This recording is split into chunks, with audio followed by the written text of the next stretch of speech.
Holy shit. Was that loud enough? You get crazy up here on Monday nights. You do. Which one's mine? So, Bill, are you still doing stand-up? I got a real estate license. I got some billboards up there selling condos. Good for you. Welcome to the show, Don. You've been God on a bless ton you. of times. Andrew, welcome. Andrew Bellows. They should turn these mics up. You said 3 of the best. Let's just be fucking honest at the start. 2 of the best and a consolation prize, all right? Consolation. I didn't even drive him here. I don't even have an excuse. That's why we put you in Thank the you for middle. having me. Hey, put you in the middle. We got you tonight. It's a podcast. Go off the way. It's a We'll Monday fucking morning save it. podcast field trip. We put you in the middle. Act like you're one of us, even though Absolutely. you're really not. Sure. Yeah, I'm the kid you let shoot the last basket because I tried for a while. That's right. Off the bench. You're better than Pat. If I show up without a guitar, I'm already better than Pat. Pat says hi, Dom. I'm just kidding. Jesus. I'm just joking, Pat. You're very good. Pat, people have really taken a non-liking to Pat Reagan. It has become a regular thing on the show where every guest makes fun of Pat relentlessly, to the point to where now he has a lawyer that he speaks through. We don't believe that's true, any of that.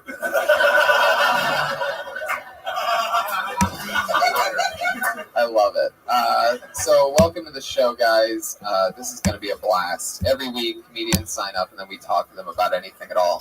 Maybe we add something that they could talk about. Maybe we find out more about their lives. Anything can happen.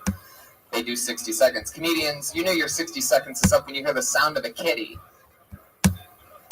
Oh, there it is. There it is. That means wrap it up then, or else you're going to bring out the angry West Hollywood bear. There we go. That's what happens when you run your time. Bear comes out. So don't do that, everybody. Scared the fuck out of me. You're acting weird today. Am I missing something? No, I think that you're just acting weird. Oh, okay, Brian. He's acting eccentric. You're Okay. acting great, Tony. Can we hear each other right here? Thank you, think you can hear Pat's each other. lawyer. Shit, Thank you, I'm telling you right Brian. now, you can't You hear guys me. are doing a great job, everybody. Let's Seems like start the show. Are you guys ready or what? Absolutely. You ready to rock? Can you hear me at all? About what? I was just shitting all over you. You can't even hear me. Now you can hear me. No, Right? no. Yeah, Okay, no. now you can hear me. Okay. All right. What did I do? I just said you weren't acting weird. You're acting very eccentric. Yeah. You just seem like those trust fund kids that just get like an easel and just paint landscapes their whole fucking life. Speaking of easels and painting, Now you have to communicate with people. It's a little weird. Yeah, it's the whole thing. Tony, can I say Keeping this thing on its helm is Well, quite the. you do a great job, man. Can I just say one thing before the show starts? Yeah. These two women are so beautiful, sitting in the front. I got to say, I know one of you is obviously hotter than the other, but would she mind taking a bow? The hot one. Wow, she actually did it. Wow. What a terrible human being. Unbelievable. That will haunt their friendship. That'll come out in like 20 fucking years. Remember the fucking bell? Like in 2016 when you found. How do you know he wasn't talking about me? Let's start the I show. had fringe on my jacket. We're gonna watch 60 seconds of uninterrupted comedy. Are you fuckers ready for this? All right, the first comedian performing tonight goes by the name of Jesse Rothenberg.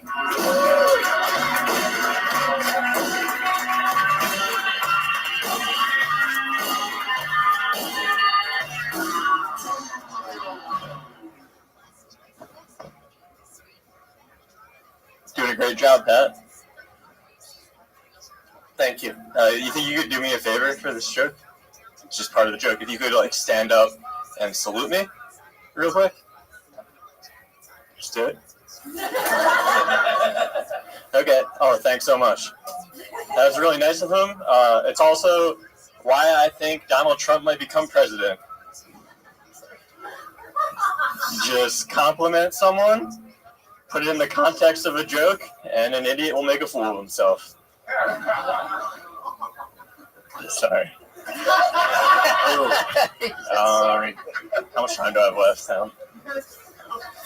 Wow, it's a really casual set for you. Checking in on the time, doing crowd work on pad. So, okay, that was 47 seconds when you asked, but it's 1 minute now, and let's just put an end to this, shall we? Oh, thank you. That was an interesting way to get to that Trump thing. You made Pat do that whole thing. Yeah, I know. How did? But didn't you kind of fuck him with the music on the way up? You're like, he's gonna suck. It's like everybody's mood. It's like, can you give him a chance? That doesn't happen to any. We've had this. They fucked you before you got up here, man. You get a mulligan on that one. It's interesting. We do that so they know when the actual timer starts. So it's not like a fade. I didn't notice it at all, so. Okay. All right. It didn't throw him off. No. It was going to be that bad no matter what music played him up. He could have had. I tried, man. I tried to get you another swing. Well, you did 47 seconds, but with laughs, it was 47 seconds. What's your story, Jesse? Where are you from? Philadelphia originally. Oh, Dom's from Philly. Oh, yeah. My man. It's the city of love. Fuck you. How long have you been on stand-up, Jesse? Like a year. Here in LA? Yeah. What do you do for work? I'm an analyst, like a data analyst. Some bullshit, What kind of data? What are you analyzing? What people buy at the company. So it's just like numbers and such. Now that bit, what if Pat wasn't there? What would you wouldn't have done that bit, right? So you just did a I throwaway. would have done it to the whole crowd instead of just him. I thought because you guys make fun of him, it might work a little bit You would better. have made them all stand up and salute you? Yeah. I would have picked one guy. Yeah. You know what he's saying. I don't know. Maybe not. He would have picked one guy. He would have done that. We were shitting on him. He thought it would work. It didn't work. Yeah. Fuck, this is fucking brutal. Is this going to be an hour of this? I don't want to do this to people. It's fucking horrible. Nobody can be funny in a fucking minute. It's stupid. Oh, no, it happens. Fucking 2 seconds. Oh, it happens a lot. Jesse just took a real pull Fuck there. this. You don't even... Fuck this. This is stupid. You're fine. Hey, Bill. Jesus Christ. Bill, you're getting a little cranky. Go count your money, will you? I'm not getting cranky. I'm sticking up for him. You guys are throwing him under the raise your voice to He me. threw himself under the bus. Huh? He threw himself under the bus. Jesus. There's one more, and then I'm out. All right? There's another one. Mean just to be fucking mean. I'm not doing this for fucking... trying to bring it up here.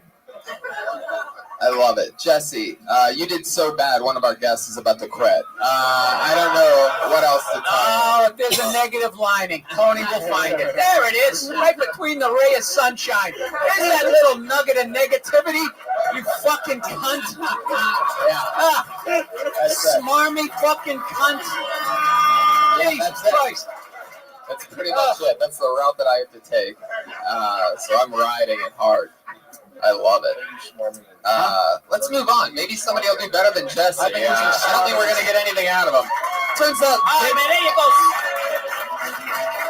There he goes. Data and numbers. Data and numbers. I'm excited about this. I hope to God somebody does okay. Because the pressure is on now. No, it isn't. Put your hands together It's for an open, creative environment here. It gets there sometimes. It's going to get there. I believe in it. Put your hands together for Jody Hill, everyone.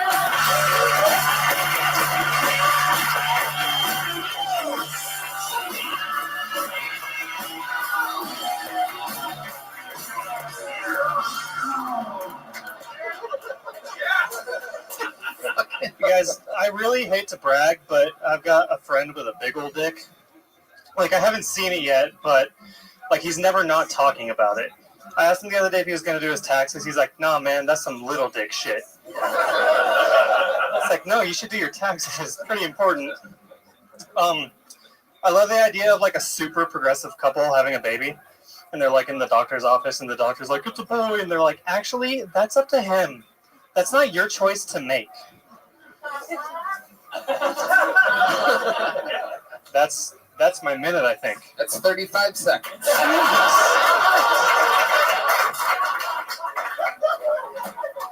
Want want to just pretend like it's a minute? Okay. That's Jody Hill, everyone. How about a salute? We'll do a salute. Salutes are funny. Jody, your Pink Floyd Dark Side of the Moon shirt goes perfect with your stoned red eyes. Matches perfectly. I like your style, man. Where are you from? Vegas. Wow. How long have you been in LA? Since January? What do you do for work? I don't yet. I saved money to move here, so I'm not working yet. What did you do in Vegas? I worked at a mine. I ran heavy equipment. You worked at a mine? Yeah. How are your lungs? It's not like an underground. A lot of people think I'm like using a pickaxe or something. Were you the canary? Yeah, that's No, I just like drove like giant trucks and stuff. Oh, nice. They said that right out of the gate. He said heavy machinery in a mine. What do you Right out of the gate. I've been waiting for him to get to the big yellow truck. What did you mine? What was the material? What was the good? It was like they called it rare earth, but it was for Did you work Yeah. in a computer game? No, it's like they make like computer chips and like magnets and stuff with whatever they were mining. Oh. Were you born and raised in Vegas? No, I was born in Sacramento. Oh, wow. Yeah. Just made the jump. Yeah. Interesting. So, how's LA treating you? What do you notice different? What's going on? I could do comedy a lot more. I couldn't do it that much in Vegas. I was like doing maybe 2 or 3 mics a week in Vegas for a while. And that's about it. You know, it's a lot more traffic. Now, Oh, you just fell asleep during that last part.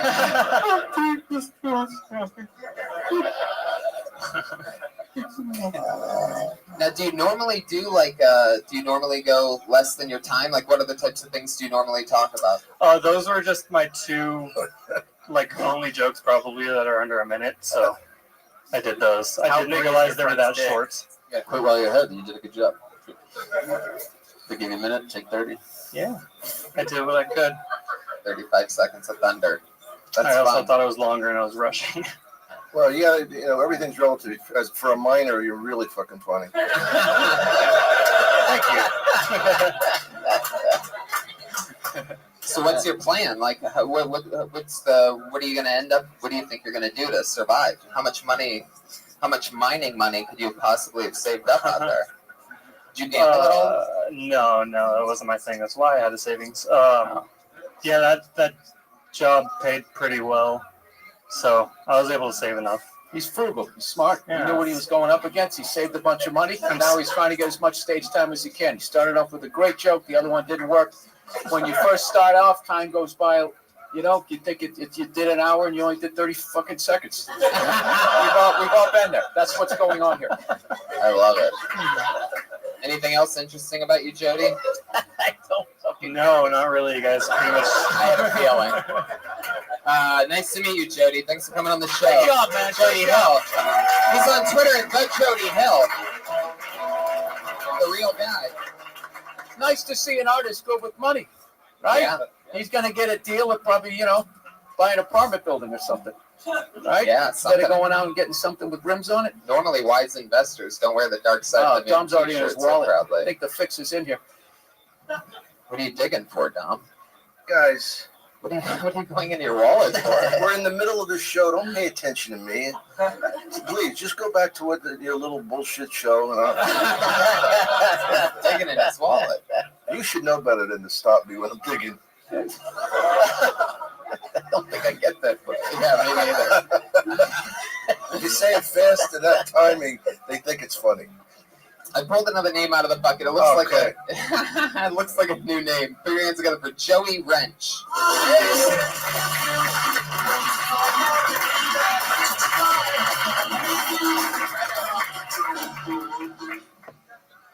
So, I'm at an interesting time in my life. I thought I'd be manlier at this point. Like, I eat a lot of meat in my diet. You can't tell because I'm cursed with a vegan's body, but it's in there. Never been in a fight before. Never done one of those. I feel like if someone tried to push my chest in the hopes of a physical altercation, I just panic and slap the glasses off my own face and just hope you go away. It's not all bad though. My situation, like currently I live in the hood. Like, here's how hood I live. They tag on the bushes. One of the old wise gangsters tried to recruit me. When he tried, I was like, does your gang have an IT department? No? Then I'm not qualified. Thanks, guys. Fuck yeah, Joey Wrench. 45 seconds. Yeah, everybody's going short tonight. I didn't want to hear the bear. I like that. Do you guys got another gig tonight? He's got to do 2 minutes across the street. I wish, man. 2 minutes? That's a lot of time. I've done the show 10 times. I've never seen everybody's fucking short. It's hilarious. Joey, where are you from? This is your first time on the show, right? First time. Southern California. From Ontario, California. Like an hour Inland east. Empire. Inland Empire. What ghetto do you live in? It's like right next to MacArthur Park. Like kind of near downtown on the border where all the gangsters. Skid Row-ish. Kansas City. Did you ever feel Can threatened? somebody hand No, I don't. No one messes with me. It's kind of nice. Are you just gonna? If anybody has a noose, I'd like it. Fucking hang myself during this interview. You still live out there? Yeah. It's great. Huh. That's a grueling drive in traffic. It is. Yeah, it's right next to the 101 and the 10, and it's terrible. Yeah. Party. So what do you do out there? How are you surviving? I work for a staffing company. It's like that temp. How old are you? 26. What have you been doing? Before that, I worked in the medical field. Yeah. Again, another. We like party. this. You're all Comedian, set. You but can he play seems high school depressed. for like the next 5 years. You can play high school. Yeah. Yeah, get an agent, man. Dude, Because you're smarter than the 16-year-olds going out for this shit that aren't paying attention. For you, it's real. You look young. You lace it. I have no contacts. I don't know where to get you from there. But that's the starting point. You said I look young, so that made my night. You're also very cute. I'm also very cute. You're adorable. Isn't he adorable? I like the hesitation. You're not funny, but you're cute. Oh, thanks. So that's fun. What kind of temping do you do? Anything? Basically, I'm just like a personal shopper. I hang out in a grocery store and I buy food. Huh. Yeah.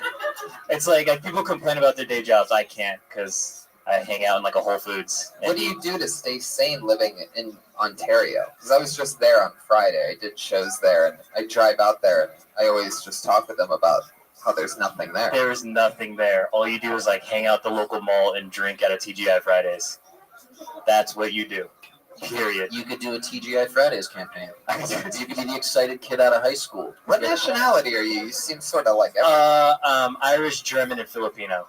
Wow, Yeah. that's an interesting combo. Super My interesting. client think that's sexy. Oh wow! Out of nowhere, look at that. I didn't even see him whispering to the lawyer's ear on that one. I just feel like they have a Cool. real connection. Do you need an attorney? Sorry. When you're a personal shopper, do you get to use your own cards, like your own rewards cards and shit like that? Nope. No perks.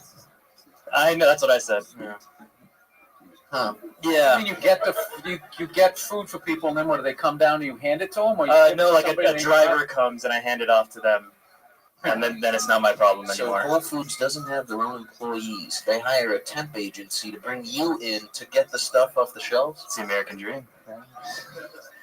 So, I get a check, man. That's all I'm worried about. My client's interested if Bill Burr has advice for this comedian. Yeah, I would just say slow down a little bit. Okay. Slow down a little bit, and just the more you do your jokes, the more they'll come off natural, and you won't be like, I don't know, if you were in your head trying to remember them. I remember I was in my notebook for the first year and a half, and I would just be like having a teleprompter go. So I would just slow down a little bit. Okay. That's it. It's not a threat. It's just just made me feel bad. Okay. All right. Thank you, Bill. No worries. anything for Joey Dumb? Well, if he slows down, then you'll have a whole minute. Yeah. Right. But yeah. No, there was something about his rhythm I thought was funny. I thought that he had a couple good jokes. Yeah, and I totally agree with Andrew. You have a cool look. I'd say, It seems like Ontario is a miserable place to It's live. terrible. You're born and raised there. You've been there your whole life. You're 26. I don't know. I don't know if you want to be temp grocery shopping forever. Like that sounds like the start of some like season of Fargo or something. I feel It's a creepy job to have, like a cool character in a something, but not in real life. No, I feel so sad about my life right now. Well, sometimes that's where you gotta get to make a damn. Isn't that why he's doing this? This is his way out. Yeah, There you go, man. This is the ray of light. yeah. Keep going towards it. Stay Oh, away. God. Hey, keep going towards the light. Stay away from Ontario. Yeah, I will do. Joey Wrench. There you everybody. go. All right, Joey. There he goes. He's not on Twitter. How is that even possible? Not There's on no Twitter. Twitter. I don't know. Maybe they don't. Maybe it hasn't gotten out to Ontario, California yet. All right, I pulled another name out of the bucket, and it is the name of Brian Vokey.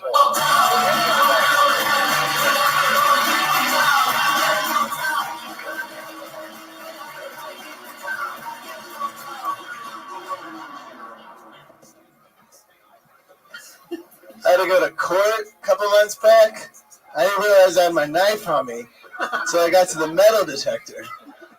And I didn't want to run back to my car, so I thought I'd ditch it in the bushes.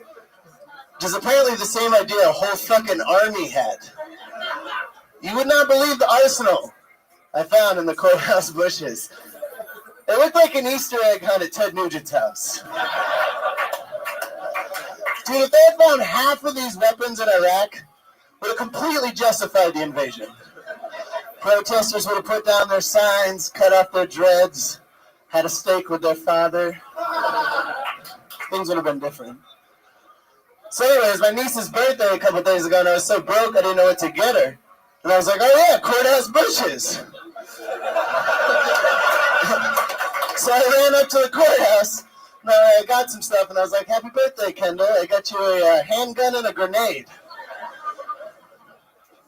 Fuck yeah, 57 seconds, Brian Vokey. Taking it back. Fun stuff. Thank you. That was great, man. Thanks. There's a lot of fun things you could probably find in those bushes, like throwaway phones, like those like grocery store phones and shit like that. Yeah. Usually I go deeper into that, but you know. Yeah, it was great, man. What were you Yeah. going to court for? Uh, Yeah, good question. you know, sometimes when you're hard up on money, you lie and say you're homeless when you're not on your food stamps, and then you get fraud. Damn. You mean they investigated you collecting change with food stamps? I was not reporting my income to them, and I was getting, you know, inflated benefits. And they came down on How did you get caught? When I filed my taxes. So then you know that day was coming? Yep. You knew it was coming? In my mind, I was like, yes, that's 7 years. I just, whatever. So you didn't claim what? The food stamps? I didn't claim my real income because I was a contractor, so they didn't see it when it was happening in real time. But I knew when I filed my taxes. 7 years you did that? I'd like to remind everyone No. to file their taxes. Thank you, Pat's lawyer. That's a very good point. Listen, I knew what was happening, but debt's not real. I don't believe in it. So I accumulate some debt and I move on. Was it? April 15th coming up. I mean, you knew it was gonna be. You knew Yeah. it was gonna happen. Like, how many cans of I'm not asking you to SpaghettiOs feel sorry for did me. you stockpile until? Like, I mean, did you at least use? Oh, I was eating organic beef and shit. Aren't there bigger fish to fry? Like what's the government? This dude's a fucking psycho, man. This guy is gonna get his own show, and he's gonna be a fucking lunatic. Like, he has no remorse, no guilt, no fucking responsibility for your own actions. You're a fucking dirtbag. Fucking dirtbag. Yes. Wow. God help this guy when he gets some fucking power in the world. It's gonna be bad. So what did you get? What did the court give you? Some, you know, what's it called? Garnished wages. Oh, that's it? Did you get Yeah. any like? No, I didn't get a charge. No, you know. I would have given 15 Did to you life. walk in with this attitude? Hey, yeah, whatever. You know, it's eating fucking Colby beef every night. I knew you were gonna put me in jail. What do you got? What am I doing? 3 days, 3 years? I don't give a fuck. It's not real to me, anyways. You guys are all a cartoon in my head. Can I fuck your daughter? Right? This dude is a lunatic. No, what happened to the nice guy thing? No, I'm nice to nice people. This guy, he cost us all money here, young man. Hey, I'm also a veteran of the United States Army, so I put some suck it, time man. in. That means you didn't study. You didn't study in high school. That's true. What the fuck did That's you do? true. What did you do? Well, I did military intelligence. What did you do? Military intelligence. You did military intelligence? I don't Yeah. believe you. 25 Romeo. 25 You Romeo. forgot Down to the claim limit. the secrets 25 you stole? Romeo, Yeah. Alpha Bravo. What, you're just saying letters now? Yeah, well, that's all you could be doing. Yeah, but I know what I'm talking about. I don't know. Do you? Yes! I want to see your tax returns. Hey, I'm an I don't believe astronaut. it. Fucking 3, 2, 1 blast off.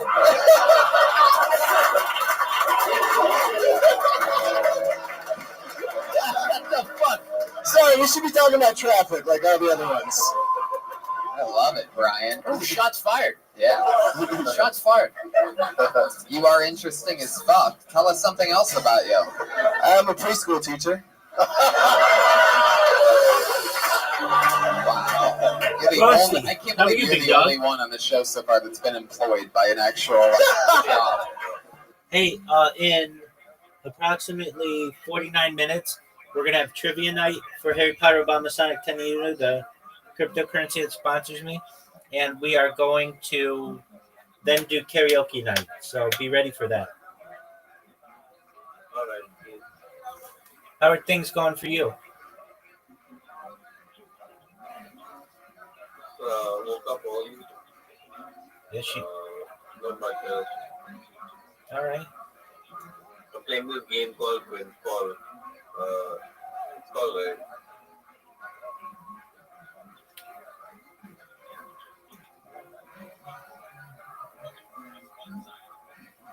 What is the quiz gonna be about?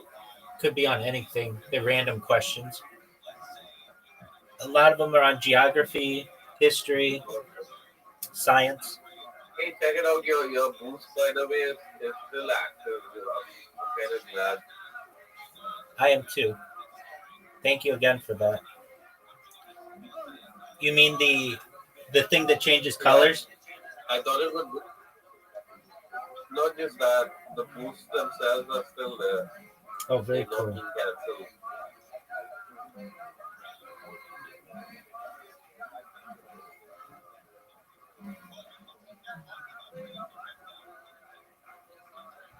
Go to all of McDonald's and then yesterday I ordered like 3 separate meals for all my family. So I decided I'm not gonna save crypto anymore. So I bought like a bunch of restaurant app money with the crypto I had because I couldn't cash it out. Like if I make a lot of money on crypto, there's a chance I won't be able to ever get it into my bank account as like cash. Right. So because of that, I'm not gonna invest in Ethereum. There you go. It's kind of weird, though. Like if they get you like a sneak game, you do get in trouble. Right.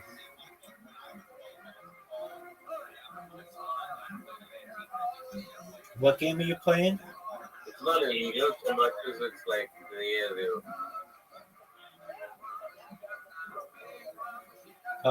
What game are you playing? Winfall. Winfall. Is it fun? It's okay, you know these things. Like Model Online 2 is the only game that is worth playing, to be honest. This game is like, I don't know. What about It has problems, but it's alright. what about old school RuneScape? It's a waste of time. Why do you say that? It'll just suck into all your hours, and there's not much fun in it. So I'm just gonna skip out on that. All right, well that works.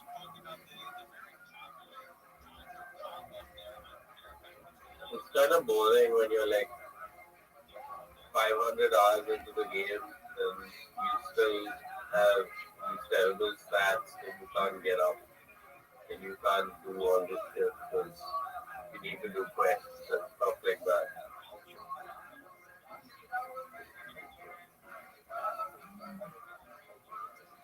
Very interesting.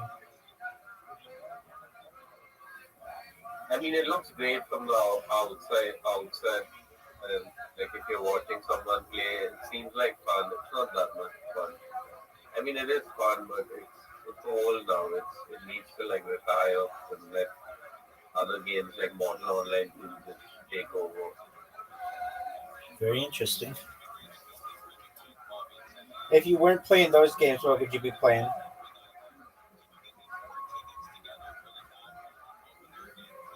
Modern online too, or two rules games, right?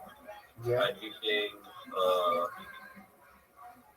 So I play Valorant. I'm pretty good at it, but on Indian servers, everyone's a dipshit. So I just like get myself out of that. The type of Indians who play Valorant are like I don't know, they're probably like slum dwellers or something. I don't know. But they're kind of annoying, and they don't know how to teamwork and shit.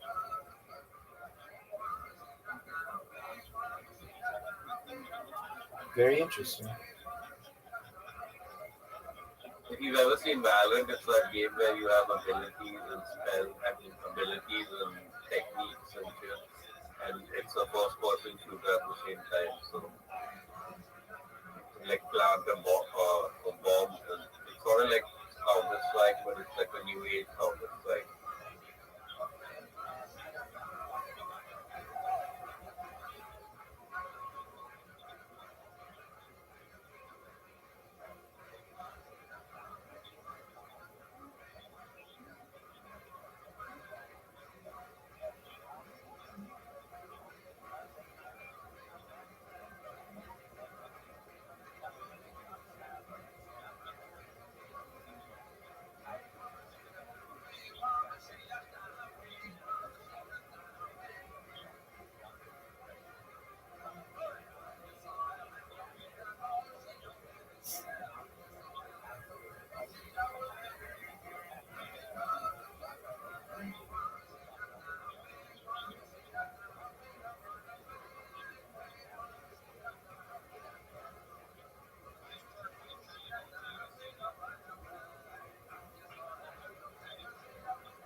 All right, I was smoking a cigarette.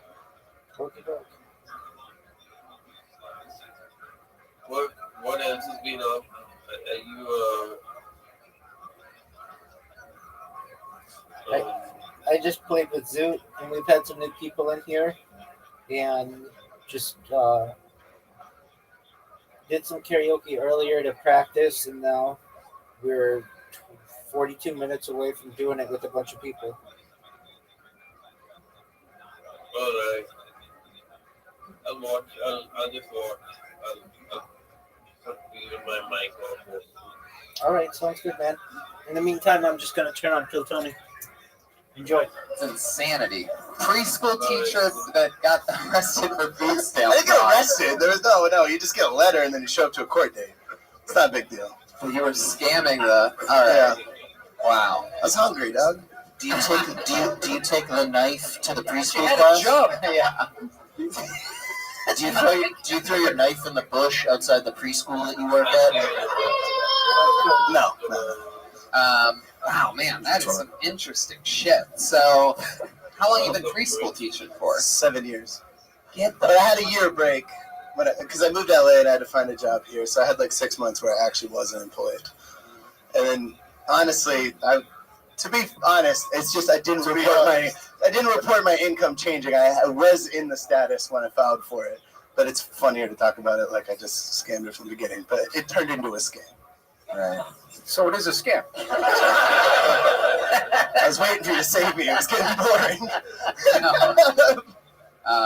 Well, that's fun, Brian. I mean, anything? Do you talk about being a preschool Oh, yeah. teacher at all? Yeah. How long you been doing stand-up? 3 years. 3 years. Did I ask you where you're from? Oh, Oakland, California. Wow. How's that? It's nice. Tough neighborhood? Yeah. I was living in, I'm from Atlanta, but I lived in Oakland for 9 years. Yeah, most of Oakland is a tough neighborhood. So you only live in black communities? Pretty much, yeah. That's why you're such a tough guy, right? Yeah. Do you find any of these preschool kids cute? It's took a long time. Every time a comic hears I teach Good preschool, it question. goes to pedophilia like that, instantly. It's always on comics' minds. I don't know why. I don't know why the horse came out on that. I remember him when we talked about him being a child molester last Yep. time. Oh, Yeah. You definitely have the face of one. I don't know about. I actually think You I seem go like there. kind of a nice guy, and like you said, you probably built it up for the joke. And I don't think you look like a psycho. I feel like you look like you'd front like a '90s alt band, but I toured in bands for a long time. Yeah? Yeah. there is nailing it. This timeline of yours is really crazy. 7 years teaching preschool. Yeah, as a Time in teacher. a band. 22 years in the military. You know you have the summers off. in a band. You can look me up on Spotify, Neon Piss. Check out my band. But Over the armpits? Neon Piss. Neon Piss. So who's next? Yeah. All right, great job, man. That was fun. All right, Brian Vokey, everybody. There he goes. Brian Vokey on Twitter. BRYANVOT. Interesting. Yeah. We got next zone. Let's do it. Let's go back to the He bucket. didn't hit a minute either, did he? Just under it. He was right about Fucking there. unbelievable. That's good. I liked it. Yeah. Pulled another name out of the bucket. How about Jarrell Benasfre?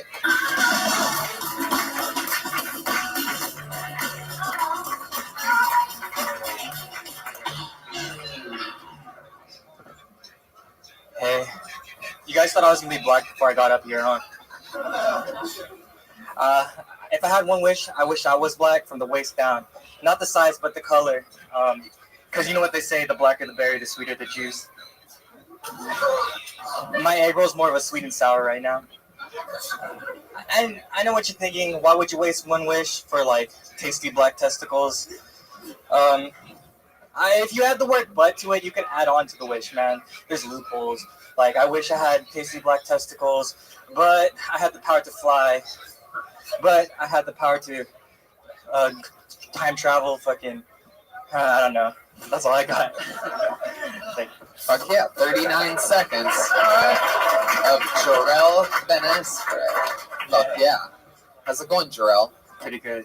How long have you been doing stand-up? This is like my 5th time now. 5th time ever. That's Yeah. fun. How long ago did you start? Like a month ago. A month ago. All right. How's it been going for you? I fucking bombed downstairs. But That was tonight? yeah. Is that your first time going up at the Comedy Store? Fuck yeah. I thought we were upstairs. Yeah. I'm just kidding. I'm just kidding. I'm just kidding. I'm sorry, Bill. Nice You know what's good though? You know what's good is you have a concept of bombing. There's, you know, there are those maniacs that are just like, dude, I killed, I was crushing At it, least you you had something to fucking say, way, and you're sitting there going like, dude, you fucking ate it. I would kill myself if I had a set like that. You know, and they totally think that, so it's good.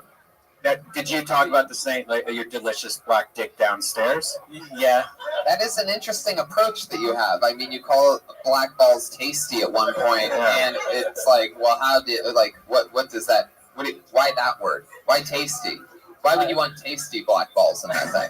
Have you ever had them in your mouth before? Are they tasty? Is that a thing? Adjectives are the least of your concern on your 5th time doing stand-up. He's like, what jacket am I going to wear? Yeah, that's pretty What much. are you supposed to say, revolting black balls? Well, I mean, I don't know. Depends on what you think black balls are. My I have question was black more balls. about- What was that, Pat's lawyer? I have black balls. Wow. Sorry. You have the timing of an actual lawyer. You know that Bobby Lee has black balls, but for real. I don't know if you've ever seen that. You could actually see a picture on the internet, I think, but his balls are black as fuck. Or watch his closing bit. That's right. Do you ride a motorcycle, Jarrell? That's a thick jacket. No, I don't. Yeah, man, when you get on stage, like, I know it looks good, but you just got to be comfortable. Like, just wear a t-shirt. Don't worry about the way you look. Everybody else is, you know. All right. Let me ask you something. I know that you're nervous, but when you're going to do all that dick stuff in that short of time, what do you think's going to happen? Do you think like one manager is going to go to the other manager? You got to see this kid. You got to see this fucking kid. Right now, I don't care. But I I just mean- want to get up. But you understand. What's that, Bill? That's what he should think. He's only doing it 5 times. You know? Yeah. New Oh, I stuff. thought he did 6. Huh? Excuse me. How do you make money, Jarrell? You're from LA? No, I'm from Moreno Valley. That from the record. Sorry, Bill. From where? Moreno Valley. Where's that? What's It's like near Riverside. Yeah. And you still live there? Yeah. What do you do for work? I work at Target. Oh shit! Wow, what part? I stock shit. Yeah. Nobody gets more pussy than those guys from Target. Target pussy. See them all the time. Just hot chicks draped around a red polo. Well, Jarrell, that's fun. That's a long drive, huh? A couple hours from Riverside every time? Yeah. Hey, at least you brought up twice. It's 1 hour 49 minutes. How did the other, thank you, Pat's lawyer, how did the other 4 shows go? Anything better, anything different? What was your first time at? Big Wang. Was the first time your best? No, the second time was the best. I do better with black people, I think. Oh, interesting. Yeah, especially when you're telling them their balls are so tasty. I'm pretty sure they did like that. That motherfucker funny. What is he, an Eskimo? Look at that motherfucker. He's like a motherfucking Eskimo. Oh, shit. Have you no motorcycle at all? Nothing at all? I know how to ride, but do you want one? Yeah, I want one real bad. Well, we're giving away a motorcycle today, and what's this Twitter handle that you have here? Is that a Twitter handle? No, I don't have a Twitter. Dick. That's a dick. Oh, okay. I'm very naive to these things. I actually thought that was. That's how you draw a dick on the keyboard of the phone. So, Jarrell, what are some of your favorite things? What's your goal? You know what I mean? Other than to just do spots. Any other big ideas or anything? Fuck, man. I'm going to school. Just. What are you going to school for? Theater. Yeah, theater. Show us some acting right now. Let's do Romeo and Juliet. I'd rather sing for you, man. I like. I would love to hear you sing. Rather, so you just volunteered to sing at a comedy show? Yeah. Fuck yeah! This is like Manny Pacquiao on Kimmel. Do we get to pick the song? I don't know, man. My vocabulary. What nationality are you? Filipino. This is Filipino night on Kill Tony, by the way. Even the white guys are like, yeah, I'm 10% Filipino. All right, what do you want to sing? Fucking. All songs on you, cause that we dance like we're naked. Oh, it's almost like we're sexing. Oh yeah, yeah, boo, I like it. You know I can't deny it, but I know you could tell I'm excited. Oh girl. Okay. All right. I'm pretty sure. That's a copyrighted song. You shouldn't play it on the podcast. You guys can't play on YouTube. That's right.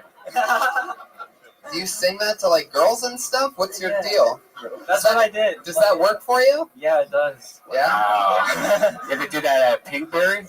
Where's Pinkberry at? Like it's a yogurt place. You take a girl and they sing to her and get some yogurt. You ever do that?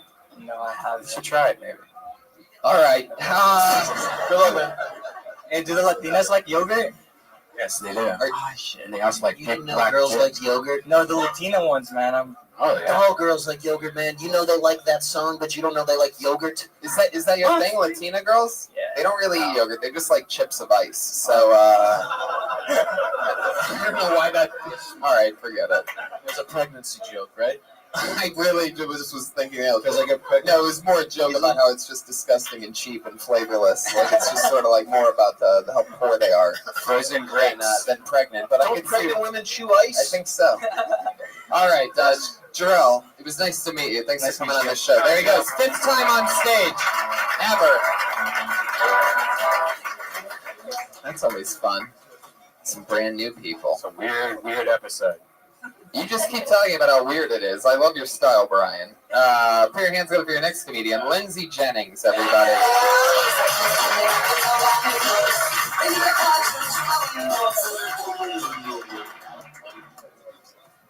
I recently learned that they're now using aborted baby fetuses for stem cell research and also for mascara.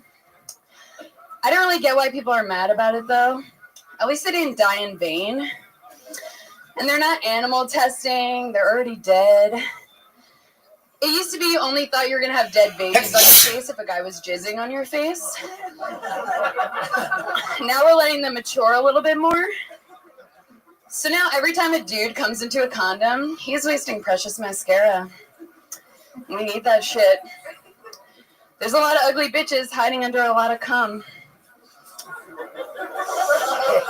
I actually had a pregnancy scare myself recently, and I was like, fuck, dude, if I'm pregnant, I'm gonna fucking kill myself. And then I was like, wait, actually, if I'm pregnant, I'm just gonna kill the baby. Luckily, I didn't have to do either, because he didn't exist. And that's that. Thank you, guys. That's it. Lindsay Jennings. First one to do your time tonight. Did her time. Very, very I just wanted to make it uplifting. to the cat noise. Yeah. Nailed it. How's it going, Lindsay? You've Good. been on the show a few times. Yeah, I got up last week, so I wasn't expecting to get up this week. But I'm stoked. You're amazing, so thank you for being here. Thank you. Sorry, Don. Enjoying this that did not sound hour of awkwardness.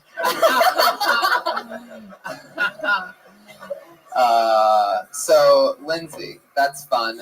Do you really almost have a pregnancy scare? Not really. Just like I'm off birth control, so and then woo!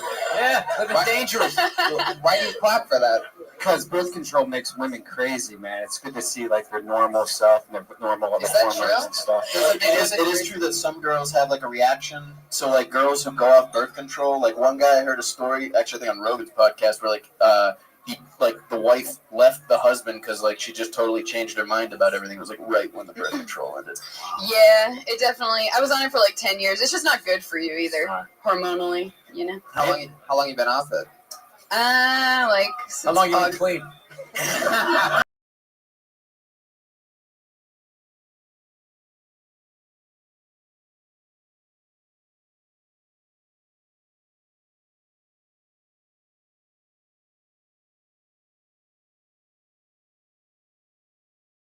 Yeah, there's a good oldest son to you by Squirt, your favorite beverage since 1972. What do you mean? Well, you're gonna have thicker matter what periods. he means. Heavy your flow pipe. That's what he's asking. No, I've always had a heavy flow, so. It's way heavier. I was wondering what that smell was. Come on, Bill. Give him a look. Still waiting to get it. Still waiting to get Did it. everyone get an Academy Award when you guys won, or was it just the director for Mad Max? I got one too. You got the statue? Mm-hmm. I love that. Now you actually have a tattoo on the side of your head. I mean, how long of a process was that? It was quick actually, because it's pretty thin lining, you know. That's No, it. I don't know. I know nothing about I the think it was actually like 40 minutes. Not too bad. You have a lot of tattoos on your body. Is that something that started young, or like have you just been piling them on? How does that work? Yeah, it started when I was 15. I got my ex-boyfriend's name tattooed on me, like jailhouse style, but it was just a bunch of black dots because we got it in Braille, which was fucking retarded. No, that's smart. That way it doesn't say like Justin or something stupid. It was smart, but it wasn't really Braille. Like, Just tell people it's a constellation. That's Orion. yeah, that was the idea, but like, it's obviously not really Braille if you can't feel it. Like, it was only technically Braille for like the first couple days. So what is it now? Just some dots? Just black dots, but you can't see it. It's in here. Oh, Yeah. gotcha. What was his name? Anthony. Wow. That's a lot of dots. My client wants to know what her second boyfriend's name was. Oh, that's an interesting question. Anthony. Wow. Why wouldn't you just Two Anthony's? Why don't you just go with Anth- Tony too or something Anthony like in Italian, Anthony Luciano from New York. You know what I'm saying? Say their addresses too. This is not broadcast. Or That's fun, Lindsay. And what do you do for work again? I work at a weed shop. Oh yeah, that's right. You're kidding. Stop it. No way. What? And you smoked pot for how long? And you're day 2 of no pot. Day 1, 12 years. that? Any withdrawals? No, today I've been like, but it's like you get rid of one vice and you fill it with another. So I already had like 4 iced coffees today. So I'm like, Jesus. Oh, that's what we call Attorneys it. love pot. Oh, what a bad girl. Oh, iced coffee. I'm hyped. You're going to be really nervous tonight. I would like to go on the road with you. On the road with me? Not as a stand-up, just like... Oh, that's fun. Anything crazy happen at the pot store or in life? Anything like that lately? Since last week. Chucky on his shoulder. Yeah, since a week ago. I got Chucky on my shoulder. That's something. Oh wow, what made you get Chucky? Because I was afraid of him when I was a child, like terribly afraid. So it's like overcoming your fears, you know? Yeah. I was afraid. Just like not watch the movie.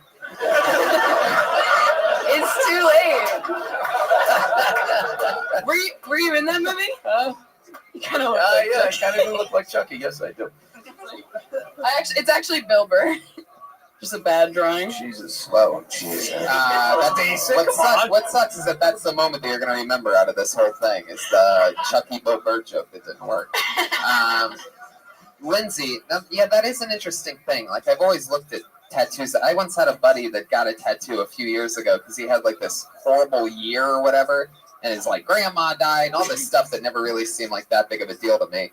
But he went and he got a tattoo. Somebody else's grandma? Yeah, well, I mean, he went and got a tattoo on his leg that said, like, forget, I can't remember what year it was, like, forget 2007 or something. It's like you're never going to fucking forget that year now. Oh. I mean, what an idiot, right? I totally cut him off from being friends with me after he got the tattoo, pretty much only for that reason. But, I don't know what I'm getting at here. I know what you were getting at. You might as well put, remember 2007 when your grandmother fucking died and you were miserable. Exactly. Have it all written down there. It's to say forget. I mean, that's it. It's, anyway. So I would love to see you do, and I'm not conservative about material at all, but you went so mean and so, like, with the babies and the mascara and everything was, like, being on the edge of outrageousness does not make it funny. You know, and I know you can be funny, and I saw your stage presence, but I think you're trying too hard to be way out there. Like, people are going, I can't believe she fucking said that. But they're not laughing. Mm-hmm. You know what I mean? The key to comedy is to get them actually laughing. I think you could do it, but I just think you need a completely new act. Thanks. Well, I did better last week, just saying. All right, there you go. Lindsay Jennings, everybody. Lindsay Jennings is on Twitter at Lindsay Jennings with a Z at the end instead of an S. Lindsay Jennings. One thing that I always ask guests when it's their first time on, like we saw Jor-El, that was his 5th time ever on stage. Was there ever anything that you guys, I've probably asked Dom this a few times, so I'll just go to you two. Is there anything that you guys did when you first, very, very first started stand-up that, like, you can't believe you talked about or thought about or did, looking back on it? Yeah, probably everything I was doing. I just more like, I watched a VHS tape of myself way back in the day, like 5 years ago, and I couldn't believe just how fucking, just horrific. I remember I was afraid to take the mic out of the mic stand because I thought the cord was going to come out. And I was standing there, and I was doing my jokes, and for some reason, I remember how Donald Trump used to go, "You're fired." For some reason, I was telling my jokes, and I was just doing this. For me, it wasn't even what I was talking. Because if you're doing it that little amount of time, you really can't criticize 5 years ago somebody's act. 5 years ago, Bill? 5 years ago, what? You were doing that? No. I was saying I watched the tape. Oh, okay. Yeah, because fucking 5 years ago, you were fucking great already. Yeah, because I switched to this. Oh, it's doing like that. No, I just meant the big thing for me was just getting comfortable. I would go way too fast, and then when I took the mic out of the mic stand, I would just pace like crazily to the point I was like sweating, and my movement had nothing to do with what I was talking about. I can't believe I got any laughs whatsoever. So I don't remember the jokes probably. Out of the horror of what I was talking about. I would move the mic stand up and down so much that people weren't even paying attention to me. They're just watching me like hypnotize them with this thing going forward and backward like I was shifting. I was like, and finally I was just like, what am I doing? Yeah. My first set was on the Tonight Show. Freddie Prinze, everybody. I remember something I thought was very funny looking back. I was doing stand-up, and it was the first time I ever did it in front of my family. My cousin Johnny was fucking crazy. And guys weren't laughing, and he got in a fight with them. Because, what the fuck are you not laughing at? He's fucking good.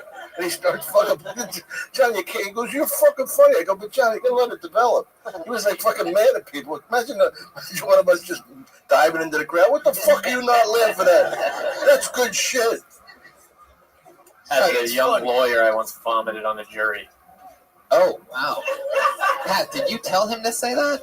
Hey, lawyer, why don't you shut the fuck up a little bit, all right? Pick your moments. You're here on Pat's behalf. Do you need legal representation concerning your name, Kill Tony? Are you under threats? No, I'm okay. And you know what? Don't listen to Pat anymore either. I pulled another name out of the bucket. It's Morgan Brief. How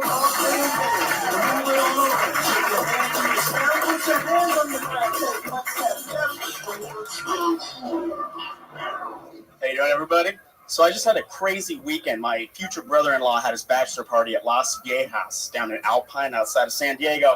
For any of you who doesn't speak Spanish, Las Viejas is Spanish for old ladies. Getting an invitation to a bachelor party place called Old Ladies is like having the shittiest hype man in the world. What's up, Pat? Oh, you're over here. Oh, sorry about that.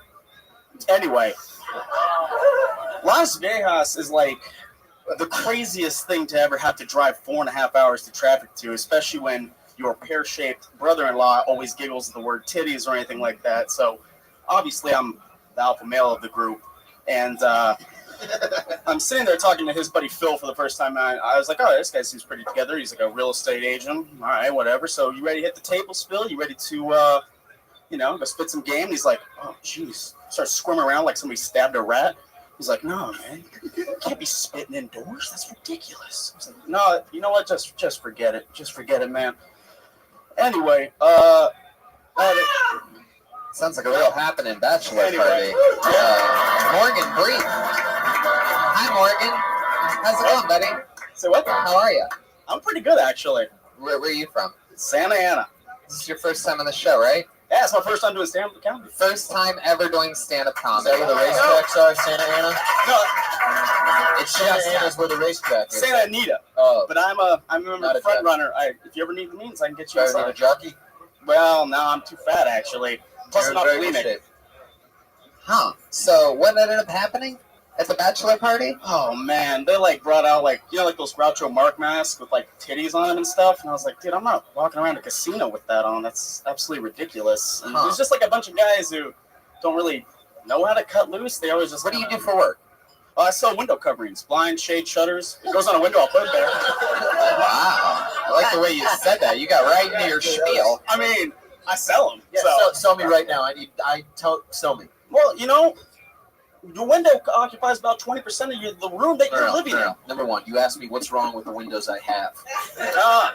No, you're not thinking about how good your windows can be with a nice set of drapes. Nice interior lining, I can get you lace. You gotta identify the problem before you can solve it. Well, doesn't he seem like one of the guys from the commercials that goes, "It feels just like real hair"? You got a TV face, man. My grandma Ruthie would appreciate both those comments. You got a good TV face. Yeah, you should play the other guy. He's funny. Pear-shaped is funny. His demeanor is funny, and I don't know. There's something I like him. Yeah, totally. Aww. Oh, not like that. Jesus Christ. He made it fucking weird. This has been the most uncomfortable hour in recent memory for me. Now, and also the fact that you went out with those people and you saw that they were a bunch of dopes, that's a very comedian, contrarian thing. I'm not fucking putting this on because everybody else is putting it on. It's a very, comedian mindset. And don't go again, or I'm going to fucking throw myself down those stairs. What's something fun about your life? What are you into? What are your hobbies and stuff? Well, I love collecting old vintage postcards, wooden spoons, and I enjoy a good video game. This feels like a game show. Yeah. This feels like a game show. That's what somebody says, who's on the Family Feud. How many of those answers are true? Collection of. I believe the video game. You really collect wooden spoons? Yeah, it used to be like antique knives, so I was pretty edgy when I was 11 and 12. That's not what I meant. But spoons just kind of seemed like a cool thing. I backpacked through North Africa and Europe, and I just liked spoons. They're cool. Yeah, it's so rock and roll. Yeah. Nothing. Cereal tastes better out of it. Huh? Out of a wooden spoon? No question. How many wooden spoons do you have? Probably upwards of 32. You mean exactly all from 32? Different places. I'm not just hitting the same spot. That's ridiculous. Is this real? Man, my name is Morgan Brief. I'm 5'4", dude. My whole life is just a joke, so I just tell stories. Your last name's Brief? Yeah. Yeah. There's a story behind that. You want to hear? Is it? That's not up to me. Man, now that I know you have wooden spoons hanging everywhere, this is creepier than I thought it would ever be. I mean, this is some real I feel like that's a criminal type of thing. There's something about wooden spoons. Did it start at your first victim? Like, and just... No. Marina's still around. She's good. All right. Did someone say victim? What was that? Did somebody say criminal and victim? No, nobody said that. So Morgan, that's interesting. Wooden spoons, video games, and what was the other thing? Vintage, preferably used postcards. I like to shoot around the turn of the 20th century. Do you like the stories? Likes to smell. I've collected so many that I've actually put a couple together to and from the same people across the country. It's actually very fascinating, and I enjoy it. I feel like they'd be easy to find. Nobody else wants them. To be honest, yeah, you kind of start seeing the same people when you go to the vintage paper fair conventions. And wow, it's like collect wooden spoons, old postcards, and you sell curtains. Like, what saloon are you from? Like, what is where Santa? What? Where do you live? Santa Ana. I live out of Old Town Orange now, but that's where I'm from, Santa Ana. So the name of the place you live is Old Town. What? Old Town Orange, like the Orange Circle. It's down in Orange County. Huh? Are you ticklish? You want to find out? Yeah. Come here. Are you Morgan? Is that a real? Are you? This is actually happening. This is actually happening, ladies. That's not real. For those of you that were wondering exactly how uncomfortable a room can get, that just really happened. He lied. That wasn't. He's not really ticklish. Are you ticklish, Morgan? Not when I'm nervous. So when I'm already like kind of shaking and convulsing. Smell his armpit. He's not even sweating. Okay, Brian, you're really killing it tonight. Morgan, thank you. That's your. Thank you so much, Morgan Brief. Morgan, good luck to you. Morgan Brief is on Twitter at Osteoferocious. How about that? That dude was so interesting. Really? Like in a serial killer kind of way. Oh, totally. I don't think so. Every time somebody's like a little different, everybody goes with the serial killer thing, and like serial killers are probably much more normal. Yeah. Yeah, you know, they probably have like a blind salesman, like a blind salesman. Aluminum spoons. Yeah. Put your hands together for Michael Regilio.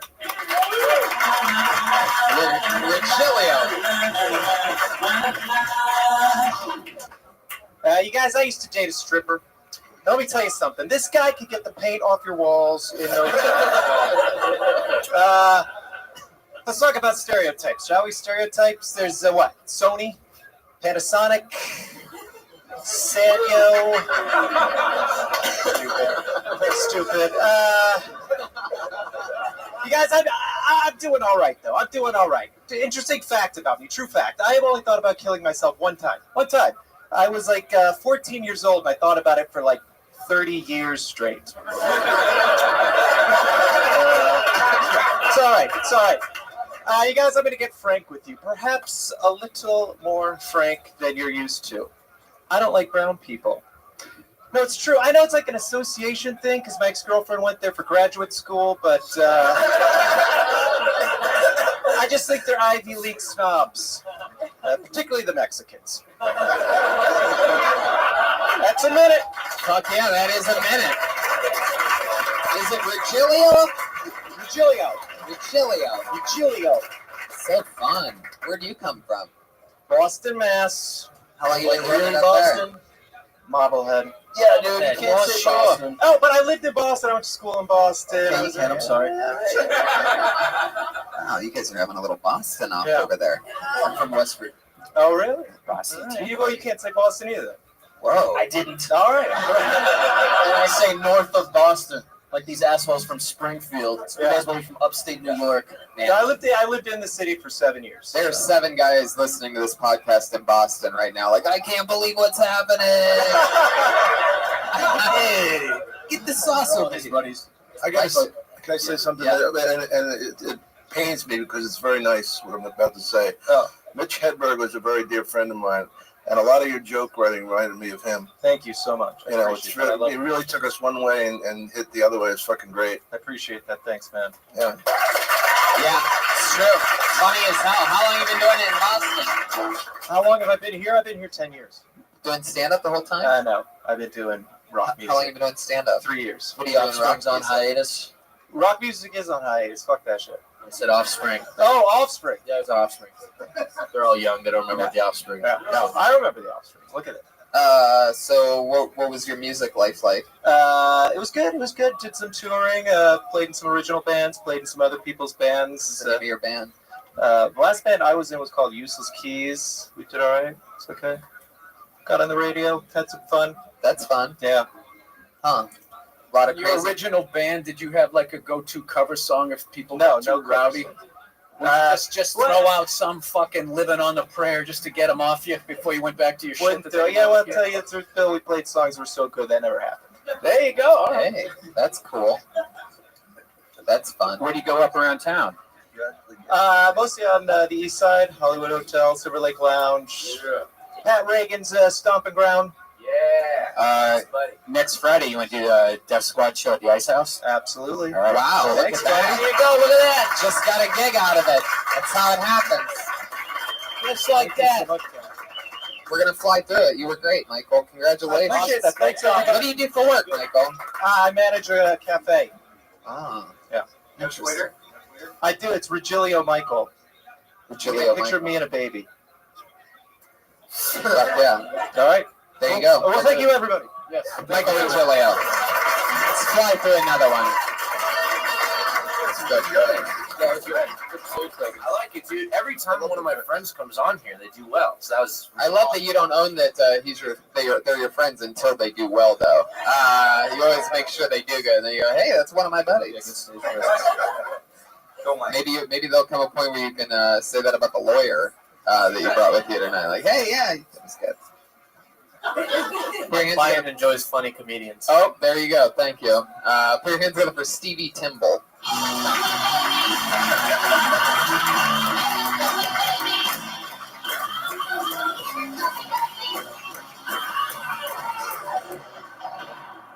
Oh yeah. So I grew up in a very Italian family, and it was very different than the families that I grew up around. Most American families, they want their kids to do better than them. Oh, you'll be much better than me when you grow up. You'll be so great. Italian families, you only got a little of my DNA, you know. So you're not gonna be quite as good as me, but maybe if you're the president someday, I have a little respect for you. But Italian families are the same. They got a lot of the same games and stuff. You guys have hide and go seek. We have hide and don't tell anybody what you saw. There's duck, duck, goose here. There's duck, duck, someone shooting through the window. And finally, there's Monopoly here in America. In Italy, we have Monopoly on all the businesses. I felt like I wasn't personal. I like to paint my penis green. No, just when it's soft, though. I paint it green when it's soft, so when I get hard, I feel like the Incredible Hulk. Then I do my goo, and I'm back to being Bruce Banner. Fuck yeah, Stevie Timble.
What up, Zoot?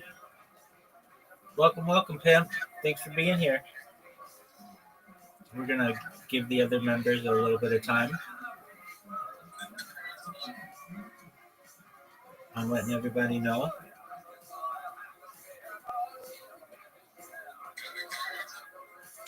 We do karaoke in an hour. You can do karaoke if you want to sing right now. Go for it.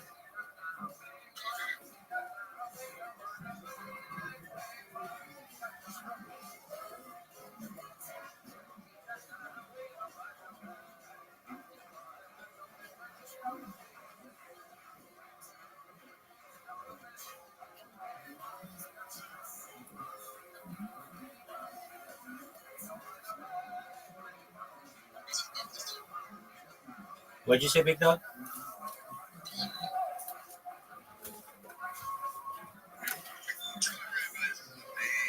Absolutely.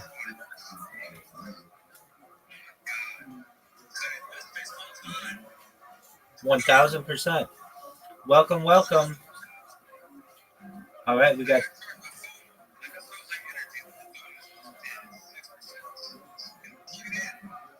Plug it in.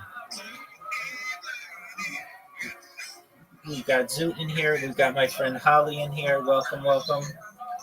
We're getting everybody else in here.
If you haven't had the chance, please like, retweet, bookmark, tell your friends, tell your family about this.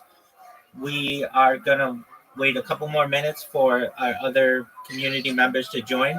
If you weren't aware, in addition to doing trivia for the first hour, we're going to do group karaoke for the second hour and really feed the egregore and the positive vibes of our community.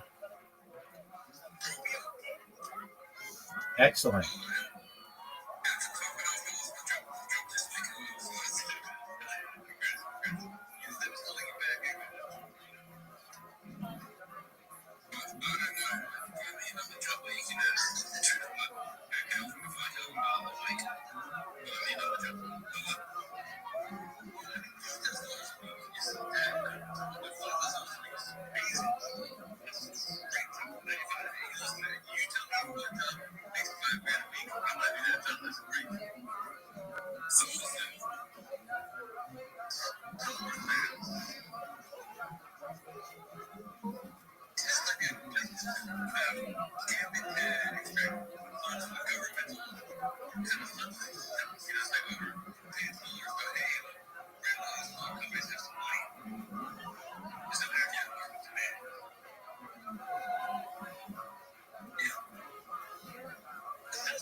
Alrighty, friends.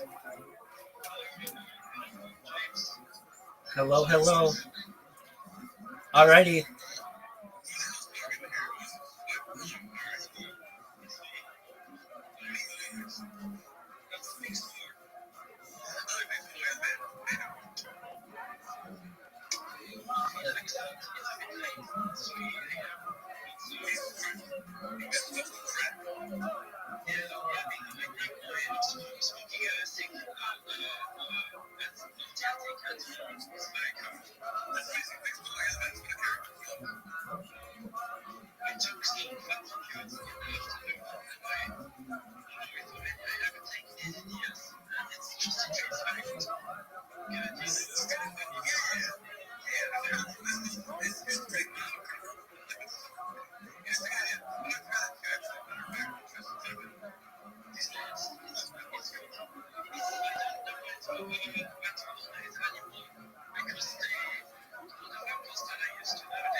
Alrighty, friends, let's get started. Question 1. Who turned all he touched to gold? King Midas is correct.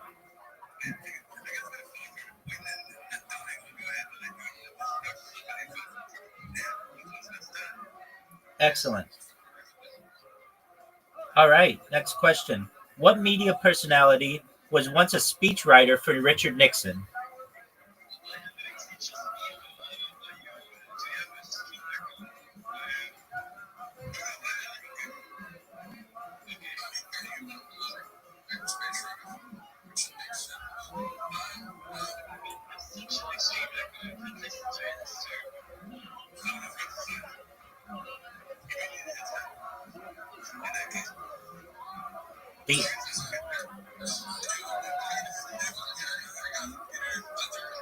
It was not Jerry Springer.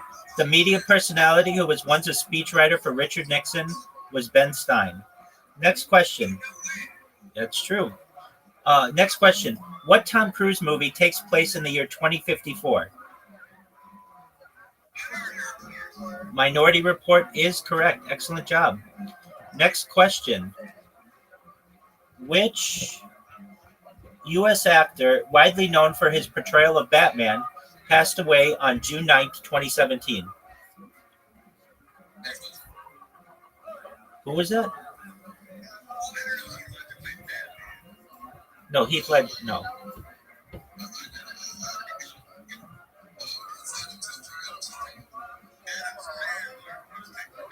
Adam West is correct. Also, the mayor of Quahog. All right.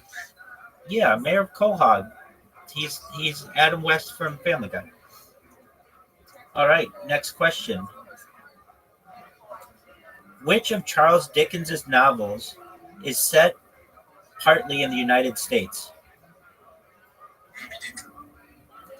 I don't think anybody's getting this one. It's Martin Chuzzlewit. Martin Chuzzlewit, yeah. Next question. Which letters added an R to Arkansas? Pardon me. Which settlers added an R to Arkansas?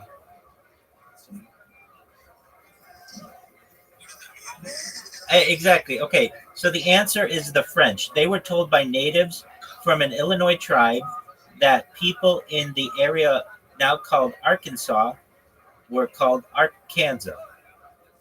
So there we go. Next question. Which U.S. state is known as the land of enchantment?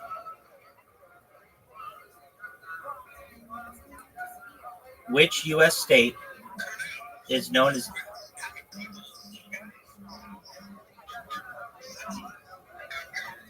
It is not South Carolina. New Mexico is correct. Excellent. Very good. All right, next question. What type of bridge is the Golden Gate Bridge?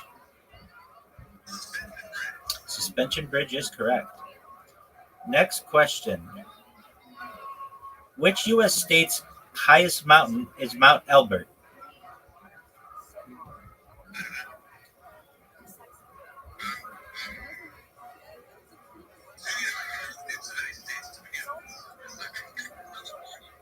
It is not California. That's Mount Whitney. It is Mount Elbert. Mount Elbert is in Colorado.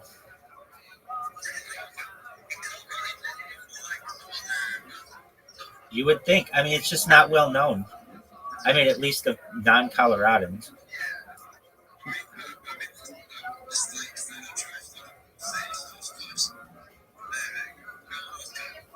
All right, next question. What do spelunkers explore? They are cavers. That's correct. Next question. What is the largest county in the United States?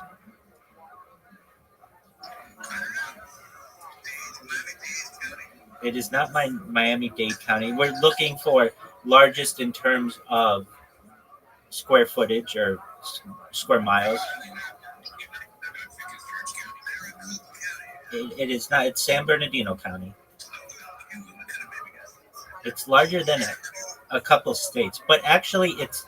I mean, if you really want to get technical, Alaska has county. They don't go by the county system, but they have areas that are larger. All right, next question.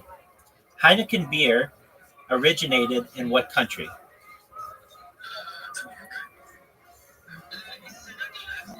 It is the Netherlands. That's correct. All right, next question. Very good job, Big Swole. Next question. Um, who popularized the turducken by offering one to the winner of the Thanksgiving Day NFL games?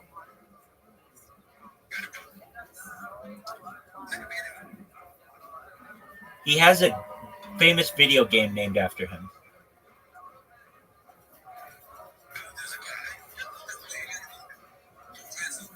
Who?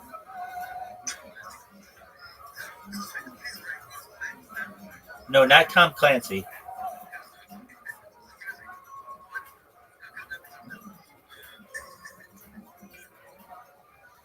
I'll help you with this one. John Madden.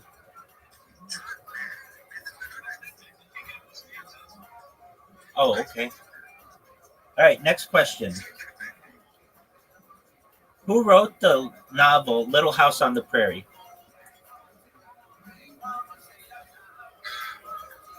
The woman is correct. She has 3 names.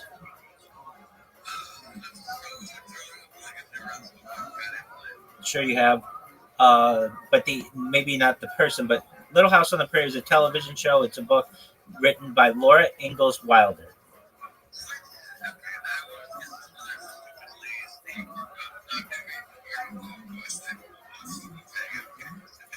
All right, next question. What 2 U.S. state names end with the letter Y? Y, yes. Kentucky's one of them.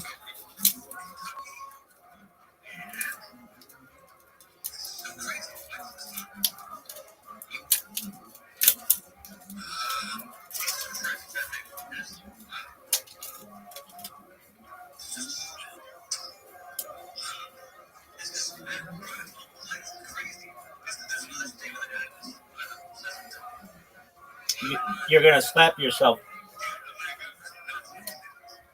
New Jersey.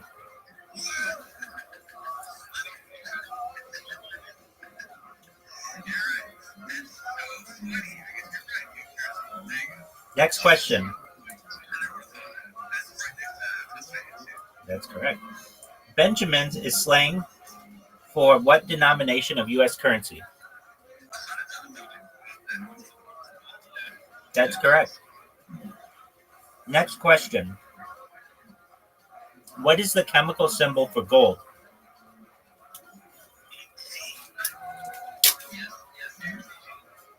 What'd you say? It's not AG. The chemical symbol for gold. What did you say? Not Geo. It is AU.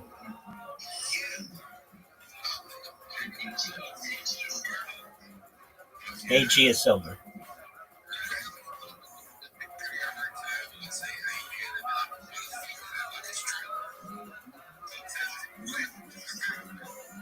Well, this is a good one. What fruit is believed to be the oldest cultivated in the world?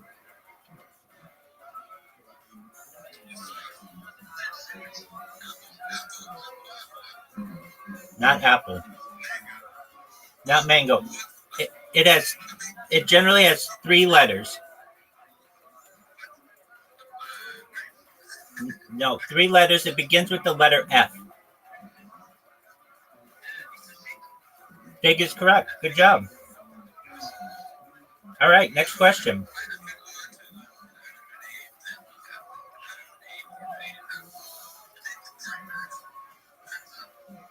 All right, next question.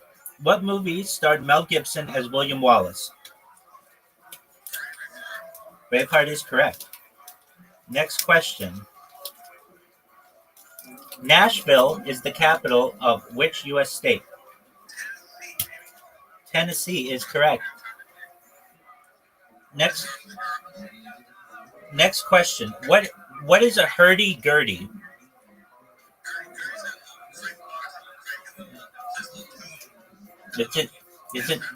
It's an instrument.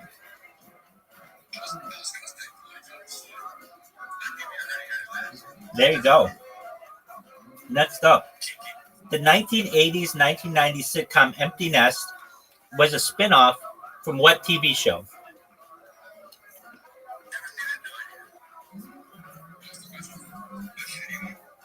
The 1980s, 1990s sitcom Empty Nest was a spin-off of what TV show?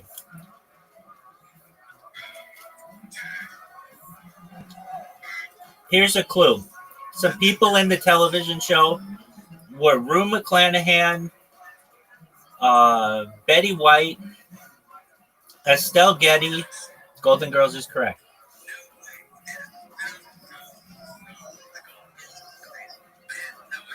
Yeah, and I actually liked it a lot. It was really good. It was about a doctor in Florida. All right, next question. On what harbor is the Sydney Opera House located? Come on, Zoot.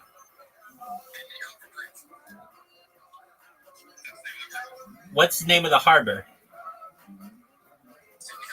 Sydney Harbor is correct. Next question. The 16th Constitutional Amendment, enacted in 1913, allowed the U.S. federal government to do what?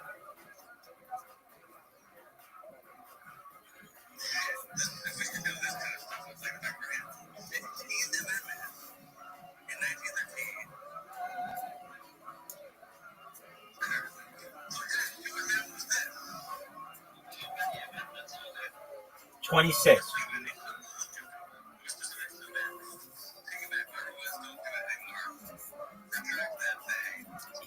It was to tax personal wealth.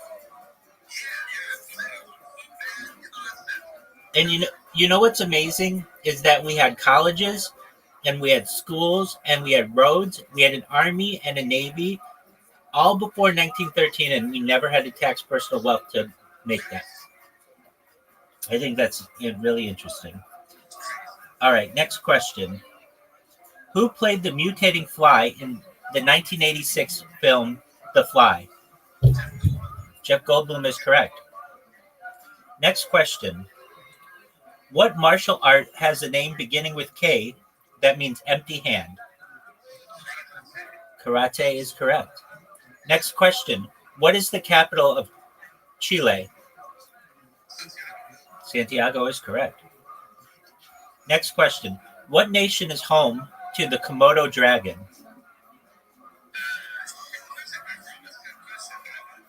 It's not Thailand.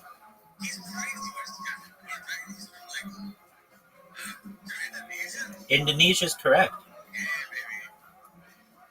All right. Which female appeared on the 1999 US dollar coin? It's not Sacagawea. Susan B. Anthony, very good job. Next question. In Greek mythology, which monster had snakes for hair?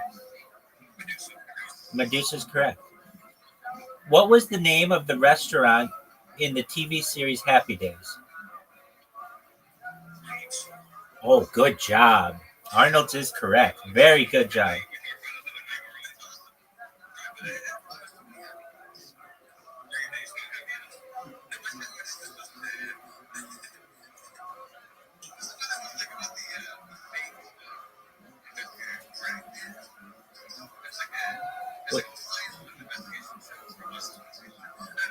Yeah, Dragnet would have been that.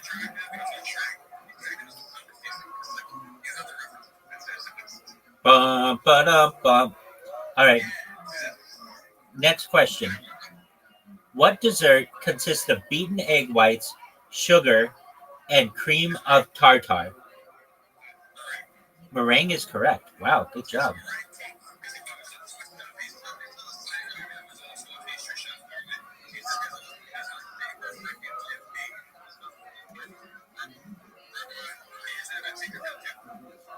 All right.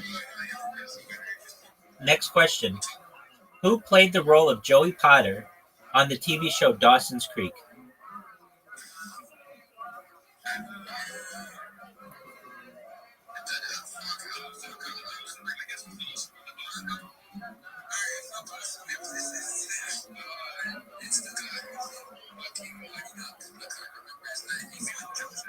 No, it's a woman.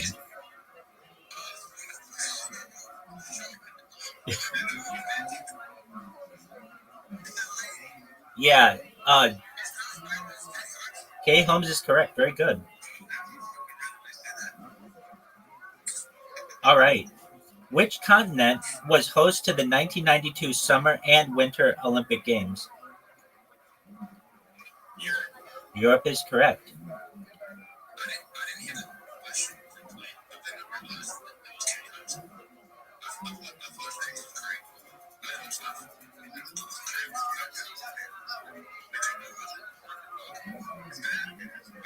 All right, next question. What is the full name of writer H.G. Wells?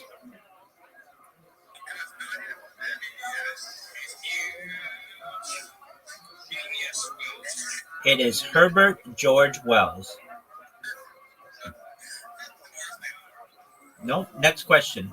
What is the name of Holly's cat in Breakfast at Tiffany's? Here's a clue. I said the name in the question. What is the name of Holly's cat in Breakfast at Tiffany's? Oh, you got it. It is Cat. Good job. Next up. Well, you got it right, my man. There you go. All right. What TV family had a road manager named Reuben Kincaid? Wow, good job. Yeah. Very good. Next. Nuuk is the capital of which country? Nuuk is the capital of which country? What did you say?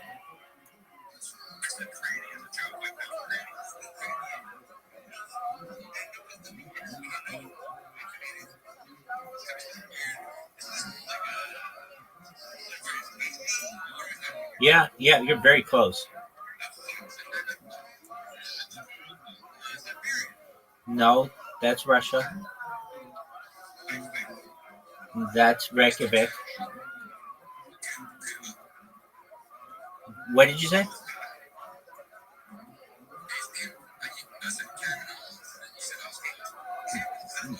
No. I thought you said Iceland. Apologies, not Iceland. Okay, it's not Iceland. It's not Russia, which would be Moscow. Greenland is correct. All right, next question. What type of satellites are always in the same spot in Earth's orbit? Geostationary is correct. Next question. What does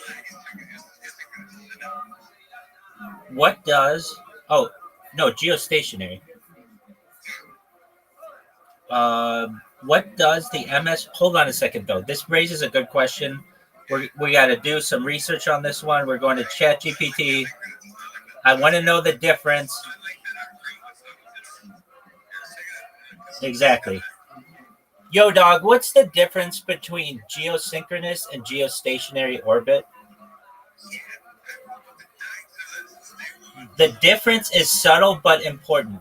Both terms refer to orbits where a satellite stays in sync with Earth's rotation, but here's the breakdown. Geosynchronous orbit. This is any orbit where a satellite takes exactly 24 hours to complete one full orbit around Earth, meaning its period matches Earth's rotation.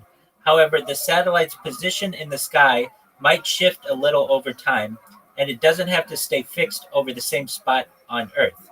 And then there's geostationary orbit. This is a special case of geosynchronous orbit. In a geostationary orbit, the satellite's orbit is circular and lies directly above the Earth's equator. It stays in the exact same spot in the sky, fixed over the one location because on the Earth's fixed over one location on the Earth's surface because its orbit and Earth's rotation are perfectly synchronized. Wow. Okay, there we go. Learn something new, friends. All right, next question. What does the MS reference in MSNBC?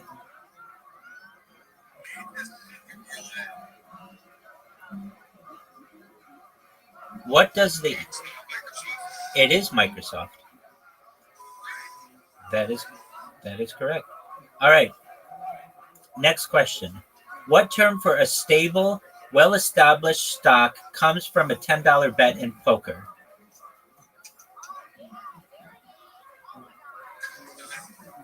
What term for a stable, well-established stock comes from a... Blue chip is correct. Very good. All right, next question. At what wind speed does a tropical storm become a hurricane? You got to get it within 10 miles per hour. It's not 53.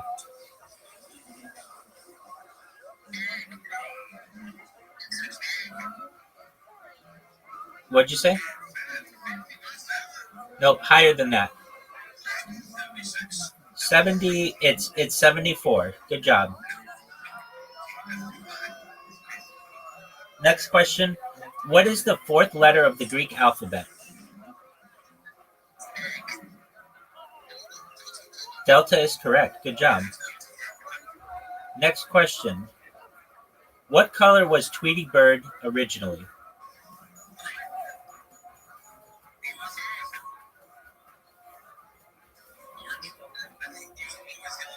It's not. He was not always orange, yellow. He was not orange.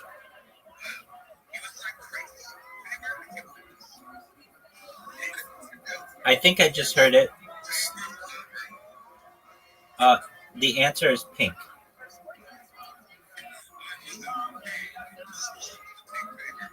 Absolutely, that's a great idea. Pink Tweety Bird.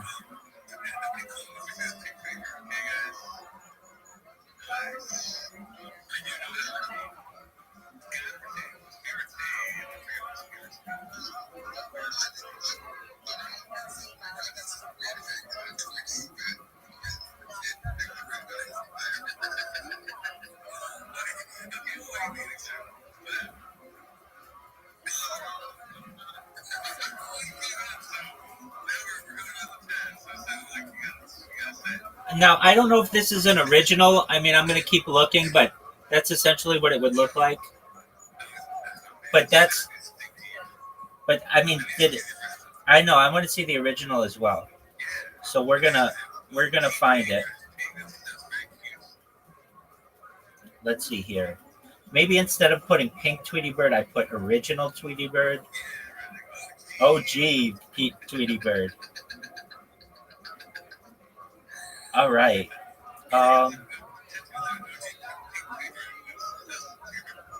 Right. I mean, all I'm seeing is just yellow. So maybe they...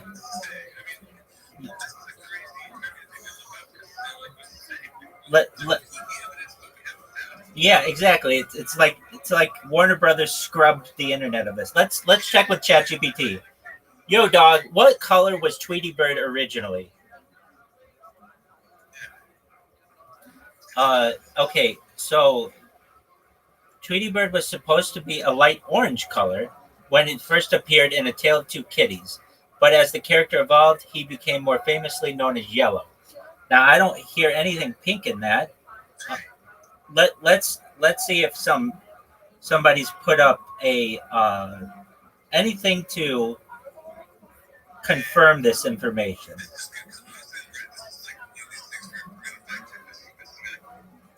Oh, so vintage Mattel Looney Tunes pink Tweety Bird. Oh yeah, I mean it is pink. This is something vintage that they had.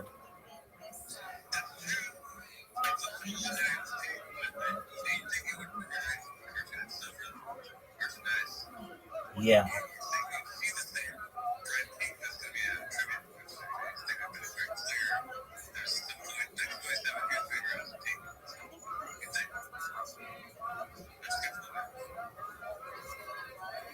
And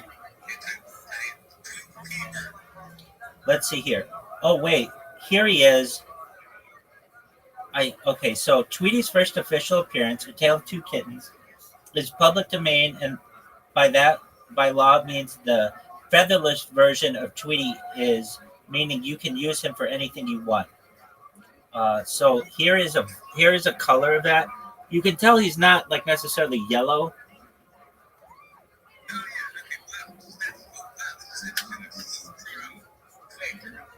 Right. Okay.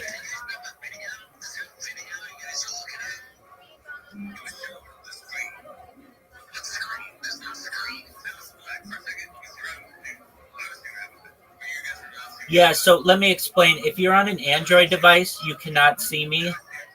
If you're on an No, you should go on your desktop computer and you should be able to see me. The reason why it goes black is because it means somebody else is speaking. Yes. All right. Right. I don't get that. I mean, this is really one of the first conversations I have with Elon Musk is, yo, dog, why do you keep impregnating influencers from your platform? Secondly, why isn't it that the video doesn't work properly on Twitter Spaces for all people on the platform, not just iOS users or people on a desktop computer? I've got a lot of bones to pick with him, so no worries. We're going to bring it up to him. Absolutely. All right, next question. When did Legoland California open? Let's get it within 5 years. It's not 2008.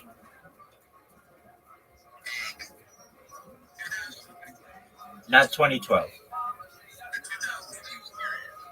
2000 period. Okay, so it was March 20th, 1999. Yes. All right, next question. What was John F. Kennedy called by his friends?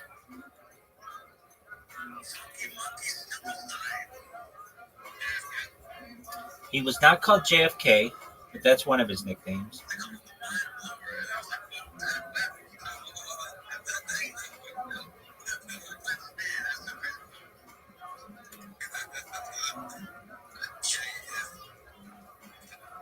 Like you think about it. I mean, like you've heard him refer to this a lot in your life.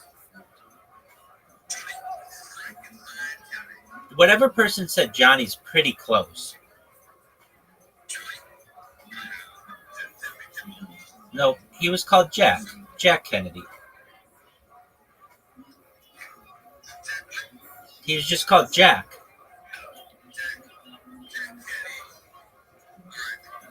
Next question. How many sides does a nonagon have? 9 is correct. Next question. Amharic is the official language of what African country? Amharic, it's spelled Amharic. Yes. I don't know if that's true, but it is the main language of Ethiopia.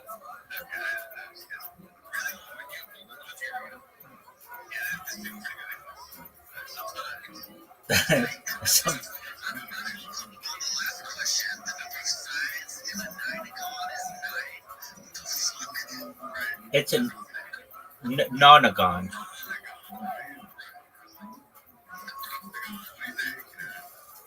Next question.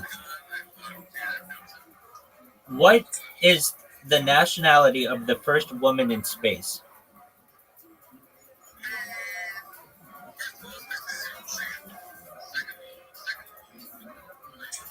Russian or Soviet is correct.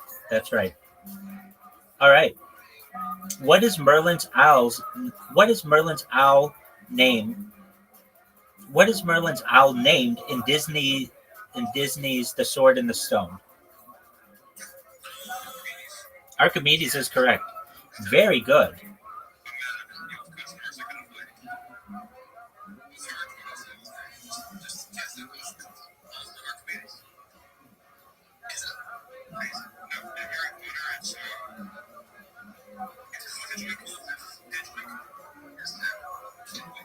Is that correct? It's Hedwig?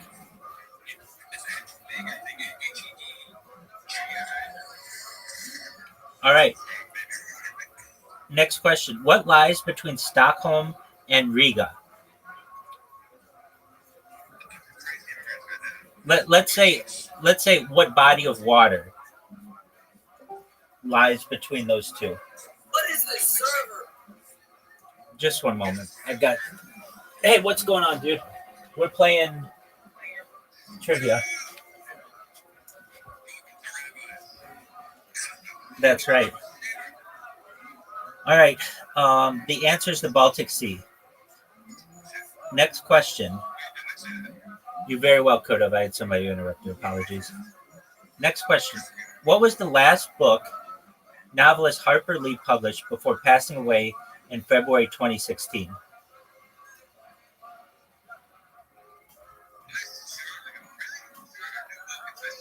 Yep, apparently. Ghost Set a Watchman. Of course. How didn't we all know that? All right, next question. What U.S. state is home to Clemson University? It is not Alabama.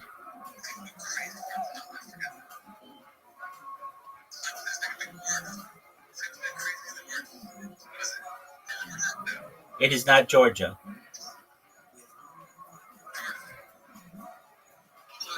It is not Ohio.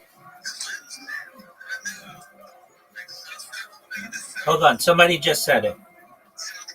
South Carolina is correct. Very good. Next question. The earliest evidence of the wheelbarrow was found in what country? Not Greece. Not Turkey. Okay, so it's further east of both of those.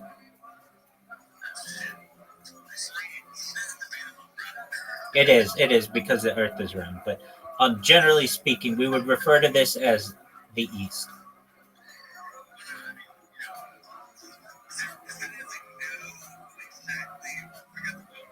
Oh, yeah, okay. Well, I mean, this is where the earliest evidence of it is.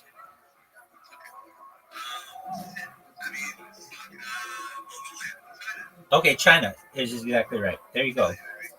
Who wrote the book To Kill a Mockingbird? That is correct. Next question. The African Queen is set during what war?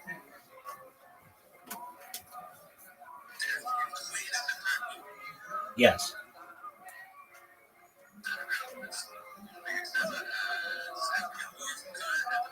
It was not an African war.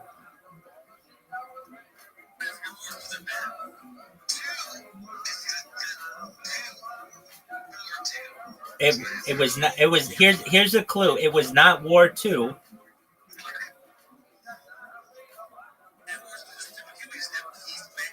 That's what we're doing. That's what I've dedicated my life to. All right. The answer is World War I. Agreed. I know you were just one off. All right. Next question. In what U.S. states would you find Pikes Peak? In what U.S. state? There's a grammatical error here. So in what U.S. state would you find Pikes Peak? It is not Maine. We already talked about the tallest mountain in the state.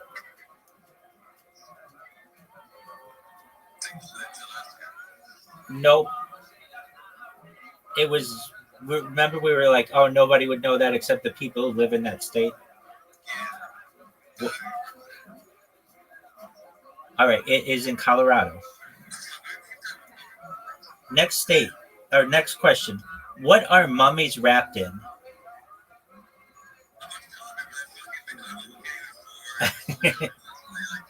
Dog, I've talked to him about getting a bidet.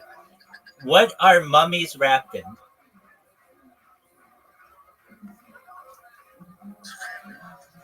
It's not toilet paper. It's not saran wrap.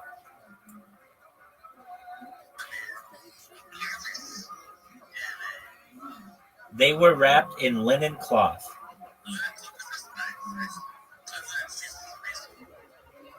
All right, next question. What sign of the zodiac are you if you were born on leap day?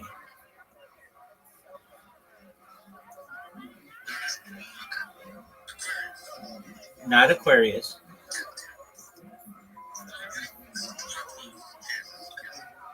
Yeah, so I think this one has to do with fish.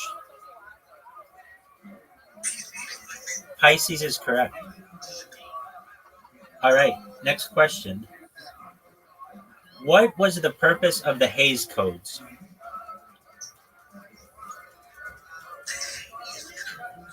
Correct. These were self-censorship of the movie industry. All right, next question. How many suits are there in a game of Mahjong?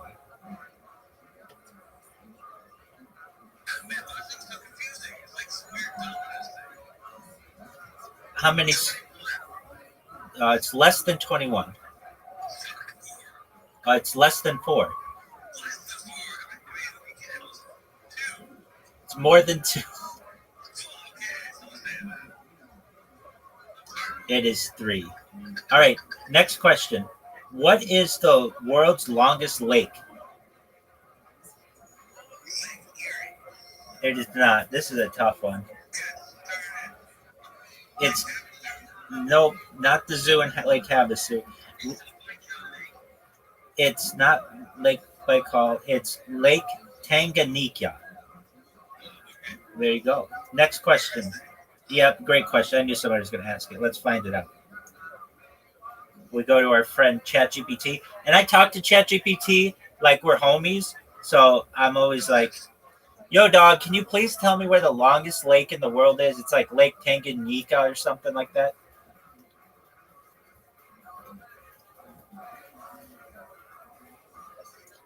They're telling me the deepest. No, I want longest. Right. It's Lake Tanganyika. It's in East Africa. And it stretches about 673 kilometers. It's shared by 4 countries: Tanzania, the Democratic Republic of the Congo, Burundi, and Rwanda. But we're gonna make sure that Schiller is able to afford a lake house on that bad boy. He's gonna have a pontoon boat. Excellent. Next question. What is a bellwether? Yeah, I mean, it could mean a lot of things. The answer they want is a leader of flock of sheep. But what I want to know, like, is that a person? Wouldn't that be like a shepherd? So we're going to look it up. Yo, dog, what is a bellwether in terms of sheep? A bellwether in terms of sheep is the lead sheep of the flock, often chosen because it wears a bell around its neck. Oh, okay. The bell makes it easier for the shepherd to keep track of the group. Over time, the term bellwether has come to mean a person or thing that indicates or predicts future trends or events. So in a broader sense, a bellwether is a leader or an indicator of what's to come. Very interesting. Makes sense. All right. Next question. What is the name of the lively Spanish dance in triple time and typically performed with castanets or tambourines? It is not flamenco, but it's close. That's a close word. It's not tango. If you kind of combine those two words, nope. I believe there's a movie site called this. Fandango is correct. Exactly. All right, next question. What festival is held on the last Wednesday of August each year in Buñol, Spain?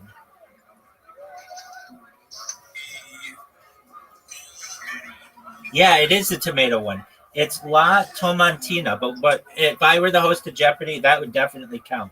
The tomato one. All right, next question. What is Dan short for in U.S. Vice President Dan Quayle's name?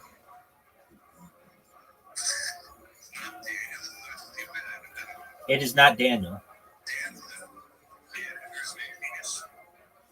It is Danforth. Danforth.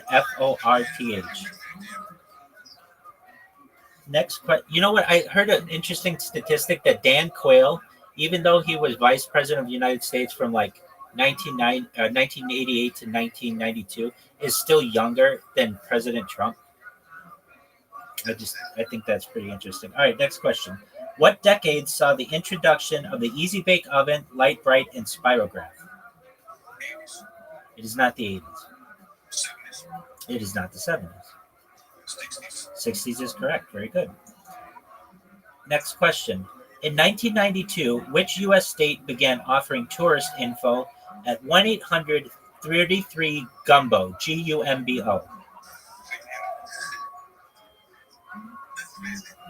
What did you say? Louisiana is correct. Absolutely. All right. Next question. Which French designer was the heir to a fertilizer fortune?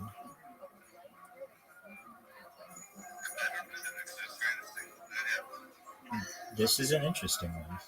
Which French designer was heir to a fertilizer fortune? Dior is correct. Christian Dior is correct. Good. That's it. Well, you got it. Very good. Next question. In which city does Spider-Man live and protect? New York City is correct. Next question. According to a Greek myth, what did Prometheus steal to give to humans? Fire is correct. Next question.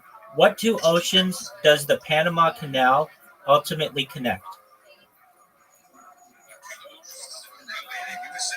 That is correct. Next question. Which U.S. state is the only one with the Union Jack on it?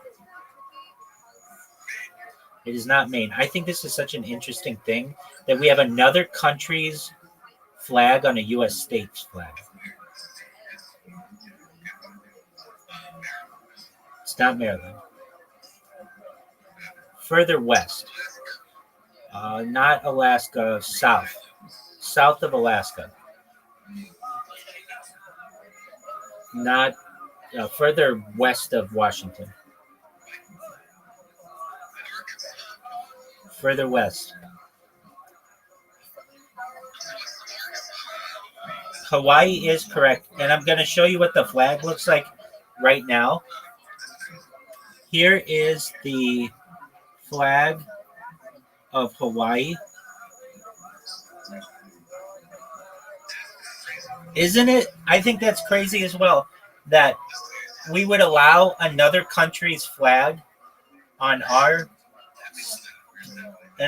state. All right, next question. Who wrote the novel Lolita? That's correct. Bravo. Good job. All right. Who directed the movie Close Encounters of the Third Kind? I think I heard it, but say it again. Spielberg is correct. Next question. What famous animal character called Skull Island home?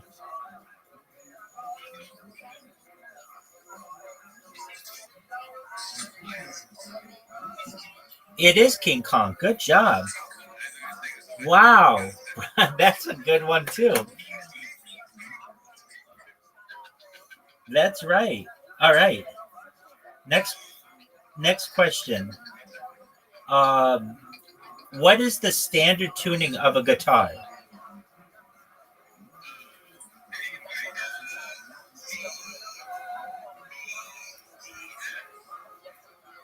At least according to randomtriviagenerator.com, it's EADGBE. Exactly. That's all right. Next question. According to the famous SNL catchphrase, SNL being Saturday Night Live, what's the only prescription for Christopher Walken's fever?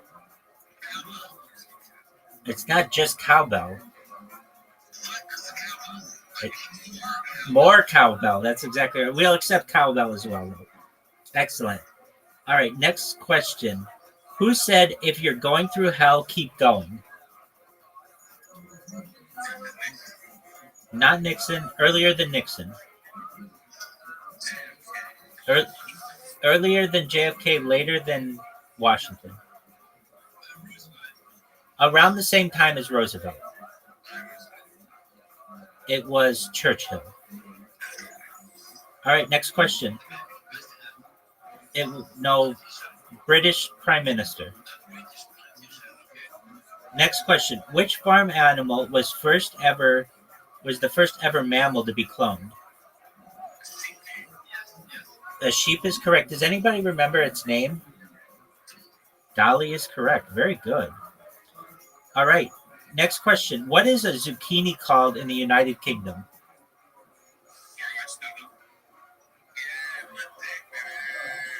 It is known as a courgette. All right.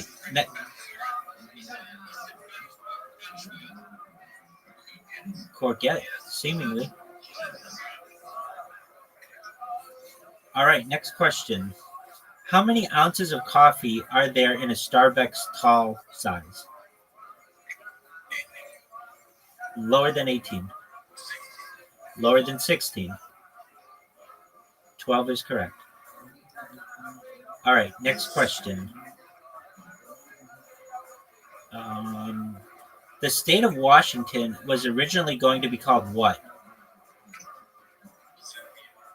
Not Olympia. That's its capital.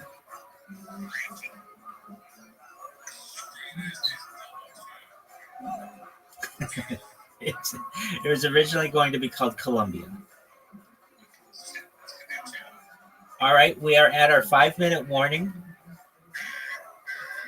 Make sure your thinking caps are on. Next question. Allegedly, I'm throwing allegedly in there. What date did the first man land on the moon?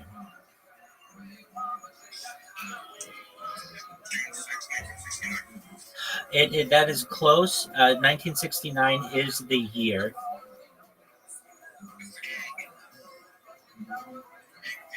It was July 20th. July 20th, 1969. That's why we use the key term there of allegedly. All right, next question. What American author created the characters of Rip Van Winkle and Ichabod Crane?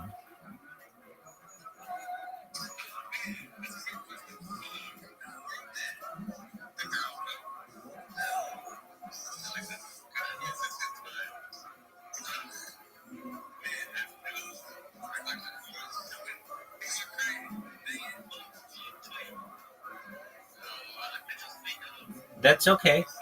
It was Washington Irving. All right, this is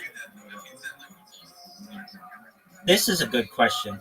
What is the most abundant metal in Earth's crust?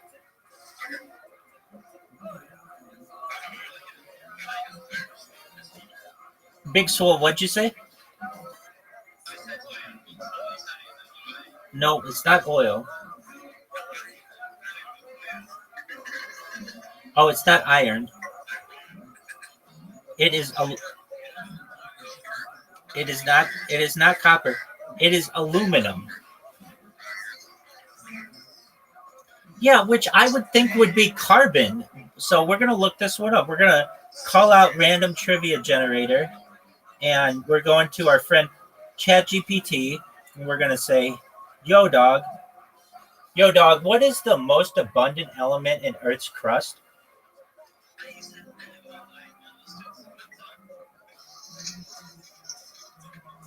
Okay, and it says that it's oxygen. Okay, well, what about aluminum?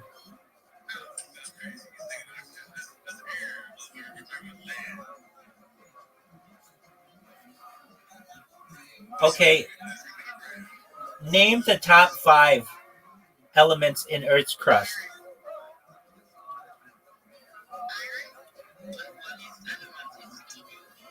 So, according to ChatGPT, It's oxygen is 1, silicon is 2, aluminum is 3, iron is 4, and calcium is 5. So I think random trivia generator needs to check its facts on that one. All right, next question. At what nation does Panama attach onto South America?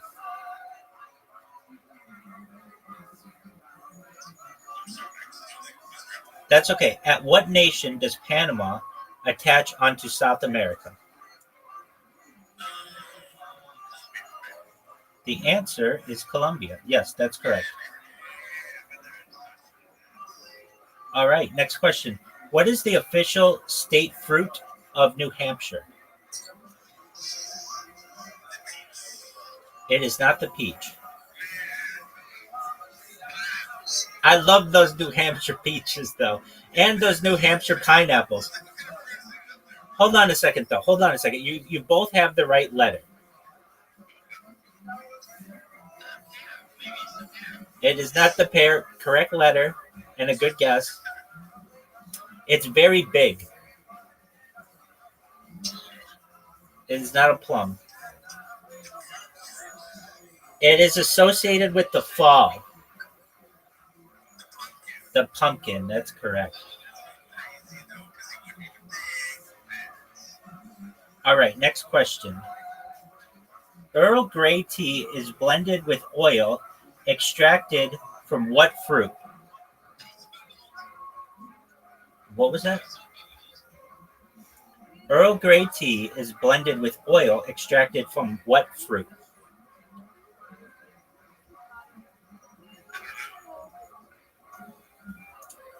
It is the color. What was that? Holly.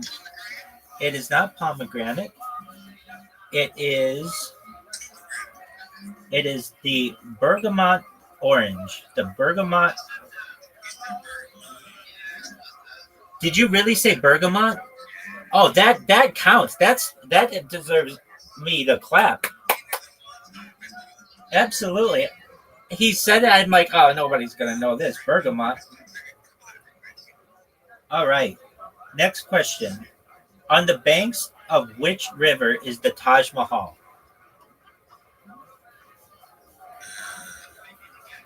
It is not the Ganges. It is not the Jordan.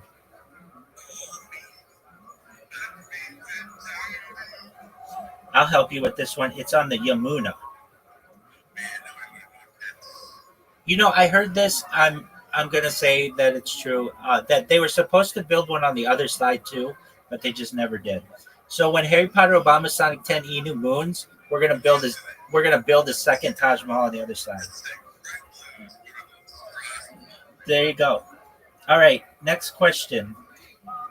What flowers of the curry tree? The flowers of the curry tree are what color? Not yellow. White is correct. Good job. What acid gives vinegar its smell and taste? Yes.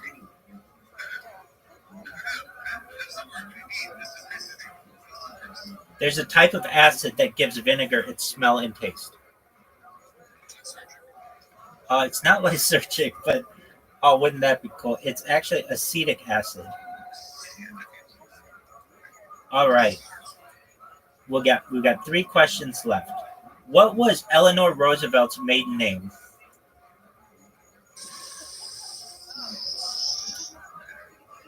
Yes, you do. Here's a clue. Eleanor Roosevelt and Franklin Roosevelt were distant cousins. Not Eleanor.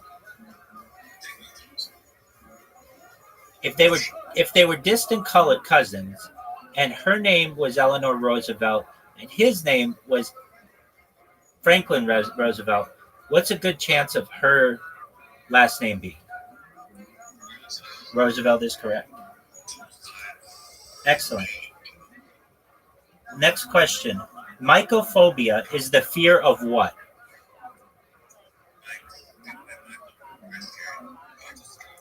It's not Michael Scott, not fear of people named Michael. Michael. It would be Mycophobia.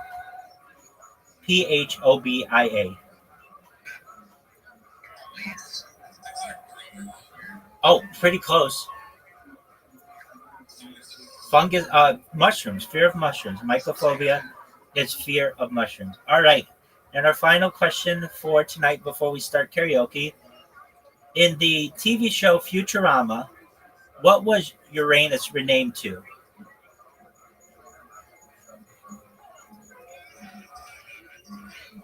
It is. It is. And we're not going to end if no one knows it. The answer, Uranus was renamed to Eurectum.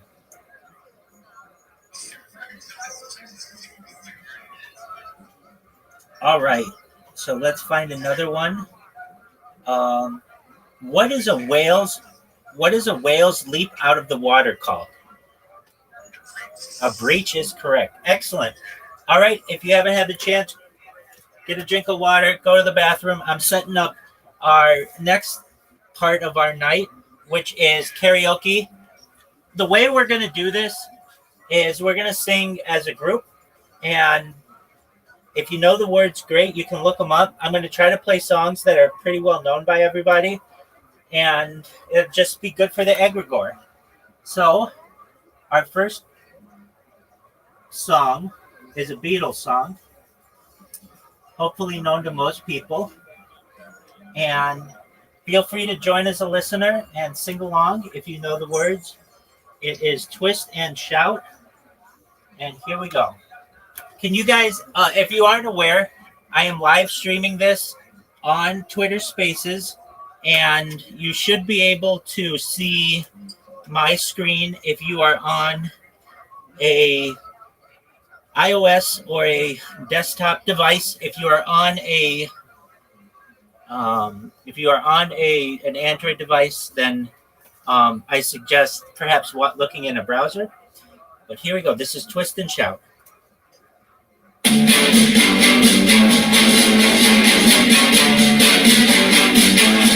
Well, shake it up, baby, now shake it up, baby. Twist and shout, twist and shout. Come on, come on, come on, come on, baby. Now come on, baby, come on and work it on out. Work it on out, baby. Work it on out. Work it on out. You know you look so good. Look so good. You know you got me going. Now got me going. Just like I knew you would. Like I knew you would. Ooh, shake it up, baby. Now shake it up, baby. Twist and shout. Twist and shout. Come on, come on, come on, come on, baby. Now come on, baby. Come on and work it on out. Work it on out. You know you twist it, little girl. Twist it, little girl. You know you twist so fine. Twist so fine. You know you twist a little closer. Now twist a little closer. And let me know that you're mine. Let me know you're mine. Shout out to Harry Potter, Obama, Son, 10, you know the greatest coin in the world. If you haven't bought it now, you're missing out. Make sure you own it. We are taking this bad boy to the moon. It is the greatest coin in the history of mankind. Here we go, baby.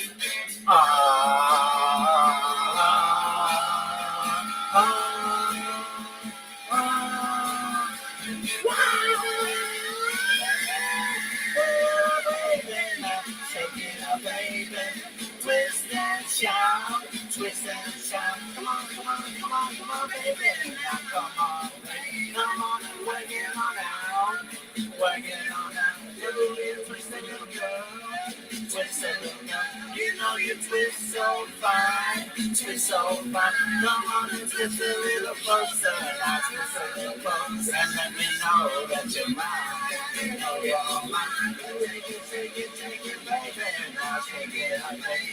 Take it, take it, take it, baby. Now take it up, baby. Well, take it, take it, take it, baby. Take it up, baby.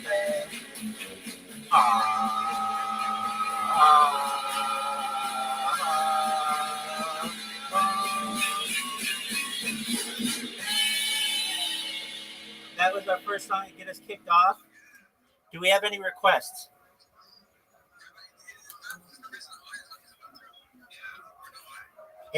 It doesn't come through at all.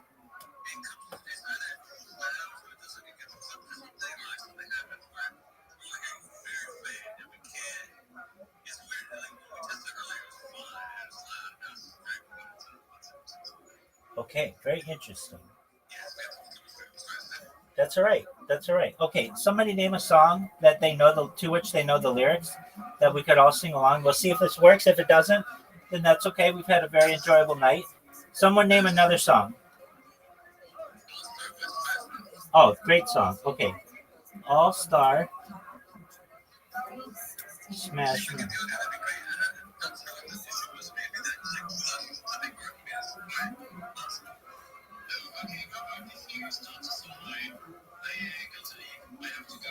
Okay, well, thank you so much for coming. We really appreciate it. Absolutely. Harry Potter Obama song, Send You to the Moon.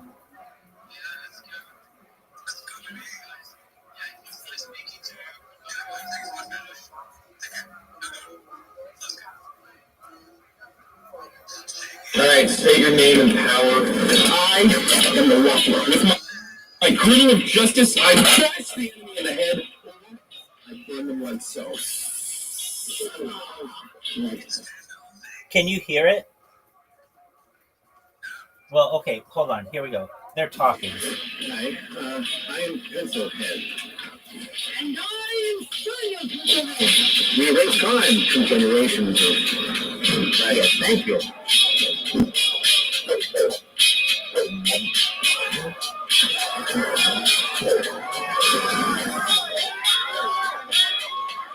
I too is potential. Somebody once told me the world is good. Can you hear that? Okay. Roll me. I ain't the sharpest tool in the shed. She was looking kind of dumb with her finger in her thumb and the shape of an L on her forehead. Well, the years start coming and they don't stop coming. Back to the rules and I hit the ground running. Didn't make sense not to live for fun. The head gets smart, but the head gets dumb. So much to do, so much to see, so much wrong with taking the back streets. You never know if you don't go. Never shine if you don't blow. Hey now, you're an all-star. Get your game on, go play. Hey now, you're a rock star. Get the show on, get paid, and all that glitters is gold. Only shooting stars break the mold. It's a cool place, and it gets colder. Now wait till you get older. But the media men beg to differ. Trying to a hole in the satellite. The mystery skate is getting pretty thin. The water's getting warm, and we might as well swim. The world's on fire, how about yours? That's the way I like it, and I'll never get bored. Hey now, you're an all-star. Get your game on, go play. Hey now, you're a rock star. Get the show on, get paid, and all that glitters is gold. Only shooting stars break the mold. Shout out to Harry Potter Obama Sonic 10. You know, if you have another chance, buy as much ticker Bitcoin as possible. It is the greatest cryptocurrency in the history of mankind, the history of womankind, the history of humankind. Hey now, you're an all-star. Get your game on, go play. Hey now, you're a rock star. Get the show on, get paid. And all that glitters is gold. Don't need shooting stars.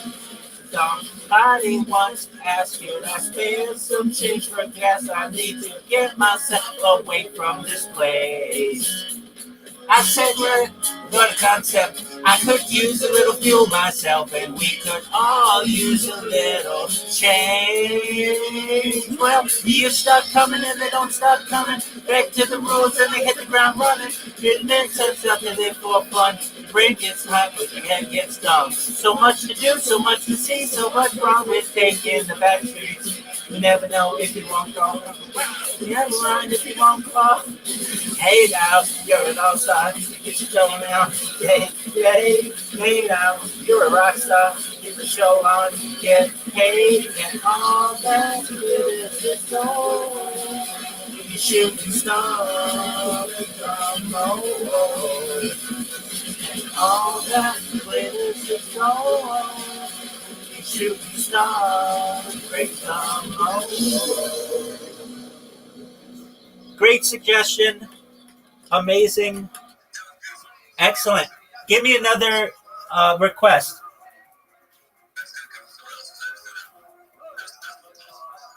Of course.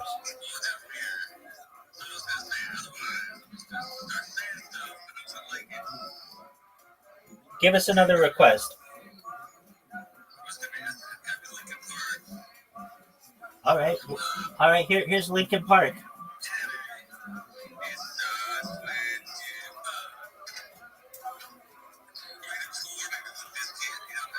Oh, dude. After this, we need some nookie. All right.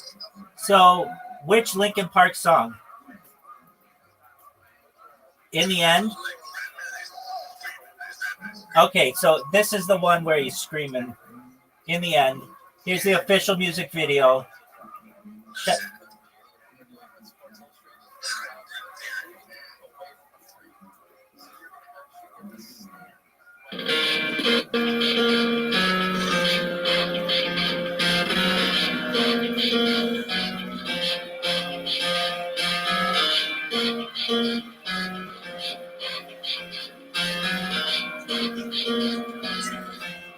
It starts with one thing, I don't know why. It doesn't even matter how hard you try. Keep that in mind, it was right to practice. It's all I know. Time is a valuable thing.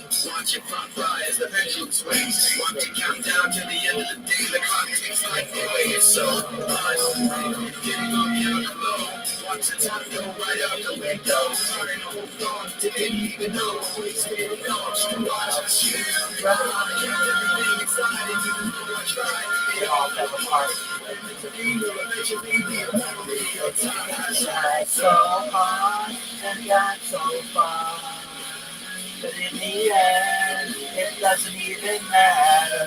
I had too far to lose it all. But in the end, it doesn't even matter. One thing, I don't know why. It doesn't even matter how hard you try. Keep that in mind. It's right to remind myself how I tried so hard. The way you market me, acting like I was by your property. Remember laying on times you poverty. I'm surprised it got so hard. The way you were before. You didn't even recognize me anymore. Not that you didn't me back then, but it all comes back to me in the end. Kept everything inside and even though I tried, it all fell apart. But eventually, will eventually be a memory of a time when I tried so hard and got so far. But in the end, it doesn't even matter. But they're too far to lose it all. But in the end, it doesn't even matter. My trust in you. Just as far as I can go. For always, there's only one thing you should know. I put my trust in you. Just as far as I can go. There's only one thing you should know. I tried so hard and got so far. But in the end, it doesn't even matter. I tried too hard to lose it all. But in the end, it doesn't even matter.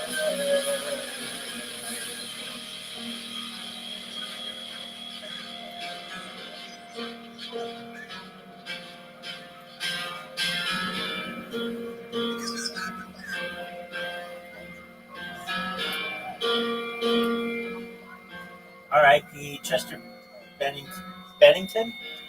Is it Bennington?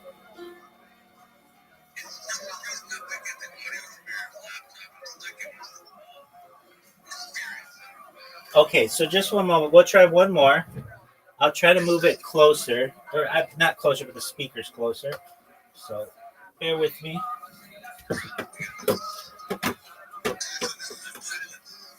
Exactly, that's how it works. All right, if you're not aware, the next song is Nookie by Limp Bizkit.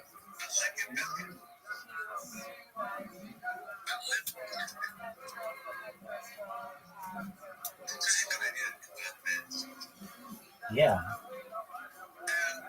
All right. So I wonder if it's too loud. Like basically there's noise suppression. All right. So then let me turn it down from the speakers and maybe it'll be good. All right, we'll try it. That would happen. Just too much power. Exactly. Happens.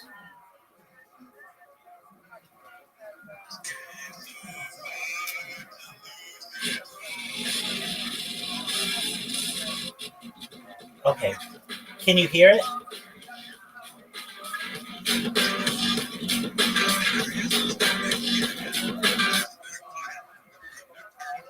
Okay, so I'm gonna start it low and tell me if you can start to hear it. Okay, so you shouldn't be able to hear it very well. It's moving up. Moving up. Can you hear it? Okay. Interesting. All right.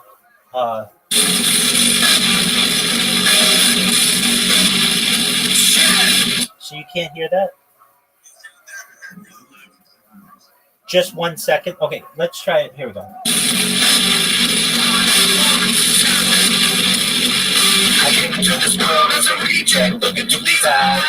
Can you hear it? Okay, so we have to turn it down. Okay. Can you hear it now?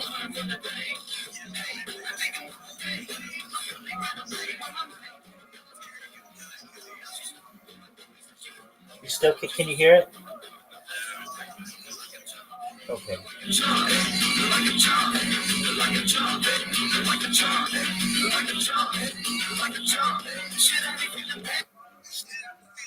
Oh wait, hold on a second. Hold on a second.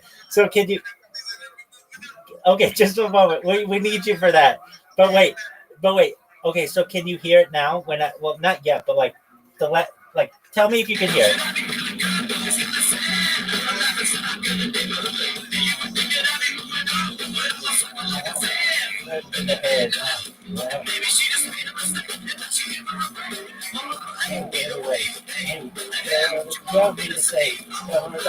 That I can't deny. Oh, the cookie. Come on. You can take that cookie and stick it up your hair. Stick it up your hair. Stick it up your hair. Stick it up your hair. And give it all for the nookie. Come on, the nookie. Come on. You can take that cookie and stick it up your hair. Stick it up your hair. Stick it up your hair. Stick it up your hair. Why did it wait so long? Why did it wait so long? To figure it out, and I'm the only one who can get it. Then they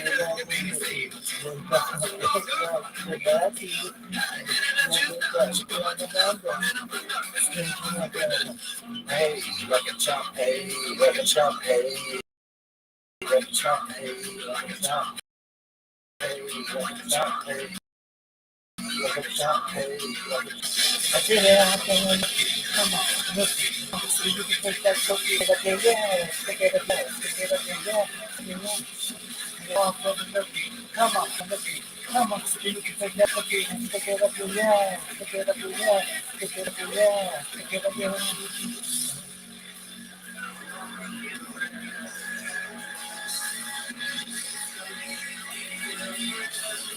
If you haven't had a chance, buy Harry Potter, Obama, Sonic, 10 you knew it's the greatest sport in history of humankind.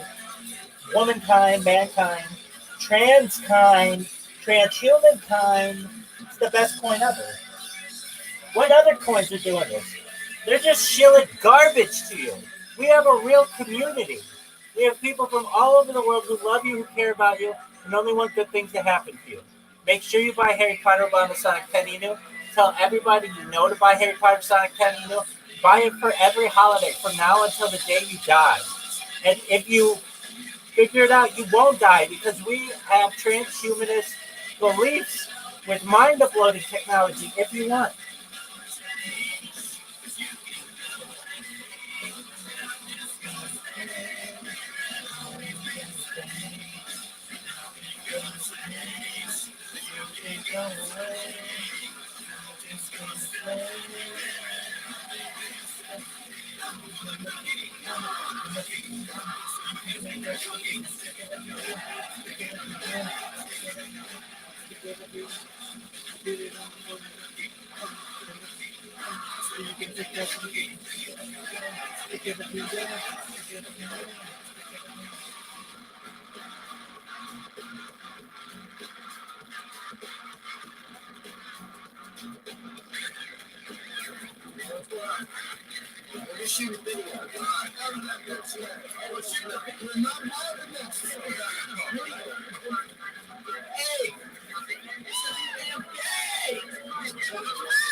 Could you hear it?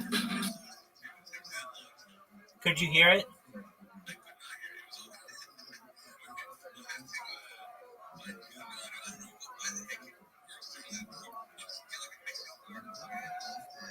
Yeah. All right. All right. Well, then, we're going to try one more song.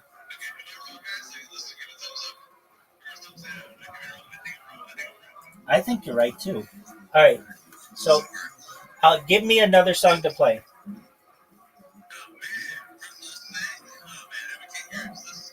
No, because I'm going to blast the balls out of this thing. Oh, absolutely.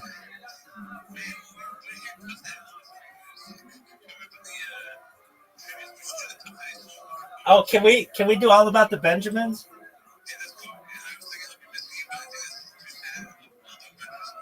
Right. That's exactly right. All right. I love this song. Let me just say a quick little aside. I took some time when I was a young person to memorize all the lyrics of this, and I would go to parties and I would stand on couches and tables if I so chose, and I would just freestyle this, and the party would go crazy.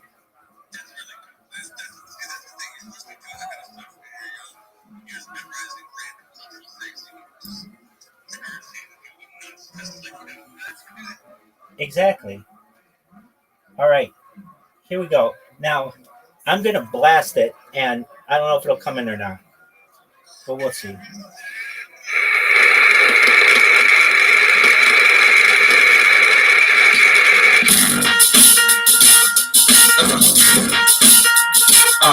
Yeah.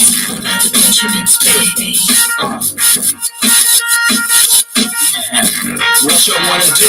Wanna be ballers, shot callers, brawlers, who be dipping in the bands with the spoilers. On the low from the Jake and the Taurus, trying to get my hands on some rants like Horace. Yeah, living the raw deal, 3-course meal, spaghetti, fettuccine and bill, but still, everything's real in the field. And what you can't have now, leave when you will. But don't knock me for trying to bury 7 zeros over in Rio de Janeiro. Ain't nobody's hero, but I wanna be heard on your hot 9-7 every day. That's my word. Swimming in women with their own condominiums, 5+5s who drive millenniums. It's all about the Benjamins. What? I get a 50-pound bag of oof for the months. 5 cans carry. Throw my hands with the cuts. It's on the move.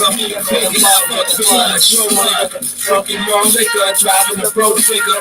I'm off no sickness, rest by gold diggers. Trapped in Rio windows with gold zippers. Chill touch me, kept vibes. Popping crystals, freaking in 3/4 reptiles. It's cream, forest green. They G with my team, so while you sleep, I'm a scheme. So why nobody ever will believe you. You do what we do, stack chips like Hebrews. Don't let the melody intrigue you, cause I leave you. I'm only here for that green paper. I'm sure you're trying to cop those colossal size Picassos. And with cash flowing like soda. And the Latin chick transporting in the chocha. Stampeded over potholes, never sober. Flexing Range Rovers, still away from Minnesota. I'm putting lost with camcorders and Chevy Rovers. Smashing the building with this chick named Miranda. With Daytona, when I was younger, I was a bonga. But now I own the chicks who wear beauty pageants. Tricking, taking me skin at the asking. Against the mental, stay popping fist out. The black fist down and the act coops and front. Pinky ringing, the doors with the man singing. I tie music down the river with your chick clinging. To my business, where you have for. Acting hard when you was pussy as RuPaul. It's all about the Benjamins, baby. It's all about the Benjamins, baby. It's all about the Benjamins. It's my girl. What you wanna do?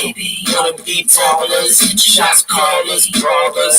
We'll be kitchen in the bed with spoilers. All the young big with the blood. Wanna bubble with the beat, huh? Throw a heck for the whole family. Dressing all black like a homie. So everything this is for my homie. Every moment, we're making niggas so sick.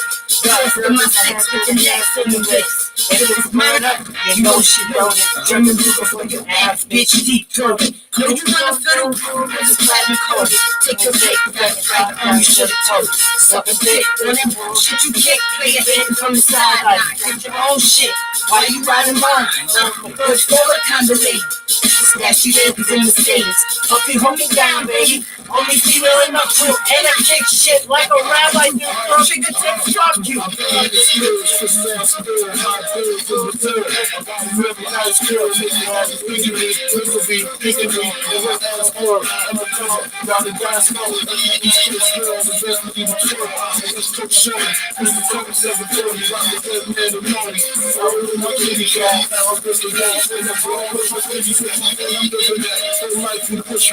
Fuck the state, and fuck hoes the Penn State.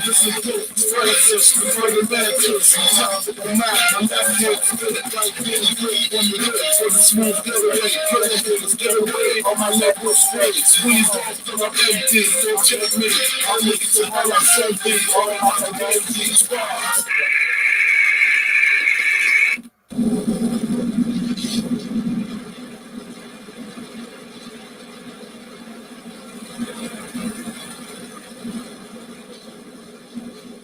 Bingo, bango, bongo. All right, friends. Could you hear that one any better? More like, can you hear me?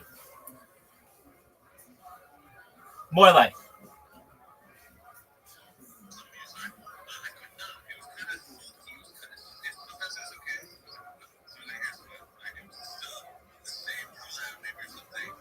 All right.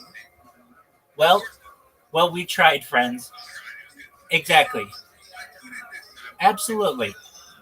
Absolutely. Well, thank you so much for joining us for Trivia Night and Karaoke. If you weren't aware, by Harry Potter Obama Sonic 10 Inu, it's the greatest coin in the history of humankind. We have loved to have you here, Mr. Morelight. So I'm sure you've got some poontang to take care of on a Saturday night and perhaps a Sunday. When are we going to reconvene? Do you want to do it Monday? Or I could do it tomorrow night. I just don't want to take up every night of your week.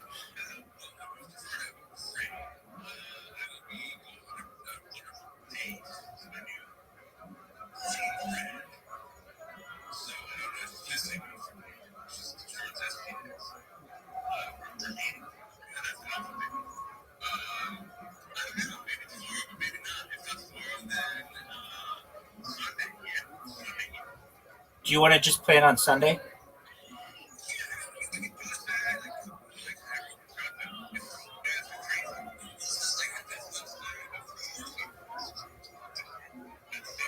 Okay, well here I don't want to use a any sorcery here, but I just want to make sure. Like if it's 6 p.m. Saturday night, are you gonna say to me, "Yo, my girl from SPX is here. I got to bail."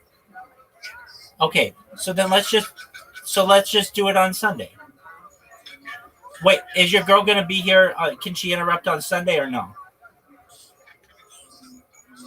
She's gonna be on. She's gonna be doing her own thing by Sunday. Okay, excellent. Okay, so same time, same station, Sunday night. How's that sound?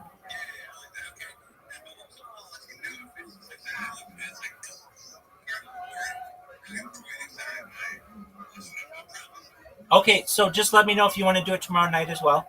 But we will plan officially on Sunday. Okay,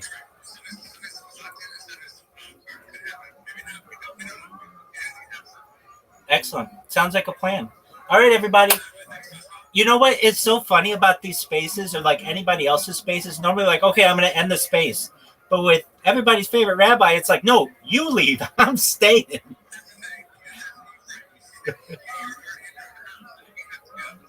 Exactly. So feel free to stay as long as you want. I'm gonna watch Kill Tony and just enjoy your lives, everybody. Thank you for coming. Peace, baby. Love you guys.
Stevie.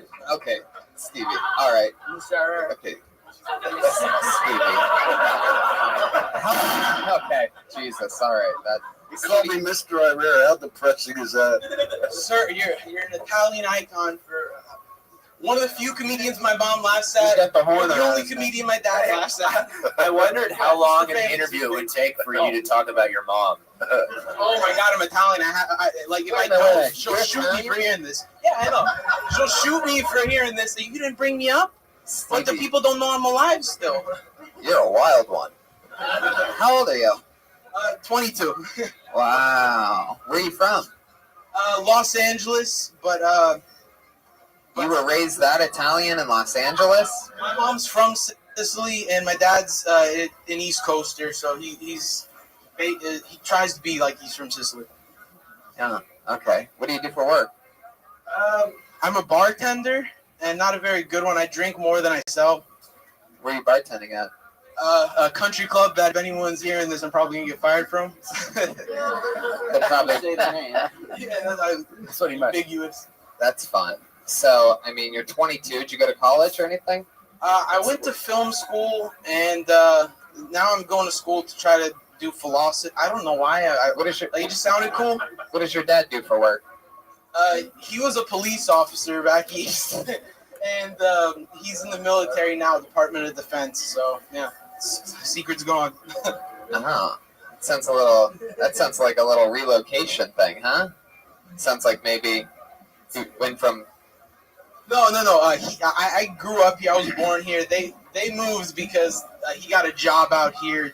I don't know. It's not as interesting as everybody. It certainly isn't. No, I think it's the biggest low that we hit throughout the entire show. But no, yeah, we found out some info on you. Oh yeah, at least you guys know. You seem so Italian. I'm not used to seeing anybody this from LA. It's very bizarre. And, people tell me that I really don't see it. And that's what maybe makes me laugh when people tell me, "Oh, you're really Italian." So it's maybe because I bring it up, but I don't try it. I don't know anything else. I like that. Fuck yeah! All right, Stevie. And I like that. 22. Good job. I'm excited to be here. Well, that's the end of it. So I'm glad you had that excitement. There you go, Stevie Timble, everyone. Oh, yeah. This is the part of the show where we go through our two regulars real quick. They write and perform a brand new minute every week. They don't come out of the bucket. They do this every single week, a brand new minute. Going up first, she's been doing this for months. You know her from this show. The one, the only, the always fun stylings of Melissa Esslinger, everybody.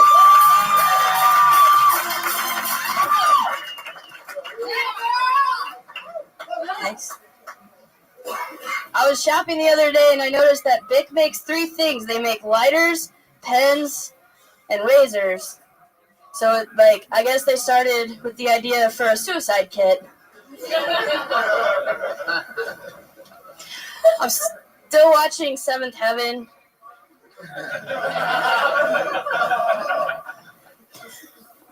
Yeah, those two go together. I don't really know how that show lasted so long. It lasted for 11 years. I don't know whose dick the producer was sucking, but that's a long time for a show to go on with a diddler as one of the main characters. I don't know why I said that.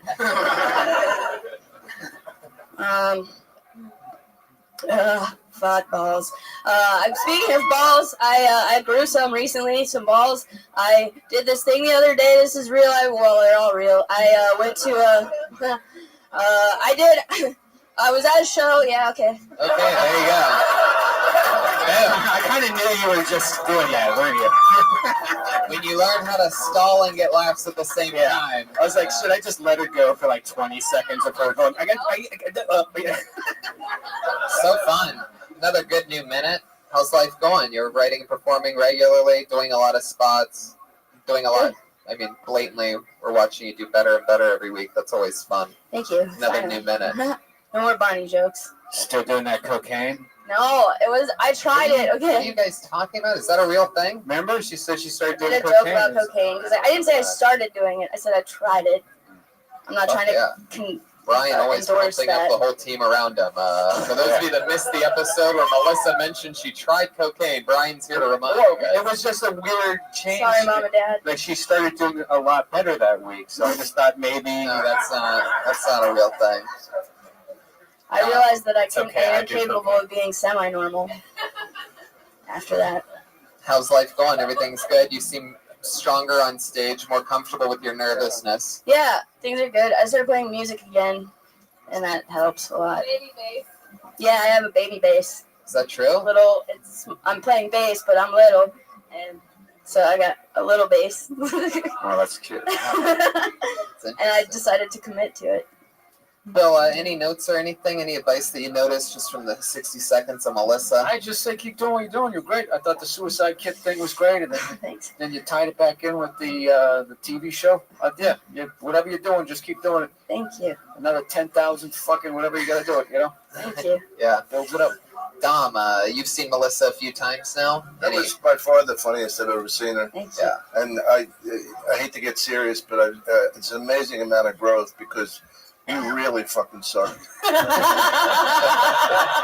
But you're so great. Thank you. That's so fun, and that's one of the fun things about that is that watching you grow. It's very cool. There you go, Melissa Esslinger. She did it again. She's on Twitter, Melissa Esslinger. How fun. How fun.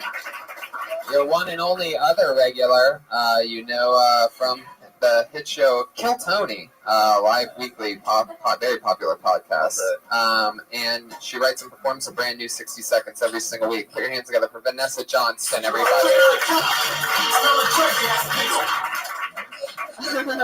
Yeah.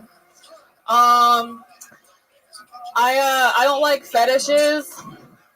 I think they're scary.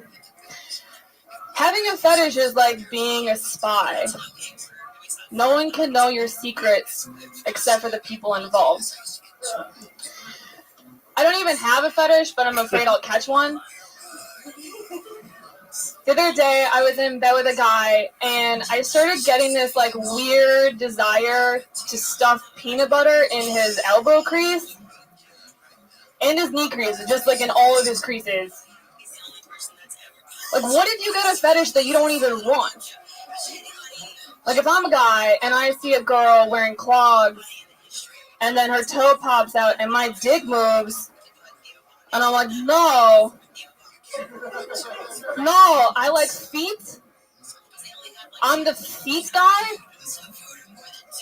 I'm quitting stand-up. That's exactly a minute. You're not quitting. How dare you? Wait. You have a dick? I don't understand that. No. What were you talking about you having a dick for? Is that real? No, she's saying that if you're a guy, you can't really control what your fetishes are. Yeah. So if your dick moves, basically, it's telling you you're in defeat. But I think you could just say that. You know what I mean? I think the wording on these things that you're trying to say, like, and also it sounds like when you wanted to put peanut butter. Yeah, just cut that part out. There's no reason to. Well, I mean, or you could just say, or you were just like in the mood for peanut butter or something, is what it really seems. Like you had peanut butter handy. Did you think of peanut butter first? Or elbows, like what order does that even go in? Did that really happen? Yeah, it did last night. So you were in the mood, let's try to retrace these steps. You were in the mood for peanut butter, like you were craving some peanut butter, right? That came first. Then like you saw what? This guy's elbows and knees? No, I was just looking at his elbow grease and I was like, oh, I really want to lick peanut butter off of it. Elbow grease? No, they're elbow grease. Yeah. And I was like, that's so weird. She could put peanut butter in any of my crevices. No, lawyer. Wait, did Pat say that, or is this Pat's? Obviously. No comment. Oh my God. I don't know. I was in such a weird space this week. Like the minute I originally was gonna do started with like I recently started masturbating with my dog. That was like the start of it. With your dog? Yeah, it like goes this whole like misdirection thing, but I was like, don't do that, and I just did it, and like But anyway, the point was my head was just in a really weird space this week. Like just weird things were happening. So you know what I putting mean? peanut butter in crevices of something and masturbating with a dog are two totally different things altogether? No, the point was is like Tony, you figured it out.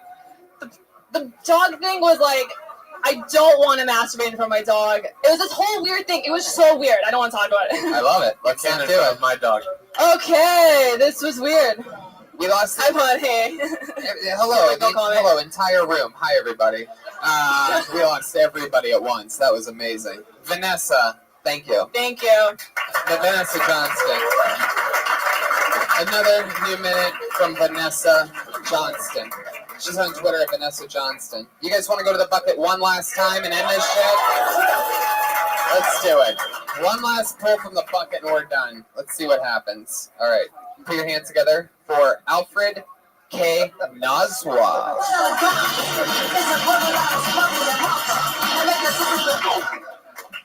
So, people love to tell me they think I sound white, like it's some kind of compliment, which to me it's not. No offense, but it's not. And it used to really piss me off until I quickly realized every time somebody says I sound white, my credit score goes up like 10 points. I'm up to 857 right now. That means if one more person calls me Carlton, I can buy a house. If it happens 2 more times, I can live in Cerritos. Here's the thing. My name is Alfred. Okay, I don't sound white. I sound like an Alfred. It was named after my grandfather, so really I'm Alfred III, which is it's way too fancy of a name for me, because if you met somebody named Alfred III, you'd expect royalty. Like at the very least, like the king of like Cerritos or something. At best, I'm the hipster version of that black stormtrooper. I don't think it gets any better than that for me. That's all I got. Yeah, that's great. Alfred, fun times. Nice to meet you. How long have you been doing stand-up? About 10 months. Nice. Where are you from? I'm from Northern California, but I live in Orange County right now. Uh-huh. Yeah. Why Orange County? I just moved there. I work near there, but then I work in El Segundo right now, so yeah, I just kind of moved. You have a solid patch game going on there. Yeah, a lot of patches. Patches. 10 months. What do you do for work? I work full time as a tax auditor, but I also. Did you fuck over the other guy? I got him. I got his number on the way out. But part time, I work for Forbes, Forbes magazine. You work for what? Forbes magazine. Really? No, not white at all. Yeah, no, not at all. I didn't see that coming. What do you do for them? I write for WWE actually. It's we exclusively cover WWE for that branch of Forbes magazine. WWE, the wrestling organization? Company, Get the fuck out. Wow, you just became Tony's best friend. Yeah, that's so cool. Shut the front door. How's the state of WWE's business doing right now? It's actually pretty good. It's good. Because the network's paying off, right? Yeah, the network's paying off. TV-wise, they're not where they were, but like now that they have the network, it's really Well, it's true. Every Monday Night Raw goes up against Kill Tony, and they've taken a huge hit. Huge hit. They were once the #1 most watched cable show, and sorry, Vince, but yeah, we're not doing anything. I gotta say that it's amazing because you do sound white. You must have. Oh, thank you. No, but I'm saying you must have white in your background. You sound so intelligent. No, the white people are actually the reason. Wow, that's amazing. This is 2016, Dom. What? Heard it all before. Now, my buddy gets that a lot. People will say like, "Oh, you're very well spoken." It's like, for what? Yeah, Right. yeah. It's Right. yeah. What do your parents do? Well, my dad is a vice president of a college, and my mom is like a director of a nonprofit. Wow, jeez, damn. You sound like They're from fucking Africa, okay? Is it legit? Really? That's amazing. What college is he the vice president of? It's Woodland Community College in northern Sacramento area. That's fucking awesome. Well, that's cool, man. And now you live in Orange County. You said 10 months you've lived down here, been doing No. I've been doing stand-up for 10 months. I've lived in Southern California for 6 years, something like that. But I just moved to Orange County 2 years ago. Wow.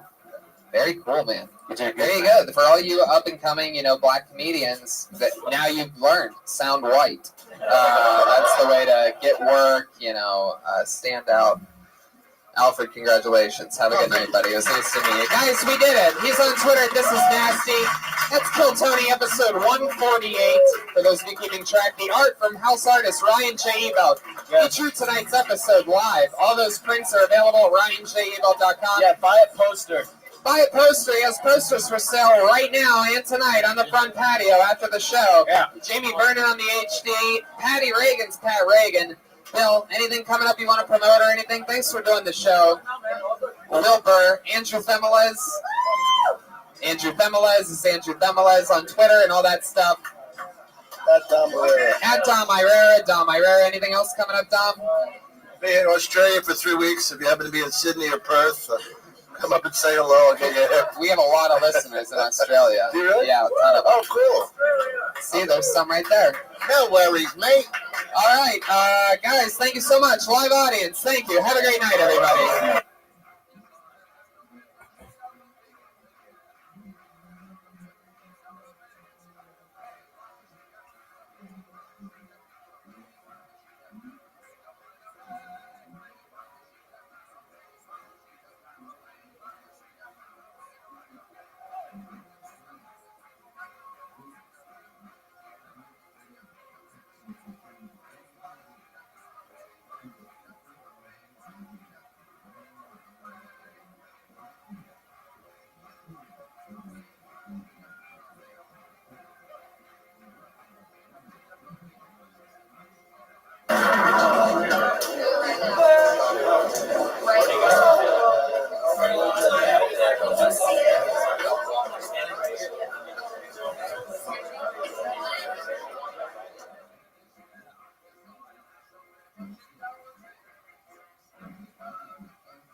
Come to you live from the World Famous Comedy Store for a brand new episode of Kill Tony Volume 3. Give it up for Kill Tony. It's Kill Tony time. That's me. Kill Tony. Pat Reagan on the ones and twos, everybody. Brian Redband. Keep laughing, people. Brian Redband is here. Jamie Vernon on the HD camera. Ryan J. Ebelt. Drawing tonight's episode. We have no mic. No voice. Every fucking week, a live podcast. You guys are unbelievable. I can't wait to switch to the main room. We start a little bit later We're gonna every switch to the main week. room I love this shit. Anyway, Ryan J. Ebelt here, ladies and gentlemen, drawing tonight's episode. Clap for Ryan J. Ebelt now.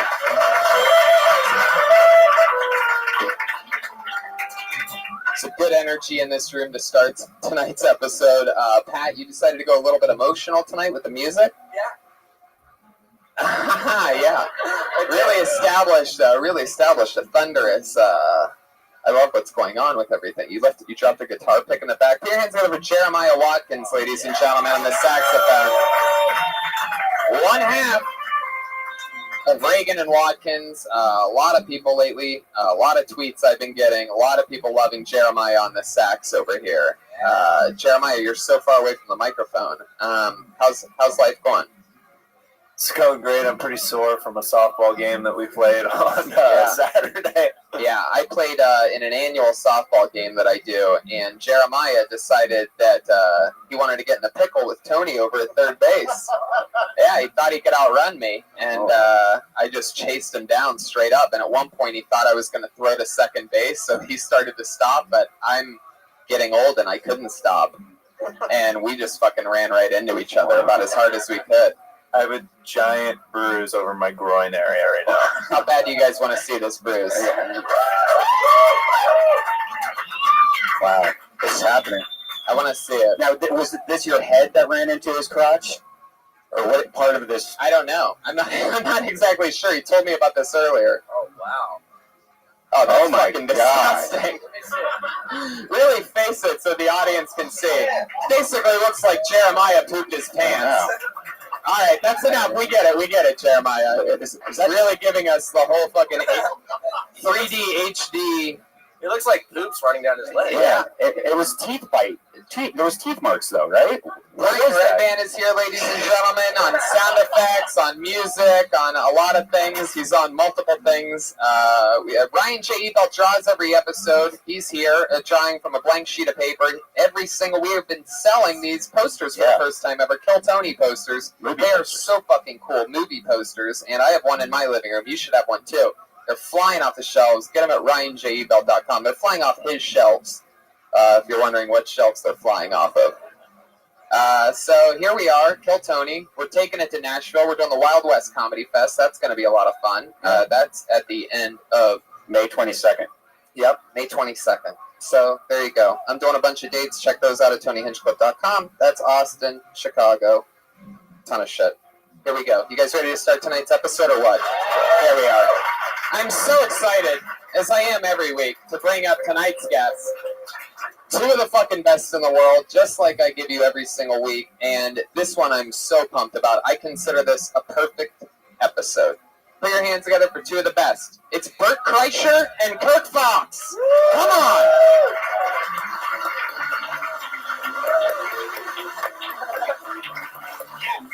Bert Kreischer is back. Come on, you motherfuckers, make some noise! There you go. Sometimes you gotta fucking wrangle up these Monday night audiences. They get all fucking mellow. They don't need to. They don't feel like it. Let's earn it. I love it. Jeremiah's bruise brought the room to a halt. I didn't get to see it. Is this even on? It's on. I can hear you. But I am sitting next to you. I hear you loud and clear. That's all that really matters. I just want to talk to you. Bert, welcome back. So many people have gone crazy since you and Segura were on, like 130 episodes ago. It's been a long time. I've wanted to do this so bad. The best is you texted me to do it, and I thought it was you, but I didn't have your name saved, and I just wrote back, definitely. And then I texted Brian, I go, what's Tony's phone number? Because I just agreed to do a podcast in the belly room, and it better be Kill Tony. That's so great. Yeah, it's me. We got the right show. So I'm excited you guys are here. This is your first time being here since Pat Reagan is a band leader. We used to have an aluminum robot. I was here in the transition stages of the aluminum robot, like when he lost his mind, and then tried to get on Getting Dug with High. Do you remember that? Yeah, I remember that. And then I and then it became an Amazon Prime robot for a while. We just bought a bunch of costumes off Amazon. and then I did another show, and the robot was standing outside the fucking comic book store, but he was being like a regular person. He's like, "Hey man, I know Doug." But it was so fucking odd. He's an Uber driver now, supposedly. So enjoy that. Who isn't? Who is not? Yeah, right? Uber driver. Yeah. That's why I don't take Uber X. I'm afraid that someone I know will pick me up, and then I have to sit in the front seat. You can just call me direct. Kirk, I love your style. You're bringing Fila back. Fila is bringing me back. I'm just fine. Now, is he going to be drawing the whole time? I just want to know who to focus on. Yeah, he's going to be the guy drawing you. If you want to make direct eye contact with him, you totally I just want to make sure he gets the right side. You guys ready to start tonight's episode or what? I'm excited. Do you guys know that over 50 comedians, over 50 people love this show so fucking much that they signed up for the chance to do 60 seconds on tonight's show? Is that what this is? Yep. They're scattered. I was wondering. You've done the show before, Bert. Tony, why is those 2 chairs empty right there? Is there a problem? I don't know. Why are those? Josh, you have a reason on this? That's your fault? No, we got 2 empty seats. Will they remain empty the whole time? Why don't we bump Why don't we fill them up so this doesn't look like the show's crumbling? Yeah. Here comes one guy that nobody's going to want to sit next to. That's all right. This is great. 1 I can deal with. 1 empty seat's fine. 2? Is there one other person? He's the artsy Steve Renazizi. How about a single woman? Is there a single woman? I wish he wasn't here. Oh, people don't know what happened there. That was such a good call, and it got 0. I wish he wasn't. Yeah, that makes sense. Steve Renazizi joke, right? Yeah. Okay. It's like a Pink Floyd joke. Maybe he could draw that joke so people can understand it. No, it's all right. People, okay, very good. That actually is Steve Rannazzisi sitting there in the middle seat. How's that? Is that a better one? Do people not know what he did? All right, cool. Very good. So much has happened since then. Sometimes I do inside jokes to myself, which I'm the only other. Some of those inside jokes, keep them inside. I love it. I'm gonna try. Trying to keep the jacket zipped up, keep it contained. You're still talking about that? Let's move on. I'm trying my best, Kurt. I really am. I can't fucking dig that one out. I'm surprised you had no idea that I was. Move on. I'm still trying, Kurt. This is good. Tony, what happens when you pull out something out of the bucket? I'm still trying to get there, guys. I promise you, we all know where I'm going here. I pull names out of a bucket, and comedians do 60 seconds. You know your 60 seconds is up when you hear the sound of a kitty. Now, if you pull Steve Rannazzisi out of there, you're going to be okay. All right, let's not continue this one joke that's been failing the whole time. The unelectric callback. Huge setup. Boy, I got mind bombed. Wrap it up then, guys. In your 60 seconds, or else you're going to bring out the angry West Hollywood bear. Comes. Very good. A professional show we're bringing to you here tonight. That bear sounded like he was in a car. Yeah. It did, with the windows rolled up. So, you ready to do this shit? Are you guys? Oh my God, what is this fucking guy doing? What are you looking for, sir? Here, sit here. Come sit here. Sure, sit next to him. Come sit here. This is how you do it. Everything's working out. You have to sit the people that nobody wants to sit next to each other. That's how it works. He's taking everything out of his fucking pockets. You guys are friends? That makes perfect sense. Split those chicken fingers amongst each other. I want these two guys out of those seats. I want to make it. So here we go. I'm going to pull a name out of the bucket. They do 60 seconds of uninterrupted stage time, and we talk about them. I talk about them with them about anything in the world. You guys ready to start this shit or what? Let's do it. Oh, God.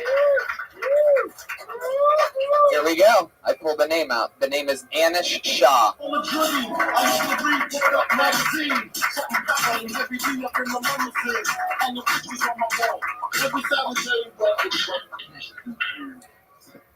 I performed at Harvard recently. My favorite part of the show was the beginning when I got to see the looks on those kids' faces when I told them that I turned down Harvard to go to University of Illinois.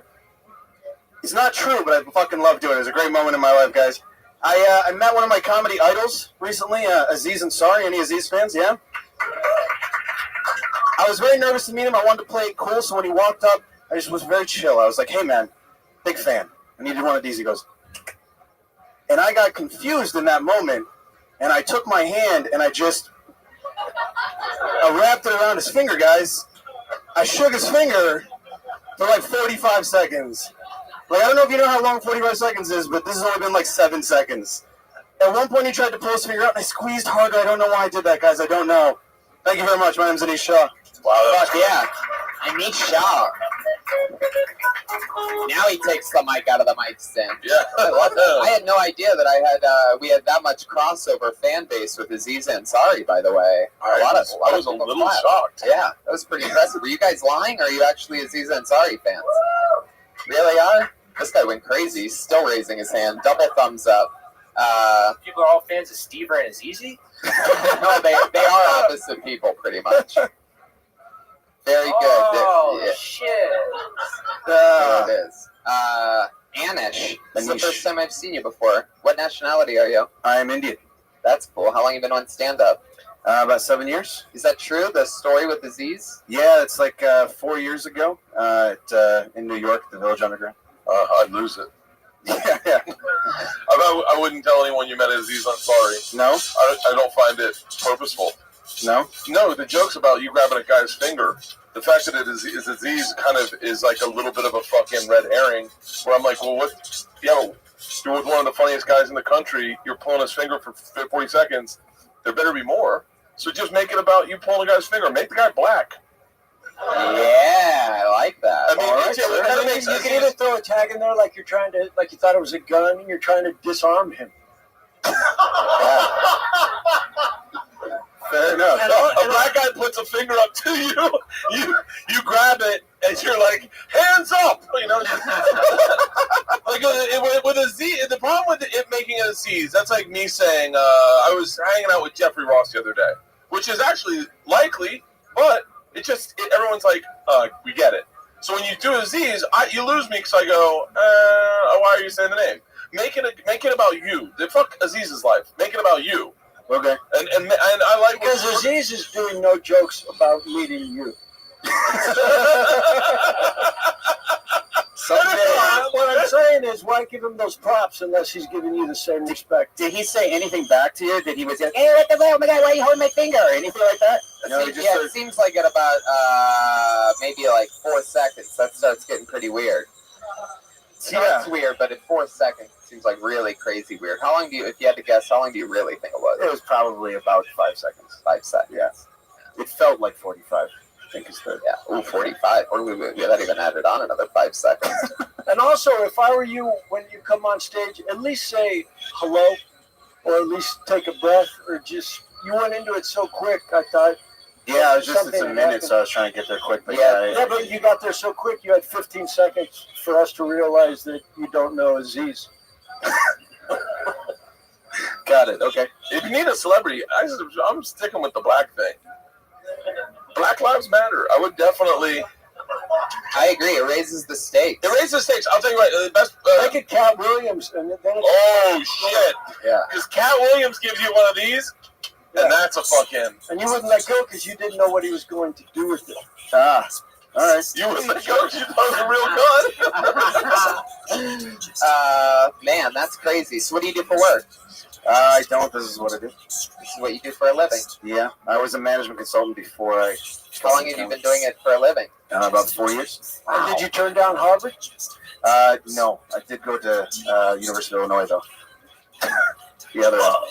So you've been doing it for 7 years, and you've been doing it for a living for 4 years. Yeah. So how do you do that? I do a lot of corporate. I do a lot of college. You work clean? Yeah, pretty clean. Oh, that's good. Yeah. And does that finger joke go on a lot longer for like 20 minutes when you do it? No, it's just the 1 minute joke I have that I figured I'd try here. Oh, I get. Next time you grab it, it's a black dude. It's Cat Williams, and you sucked it until he came. Yeah. You hear the reaction that gets? And add a foot to it. If you can get a foot in there. Dude, you know it's so weird sucking a man's finger on your knees. Just he didn't move. Cat Williams sat there for 45 minutes until he came. Out of that finger. And sir, did you just yell something? Are you completely retarded? Jesus. What do you think this is? Are you a grown up? What's your story? Stand up. Stand up. Get the fuck. Stand next to Anish. Put your finger in his mouth. All right, just sit back down. That's it. Why did you do this? That's it. I just wanted you to get a little bit of attention so you don't say anything for the rest of the fucking night. Do you understand? Nothing. Cupping your mouth and shouting things at the stage. I think the whole finger thing is a good setup to something, but you just gotta add a lot more to it. Raise the stakes is a great piece of advice. I had a joke a long time ago about I got cut off on an airplane on my way to Scotland, and as she was cutting me off, I put my finger on her lips and went, shh. But I was so fucked up, I just did it. And I happened to be sitting next to Patrice O'Neill. And he said, that's a funny joke, but you got to make it a cop. He goes, if you make it a cop, it's a fucking, those stakes are real. And that was like one of my only jokes for a long time. Yeah. Was, you know what cops say when you touch their faces. And so raise the stakes is a great always raise the stakes. That's a great idea. All right. So, because I think a lot of white people do the correlation. Like, you met Aziz, and you both probably, fucking were like, what were your parents like? Were they just like mine or something? Yeah, no, it really was that short of a meeting. I guess I always just felt like it had to be, true. And so the true story kind of mattered to me. But you lied about Harvard. But I then said that I lied about Harvard. That was the joke. You know, Jeremiah, right. I'd give this finger joke 2 thumbs up. Nice. The cool part will be is that when you do tell that joke, if you do tell that joke on television, fucking Aziz Ansari is going to be sitting in his mansion going, that motherfucker grabbed my finger too. He grabbed Cat Williams' finger and sucked it till he came. He just shook on. This guy. Anish, it was nice meeting you. Have a great day. Thank you very much. There you go. Good job, Anish man. Shah. He's on Twitter at Anish Comedy. ANISH Comedy. All one word. Don't forget the disarm part. That's a big closer. Unload. What else is there? Ooh, this we've had this person on the show before. Always fun to see her. Put your hands together for Robin Ryan, everyone. Robin Ryan.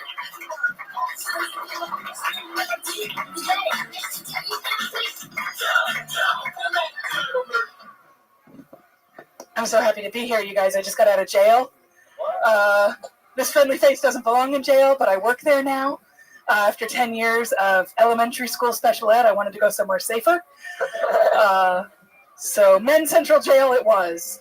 It is a great place to work. I like it. I have no discipline problems, except the only thing I have to say now is, hey, quit playing with your dick. And you'd just be surprised how often I have to say that. The first time it happened, I was like a little unsure, like, oh, do I tell them or do I call a CO? And I thought, oh, no, I can just pretend it doesn't happen. Like, they're not playing with their dick under their desk.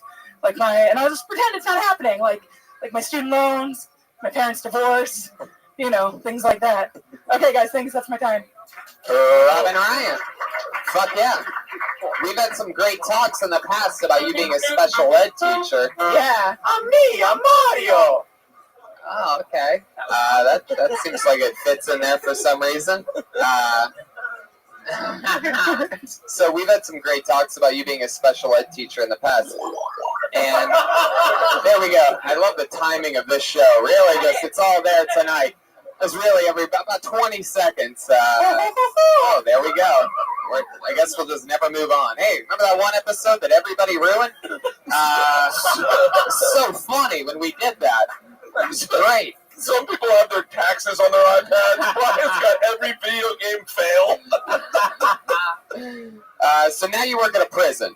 I work at Men's Central Jail, yeah. Holy shit. Yeah. What's Central Jail? It's, do you know where Twin Towers is? Yeah, they're in the like in downtown.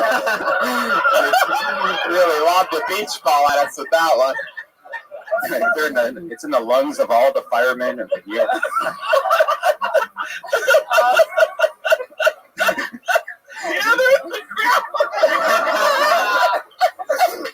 Who said that? Twin Towers. You're fucking, that's great. Oh, I'm fine. It's true. Yeah. Those no, towers- it's in downtown LA. So are these people like? That's a good second answer. Are these short-term inmates? Are these long-term inmates? Have you got to the part where you're making deals with guys to have sex with them, to trade cigarettes and stuff like that? No. They are. They're mostly awaiting trial. Yeah, most of them are awaiting trial. Can you get in trouble for playing with your dick? You could get kicked out of my program. Yeah. Get kicked out of jail? No. You can. It's a loophole. Fuck. This prison sucks. Everyone get out of here. Oh man, why did you get kicked out? I was playing with my dick. Oh shit. No, you're supposed to play with other people's dicks. I know. I miss everyone.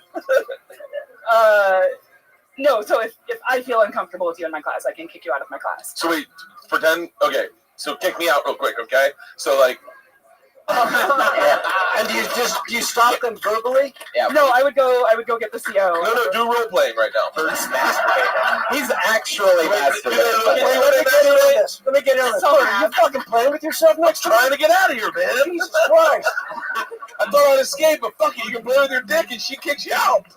I kept coming back. What would I would quit Talk playing about with your dick. early You just said release. I would just say Oh. that's what I would say. Quit playing with your dick. Wait. Some of them like that. Some of them like being reprimanded. Would you smile like that when you said it? Oh. Like, do you get serious? I get serious. Yeah. Oh, that might make me come. I'm not even fucking around. Like, I've tried everything. I think I've broken my governor on what turns me on, but someone telling me to stop jerking off in a classroom might be my new thing. Yeah, I'll stop. Give me 2 seconds. What subject are you teaching that wants to jerk off? I teach. It's gonna be romantic. Human sexuality? What class? No, I teach English. And then after I teach English, they do credit recovery. So they're just making up high school credits. Right. Credit recovery? Yeah, but I bet English to a Mexican guy sounds sexy as fuck. Just like, hey, taxes, or whatever the fuck it sounds like. Is that what I sex is? You have to sit there and watch it for a bit, right? You don't go like, hey, stop it immediately. Like, you kind of go around the corner and bite your lip a little for a little bit, right? No, if I notice it, I'll tell them to stop it. Immediately? First of all, do you find yourself doing this also outside of work? No. No.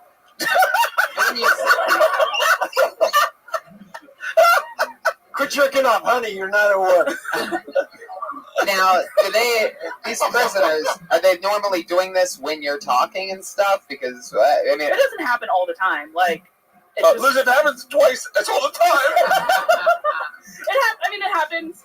And then it's normally when they're, like, just doing credit recovery. Usually when they get to, like, chapter 8 of the health book. If I worked in a female prison and they were masturbating while I sat at the front of the class, I'd be like, everyone, keep on keeping on. Don't you dare stop. Shirt's coming off. And I'm jacking off under my table. God. Okay, but I think right now, what you have witnessed is the fact that whatever you're talking about right now is fucking fascinating. Yeah, it's like, it's a really unusual. Like, I didn't even know that it existed. You can teach in jail. But you said it so matter-of-factly. Like, you said it like almost like it so happens. Like, you should really bring that awe that we experience when you talk about this. Talk about the first time a guy played with his dick. Give him a name. Paint the scenario. I want to know all of it. Okay. I want to. Mike Epps said one. Oh, I should not have said his name. Never mind. You mean Aziz Ansari? Yeah. He was telling a story one time, and when we were in New York about guys jacking off in prison, and it was called Killing That Hoe, and they do it to the women's COs. Not Mike. He was saying guys would do it to the women's COs that came by and just be like, "Fuck, what are you gonna do?" And it's such a fascinating fucking. It's so fascinating. I want to hear more about it. I wanted you to do more than a minute. Dude, working in jail. Dude, let me tell you something. One of the officers wants me to put on like a show in the jail, so I'm kind of going to start working on that. Oh yeah, right. I'm sorry, put on a comedy show in the jail. Yeah. So, but yeah. Wait, what? I have a question. Yeah. I have a question. Do you have an affinity for some of these prisoners to get along with? Yeah, they're just people. Like they're just people jerking off. They're just people. Like they're just people. I like them. They're good guys. I mean, if you ignore like the murder, like they're good guys. Have you made friends with any of them? No. Have you ever thought about them while you masturbate? No. Oh, good. Are there any good-looking ones? They're fine. No. You know what? They're really young. They're 18 to 25. They're way too young. Well, then let them masturbate. What the fuck? Yeah. Jesus Christ, lighten up. They're 18 years old. First erection. They're only with me for like 3 hours. Like they can handle themselves. Like it's 3 hours. Fuck. Yeah. Not really. How long have you been there now? I've been there since September. Mm-hmm. Yeah. I would be eating bananas in front of them, just be like, No. Your mind's in the gutter, bro. I know. Have any of them done anything crazy like that? Actually, like that you know about that surprises you, or anything like that? You know, anybody like? Yeah. Why are all these nice guys in Central jail? I mean, they're mostly like most of my guys are like awaiting trial for murder.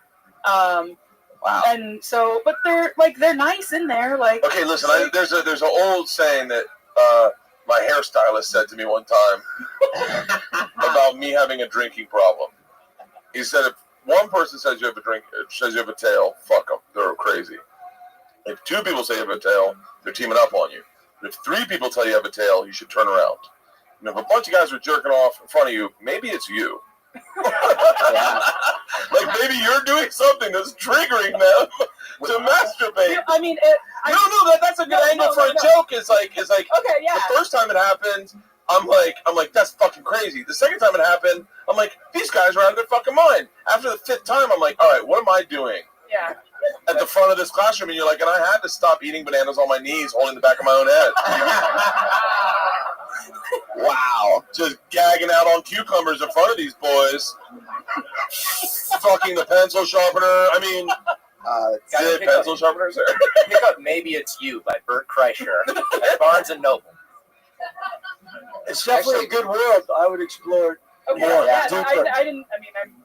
I'm usually pretty clean, so that didn't even cross my mind. Oh, yeah. and you have a job where douches jack off on you? That's irony right there. I'm a clean comic, but tell you what I do for a living. You call me the crumb, but just not on me. What class do you teach? Oh, it's this Chinese class, bukkake. Japanese. Has anyone tried to throw cum on you, like Clarice style or anything like that?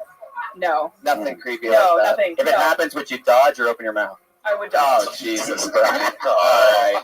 Stupid question. I'm surprised you're not in her class yet. He's just over the age limit. If I ever do get a DUI and I'm in fucking Central Holding, I will jack off in your class. Right? You just have to do it now. When in Rome, bro. What kind of English are you teaching these guys? I read them books. I read them books. Fuck. What are they, Grey? 50 Shades of Grey. Lady Chatterley's Lover. What did we read? We read Jacking off for dummies. that they're good at.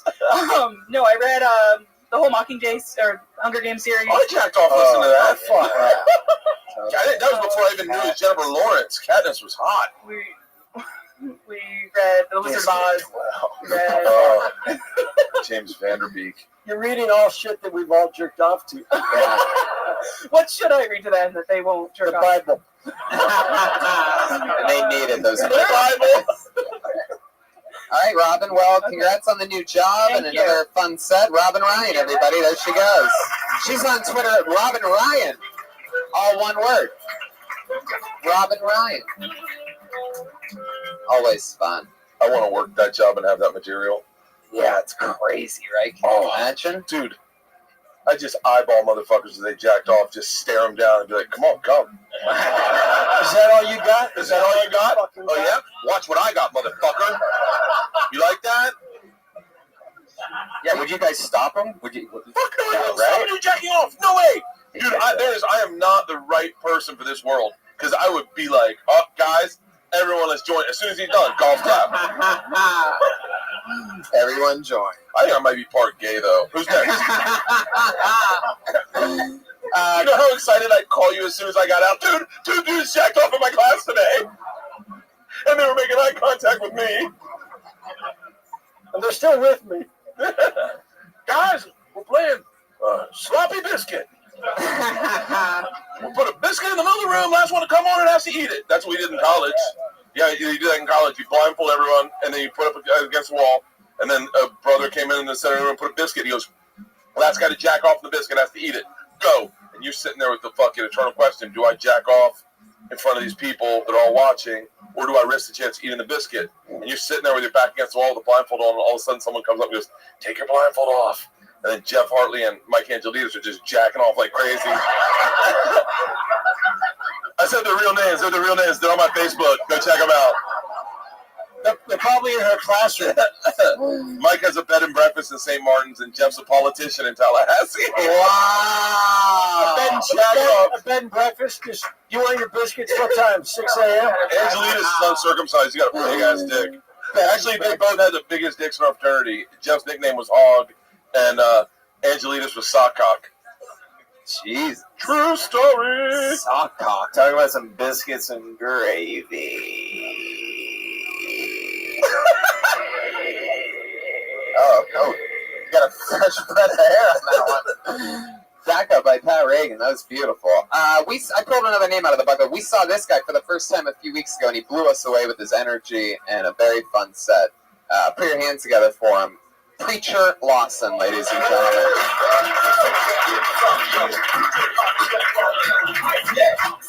Yes. I got an iPhone Plus, 6 Plus. Super big. It's too big. Like every time I swipe down my screen, I feel like I'm playing The Price is Right. That's how big it is. Let me see what's down my Facebook feed. I got a hopscotch text. People, I'm gonna call you back later. Big, man. I got me as my screensavers, girl. She was like, "Oh my gosh, are you serious? You got a picture of you as your screensaver? You are conceited." And she white, by the way. And she said, "I was conceited. How am I conceited? It's my phone. I do what I want. I don't got any kids. I don't got any girlfriend. What else gonna be my screensaver, huh? Some random picture of a lake? I can't swim." So I got me as my screensaver because I like me, all right? I got an iPhone 6S Plus 128 gig. That's a $940 phone, all right? My mom paid $900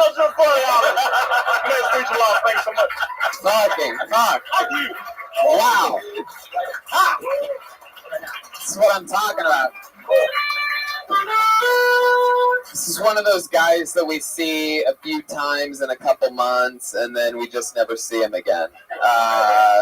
You're amazing, man. That's so fun. Do you really have that kind of energy all the time? Yes. What's your talking to the microphone? I do.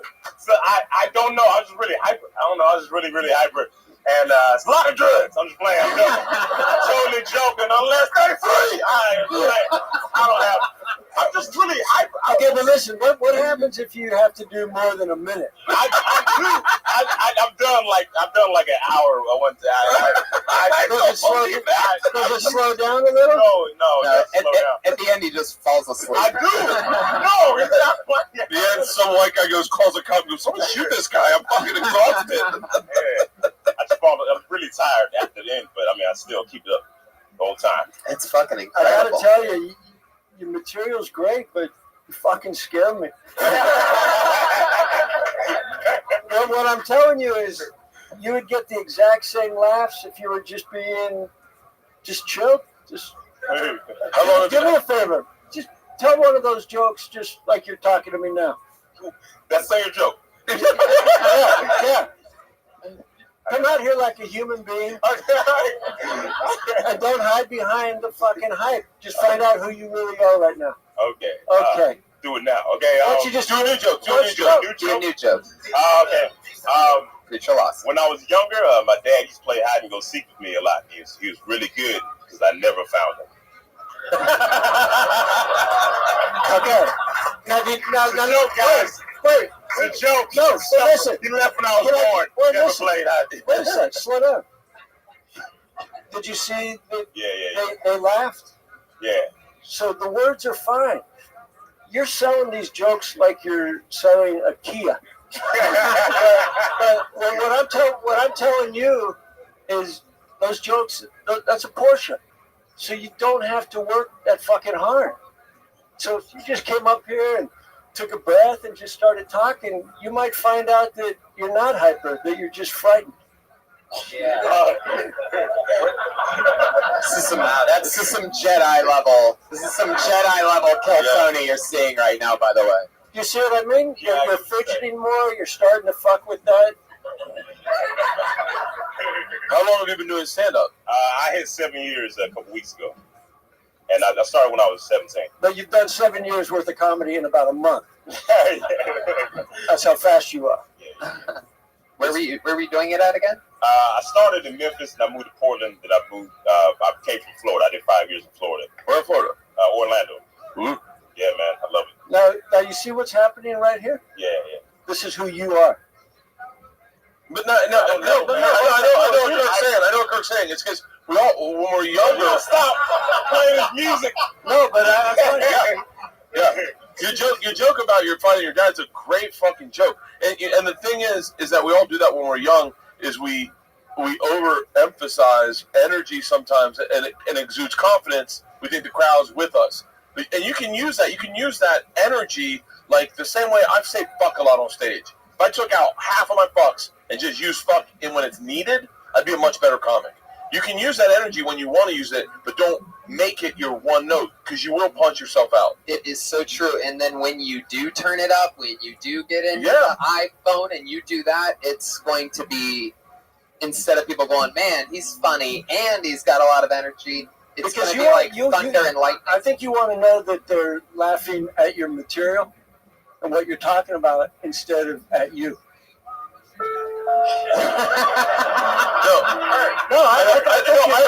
I agree with what they're all saying.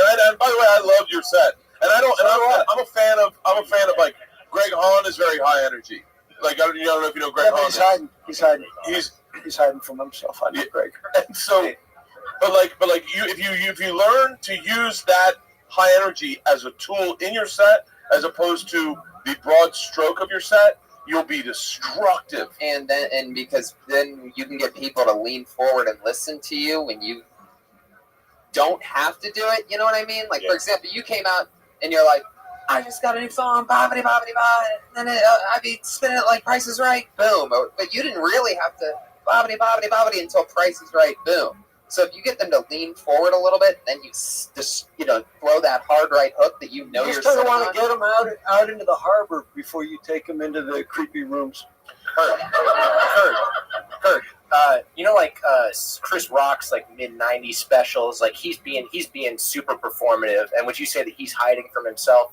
Yeah, he has found himself now, and he's even said that. So don't try and fuck with me. but those specials are classic, and they're very like the element of performance and show, like Alice Cooper, somebody who's like puts on a fucking but you see show. Chris down in the OR, and he's just talking. He wants to see that the words work. Yeah. And then when he's doing it in front of 5,000 people and walking on the stage, he's going to be a little. He's going to jack it up a So little. would you say that the size of the stage would? affect Definitely affects that. But I'm just saying, slow it down and work up to the punches. You came out too hyped up, and you know it's to just kind of hide a little. Hey, this is also your art form. So whatever we say is constructive in the way we see it from an outsider's perspective. And if you need that to open up with, if you get nervous when you go on stage and you need to go hard when you start, just make sure to don't put it all out there. Don't hit him in the face with it the whole time. Because you need some place to get to. Correct? Yeah, your act needs to build to something, and you better be closing high energy. Yeah. And you don't want to get to the last joke. I've seen dudes do it where they're like, and the audience is giving them nothing, and you just feel dead inside. You want to be able to protect yourself from those 3-show Saturdays. And also know that when you just said the words to the joke about your dad, the whole room laughed. And you weren't. And by the way, you're one of the best performers we've ever had on the show. But this is about him. And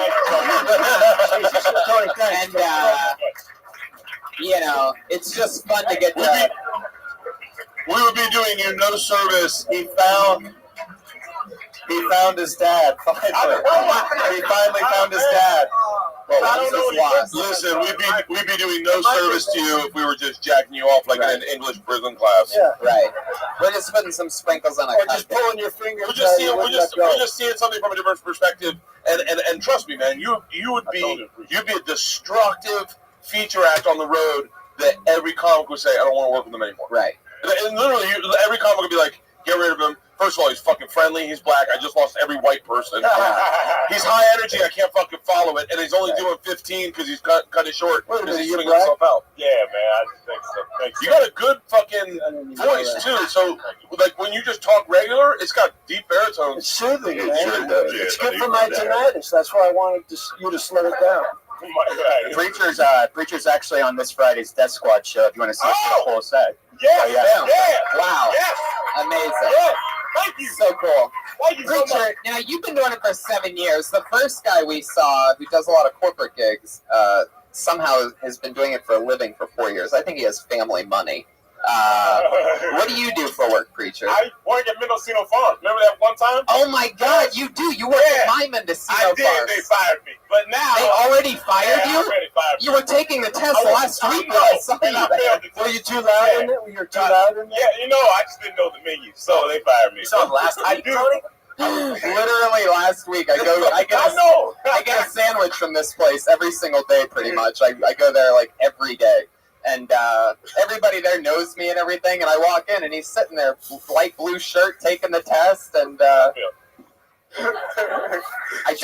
even forgot that I said what's up to you there, and that we hung out. But shout out to Mendocino Farms. Try the not-so-fried chicken food, sandwich. Man. The amazing food. I work at LA Fitness. You work at LA Fitness? I work at LA Fitness now, so I've been doing that.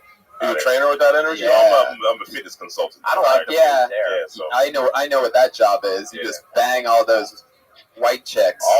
Yeah, man. That's what How do you do in black rooms? How do I do in black? I do well in black rooms. Yeah, I do well in black rooms. Do you do better in white rooms? Yeah, I do. I guess I would. Yeah, it depends because. I can answer that for you. Okay. Yeah, no, because I know, man. White people love what you fucking do. Okay. Like white rooms. No, but black rooms are totally different, and not everybody. They are. No, they really are. How are you in Chinese room? Oh man, I kill it. Okay. I kill it. No. I do one every fourth Thursday. It depends because, like how you said, black rooms are different. That's why black rooms are different. That's why I say it depends because, like, when you kill in a black room, like you murdered. Like when they laugh, they laugh. But like if they don't like you, there's no middle ground with black people. There's no middle ground. If they don't like you, they don't like you. So that's why. Yeah, they'll kill you. I've seen it. My first standing Preacher, another unbelievable performance. Here he goes, the future. Preacher Lawson, everybody. He's on Twitter at Preacher Lawson. Everybody's got nice, simple Twitter handles so far tonight. Preacher, I'm keeping a few of your jokes if you care. What is your guys' timing thing tonight? You're firing up home runs when other people are talking. Okay, you give us 3 seconds to play. We play whenever we're supposed to. That's it. It's a 12-second. People talk over it. People that are talking happens. over it, and we give it. It totally happens. Like we were supposed to play. People are talking over it, and you can't really understand what we're saying. So then get off the stage. Just keep doing what you have trying to do comedy here. We're just trying to do a little something different, trying to do something musical. But I guess nobody. I don't think this is the thing with putting two improv guys next to each other is there's no way to stop them. They just keep trying to outdo each other continuously. We could put them in a black room. I pulled what appears to be a new name out of the bucket. This does not look familiar to me. I'm excited to see what happens here. Put your hands together for Melissa Blacketer. Oh, no.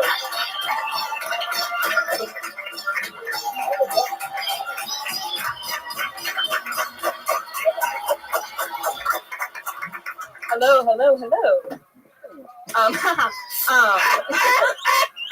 So, okay. All right. I think Planned Parenthood is a shitty name because if you go there, you're definitely not planning to be a parent. So the police have been talking to me recently, and I think it's because I was caught pulling the fire alarm in my building, which is bullshit because I burned all the witnesses.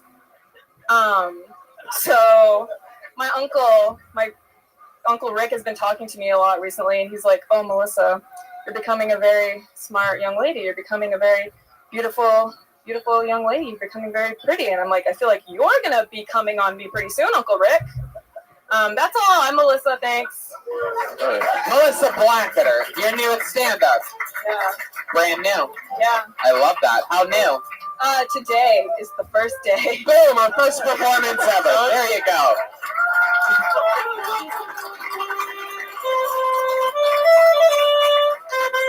We have a lot of first-timers on this show. It happens pretty much almost weekly. Melissa, so cool. How do you feel? Nervous as hell. Yeah, you gotta get up in the stage. You gotta move up. Up. This is Pat's way of checking out your ass. Yeah, all the basic stuff like moving the stand out of the way. Basic stuff, getting the mic out of the stand. Yeah. Classic blunder. Looking at the audience, not sound like you hate everyone. Yeah, there's a ton of stuff. Melissa. I want to hear it all. The jokes are good. The jokes were good, right? I like the darkness of a girl that doesn't look super dark. Like, but they're still very new jokes. Like you can work on them, but the attempt was in the right place, I think. Cool. And that mic thing happens to everybody sometimes. I was literally the entire time up here, I'm like, don't fuck up the mic, and then I fucked up the mic. Yeah. That was the best part of your set. Yeah, I know. I was like knocking him dead right when I get on here. Cool. You should have been thinking about the words that you were saying and staying present in what you were saying. Yeah. That's what you want to do. Okay. Take it from the guy that's been bombing all night.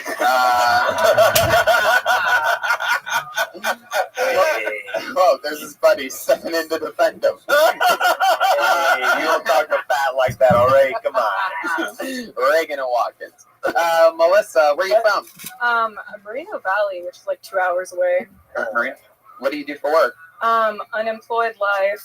Whoa. Yeah. I like the gang sign you threw up there. What was that gang sign? It was a peace sign. Oh. I think my one thing was like, and I just say this from like I think a couple of your jokes I could predict the punchline real quick.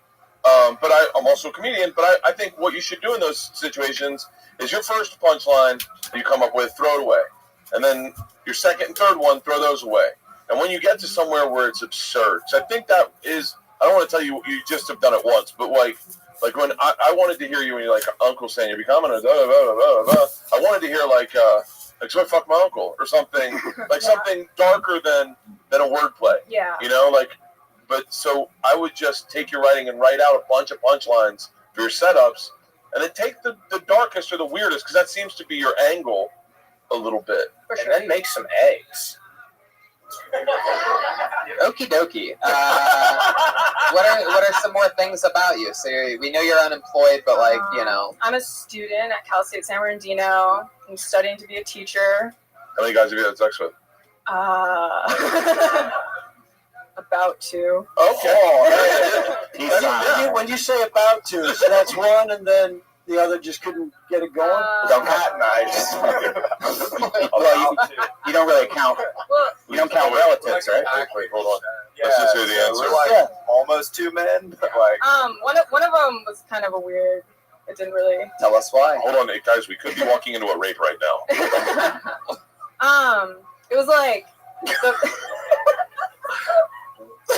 Just let it happen, Melissa. It was like. That's what he said. No, but go ahead. Yeah. Don't be shy. Trust me, we've heard it all here. It was like the first time he was trying anything, and so it wasn't really going anywhere. And so like something kind of happened, but I don't really try to count it because it was in your nothing butt. really happened. Fuck yeah, I get it. I know what's happening here. Oh, so because the first time I lost my virginity. The first time? Yeah, the first time. Wow. Because I got on top of her, I put it in. I literally pumped twice, came, and then she said, "Are you gonna put it in?" And it was between her butt cheek and the bed. The first time I lost my virginity. Yeah. I like to. That's it. But I'd like to hear it. I'd like to. The rest of the show has been canceled. Not going to get that good again. Get the fuck out of here. I swear to God. You are the baddest motherfucker in the world. I swear to God. If I were you, write some jokes about what's going on in your life right now, of just who you are. Or you could write jokes about Bert losing his virginity. For the first By the way, that guy Jeff Hartley with the big dick was there that night. Where was he? He was in the fucking the chair. He was in the He was living in her room. vagina. He was in the living room watching Pet Sematary with Stacy, and so I compromised the integrity of the first condom, and I had to go back out and get another one from him. Yeah. Compromise the integrity I of tell you this, He stole the for your document. first time on stage, I soiled it was great. I would speak a little louder and just tell the jokes with the same freedom you had when you thought of them. Okay, yeah. And talk about something that makes you laugh. Do you find those jokes that funny? They're okay. See, but that's the problem. Is I could tell you didn't think they were that funny. So if you don't think they're funny, why would we want to laugh at them? If you don't want to be up here, even if it's your first time, it doesn't matter because you should treat every time you're on stage like it's your last. So next time you go on stage, and tonight might be your last night doing stand-up comedy, especially with Bert's here. All right. No, but what I'm saying is just get up there and start talking about what's really going on in your life instead of, a joke about your uncle coming on you. We all have those. Yeah. That's actually a really insightful thing. Is that if you're because when I was younger, I would try to write like the guys that I respected because I thought that's what comics do. And it's not until you start writing like yourself that you get respected. I'm still not there yet. But I was always trying to write that's what takes time is finding out who you really are. But I mean, how old are you? 21. Yeah, it's good for you to just start talking about it, and it'll allow you to be more comfortable. Also, I was always trying to write like Michel Foucault and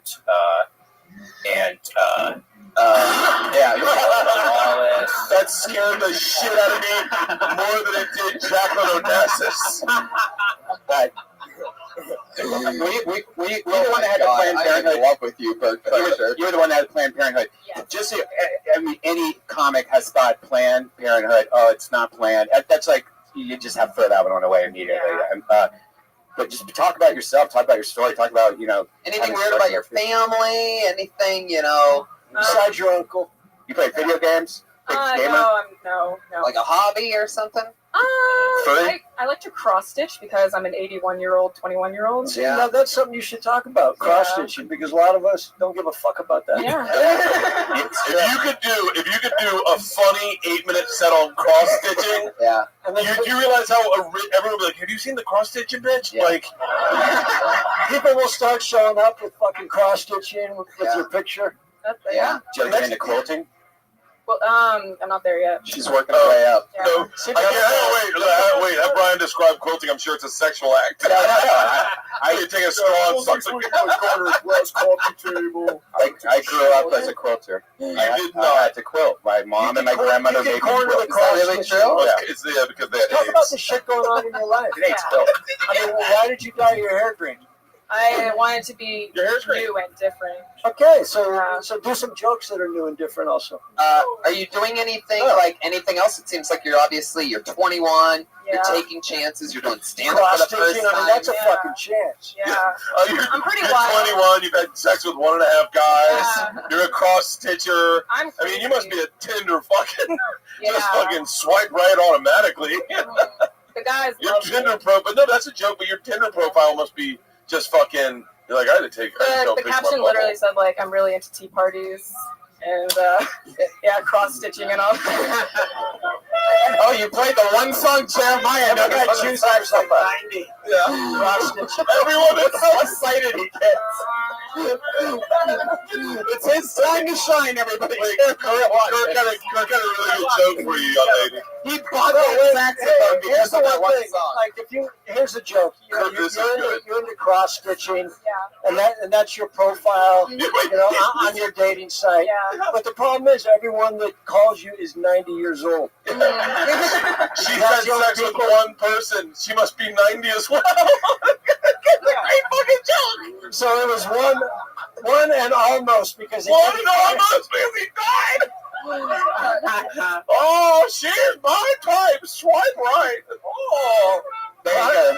I stitch you with green hair. I mean, fuck it. green hair. Just keep on doing it. That's all we can say right now. Thank you guys get so on much. That's it. Melissa Blacketer, everybody. Popping the cherry. What's her last name? Blacketer. Black hair? Blacketer. Black E-T-E-R. She's Black eater?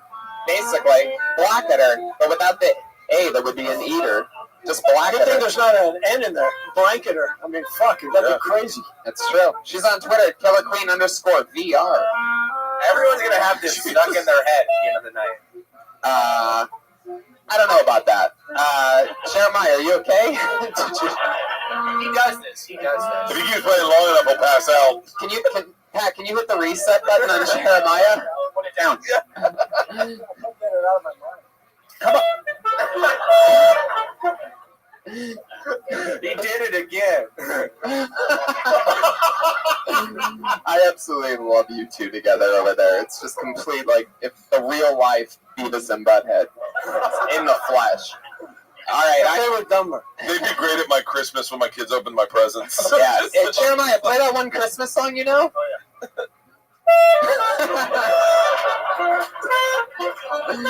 Very good. Sometimes it's so easy that I can't believe they still laugh when we do it.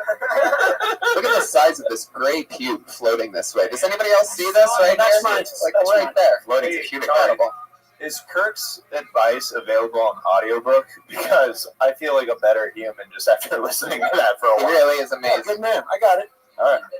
All the time. I got it for you.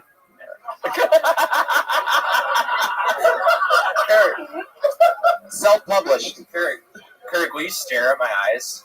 Oh. Which one? Oh, you got an intense stare. Pat wants to. We have Pat wants to do one of the. intense eyes. Perhaps one of the greatest I was pitches in because I can't podcast see past the history. mic, so Pat Reagan is challenging one of the guests to a staring contest. Live podcast, everyone. I don't want to look in there. You might take my funny. Pat, is that the face you make when you're having a staring contest? All right. Okay. I pulled what appears to be definitely a new name out of the bucket. I think I'd remember this one. Put your hands together for Tuesday Thomas, everyone. Tuesday Thomas. Oh, shit. Here we go. Hey, everybody. How's it going? Good. I'm glad you're doing well because my life's a fucking mess and I couldn't take your shit on, too. I could. When I was 20, I looked like Wonder Woman. Now people just look at me and wonder if I'm a woman.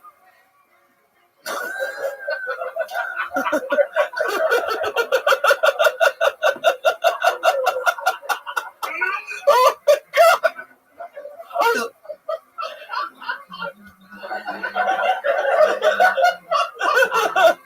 You all right there? I was walking down the street the other day, and this guy came up. He looked at me right here, right? And he said, "Are those transplants?" I'm like, "Yeah, I got them off a dead hooker down by the docks." It's no punchline, but it's the stupidest fucking thing anybody's ever said to me. And then I started thinking celebrities say stupid shit all the time, too, don't they? Remember Michael Douglas, the actor? He said he got mouth cancer from cunnilingus. Do you remember that a couple years ago? I was like, Michael Douglas got mouth cancer from eating pussy. And I'm like, what next? Blowjobs causing Alzheimer's? There you go, Tuesday Thomas. Tuesday Thomas. And what could be one of the most incredible jokes that we've ever heard. I almost thought that was going to be your entire minute, was the Wonder Woman joke. Jeremiah had a full-blown spit take, for those of you that missed it. Yeah. It wasn't even really the punchline. It was mostly the 20-second stare-down you gave us afterwards. Jeremiah already has an impression of it. Tuesday. Is that your real name? You seem more like a Sunday to me. No, I'm Tuesday. Why Tuesday? Because I was born on Thursday. Oh, that makes sense. Tuesday Wild, the actress. Huh? How long have you been doing stand-up? It's been 4 years now. Interesting. What made you want to get into it? I really don't know. It was the thing to do. It's where I wanted to go. It's where I wanted to be. I've done That's what I wanted to do. shows before. Shout out to Tuesday. She runs Thanks. a great show called Freak Show. Yeah. And it's at she runs shows at these crazy places. The Clown House. You guys ever heard of the Clown House? I would. I guess that you'd be at a place called the Clown House, actually. And a place called the California Institute for Abnormal Arts. No, that's a wild place. It's in Van Nuys, right? No, it's in NoHo. It's Pat, I didn't realize you were in it's got all these, it's got all this like memorabilia of like dead people. It's got 3 legit. Is she one of the memorabilia of dead people that's at the place? I've actually met you there, I think. I've actually been to that place. The place is insane. Isn't it great? Yeah. That's so cool. What do you do for work? I do a little bit. I edit stuff for people. I paint houses. I walk dogs. I dog sit. You know, the typical LA dream. Can I ask you a non-sequitur question, but something I'd be interested to hear you talk about on stage? What were you doing in like the early 90s? What was I doing in the early 90s? I was a bartender in clubs in New York. Really? Yeah. Did you ever do porn? No. Okay. Tuesday Thomas is like a great porn name. Yeah. Like Tuesday Thomas, it sounds like it works at the Bunny Ranch. She didn't. No. Sunset Thomas. Sunset Thomas. That's what I'm thinking. Yeah. Sorry. She didn't. So. What is a crazy gig that you've done before? Oh my gosh. Put me on the spot here. A crazy gig that I have done. Yeah, like job, like Is Tuesday your mom or something, Pat? Like you're really trying to help her out on She's this. my I'm trying to. She seemed to blank out right there, and I was like, job. I just thought it would trigger. Did you know Alzheimer's can cause blowjobs?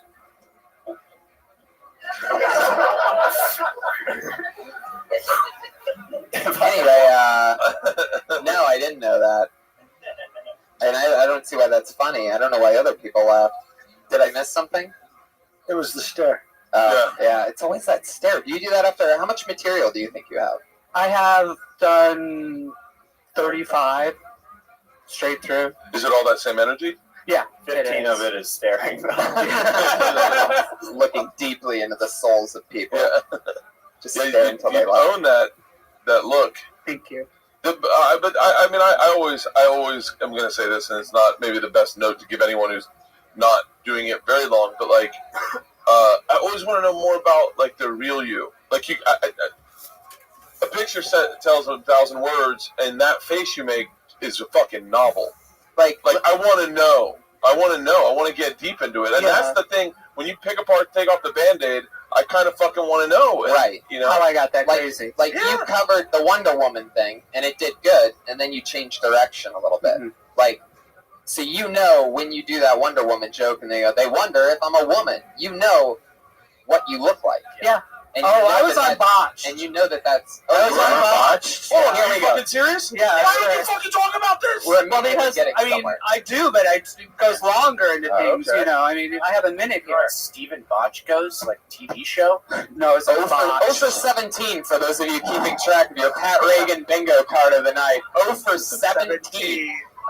We are keeping tally here at all times. We have an entire board That's the interesting of stuff. analytics. I mean, I'm listening to you now, and I'm interested. I was on Botched, and then I had the other shit. When you came out like a fucking animal, I looked away when you stared at me, and I don't think that's a good angle for people to not fucking look at you. What you did is you took what people were thinking and threw it in their face. Yeah. What would be maybe another approach is take what people are thinking, address it, and get them to laugh about it. Like talk. What's behind that scarf? What are you hiding behind there? Your nipples were rock hard. I know. That's what I'm talking about. Cold in here. Like the first thing I saw, I was like, you literally transitioned into your tits perfectly. Yeah. I was like, Is that on purpose? No. That Wonder Woman joke is so good that it would work even if it was almost a throwaway. Yeah. Thank you. I mean, you don't have to fucking shove it in their mouth. In the mouth. Yeah, I'm always... The first time a guy has ever said I don't have to shove something in his mouth. Ever. What happened on Botched? Good question. Well, it's funny because on Botched, I had a facial surgery a long time ago, and then it was fucked up really bad, and I went through probably about $20,000 worth and many surgeries to get it like this, and it's still. What did they fuck? What was the original reason for getting face surgery the first time? I had gotten a divorce, and felt really bad about myself, and I wanted to freshen up. And I listened to some people who said, "Oh yeah, I know these great doctors that are really kind of inexpensive, but they're really good in Mexico." Oh my God! Why are you not? This is fucking gold. That's what I did. Yeah, and it was horrible. I mean, I was like swollen up, and my cheeks were like way up to here for like years, and I had to get now all you this have stuff. us staring at you the way you were fucking staring at us, and that's how you want it. I can handle it though. No, but that's what I mean. But what I mean is, yeah, now we're like, fucking tell us more. And then after I went on Botched after all this, and the Botched didn't do any surgery because I already had. They really couldn't do anything at this point because I already had those other surgeries. But I also had triple D breast implants that were silicone, and last year they exploded and poisoned me. Whoa! Oh, and I almost died from that. You are fucking yeah. Yeah, so you're like a pretty Frankenstein. Thank you. And then I remember like a couple nights before I went into surgery, I had been talking to this guy online. Like maybe we can meet and have coffee or dinner or something after I heal and stuff. He's like, well, can you send me a pic of them before they take them out? I'd really like to see them. Jesus. I know, and I was like, well, I've had 2 miscarriages in my life. Would you like to see pics of that too? Well, you have pictures of your miscarriage? I'd love to see it. They have a Facebook page. How about you got? Who here wants to see a picture of a miscarriage, huh? Make some fucking noise. Well, I thought it'd get more likes. I think they're seeing one now. And then shit. That's it. Okay, I think what I think we're all agreeing on is that you should. I like that angle of you being honest with us in your 1 minute and opening up. That'll draw us as comics in more. Yeah. To what you're talking about. And have you always wanted to be on TV? Or did you want to be an actress? Yeah, I do. So it's like I finally got on TV. Unfortunately, it was the TV show Botched. Right. Well, I've been on other things as well. So that the Botched was. Well, I've done like music videos. Like I was in a Death Cab for Cutie video and a bunch of stuff like that. And then I was in Walk of Shame Shut Off. What'd you say? I said they based the Jim Carrey movie The Mask off of your story. That's fine, as long as you don't do the Cher movie Mask with Rocky Dennis. Oh, that's right. Could be either one. I really want to hear more about your Mexico trip. What happened to the Mexican doctors? They're still down there. There's I no said we go recourse. get them. Yeah, that's a TV show. Yeah. You go down there and you blow your tits up right in their face. Yeah. So you went from Triple D, and then what you go to then? No, this is natural now. Is the areolas okay now? Or I mean, no, they have gone underneath. So. Yeah. Well, they hit during the explosion. Yeah. Duck and cover. Yeah, they're gone. Get down. They look like they're gonna blow. They're gonna blow anytime. Right, she was in Mexico. Tuesday. We have to move on. Tuesday, Thomas. There she goes, everybody. So nice to meet you. Come back again. She's on Twitter at Mama. Mama warned me. All one word. You're Tony. Yeah, there they are. I like that one. Fire in the hole. Fuck. She's too big. We gotta get off these before they blow. They are. The explosion. Those nipples get shaved 24/7. We have moved on to the part of the show where our two regulars go up. If we have any time afterwards, maybe we'll pull one name out of the bucket. Going up first tonight, you know her as the regular from Kiltony. She is always working out a new minute here, writing and performing it every single week. Put your hands together for her. It's Melissa Esslinger.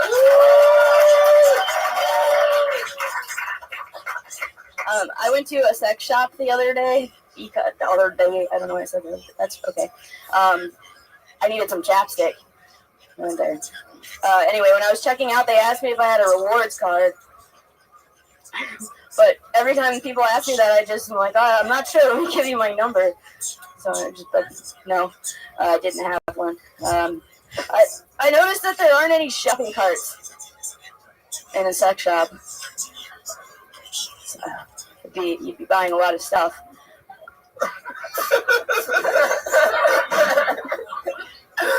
Be weird if they had like a Costco for bulk dildos. You get like a drum of lube. Dude, I didn't know you had a keg. Nah, man, that's KY, baby. Yeah, there you go. That's like that. There you go. 53 seconds.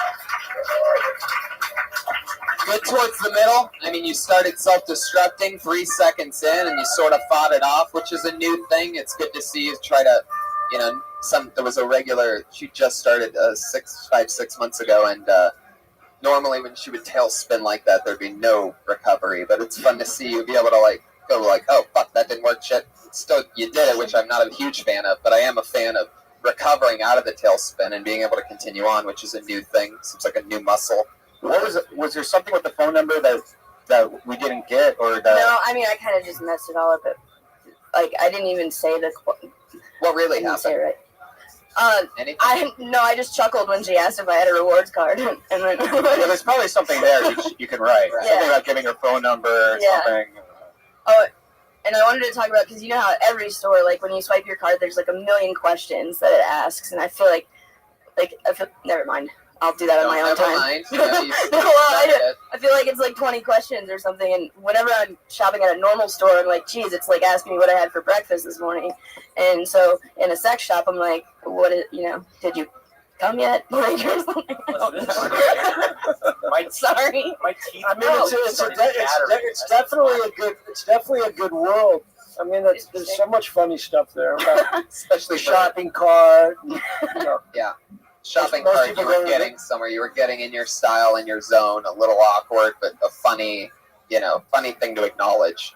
I don't ever think of shopping carts anywhere in the way that you say. That'd be a lot of stuff. Like the only shopping carts there that the homeless used to get there. Just there's some crazy shit with shopping carts. Yeah. And did they sell them? Did you get chapstick? Did you really? I did. You really went there to get chapstick? I didn't go there to get chapstick. I did. I'm unemployed now. What kind of chapstick is it? A sex shop? They're old.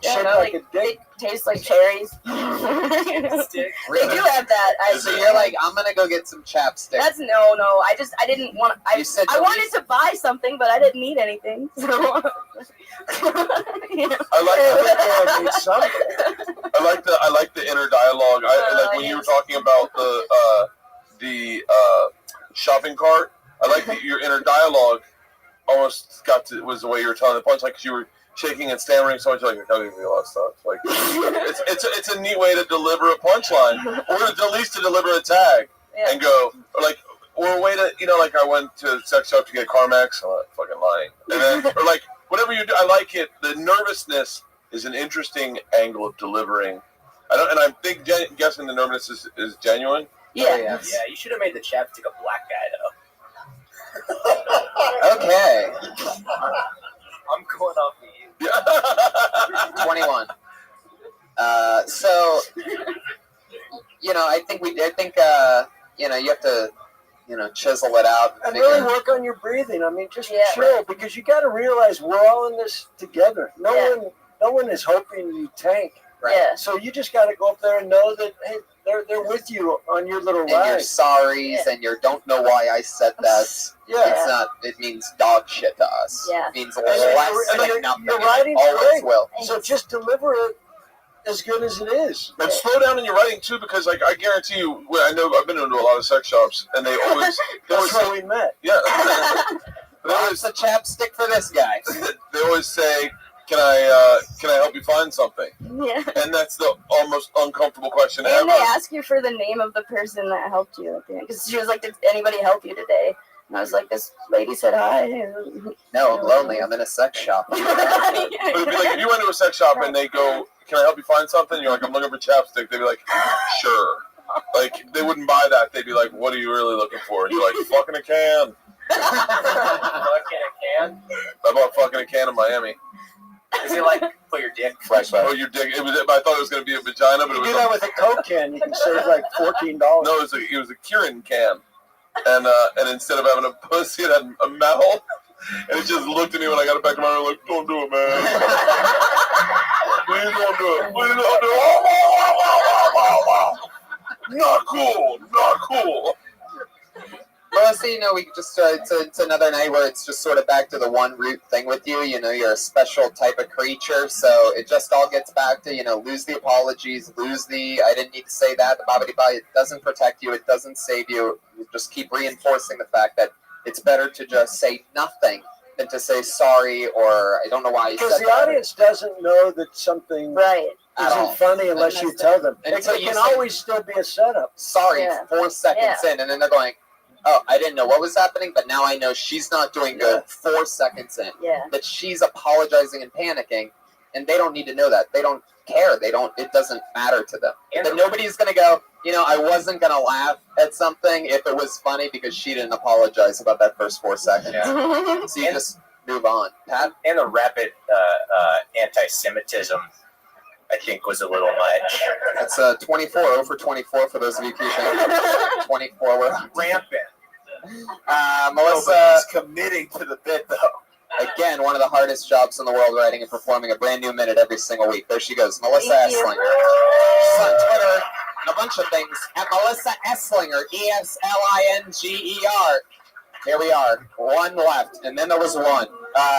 She is the other regular on the show, always cool, always fun. Vanessa Johnston, ladies and gentlemen. Thank you. I don't know if you've looked out your window recently, but people are exploding in the name of God. Religious extremists, man. They're everywhere. They're under your bed. They see you when you're sleeping. They make absolutely no fucking sense in any religion. They're like, God is omniscient and omnipotent. There's no one more powerful than He. He can do whatever, however He wants at any time. And I'm His helper. What? Well, you see, sometimes God can't do the stuff that He really wants to, so He leans on me, Sally, elementary school dropout, His trusty sidekick. God's leaning on you? God needs you. No, He fucking doesn't. I have an idea. Go back to your job at a cash-registered Arby's and stick to your Bible crossword puzzles. You're making God look like a pussy. Vanessa Johnston, ladies and gentlemen. You have a great premise there. You do. But don't you think it seems like it's like she's doing a one-man play or something? Well, like I definitely think that seemed like a one-man play, but that's not what a premise is, Brian. No, I know, but isn't the performance. Did you feel like that whole performance seemed very playish, like she's looking out a window or something? Totally. I feel like the name of that play would be "I Hate People." I mean, Do you hate people, Vanessa? Yes. I mean, yeah. It's a very common thing. How long have you been in stand-up again? 10 months? 10 months, right. Such a common thing, super common. We were all guilty of it, of having long setups. And then by the time you really get to, like, meat and potatoes or something, we're already sort of like, you know what I mean? Everybody's attention spans are garbage. That's not your voice. That's a not normal sounding You don't voice. do that. The whole premise that you're talking about is who the fuck are these people blowing themselves up and think they're so special that they're God's little helpers? Yeah. And that should be your first line of the joke, just like that. Well, I would jump even ahead of that, and this is just me, but like at 10 months in, I wouldn't try to tackle act outs. No, I wouldn't try to tackle such a big subject. Yeah. I mean, I'm being serious when I say like religious fanaticism and religion, and I didn't want to sure if you were talking about Christians or Muslims. I know, I thought that was confusing. It was first Muslims, but then I was like, I'm not going to do a Middle Eastern act out, like, because I'm just, you know what I mean? Can you please? Jeremiah's so good at them. You're so good at your act outs. How long did it take for you to get, like, comfortable with your voices? That's just something that I, like, have been doing since a little kid, so I don't know. Yeah. I don't know, like, they're like, because I feel like I got relatively comfortable with one-liners, and I was like, okay, this is, you know, like, obviously it's hard writing new ones, but I'm like, I'm comfortable here. It's like, now I'm starting to go into act outs, and it's funny because, like, I do well in crowds I'm comfortable around, but then crowds I'm not as comfortable It's like not here. for everybody. I would skip it. I would skip the act outs. Just be your voice talking about whatever you want to talk about. But I found it very interesting. I was just picturing you like teaching a class down at county prison. Imagine how many people would be jerking off in that class, huh? I mean, I was. Jesus. Yeah, but see, like an act out, if you don't do an act out, it can be misleading. Like if I was like, so last night I'm having sex, I'm on top, and the other person's like, hey man, put it in my ass. You're like, well, hold on, was that a dude or is that a chick? Right. So you need to do the act. The act out is imperative when you're doing that, only because, you know, and you can also say, I'm not going to do the racist Middle Eastern accent or whatever. And also, and you can also just get to it quicker because it's. I mean, all the other shit was confusing, but the initial premise, I understood that everyone wants to blow themselves up. Yeah, but you got to if you're going to take on something that's not about you, you have to hit the premise from the very beginning. And again, the overall thing that we find with this show, every comedian, every episode, is we want to know more about you and your outlook on terrorism and all that. Like, I've been doing this every night for 9 years, continuously, sometimes 3 spots a night. And I, right now, am taking on movie theater shootings. And I have the definitive movie theater shooting bit because I'm a badass motherfucker. But my point with that is I couldn't do that at 3, 4, 5, 6, 7 years. It's now. You know what I mean? I'm to the point to where I know that I can own that for 10 minutes. Anyway. Okay. Thanks, guys. Vanessa Johnson, there she goes. Ryan J. Ebo with tonight's drawing. Look at that. That happened while you were sitting here. Unfucking believable. RyanJEbelt.com. There's a print of every single show that Ryan J. Ebelt's ever been to available there. You can buy that print. Pat Reagan's Patty Reagan, Jeremiah Watkins. Hi, Jeremiah, stand up. You guys have gigs coming up. Kurt Kreischer and Kirk Fox. One more time for them, ladies and gentlemen. What do you think, guys? What's happening? Anything else? The Machine? Nope. Tour dates? When's this air? Right now. Oh, Portland. I'm there tomorrow night and Thursday night. Awesome. Yep. Showtime Special April 1st is sold out, so that's it. We're done. That. Yep. Kurt Fox. Rush Hour Thursday night. Yeah. 10 o'clock. CBS? CBS. Boom. Detective Asshole. I love it. Premieres Thursday. Oh, you're in Rush Hour? Yes, I am. Fuck, Damn. yes. Why do you think I just kind of leaned back? God damn it, man. Nashville, everything coming up. Thank you, live audience, and good night.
Fuck.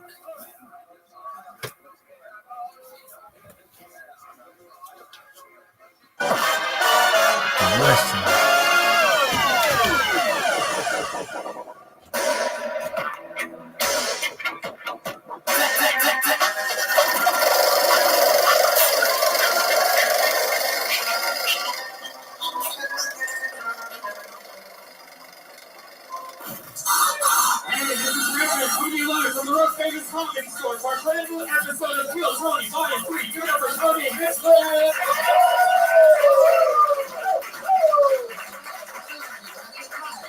Another fun episode of Kill Tony. We are the #1 live podcast in the world.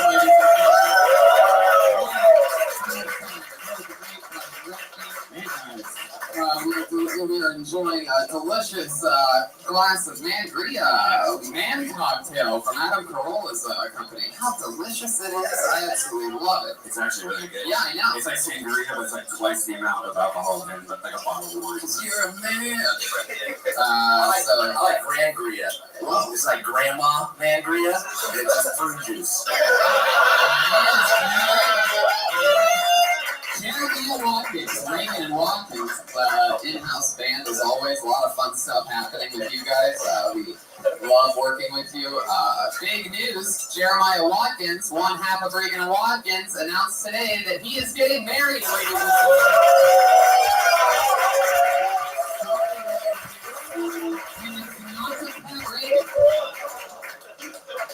That was very disappointing.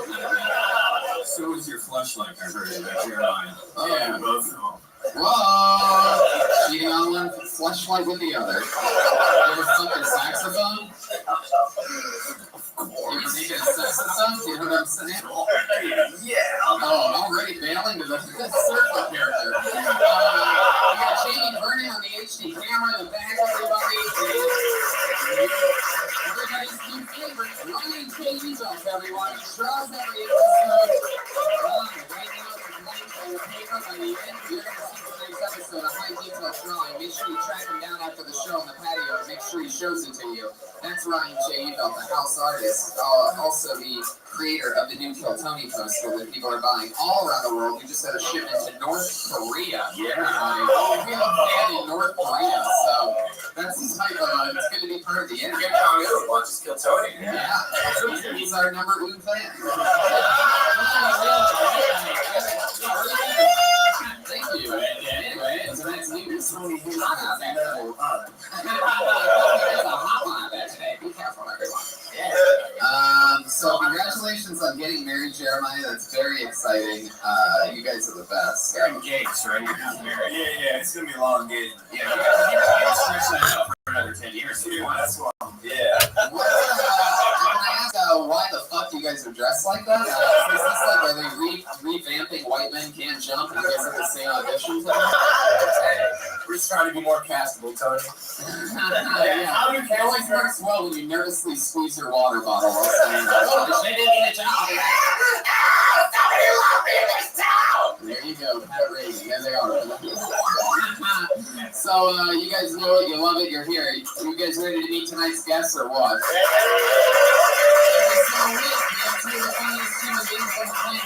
This week's definitely no different. Two of the best of this show, two of my favorite comedians, two of my favorite human beings. Put your hands together for the great Morgan Murphy and Sam Tripoli.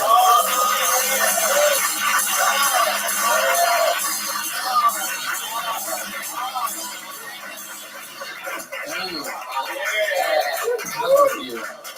Tripoli and Murphy and Tripoli. I'm excited about this. Sounds like a great law firm. Yeah, shady law firm for sure, right? Yeah. An Armenian Irish taking over law. Welcome back to the show, guys. What do you think about the new band in the? So you got rid of the fucking robot guy? Yeah. That was like a year and a half ago. It's just another fucking dude out on Hollywood Boulevard trying to make $1. We think about Jeremiah. Taking a dick for box wine. That's what's going on. We think about Jeremiah getting married. Listen, I don't approve of it. You know what? All right, congratulations. I will give you. You know what? I'll get you a gift at 10 years in. 10 years in, I'm gonna buy you a wedding gift. Thanks for the fake, bro. I always feel sort of grateful that I don't play an instrument because I definitely within a year of comedy would become a musical comedian because I would have been like, I forgot to write today, but I can play this. Well, that's their entire world. Yeah, we never write. We're songwriters. People will be singing our songs for decades to come. We're more artists than comedians. Yes, you are. How did the sax survive? Over the years, like, it's a beautiful list. Even would stop fucking guys who play sax, right? And eventually it would just die off. Well, trust me, he's getting married, so they are about to stop fucking people.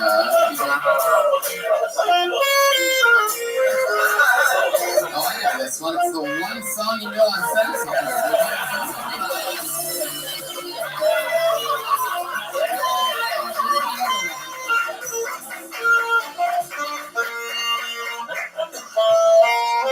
Congrats on getting married. I'm happy for you. You're the hardest working dude I know. You're my watches. He's everywhere. He is like the Where's Waldo of comedy. You just gotta find him on every poster. He's everywhere. You hustle, dude. Thanks, man. Try. You do. He's with us here tonight, and you guys ready to party or what? Over 50 comedians somehow have a chance to do Kill Tony tonight, get pulled and do 60 seconds on stage and then talk to our guests about everything that we saw. Comedians, you get 60 seconds. You know your time's up and you hear the sound of a kitty. Alright, that means wrap it up then, or else we're going to bring out the angry West Hollywood bear. There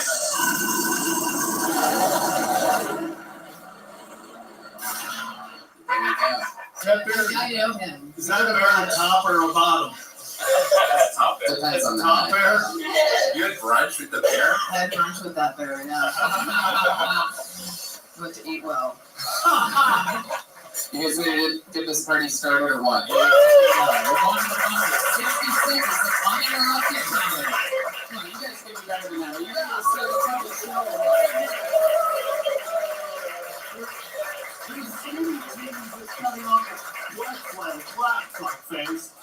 I actually know this young lady. Very, very funny, rising comedian. Put your hands together for Christine Medrano.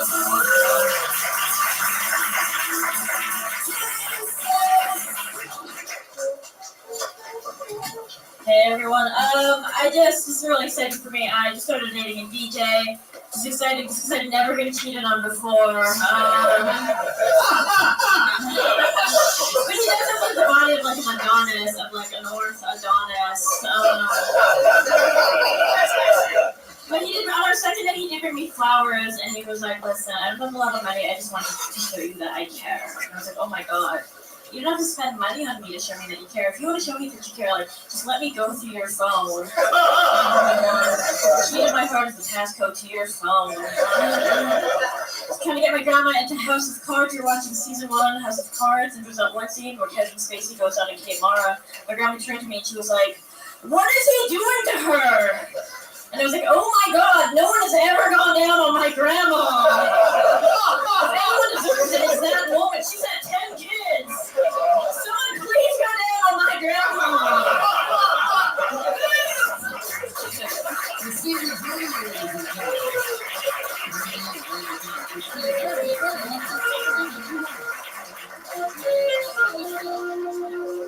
Hello, how's it going? Good. How long have you been stand-up?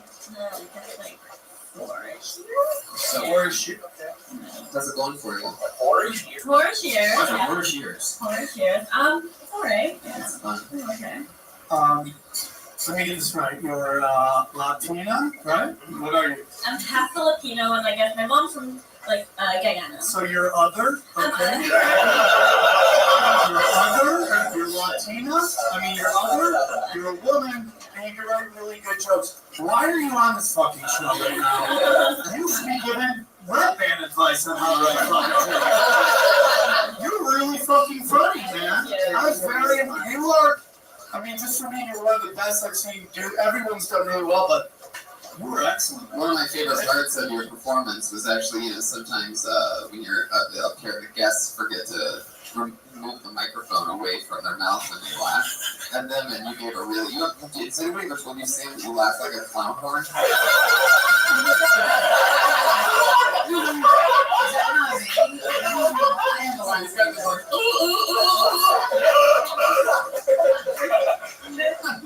It's very powerful. Now, the podcast listeners with the most headphones are going to really love that. There it is. It's a bike horn. Sam, stop laughing. Well, that's fun, Christine. Like, how do you survive it? What's that? Like, you're 4 years in. Everybody knows that around here that you're, a very funny comedian. Yeah. How am I surviving? Like my job? Yeah. I have like a shitty day job. What's that? I work at Google and YouTube. That's a shitty job? It's just like an office work. Now you're an asshole. It's like whatever. A shitty job is roofing. Okay, that's a shitty job. I'm the valet for Persians. That's a shitty fucking job. You parked the cars, or you had? Oh, okay. Oh my God! Talk about the hard years. What is that like? How many older, more successful male comedians have you blown and then they stop talking to you? 0, actually. I was much farther along. I thought you were fantastic. Oh, she's the best. Well, that's fun. Don't blow your heroes. That should be a t-shirt. That's what I do. Young ladies, when they ask me to don't blow your heroes, you'll be fine. Write for an hour a day. Keep your heroes' dicks out your mouth. Have you been opening on the road for anyone? Have you been doing any more gigs lately? I mean, I just did a cool house show before, but no, I've not been. I went on the road once and it was a shitty tour with 300 comics. I mean, you say house show headliner. There was no headliner. That's why it was shitty. Yeah, exactly. Where was that at? We went up the coast to all the way to I don't know, Oregon. Oh. Yeah. Yeah, we did 2 days with San Francisco. What nationality were the other two girls? They were dudes. I was the only girl on it, and they were all Asian. And it was this guy themed. He's like, yeah, we're gonna have an Asian tour. You should come. And I was like, all right. So you're Filipino? Filipino half, yeah. When are you working karaoke in your act? Not yet. I have to work on it. Did it have an Asian name? Was it Comedy Invasion? And Asian name was folded or something? Like fried rice or some shit like that? Very clever name. They just go completely racist on their headline. What was it? What? They almost Asian? Almost Asian? Waka waka.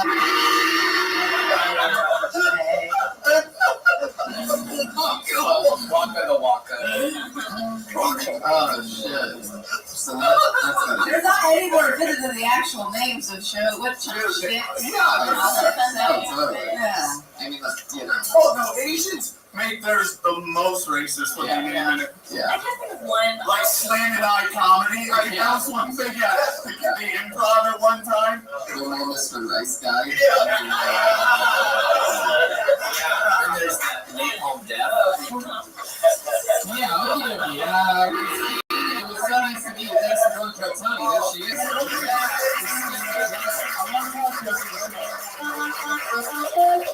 Giving some good advice to Morgan Murphy. Don't blow your heroes. I wish somebody would have told me that one. She's on Twitter at Chrissy Meds. Tony. She's Chrissy Meds. Yes, Pat Reagan.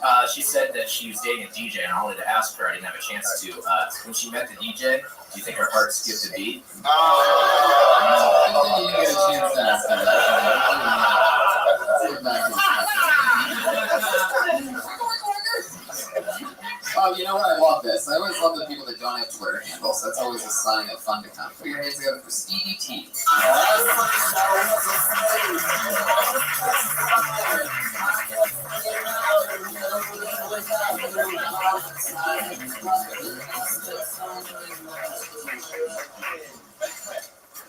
So, I'm going to start out saying I love the military.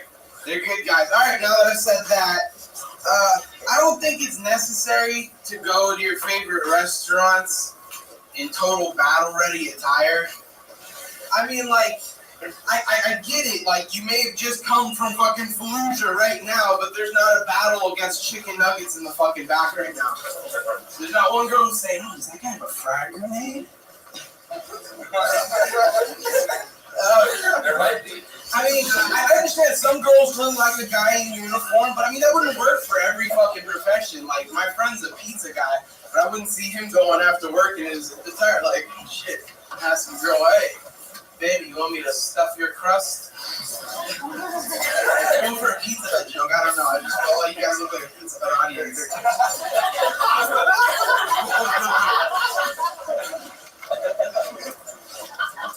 My girlfriend, there you go. Really, you don't get a lot of drink that you got for a while. 22? Fuck yeah, that's when I started. That's how old I was when I started. I mean, it takes a real set of balls to be a 22-year-old that dresses like a 55-year-old New York thing.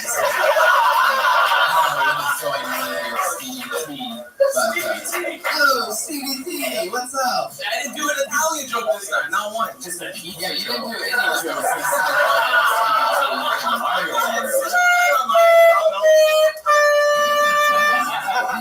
Oh, and then your head bounces off that ball. So Josh keeps lowering that ball every week just to drive us a little crazy. So Stevie T, let's talk about it. The whole, you maybe like after the military, right from the head, maybe isn't the best thing. You know? No, I was actually going over my head. If I went up right now, what am I gonna say? But also, right, you're like, fuck the military. Fuck our heroes. Fuck people that fight for us. I'm not really doing anything. Why can't they change the bathroom at the airport?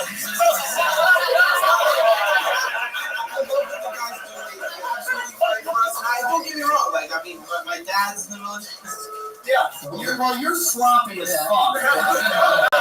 No, so they're gonna do something. But my whole thing is like, why open with that kind of ass kissing kind of thing? With I love the military because now we know what's coming, and half the point of a joke is surprise, and now we see that you're gonna go out and shit on them. Why don't you just go? If you really believe it, say it and go for it instead of like send it up because it just, to use an Italian term, kneecapped your whole fucking joke and it just started to go and the audience and it made the joke longer. Yeah, and that's something that I told Tony a long time ago. It's like, you gotta cut the fat, man. Well, it's got way too much fat in that joke. It's clearly laundry day. Maybe he put his jokes in the wash too. Stevie T, how often do you go with the open softball jersey? You got the Italian horn. I mean, you are dressed like you are straight out of the Rothschild right now. I wore this because I spilled something on the back of my shirt while I was cooking at Oh, a little bit of blood. Take your shirt off. Let's see what you would look up without the shirt. It works much better. I don't see that. If you're like a fat guy walks around in FUBU, we know you're not working out or doing anything. So just go normal, dude. You're getting sensitive. I can tell you're getting really sensitive. Stevie, we want to hear what you have to say. Oh my, I'm just totally just taking this in. Yeah, I think you have. I think if you fucking work at trimming the fucking fat, the stuffed crust pizza of your fucking jokes, and you cut them down, you have some good premises. There's some funny stuff. There's definitely something there, but yeah, you just gotta get right into it. You gotta go, look, I love the military, but why are they going to restaurants? You shouldn't be allowed to go to your restaurants, blah, blah, blah, blah. And then fucking flip it. You gotta dig deep. I mean, obviously, you're talking about the first thing that you thought of when you sat down to write about it, instead of I don't know, what do you think that the people that are fighting wars over in Iraq are dressed like fucking, Foot Locker employees or something like that. I mean, you dig into it, flip it around, and fucking figure out if it's funny. Because I don't know. You got great stage presence already for 22, which is half the battle right there. Now you just gotta cut down. It's like you gotta make your jokes laser fine to what you're trying to say. I don't know, you're kind of all over the place. How long have you been on stand-up? Like on and off about a year. When you're off, what are you doing? I was doing bartending, and I talk to the microphones. I was doing bartending, and I actually just ended up quitting doing that. I was just getting enough hours. You wrote that military joke, and you're like, fuck. I was like,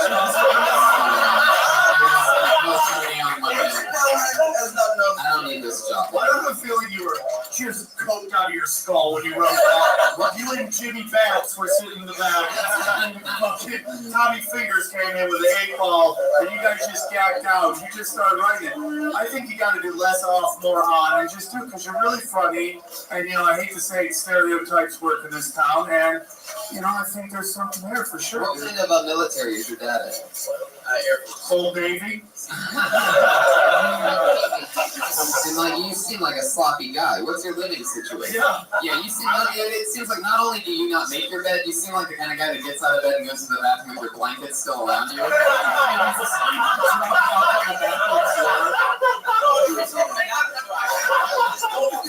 to get dressed up and do the fucking Kill Tony show.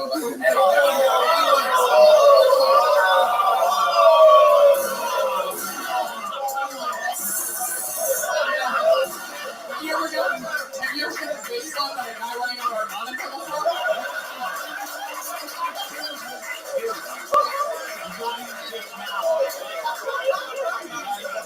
We've been practicing here at Kill Tony. We're big supporters of the Diaz brothers, 209. So be very careful, Stevie T. Where are you from, Stevie? Relax. Stevie is salty. Not already not. Relax. He wants to bat everybody. Born and raised in LA? Yeah. I would have taken you as an East Coast kid whose older brother lets her hang out with the gangs. What's your first name? Sloppy Sicilian Italian. Frank is throwing in this Godfather theme, so you guys can laugh at it. So you guys do it real quick. I just love he's just so angry, biting his lip right now. Stevie, well, I mean, is there anything you want to say to us? Is there something that you feel like came across wrong or anything you want to say? The whole set came across wrong. Reimagine everything before this. Doesn't matter. Imagine it was all funny. This is real quick. So cameras here. This is getting shot worldwide. 50 people signed up for this, and you're like, why do I gotta dress up for Kill Tony? You don't know who's the fuck in the audience. I'm gonna put that girl that just came up here, I'm gonna put her in this thing I'm pitching to Comedy Central. You don't know who's fucking watching. You gotta fucking bring it, dudes. You gotta bring it.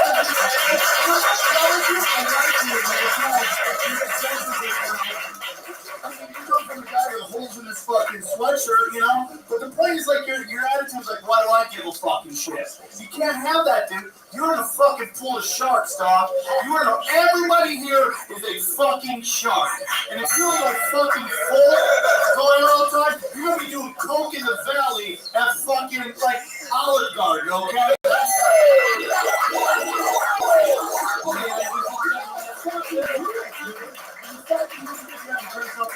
You gotta come balls all the time, dude. You never know who's in the crowd. Stevie, don't quit. This is gonna make you strong, baby. Stevie T, everybody.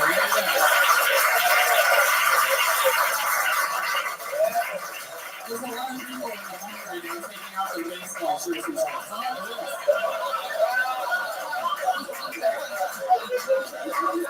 Sam Tripoli is like a coked up Tony Robbins.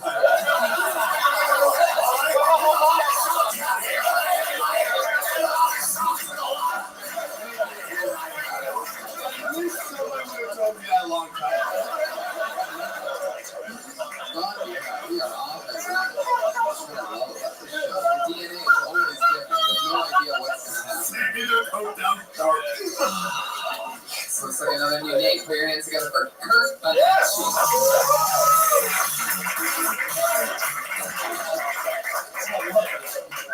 guys. My name's Kirk. I just moved here from Florida. Yeah, cool. I moved to North Hollywood. That was new for me because I moved into next to a store. Never seen a store before in my life. It's a store that sold solely pinatas.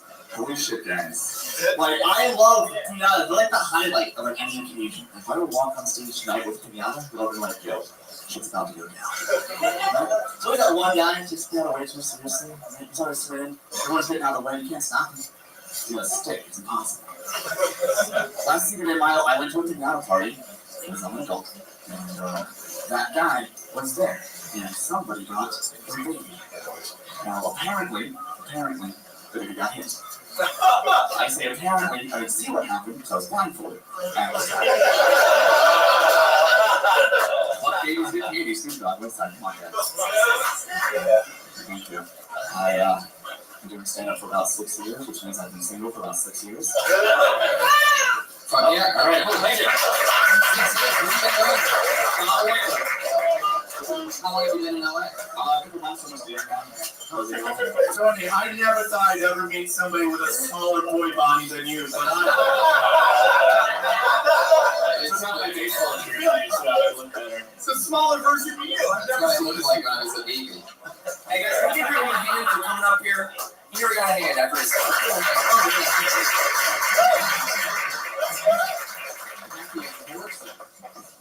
So Kurt, is that true? You've been single for 6 years? Pretty much. I had a girl for about 6 months for a bit, and she's doing great. How long ago was that? 2 years ago. Can you only date anorexic women? It's like Sure. 2 fucking bags of fucking. Your antlers fucking.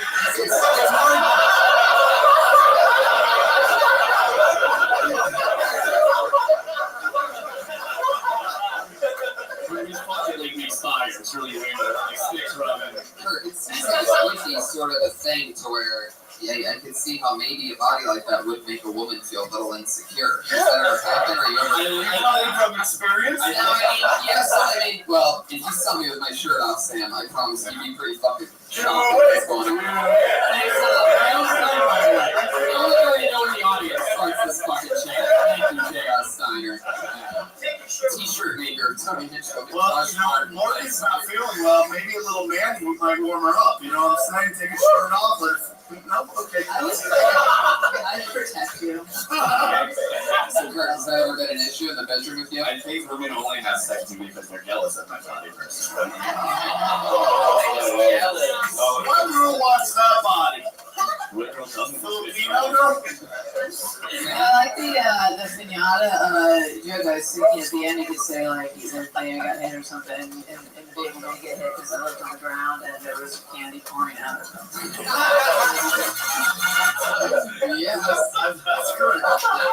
What if anything you hit with a pinata stick, candy came out of it? I just be whacking people.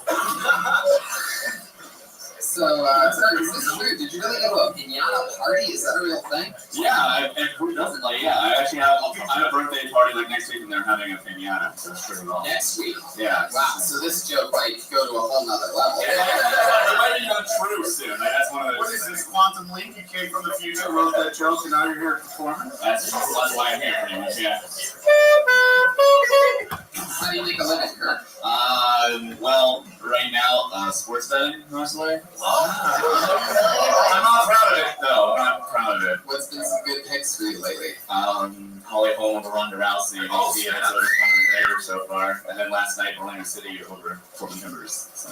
What about Major League Soccer? Yeah, no one bets. The odds are phenomenal on all the time. This might be a good time for an intervention. I've won a little golf money myself.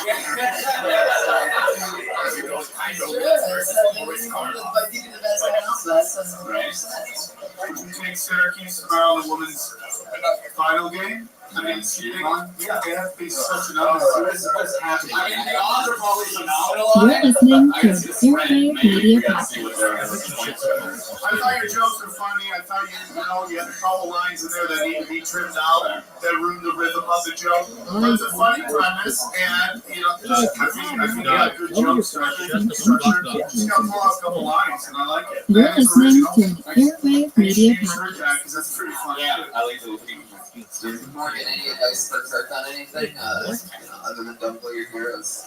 What was heroes? You know anybody's hero? I mean, no one's blown me yet. Okay, let me go into You're listening to an Airwave Media Podcast. Kirk Bonacci, and what would be a fun fact in it? What's something about you that's interesting? I was a European child star. I really like the music. European child. Yeah, exactly where you are trying to spell from. And I was on 2 Disney Channel shows. Called Game On and the Avatars. That's my favorite selfish video person. So what character were you? The goofy best friend in both of them. Were you like 25 when you played it? I was 22 and 23 playing a 16-year-old. Can you give us one of your most famous lines from that? First one that you think of? Weak sauce. That was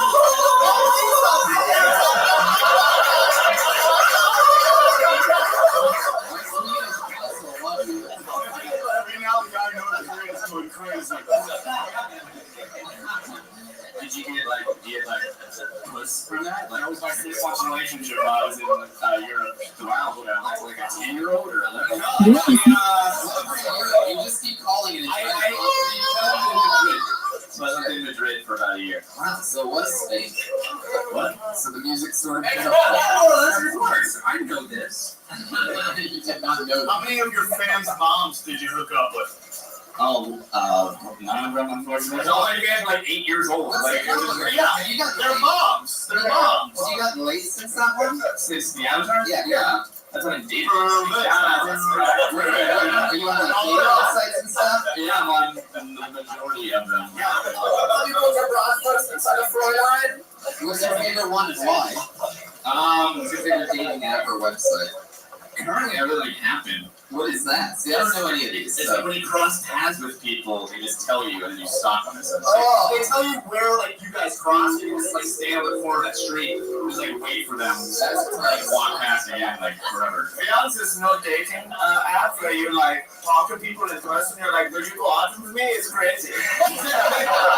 Yeah, we moved on to that European part about too. Stop loading up on you. You know what? We gotta go. We gotta go. What are we actually doing now, you guys? We have an entire computer here. We have another live podcast. We're using all the things that they wrote this week. All of them.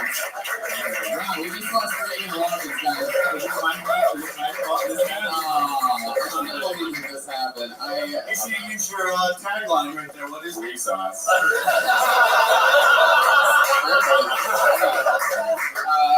Anything else for Kurt?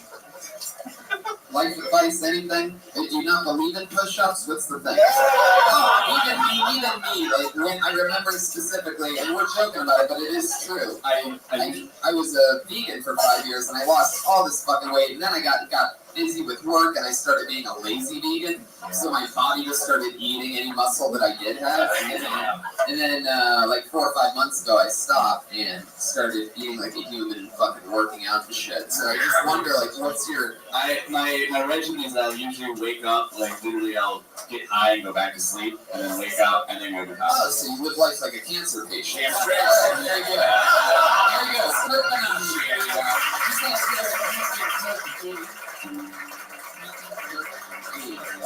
Ryan's now pulled out his band app, Apple Music, to replace Reagan and Watkins.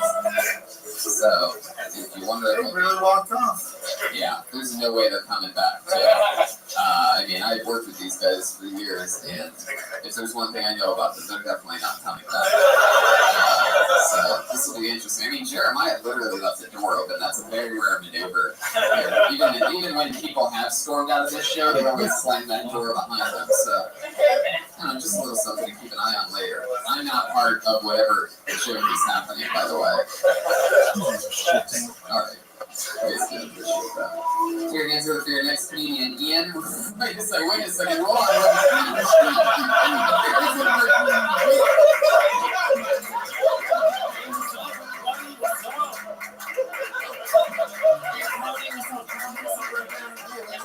What's your name? My name is Marvel Gringo. And there's a sign open on the band? Yeah, there is. Oh, nice. I mean, normally, it's a diabolical show. I wouldn't let someone just run in from nowhere and replace those guys. But since the job that they do is so simple and easy, so I mean, it's just home run derby for them every week because they're always set up in a position to win. The Mexican version of things, by the way. Okay, oh, I know.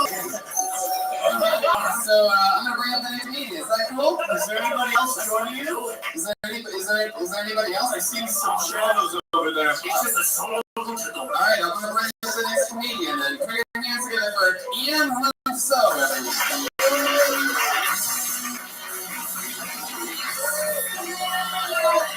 I've been doing a lot of things recently.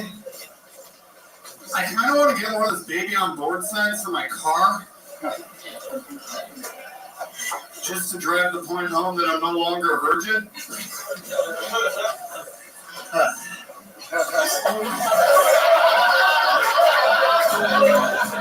When you really think about it, sex is like improv. Even when it's good, you're still wondering, why are you watching other people do it?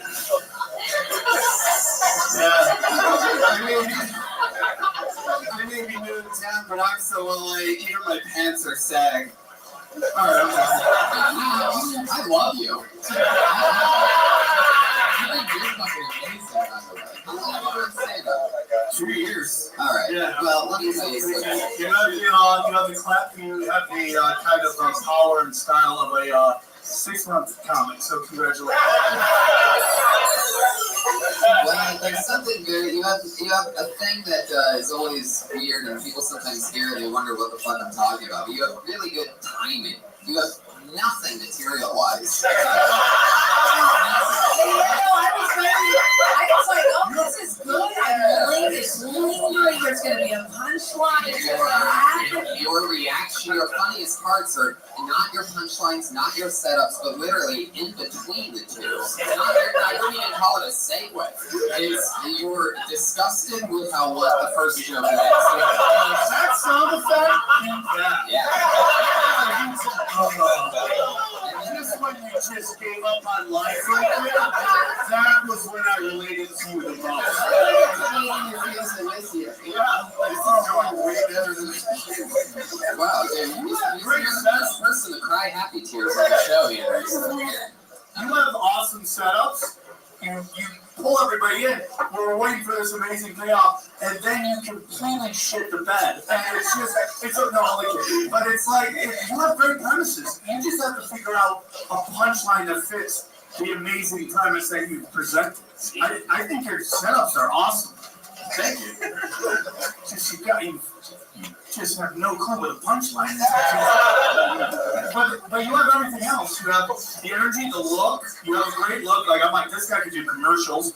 And you have great stuff. You're just missing maybe some might say the most important part. Let's try to figure it out. Let's try a little experiment here, Ian. What are you trying to say with your baby on board thing? Why would you want baby on board sign? Why is it? To drive the point home that I'm no longer a virgin. Well, why did you have to do that? Because I had a baby, and the baby's on board.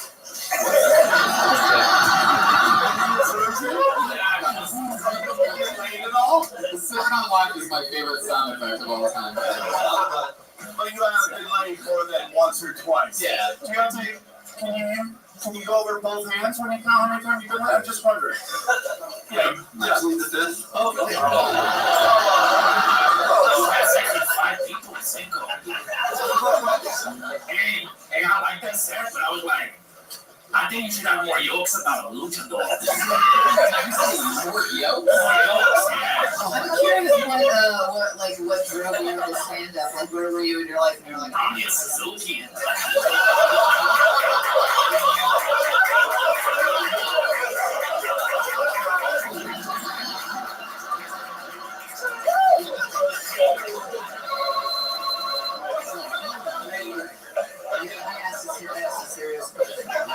What drew me to stand up? Like back in New York, I was an economics major. I met somebody who hosted open mic in Brooklyn, and then I went, got super hammered, and I found myself just falling into the circuit. Give me some fucking introduction. 1994. I'm 2 years blackout. I'm still a vendor right now. Is that true? No. Yeah, have you drank it? Not really anymore. Ever since I I started driving back into New York to funds moving out here, driving for Uber. Yeah. Like now I'm not driving for Uber. So that is how many stars do you how many stars? Oh, it's like 4.7 is my average.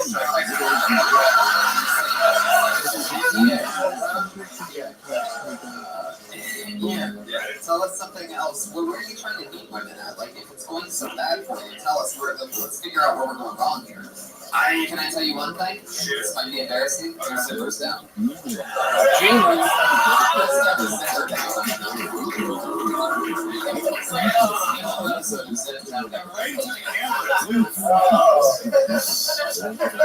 But yeah, I haven't really. It's weird. I'm giving up on OkCupid, but I've been invited to be a moderator. Look at this one. Look at this one. You had so little action on OkCupid that even they're like, hey man, you want to pick up a shift here? It's even something where you're not getting dates from us. It's just really, that's one of the new studio audience that we brought in.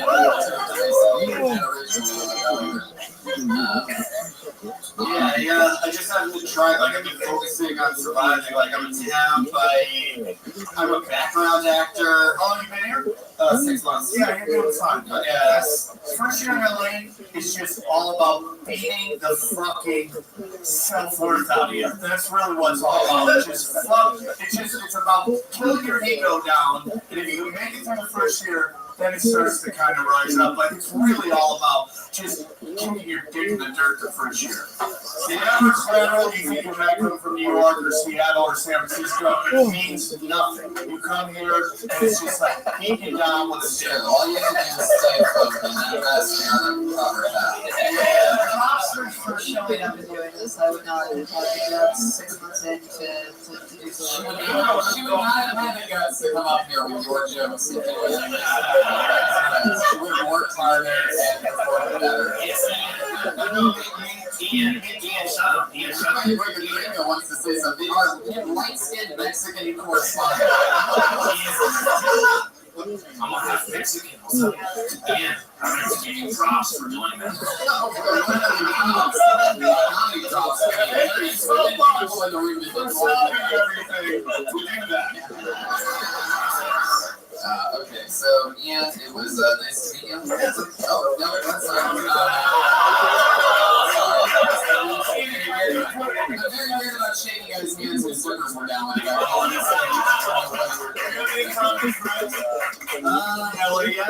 I have a bunch of sit down and guys will come up with different punchlines because the premises are great. Thank you, appreciate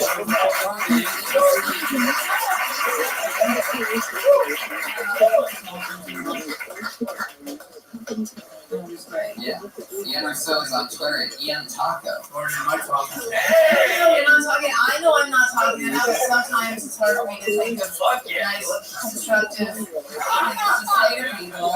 I'd rather whisper mean things in your ear than to say it. What's your character's name again? El Guapo Ringo. Did the character come before the prop? offered it a drop cover for a character. I'm curious. That's why. Oh no. Did you steal that from the Salvation Army keyboard, or did you just buy it? It's the one I got from a TV show. Is there gonna be anybody else joining you? Oh no, that fool Jeremiah left, and then Barry left with him. I love you, by the way. And then I'm not even the lucky, so I don't know if I'll get called over or not, because like now I got this stuff. I like it. I like that. Well, let's keep it going. What is it again? Guapo Gringo. Guapo Gringo. Alright. Put your hands together for your next comedian. Alright. Let's try it. Alex Oliveira.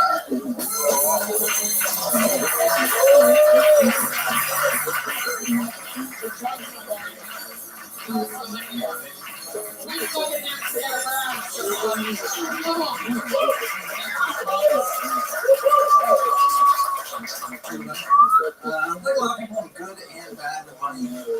I don't buy things off TV, not because I'm good, just because I'm only marginally more lazy than I am interested in having a blanket and sleeves. But not to be denied, they've created the As Seen on TV store, which caters to that unique market of people who have need for gratification. That happened with red wine on very white catches and poor credit. And I can't help but wonder if there's somebody, like I like to do my homework when I'm good about buying things. I like to do my homework and really research a price. And because I hate it, everybody hates that paying too much.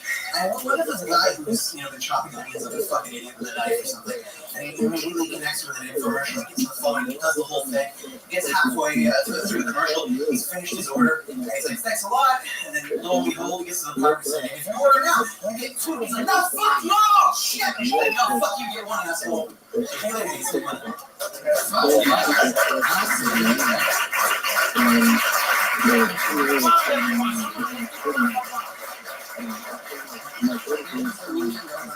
You were at tonight. What's your style? What's the risk? I'm literally working at a gig, and I work on production. They still think I'm there right now. Had you not called me up here, I would have got blacklisted. I mean, like, I can nail and get the fuck up. You know who used to work right now. You know who used to do that? Sebastian Maniscalco, who's a waiter at a hotel here, he would take his lunch break, run over here, do stand up in his waiter's outfit, then jump back in his car and go back and wait tables at his job. I remember all that. I was taking a chance here that no one would notice me, and I just got a text that he had to tell me. How long have you been comedy? Tell me history. How do you This is the first time you got it.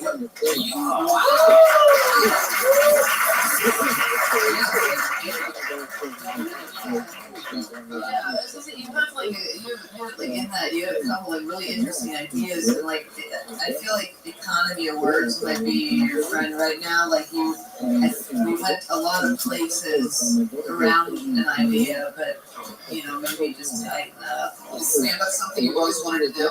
Yeah. And how old are you? Sorry. How long have you been working on production? Is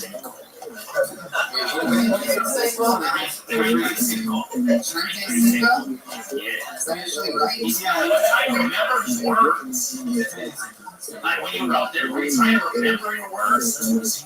Guapo, you really didn't have time to experience. I was just going back in my years of experience of being my first time at all. I was talking about like fucking words.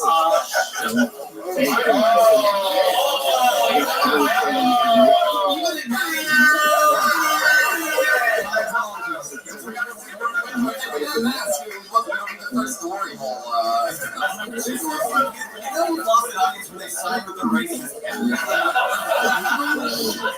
the greatest moment and the worst moment. You're like, you dream of doing this and you're about to get fired. It's like this weird kind of moment. It really is. All the time. It's like, should I do comedy? Well, you must now because you have no job. My biggest thing for you is that this premise is great.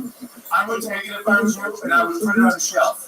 And in like 5 years, push the lamps a little bit more. You can go and deliver this with a little more conviction because you're trying to. I think it's a complicated premise, that you're just trying to do right out the gate. It's like a T-ball. You're not trying to hit T, you're hitting Roger Clemens. You're trying to hit like 90 miles an hour left, so I'm hoping to start 5-year jokes and then, So let's just, instead of talking about stand-up, because that's pointless at this point with you, let's just talk about your life. Like, what's some interesting stuff about you? What are you?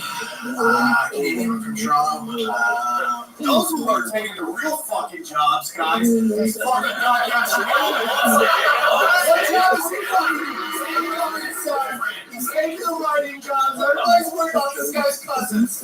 Once this motherfucker, shining white, happy people, doesn't take our fucking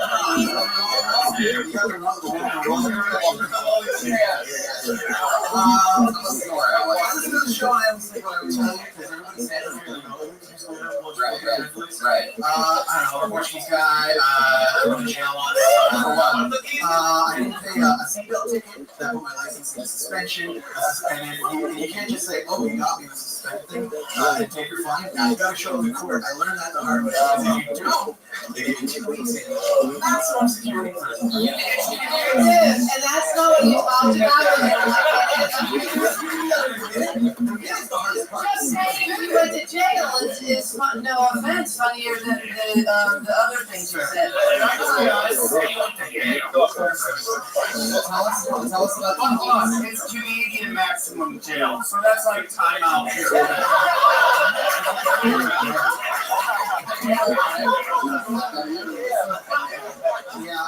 And just the top tip, like if you watch Rob TV, you have no contact with the penal system like I did, anything. I'll just like fake being crazy and they'll put me in the hospital ward thing. That does not exist. What there is solitary confinement. And you get that for the first 2 days. You gotta write about that. You gotta write about that. Did you do that? Yeah, I did that. So you did solitary for 3 days. Sure fucking did. And that's the best minute that you came up with. How many times did you try to suck your own dick? I'll be honest with you, it's a little hard to get a hard on your first time in jail. I'm a little anxious. Like, it's a tough experience.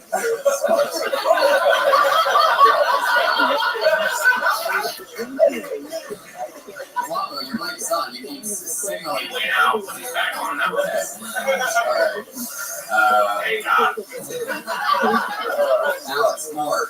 Jail, what else? Oh, shit. How did it go compared to how you thought it was going to go? I thought it was going to go really badly, and it just went bad. How certain are you that you're about to get fired? How certain am I? How certain are you? Coin toss? Pretty good chance. I mean, the production's out of Canada, so they're really going to send me home. They need me for this thing, so I'm in for this one.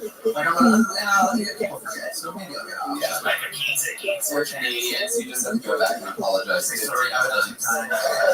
You know what happens when you miss work here? Sorry. You know what happens when you miss work here? You stand up comedy, maximum security. Well, Alex, congratulations on popping your cherry. That takes a lot of balls to work.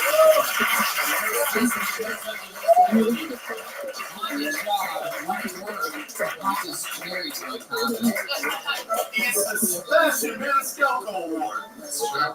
Sebastian's the man now. And Alex is on Twitter. Alex Olive.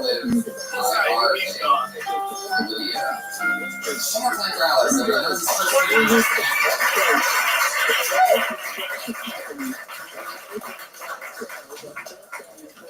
Here, let's go to your next meeting, Gary Curtis.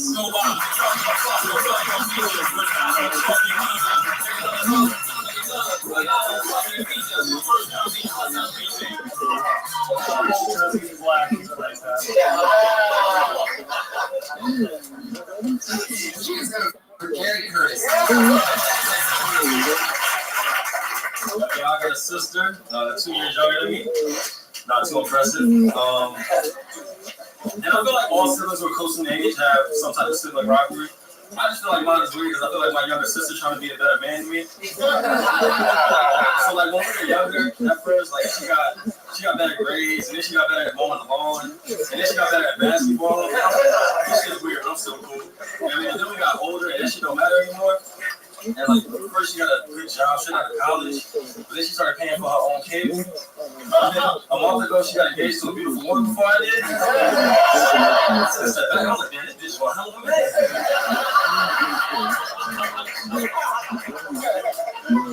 Now I feel like I gotta get my girl pregnant he just threw a point.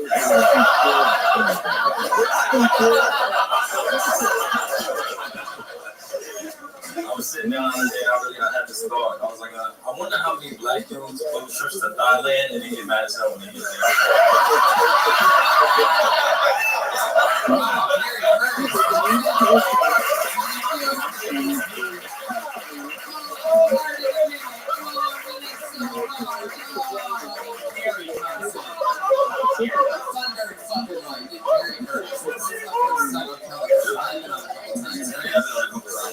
Fucking cool, man.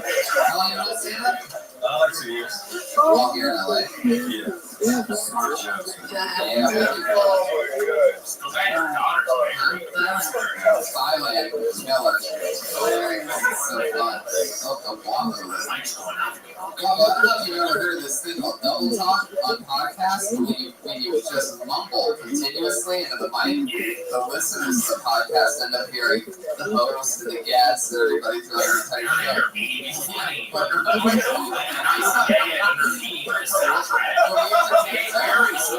So your sister, like, so bad. I was gonna ask if she was looking to me like a nice luchador. One luchador opens, another one closes. See what happens when we take turns telling lines. That area goes crazy on this show. It's insane. I'm pretty sure Jeremiah left. I can't believe you guys wouldn't at least just tell me, like, hey, Jeremiah has to leave halfway. I didn't see you before the show. I mean, I didn't see you before the show. So how did he signal to Pat, do you think, Guamo? Did you any guess that you're not Pat? How did he signal to Pat that he had to leave at some point? We had talked about it. We had said, I mean, Pat and Jeremiah talked about it. They were like, okay, halfway through the show, Jeremiah has to leave. And then so, like, we're going to say, oh, we have to, Pat and Jeremiah have to go to another podcast. And that was the joke. And they were going to walk off after that. You'll go.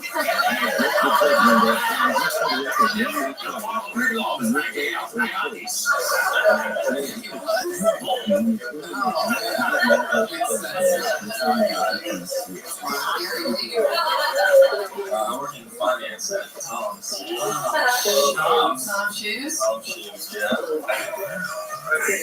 Very sexy.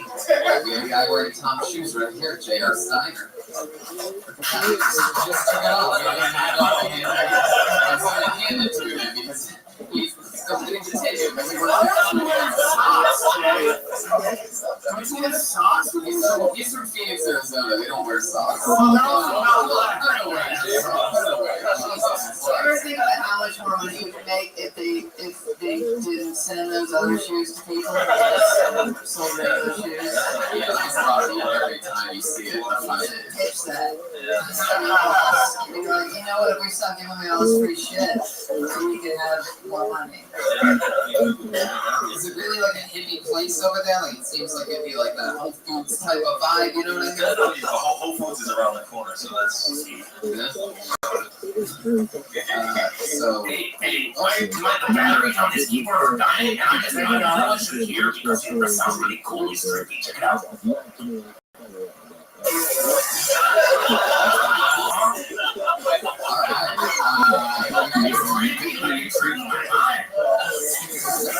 It's the LSD. I love that. There's no sound that came out of that. I know, the battery died. Oh, you shoot it? What's going on, Rob? No, for real, like usually make like a really trippy dying sound, and it's like I gotta record that because I'm like an experimental music album. Well, I know, actually, Cat Ray is an experimental music album. Hey, Eric Curtis is a comedian. Oh, okay. So what else is going on in like there? You're killing here. We're not gonna, I don't know what to do. I don't know how to help you. So is there anything you want to talk about? Retired people from the show. If you want to come work out a different minute, I mean, there's a definite unsaid sort of set rule that you don't repeat a minute on this show. So I mean, somebody that has an hour can sign up 60 times and fucking get up and kill 60 times in front of 100,000 plus downloads and the tens and tens in this room. you can do ice house this Friday if you're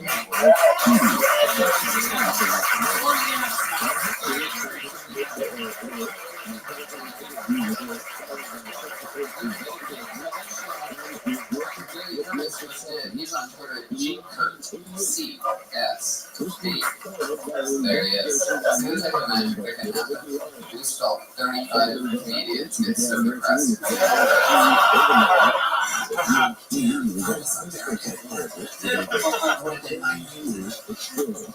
Still can't be. Who knows what could happen? Oh shit. This guy has not signed up in a very long time. He's one of the original guys that sort of did retire from the show because he got so big that he got hired here at the Comedy Store and is literally taking everything over by storm. So many paid regulars talking about it regularly because he's a fucking monster. One of the best. Guy with a lot of buzz right now. Here again together for the great Fang Chow.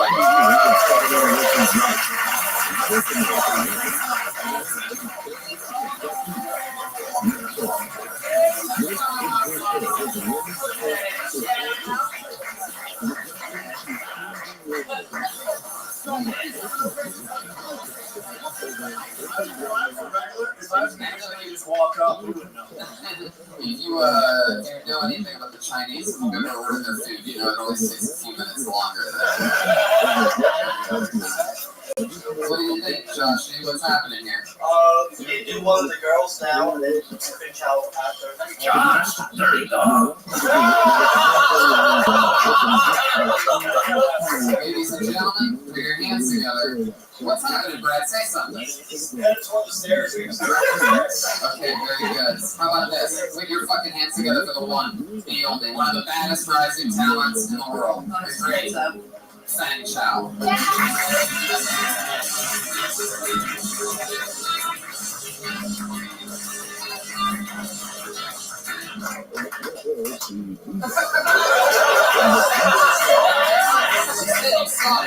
Towards the stairs, and then what happened? Okay, let's make sure that it is up. We're gonna make sure out last. Let him know that he's going up at 9:35. You went to a tunnel to practice kung fu. Okay, here we go. Put your hands together for Daniel Walshin.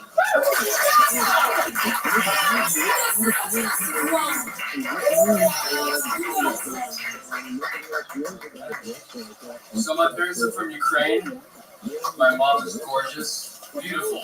My dad is a stud. Who do I blame for this? Chernobyl.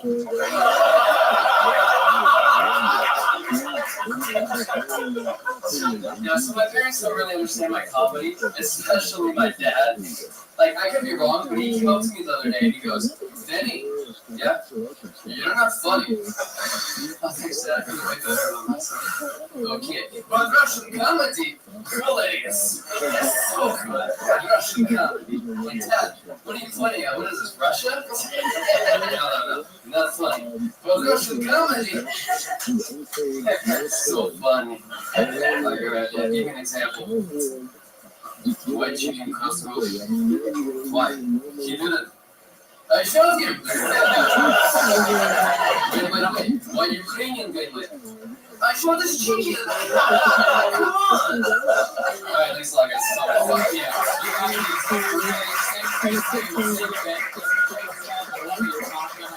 It's great self-deprecation right from the top of Chernobyl. It's the classic, you know, I learned it from you. I always quote you on this show, and we already covered it once tonight, but treading just the extra words. For example, it's like, you know, my dad doesn't think I'm funny. He's always like, yeah, you don't even need to say that. You need to just go, my dad's always like, you're not funny.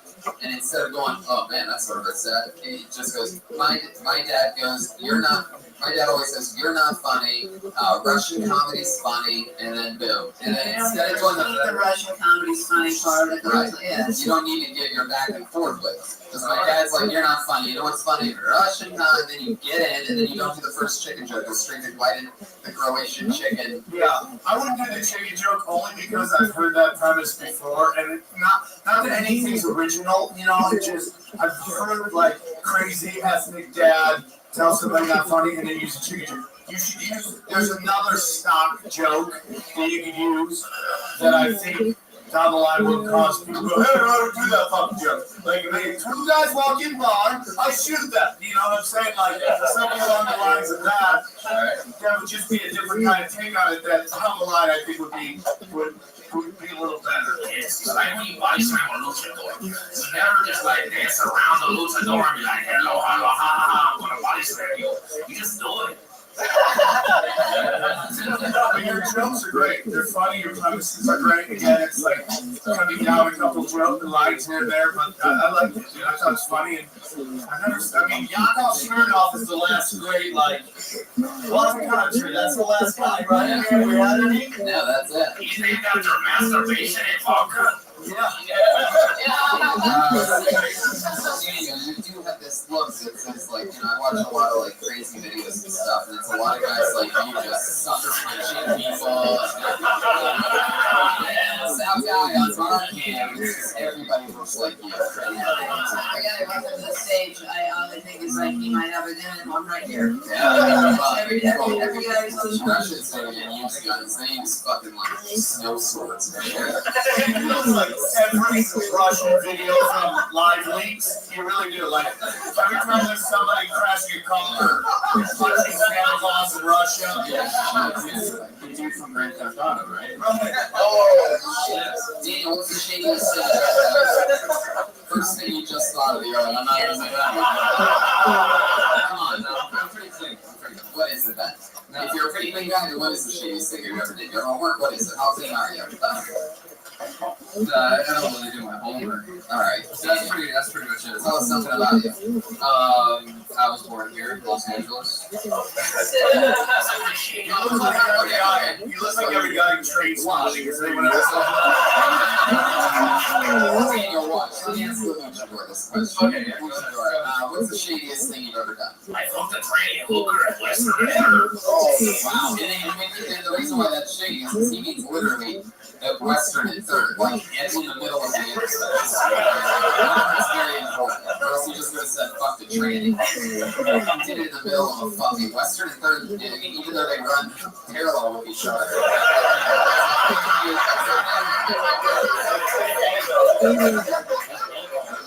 Local reference to the 100,000 people downloading this. I know.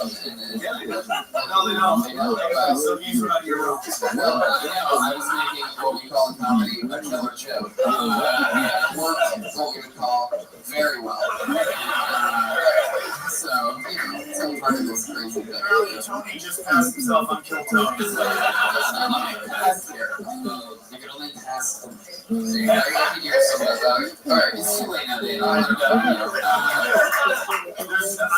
I know it sounds fake. There's no Russian comics. I think you should mind the fuck out of that, dude. Mind the fuck out of that, dude. Dive into all that stuff because that is an untapped market. Yeah, Yeah, you should be Russian from one open mic to the next.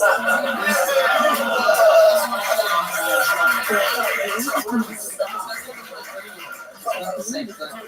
Who gives a fuck, alright? Just jokes. Why get weird in here? Daniel Walshin, everybody. There you go.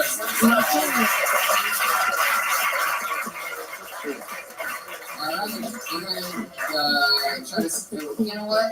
Yeah, let's do this. We're going to go to our regulars. Your first regular going up tonight. You know her. You love her from Kill Tony.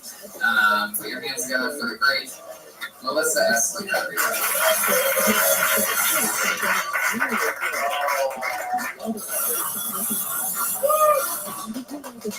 My leg right now. So my cat, I found out she likes anal. I took her to the vet. She's sick. Excuse me, I'm talking. I took her to the vet. They took her temperature and like she flinched and then she purred.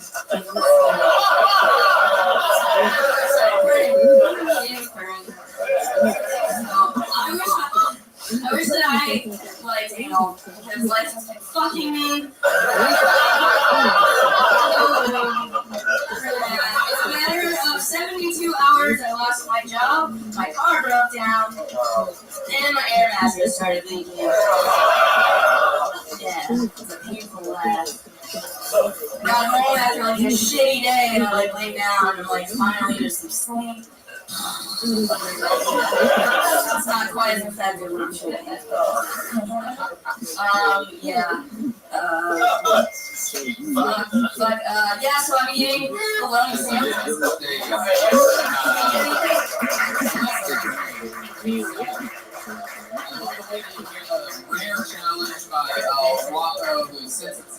first time working with the show, he must have not known not to interrupt or react. This is a great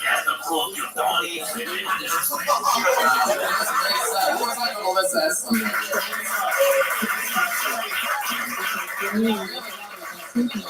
When I saw you the first time, dude, it's fucking night and day. You're so much better than before. You're still nervous as fuck. And you just see your head shaking. And it's just like, you just gotta keep doing it more and more to get over that. But once you get that, your jokes are so much better than they were before. You really worked hard. It's really great to watch. And instead of mattress thing falling, you should say, lost my John Carver, and I found out my cat loves me. You know what I'm saying? That's a little comment. Dude, so much better than the last time I saw you. So keep working hard. Even that little part where you say that the wife said fuck me, and you didn't say fuck me in the air, which seems like you didn't say that. You just not even saying that was so much better. But yeah, that little guy. Totally. When you're nervous, though, it's like you're like adorable nervous in this way that's like really easy to watch. And it was kind of like I kind of felt like maybe you didn't have like an opus written about like your shitty shitty things that happened to you, but like I was like, oh yeah, I just want to hear more about your day, and like just like I love that you just took immediate stuff and were honest about your life, and you're really super paint the picture, get into it, you know what I mean? If you're going to go with air mattress, really paint it, because I never talked about this on stage when it was happening, because I'm an idiot, but I did have I was sleeping on an air mattress years ago, and it did end up leaking. This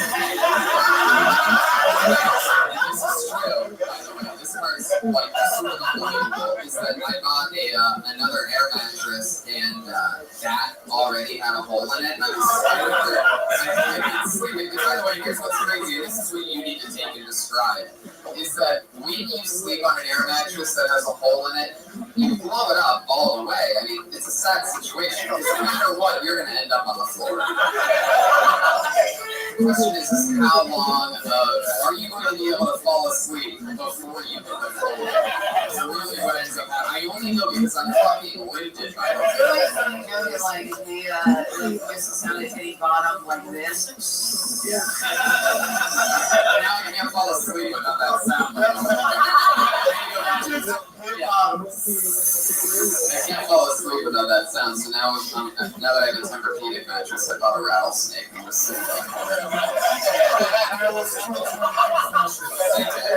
fucked up is I've been on it since September, and when I was deployed, fine. When I had a car, fine. Welcome to Hollywood. How long have you been here? Almost a year now. What happened? What happened? Fuck you. It's done. Sexual harassment. No, they're not shooting anything right I now. thought you were going to ask what happened to the air mattress. Like, what did happen? I don't know. There's a whole bunch of somewhere. I mean, there's a reason. You're going to go down with guys who needled it. It's like, I don't bring anybody to my air mattress. You know. I think I put a hug with your air mattress.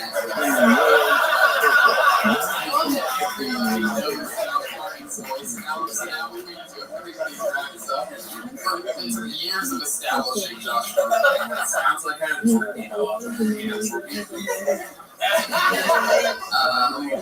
I absolutely love what's happening here. It's definitely the most exciting part of this. One of the coolest parts of doing what I do is getting to have regulars and getting to watch you guys grow. This is just another week where clearly you did the work, you wrote some shit out. Your car broke. We got rid of your car broke on the way here. So the fact that you even did that, like, you almost didn't make it or whatever.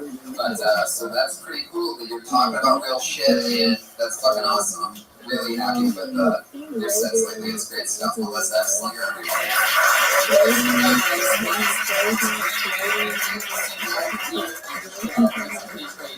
People who grow on comedians don't always do that.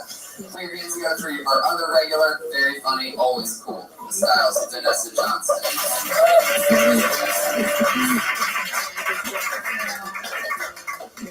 I recently started wearing underwear so that I don't have to wash my pants as much.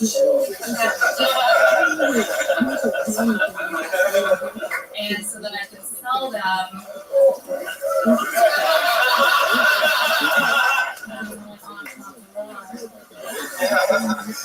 The company will be named tarts. Come in many different flavors. Pineapple, clam chowder, and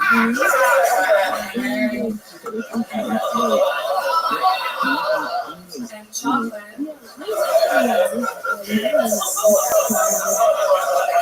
For those of you who are not laughing and don't support my American dream, fuck you.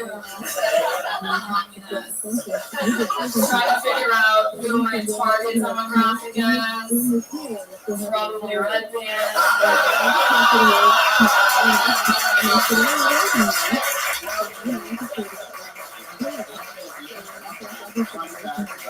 I actually helped a girl do that.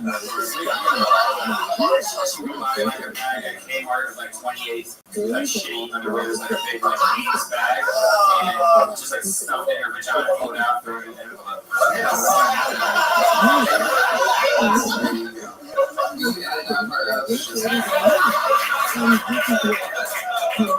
That's very cool. One of the only people tonight that might even be the only to talk about one subject throughout the entire minute, which I love, getting and trying to figure out what works and take those videos and not just moving on to another one-liner that will, maybe win them over. But it's cool that you stayed in the pocket like that. That's fun. Guys, this is the first time you've seen Vanessa Johnson, correct? What are we ranking here? I actually thought you were great. Like I like, it's there's something like self-deprecating, but you're like clearly very beautiful. So it's this sort of like soft, shy, dirty thing that I like the whole vibe. I think the jokes are great, well written. I like, it's okay to get people uncomfortable. Fuck it, man. It's okay to go to that place. Not everything needs a big fucking explosion laugh every 2 seconds. Sometimes you gotta take them out to some dark places. And as long as you bring them back and you nail Red Band at the end. I love Red Band, but it was such a great ending because everybody knows what kind of scumbag he is. Look, but he is the guy that would buy your underwear. When you were doing the thing and describing all these things, you're just like sitting over your own. I love the truth. I love honesty on stage. I think we're in a great place in comedy where you can get more and more honest than ever before, and it's just like. There are guys that would buy your underwear, and that is a fact, and if everybody can get uncomfortable with it, fuck it. Because I look at this crowd, and you would all, except for that blonde right there, the rest of you would all buy her fucking underwear. I don't feel like it's arrogant of you to say you would buy my underwear like to an audience. I mean, some chicks are going to get angry with that, and then you're going to have to think about how to diffuse that. And that's just the truth, man. It's just the truth. There's going to be a couple chicks that are, she thinks she can my boy. You got to learn how to diffuse that and maybe shit on yourself a little bit. That's just the reality of the situation. But I love going to those fucking uncomfortable places. And you can do it. It's not, there's definitely not a lot of people that can get away with that always. Normally, the type of what I'm saying is that normally the types of people that do like, sort of dirty, sort of, bloody and poopy things. That's normally, a lot of not the best looking people that do those things. Have you ever had a night where your underwear is like a banana split? That's something guys don't know anything about. Because that girl's underwear get wrecked all the time. I know this by watching Amy Shooter.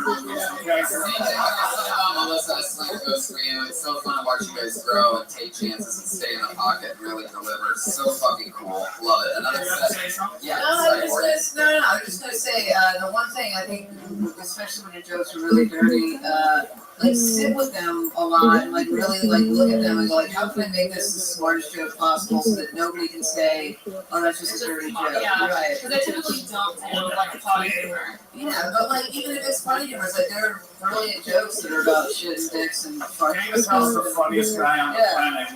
He can be filthy as fuck, but nobody writes a smarter joke than that guy. Yeah. Hey, Vanessa, I have just a pitch for you, a title pitch for your first mission. Because it seems like you pay people, so it's like Miss Entropy. That's it. Vanessa Johnson, ladies and gentlemen.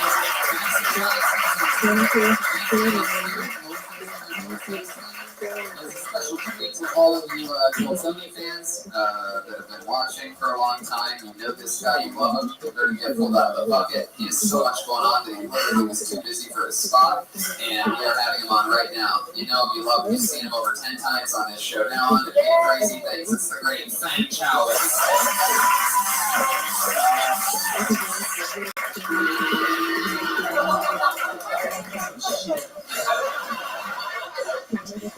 I am from a country called China.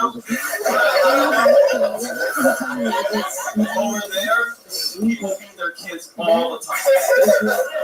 When I was growing up, my mom beat me up 5 times. That day was a really rough day.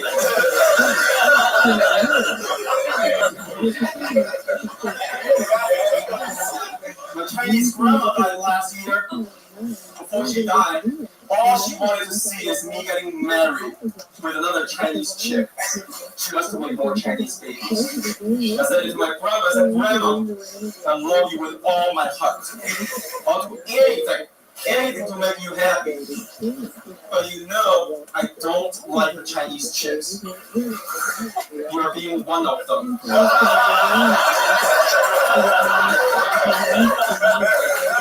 Grandma, no matter who I marry or what type of baby I make, you ain't gonna live long enough to see them. So she died.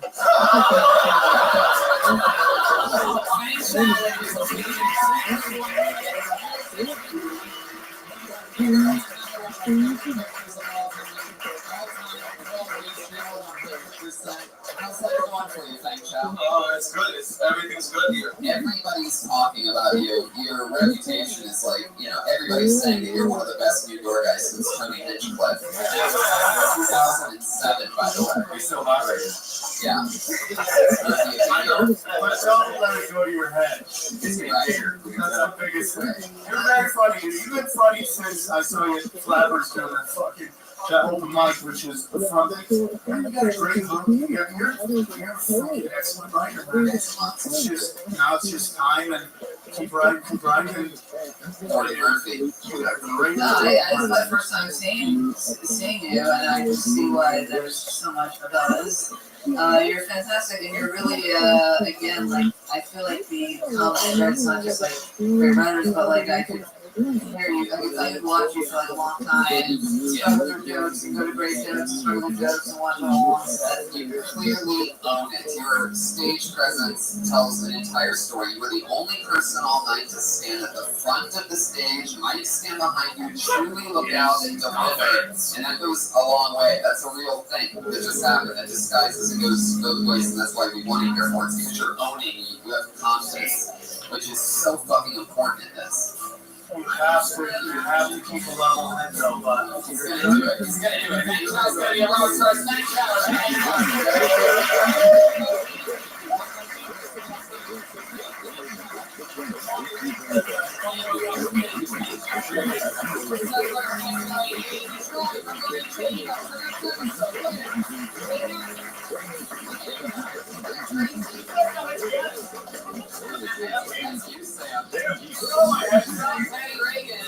Penny Reagan on Twitter, Jimmy Vernon, Ryan's Piggy Phillips, everybody. Sam Tripoli, I'm in Fresno this Friday. Come out and see me. Fresno,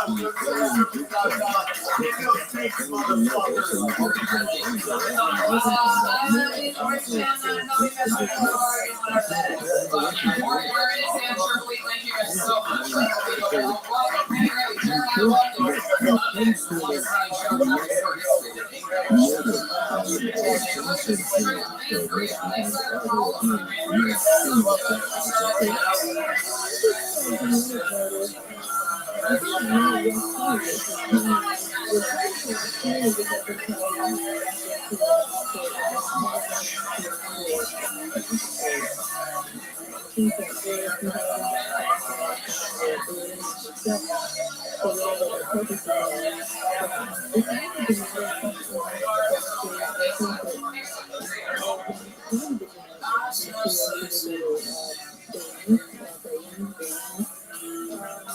think we have to look at the type of psychological testing we're doing with FSPs, the other types of physiological tests, and perhaps hindrances of, maybe creating problems with people, severe medical problems with people, and perhaps even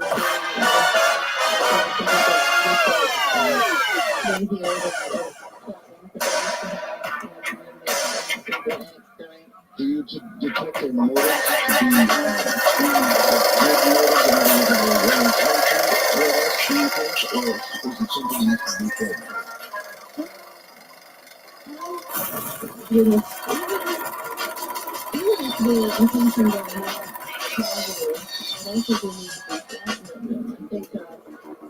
These plays is only going to hinder Hey, this is Rabbi coming to you live from the world famous comedy store for a brand new episode of Kill Tony Volume 3. Give it up for Tony. That's what? Holy shit! Oh my god! Is this the most fun place to be on a Monday or what? Fuck yeah! Home sweet home. We're going to the great Pat Reagan on the ones and twos over there, the band leader. Brian, Red Band. Come on. Hey, what's up, guys? Amped up. You guys ready for a crazy Monday night or what? Come on, people, we're on live stream right now. Thousands of people watching, wish they were here. You can do better than that. Are you ready for a crazy Monday fucking night? This is a little bit better. We're almost there. We'll get you there by the end. Jamie Vernon on the HD camera, David Deary on the door. We're ready for another fun episode. Brian, how's everything going? We got dates coming up. Tony's going to the Wild West Comedy Fest in June in Nashville. May 22nd, May actually. 22nd. But, Just got moved up that quick. It happens that fast. I'm going to be in Zanies in Chicago and Cap City in Austin. So if you're listening and you're there, come see me live in the next couple weeks in any one of those two cities. How about you? What's happening? Life's good? I ate some mushrooms last night, and I might have had some weed, and now I feel like I'm shrooming again. Brian is in, you're in here, what, like episode 10 on your new podcast, What Brian Red Band? Something like that, yeah. We tried to do one last night where we ate mushrooms and did a podcast. That sounds like a great idea. That always sounds like that'll work 100% of the time. Cut to you trying so hard to delete whatever audio you accidentally recorded. So let's get into it. Pat, how are you tonight? I'm doing great, Tony. Actually, I think my lawyer's here. What? Is my lawyer here? He is here? Looks like this shtick's already failing, Pat. No surprise here. I give you one little shot over there, and you just took it and took a hot dump on it. Well, he might be running late. He'll be here. He might be running late. That's exactly the type of amazing art that we're used to getting from you over there, Pat. I think my lawyer is here. Oh, he might be running late. Yeah, I like that. He had an accident. You'll see. Okay, I'm excited. Your lawyer was pretty bad on the show a couple weeks ago. We tried that out. Bill Burr was on the episode. Yeah. And just remember, your friend, the lawyer. Yeah. Whoever this guy is. Yeah, he's my lawyer. He's your lawyer. Okay. That's who he Stick is. with it. I just remember he would pretty much only talk right when Bill Burr was about to start talking. Yeah. It's pretty impressive. Yeah. Like, he's just real balls on that guy to really commit to talking over one of the best comedians in the world that I tried to book on this show for. Yeah, he's one of the best lawyers in the world. So. Oh, okay. You know what? Touche, my friend. I had a delicious glass of Mangria last night to put me to sleep. This is the Brosé, everybody. It's a delicious drink. It's half wine and half white wine. You know, when you just want to man up and have a drink.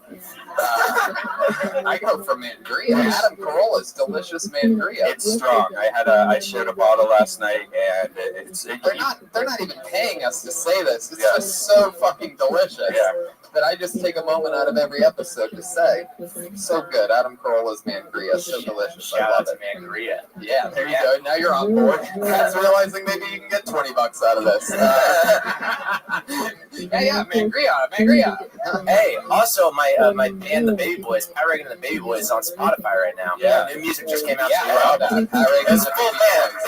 It's a little punker. It's on Spotify. I was listening to it earlier today, which also reminds me. Well, speaking of great art, let's not forget the one, the only, the powerhouse himself, Ryan J. Ebelt is right here, live in the flesh, drawing tonight's episode True the Kill Tony poster, which hangs framed in the middle of my living room. I absolutely love it. And everybody that comes over talks about how fucking cool this poster is. It's perhaps the coolest piece of merch I've ever seen, ever. I think he brings some too, so if you want one, he has some on the front porch after the show. So check it out. Posters galore, ladies and gentlemen, and you can buy one. Is that your lawyer, Pat?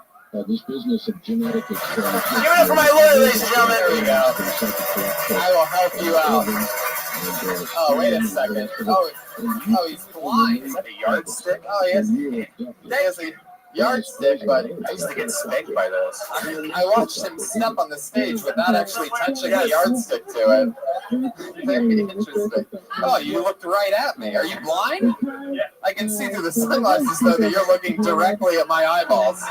I can still form images in my mind. I'm amazed that even with the speakers around you, you would think that would throw you off a little bit. Into the side of it? You still have the amazing timing that I remembered from a couple of weeks ago. I can't see the side of it. Very good. All right. Well, welcome back, lawyer guy. What are you doing here tonight? I just, anybody want to know how to beat a DUI? How? Officer, I do not consent to a breathalyzer. I didn't want any statistics on All right. It's my blind lawyer's name's Matt Murdoch, ladies and gentlemen. Matt Murdoch, the blind lawyer. All right. I love it. This sounds like it's going to really...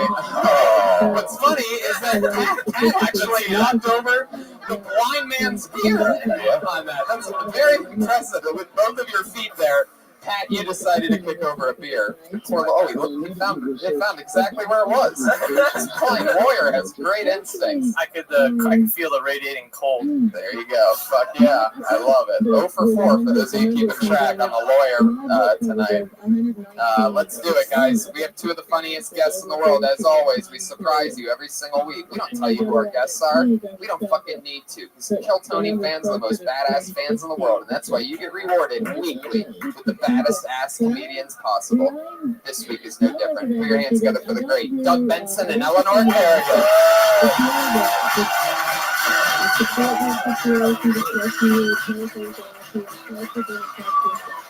Holy shit. Look who it is, everybody. The Fighting Pride of Philly, Eleanor Kerrigan, opener for Dice and fucking Cold-Blooded Assassin, shooting a special right now. Pretty much. One of the funniest humans I know, one of my favorite people in all of comedy. And speaking of entertainment, let's get the comics out here. This is great. Oh, hey, everybody. One of our favorite guests. Ready to that part. So don't run the line. You get it. That's what happens. Yeah, even the guests can go over the time. The bear could go off at any moment. I love it. So you get how it works, everybody. If you don't know, comedians talk to comedians on this show. We have a bucket filled with young comics and old comics and all different kinds of comics that signed up for a chance to do 60 seconds on this stage. And then we talk to them afterwards about their set and about anything in the world. You know your 60 seconds is up, comedians, when you hear the sound of a kitty. Is that really what we're doing Nobody tonight? can hear Is that a that. bird cat? I don't think Brian really understands that it's important to have one sound for this one part. Oh, there you go. For the sake of repetition. And wrap it up then, or else you're going to bring out the angry West Hollywood bear. Wolf snarl. Beast growl. And a pistol for good measure. I'm glad I brought in a D-box. Because that was intense. In a what? D-box. It's okay. You don't know what that is? No. That's where you sit in a chair that moves during the movie. Oh. Yeah. Like during... We don't I have saw the as much Reverend in a D-box chair and I felt like I got raped by that bear. Oh, shit. Shaking you around. I don't think you actually got raped by a bear in that movie. No, you know what I did. I think you went and saw it at a derby theater. No, he was fortunate to not be raped by that bear, but that might have been better than what did happen to him. Nothing in that movie made sense, and I hated it. I think it needed. Tony the whole time was like, "What does the word revenant even mean?" Yeah, that's what it is. That's what it was.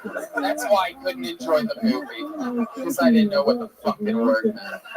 Well, it means bear rape. I'm sorry. But So awesome. it's a French word for bear rape. Hey, Pat's lawyer, you see any good movies lately? Oh, that seems cruel. I'm just trying to figure out if there's a cat and a bear in here. Okay, 1 for 5, 1 for 5. Welcome to the game. Hey, I'm rooting for you. Tap it out, tap it out. What is that? That's not even a real blind person's cane. It's just a Yardstick. long yardstick. A yard-long stick. He's blind, so he doesn't even know. Well, he does know that he's a yard away from things. I don't know why they don't all use a yard long way. Exactly true. Come on, blind people, get it together. I don't have disabilities, though. That was my mom's weapon of choice to spank me growing up, was a yardstick. Wow. They break it. Not a ruler, a yardstick. Like she's like, I need 3 feet away from this ass. I am a long-distance spanker. My mom that used to beat me with a telephone pole. All right. That's an older timey person, everybody. Let's get into it. You guys ready to start Kill Tony or what? Here we fucking go. I'm going to pull a name out of a bucket. They get 60 seconds uninterrupted, and anything can happen. Over 50 comedians signed up tonight. Your first comedian going up goes by the name of Brian Morey.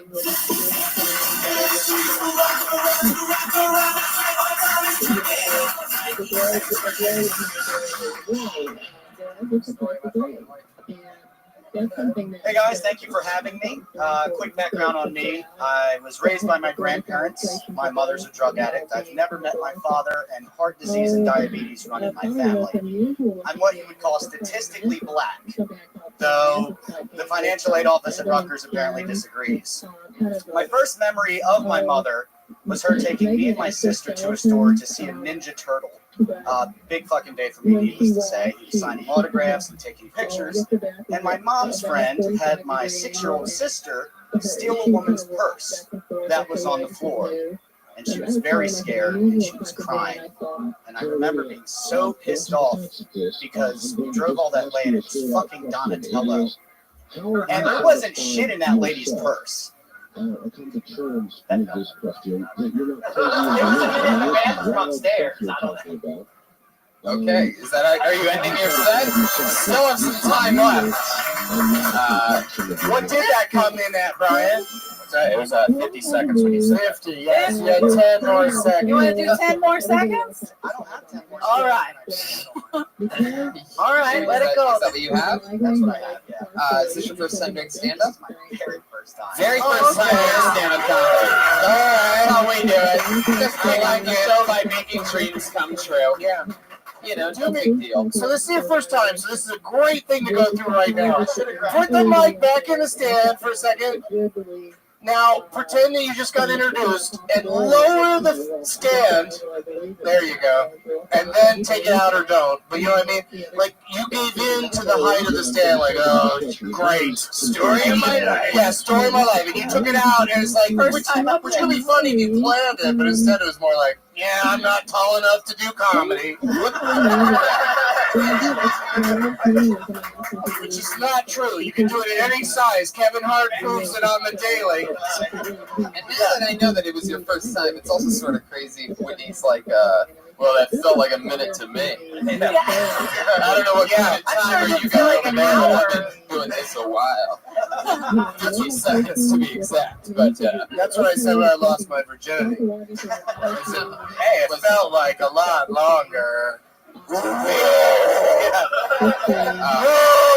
Did you plan this, like your material? Like, did you write it out in story form, kind of like a paragraph? You just remember the because it felt like that. That's actually part of like a use your microphone. That's actually like part of like a 4-pager. I didn't even know about this until like 3 weeks ago. I've been coming here and signing up. You did not know about comedy until 3 weeks ago? The Kill Tony podcast up here. I gotta say, you did great with, you know, like putting it together quickly. Now you just need to get some jokes in there. Let's talk about your real life for a second, Brian, because technically, yeah, that was the first set. It felt like it was a looked great like it. We're not going to break it 50-second TED Talk. Yeah. So, Brian, tell us about your real life. How long were you from? I'm originally from New Jersey, right? Philly. I can hear that. I can hear that creepy accent. Thank you. I like it. What do you do for work? I sell insurance. Okay, you do. I do. Yeah, you seem like it. Oh, party! For all you people that need insurance, what kind of insurance do you? I'm not very good at selling insurance, actually. Well, everybody has insurance now, so my job's not going great. So I was like, fuck it, Obama. Thanks, Obama. Everybody's got health care now. Christ. How long have you been in LA? I moved here in October. What made you move out here? I was selling insurance. I lived in Virginia at the time, and I had a chance to transfer out here, and Virginia's kind of shitty this time of year, and it's always nice here. So, married? I'm married. Yeah, I'm married, and I have a kid. Oh, yeah. That's where the anger's coming from. Very angry. Yeah. You're pissed off, dude. I thought you were gonna hit somebody. That first sentence, you were pissed. No, I'm good. All right. Tell it to your comedy. I forget what you were talking about during your set, but I left Virginia and I'm selling insurance, and I have a wife and a kid. Those all seem like really good subjects. I know, and I have tons of shit on that, but like again, I just learned about. You gotta pick a minute. Yeah. What does your wife do for work? She's working at a temp agency right now. I mean, we just got here in October. Do you know her? Trying to. Yeah, but it's a temp agency. I don't know. How come you're not wearing a ring? I lost my ring. All the women in here just got so angry. You're gonna get so much pleasure. That's right. See, I've been coming here, and then I was like, well, let me try to sign up for this, and I honestly didn't expect to get called. I haven't got called in like 4 weeks. So no one should expect to get called. It's like the Oscars. Like, how could I win? I was only one of the 5 eligible, and yet somehow they called my name. Where do you think you lost your wedding ring? Oh, it was in the ocean. Oh, Yeah. Well, because like your finger, like if the water's cold, shit doesn't fit anymore. You know. Shrinkage. Yeah. It's a real That's thing. why you don't wear your lost wedding your ring. cock ring off. I lost all of them. You know, it's telling me and Doug are talking at the same time that we're racing at the same time. Dick ring, cock ring? Wow. Well, Brian, you have all the charisma of a young Gilbert Gottfried, and I'm excited about that. No, not really. What's your what else? What are you scared of? What am I scared of? Yeah. Snakes. Oh, well, that's interesting because we happen to have. Brian hit the snake sound. My anaconda don't want none unless you got. Have you ever been near a snake? Yes, yeah. I don't enjoy snakes though, so I don't go near them. Who enjoys snakes? Right. See, that's what I'm Is saying. there a snake in here? Gross. They're disgusting. Wait a second. Hold on a second. Wait, there's somebody that wants to say something. I just saw a blind man lean forward. Just making sure there's no snakes. Yeah, it's a good point. Blind guy's worried about the snakes. They're at least 3 yards away from you. 3 feet, I meant 3 feet. I know what But only in front. I can't even watch him on TV. Like, it fucks like my back hard. How's your kid, Brian? He's 6. Yeah. How's that going? It's going. He's alive, so I'm doing. Wow. And, man, you are ready for the couch on the Carson show. I'll tell you, you are such a bundle of good answers. Well, he's good. He's alive. He's crazy. It got to be a lot to work with there, That's why Brian. we're all the way in the valley. Like I live all the way in West Hills because we did the whole move online, and everything looks like gangland on a map. And we needed a good school. You're a little bit racist, and I don't think anybody Not a little bit. Not a little bit. Oh shit, Aunt Jemima's clapping hard up there. Look at I said I love that a map of Los Angeles, parts of it look racist. Like, how could a map look racist? Yeah. I mean, how could it look, scary on the map? I don't get it. Or did you do Google Images? No, if you look on this place to red, if you look on this place. They talk about the red it's like dots? red. Where Did you rent Boys in the Hood? Yeah. Rent, I can't believe I just said that. yeah. Went to the old blockbuster. Gotta get it back by Thursday.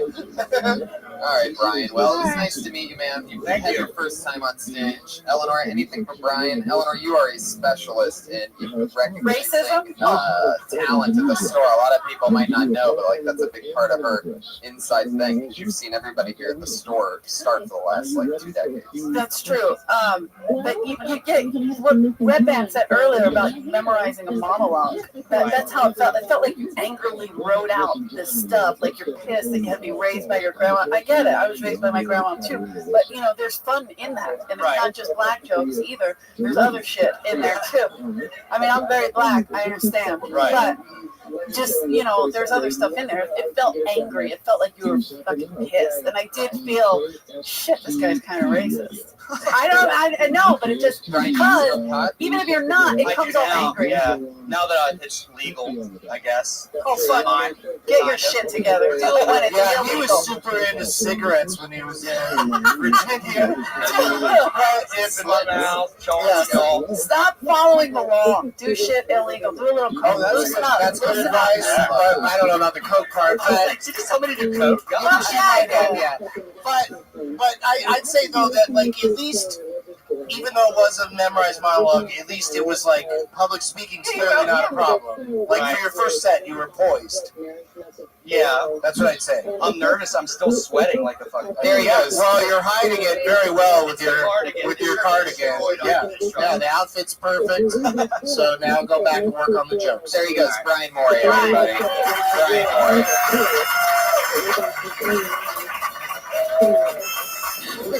Oh, the lawyer has a harmonica, ladies and gentlemen. Very multi-talented lawyer. He may be blind, but he can play the harmonica. The plot line just keeps... Isn't that a blind person just learning? Yeah, to play the harmonica? I guess so. Blues? I guess so. Yeah. Well, I mean, he just... Somebody just throw up? That's some of our classy audience here at Tony, one of the few freak shows at the Comedy Store. Bring your hands together for your next comedian, Kevin Lee, everybody.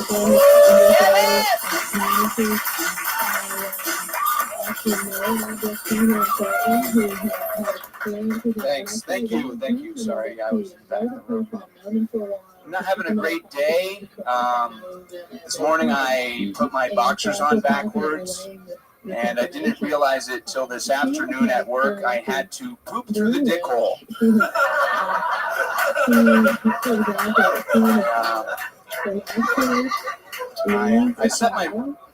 I set my friend up on a blind date. He got back from the date. He was kind of upset with me. He was like, "Kevin, you told me that she looked like Salma Hayek." I was like, "I didn't tell you that she looked like Salma Hayek. I said that she smelled like an old kayak."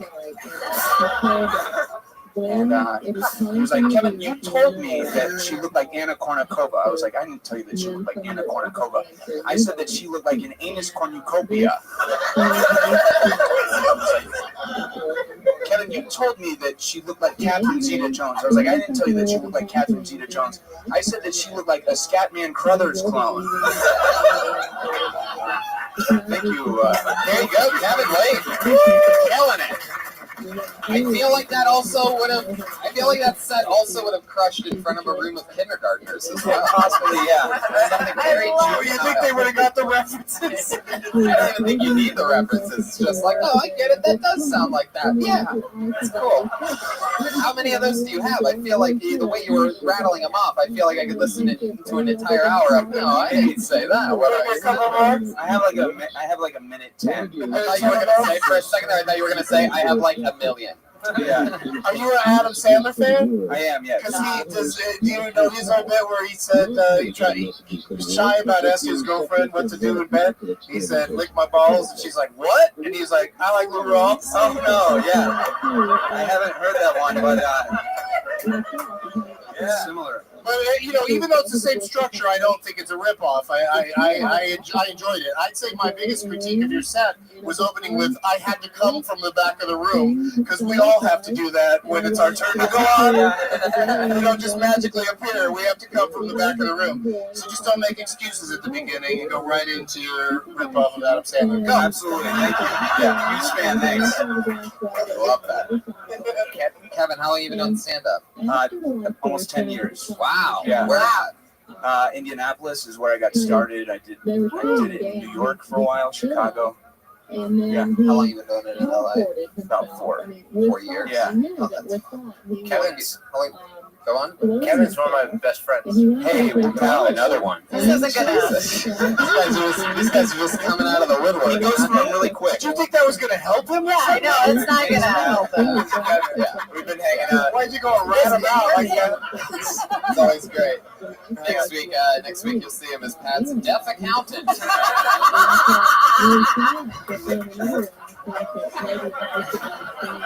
I can't hear myself. We got to go over the numbers.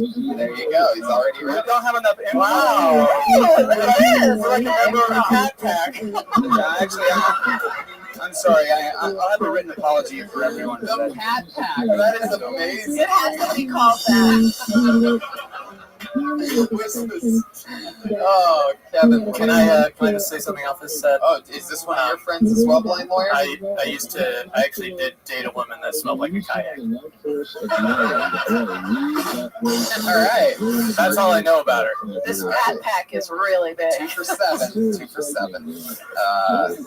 Have you always had the mustache, the cop mustache? Or Yeah. I feel like every time I've seen you, you've always had it. What's the reason behind it? Yeah. What? And do you draw that on in the morning or at night? Right. Well, no. Yeah, I use a fresh turd to draw this on every morning. Oh, I have a fresh turd. I love your poop out of the dick hole joke on the underwear. Oh yeah, I love that. I love You can't pull your underwear down. Yeah. You gotta fucking Why get would out of you the do that? dick hole. Why would you push him? Yeah, you're at work. You gotta get Exactly. back And that's clearly the note that I was going to give. It's like, it's a great one-liner, but it totally has room to, you Yeah, men are lazy. explain You it, go with get that. one laugh, and then you move on. I don't know if you do have a longer version of that joke, but the more you paint that picture, you already have them laughing at pooping out of a dick hole because it's so stupid to picture somebody spreading the dick hole. Speaking of stupid, Brian wants to say something. Jeez. We said dick hole enough times for trying to get amped up. You look like you were ready to go. No, I'm just tripping, man. Hey, Kevin. Residual mushrooms. Do you still get skid marks when you wear your pants that way? Like when you shit on it? Absolutely. Oh, okay, because I thought like it has like a flap, like it would just. You That guys, I'm made sorry, me I'm taking disgusting. improv classes. This isn't really going well, but I'm taking UCB classes. Right now? Yeah, like I feel like. What does that have to do with anything? What are you saying? Yes. I just feel like, guys, I found another profession. Well, because I'm feeling like this didn't work out while this is happening. I mean, I have my jokes, I just don't feel like I know how to improvise very well. Oh, well, that's fine. Are you saying right now You're not being judged now. Yes, and I think I'll do better after I complete 101. Yeah. Wow. I love this. I thought you were great. Just don't think, dude. Just be in the moment. You're hilarious. You're not going to learn silly anything humor in is your fun. UCB classes. This is the new school of comedy. I Oh, just changed I wouldn't get Selma crazy. I Hayek wouldn't to get somebody else Yeah. whose name doesn't rhyme with kayak because it just gets crazy. Because who's fucking smelled a kayak? That's what I'd add that to the thing, and Yeah, right? That's another way to for go those with of it. you that haven't smelled a kayak, I don't know what you're missing. Smell like? It smells like Selma Hayek's fucking bush. Whoa. Yeah. You have to say it. Goes super dirty with it and angry. Yeah. Kevin, what's your situation in life? Anything cool happening with you? I just moved into a new place. Yeah, with who? Some dumb open micer. No, she's great. Oh, that took You a gotta shit on her because it's a girl. All right. Her dog has fleas, Oh, and she didn't tell me that. She's an asshole then. oh, what a terrible person. No, she's great Why did you do that? because she might watch this. Oh, all right. Why don't you just buy the dog a flea collar or something like that? You ever think about that? Like a little, they don't work? Yeah, it gets them an advantage. Brian is our specialist on fleas here. Flea collars don't work. It's a trick. So what should you do? Get advantage, like that stuff you put on their neck. There you go. Have you tried to fuck your roommate yet? No, not yet. Okay. Did you do anything creepy yet? Like when she's not there, like smell her underwear or anything like that? Not yet. No? A good way is to get rid of the mustache. She might fuck you then. Yeah. Why is everybody so down on this mustache? I'm sorry. He looks like a 70s porn star. I rubbed one out to him like 2 days ago. Well, that's great if you're. I know. I Yeah, I like old school porn. Nobody. Fuck you guys. I still put the VHS in. And he looked like just like the guy. I think his name was Randy West. I don't know. Hello, Randy West. I'm the only one that fucking watches porn. Eleanor watches the blue collar porn tour over here. Giddy up, I'm Randy West. Hey, you want to get plumbing gone bad? I only masturbate to BBW porn. BBW? That's hello. Is this the guy that you're talking about? Randy West. Yes, Oh my god! That's fucking Ryan him. took the time to Google Randy West. Thank There you. it is. Can we get that up on the board? Oh wow, that's some of that UCB right there. That's right, yes. Thank you. When they say something, you repeat it in a different way. All right, this is too much for the Randy West thing. Oh, that's hot. Tell you're gonna get me all wet. Turn it off. Come on, man. All right. Yeah, get her wet. What am I, a slip and slide? Come on. How long have you lived with this new roommate? These people are sitting in the splash zone. It's like Gallagher. I gotta get you some ponchos. I'll help you out. Sorry. Oh shit. He's gonna come all over you. Vagimatic. That was pretty good if you remember. Yeah, check out my website, brianjebelt.com. There, No, it's called IamNotACop.com. Heavenly, there he goes, everybody. Hi, Kevin. Good job, dude. He's on Twitter at Kaylee Daily. Brian Morey is on Twitter at Brian Morey, Mourey. It's Ryan J. Belt, by the way. Ryan J. Belt for the Kill Tony posters. My friend, he's drawing tonight's episode right now. How many names do you think are in the bucket? Yeah, like a guess though. Probably around 50. Nice. Kevin and I text like every Good luck, day. everybody. This looks like an interesting. What race was that comedian? Hard to tell, I right? don't know, but you're getting to the finish line. It's an interesting name. Put your hands together for Fatso Raven. Fatso Raven? That's definitely his given name.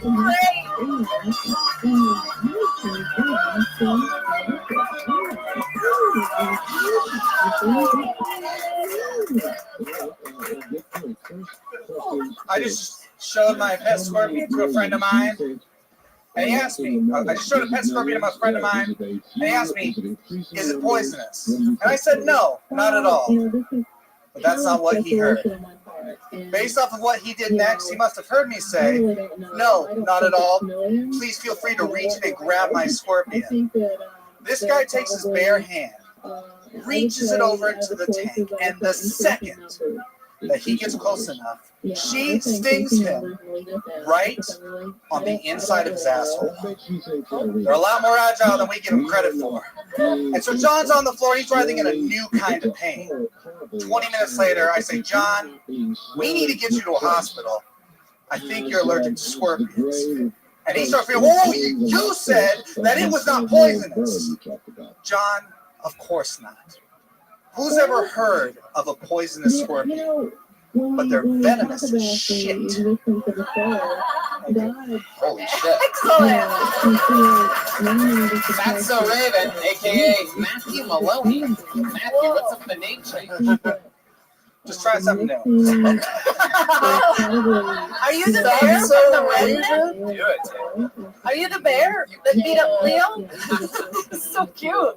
I mean, is there anybody you can think of in comedy that has like a I Fatso love Raven Fatso kind of? Raven. You gotta keep You it. can't make that your Twitter handle. Why? Like you can't be a professional comic with a name like that. I just did it for this show, John. Just for this. Just for this one episode. Just for this one, I wanted to try it. Just see. All right. Come on. Why don't you like Did you want to try having trouble keeping your head from hitting that thing during your set? He's a big boy. Did you I want think to this is a try? hazard. I think you need to get this removed. Did you want to try doing more of like a campfire tale than a stand-up comedy routine? It just felt very. It was very storytelling. There was a lot of setup there, and it's what you did was you told the story about a guy getting bit by a scorpion. And that's sort of did not. No, Scorpions don't bite people, Tony. They sting. Oh my God, this is getting creepier and creepier by the second. I can already see the chain marks on my wrist being locked up with fucking scorpions tonight. I was completely confused when you said they hit him in the asshole. Like that just kind of took the whole story. Like, all right, so this is you lost me at that point because immediately it sounded so absurd that I was like, all right. And that's normally the kind of thing Brian would love. I love asshole stuff. There had to be another scorpion in the room to get to the asshole. This whole scorpion thing, I don't know what you're doing with it. I don't know, but it's crazy. But I want to talk with you about real life stuff, Matthew. Is that okay? We'll try it. Can I call you Matthew? Yeah, why not? Exactly. So, what's happening in real life? Playing a lot of chess. You do. You bring a chessboard. It's an Are you the one who brings the chessboard here? Don't do that. We're not smart enough for chess. Get the fuck out of here. How's it going? You get beat a lot too at your own game. What checkers? Who the fuck told you that? A lot of people are Did talking. Brian Simpson tell you that? Brian Simpson. I don't know if you know this, but you're live on a show right now. I don't care if Brian hears. That guy, Brian. Okay. Hey, there you go. Matthew, are you going a little crazy? What's going on here? Yeah, what's up? Yeah, do you need help?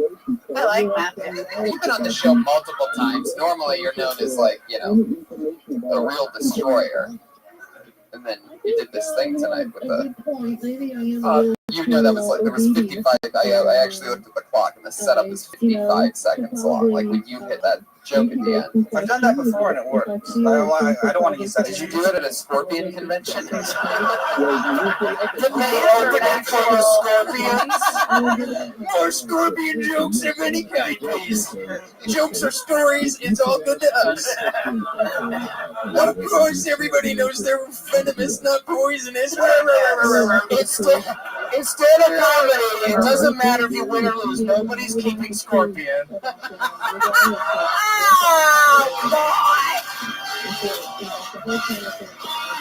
Fuck yeah.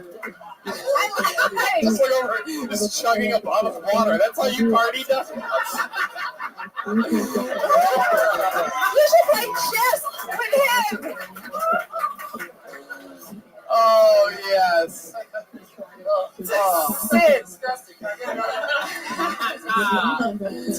Oh, shit. Matthew, look at the kind of fun stuff that this audience is ready for here tonight. I'd like another Tito's or soda. Bane from Batman. Yeah, he drinks.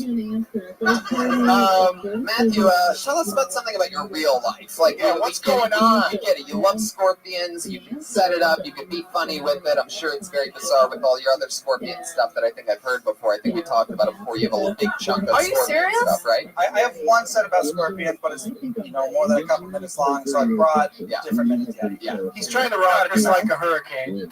You're definitely the scorpion comedian. Let's face it. It's an untapped market. Everyone's doing jokes. Yeah. Everyone's doing jokes about black neighbors. Snakes. No one's doing the Scorpion Just thing. you and The Rock. I cannot stop talking about my black neighbors. What are you talking about? Did that come up earlier? No, I just thought of it, Tony. Okay. It's a trick that I've heard. Oh, yeah. You have black neighbors? Well, I have a black neighbor. Is he featured in One Shot on Netflix? He is not. No. Okay, thank you. Matthew, let's talk about your real life. What is it? What's happening? You get laid? What's happening? There's a guy that takes a chessboard out with him at night and get pussy ever. Not from doing that. Right. No. But you know what's fun? But what are you doing? You know what's, That's it. You know what's fun in the chess world is I have recently, for the first time, broken a 1700 ELO on chess.com. I have no idea what you just said. Wow. If you don't know what that means, I don't. If you don't know what that means, It's interesting in the chess world, an oxymoron. Or in the chess world, are they thinking about what you just said? they're thinking about it. Yeah. They haven't decided. They're taking time to see if they like it or not. Oh, okay. Anyway. Why do you dress like you were born and raised inside of a Best Buy? What is this? What is this look? Every time you're on the show, I'm like, where the fuck is his name tag? Which reminds me, I have something I'd like to return. Excuse me, what do Best Buy employees wear? Oh, okay. Very good. They're all, hey, just so you know, guys, they all dress in clown suits. Thank you. Head to toe. Yeah, it's so much fun to shop there. I'm sorry you're missing out. So, like, it's okay. There you go. So, give us an example. Like, last time you got laid, like, how does that go down? Jesus, are you calling timber? It's going down. Yeah, man, aren't you taking a UCB improv class that can help you right now? Yeah, come on. Don't think. Okay. The last time was the first time my lady and I used a butt plug for the first time. Whoa! What do you feel like going into your asshole? Why do you think scorpions are more interesting? Get it? Interesting? But, What is happening here? obviously, the scorpion sting is the metaphor for the butt plug. Come on, pay attention. Wow. Oh, man, you really know how to bring the energy to a screeching halt. But he does know that I don't pay attention.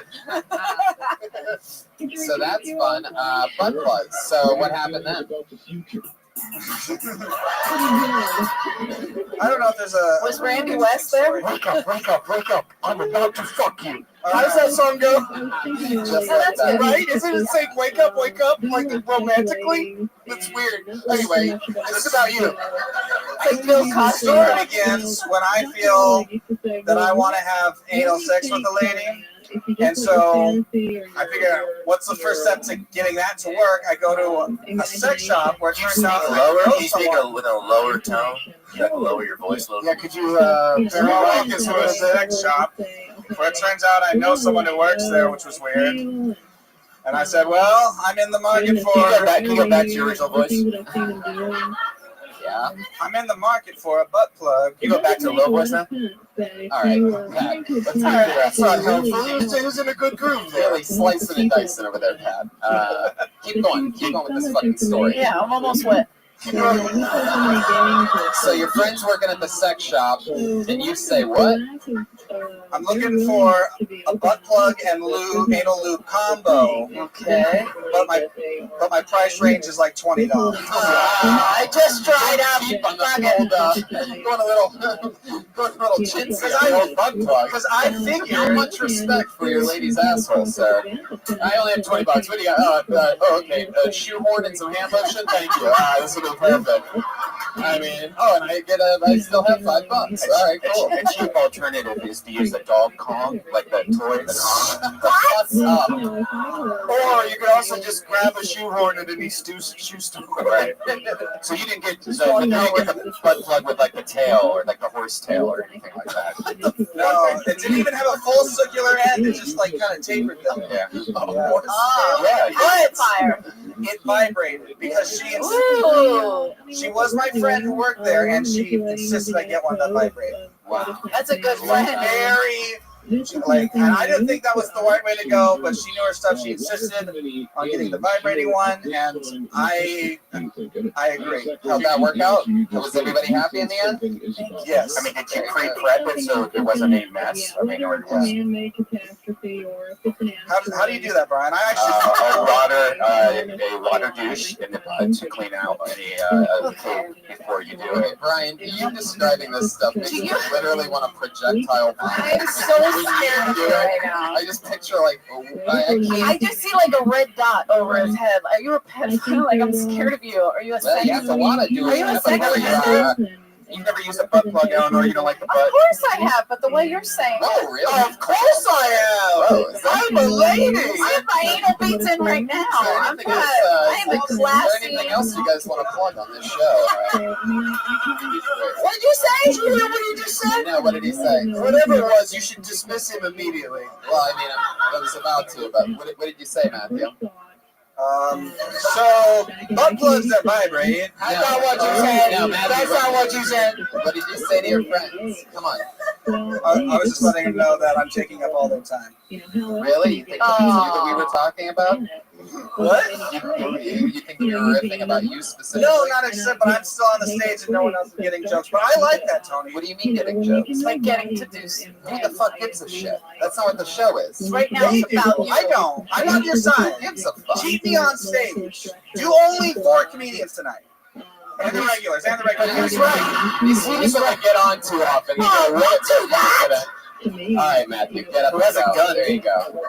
He is right, though, that there's some people tonight that will not get on and will never make it in show business as a result. Right. Like, stand-up comedy is like you only have one chance in your entire life, and it's kill Tony or nothing. There goes Matthew. Thanks, dude.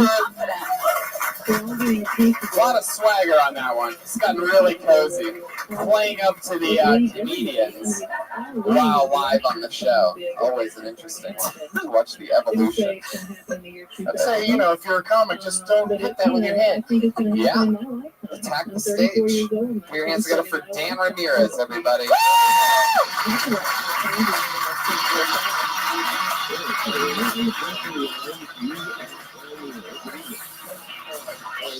Here he is! Yeah, here we go, baby. Oh, there he is.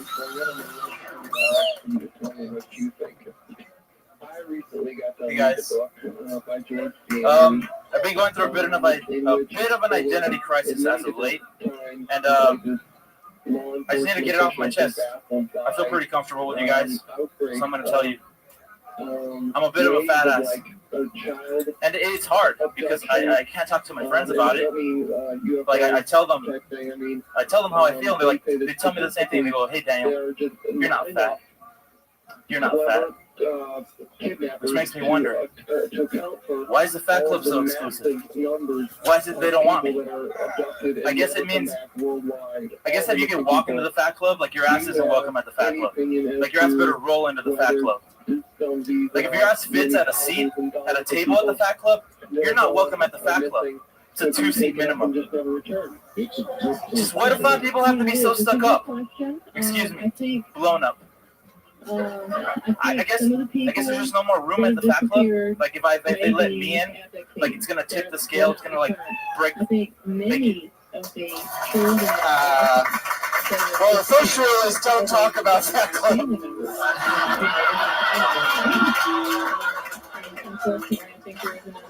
Dan, what is happening here? Let's talk about it. Let's break it down.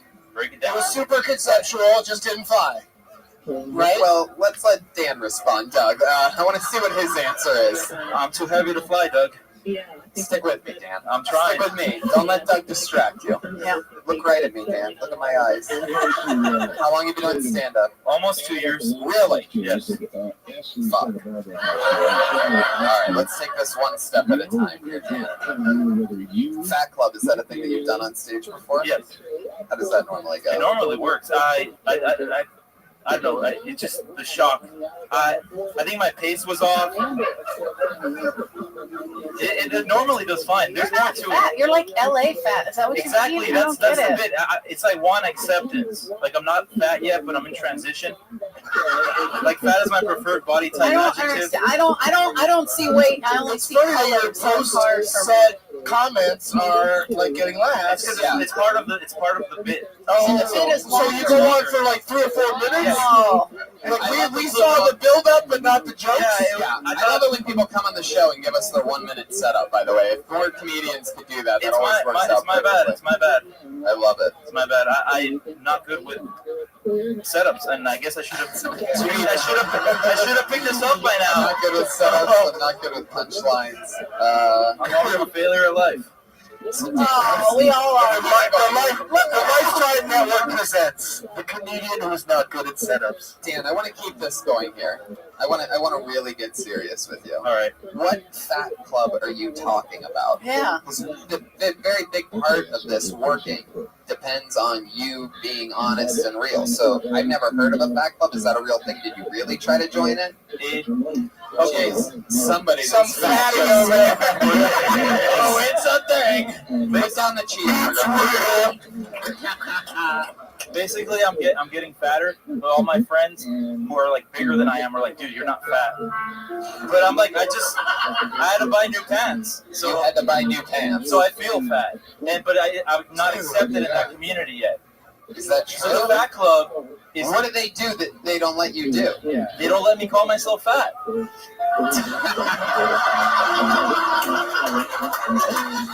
what do they say when you call yourself fat? I said that in the minute I was brushing. Did you get a letter that said you're not allowed? I got a letter of rejection. I'd just like to give a shout out. We actually have the president of the Fat Club, right? Pat Reagan. El presidente. What do you think about this guy, President? What do you got for him? Would you accept him as a fat guy? Well, yes. Oh,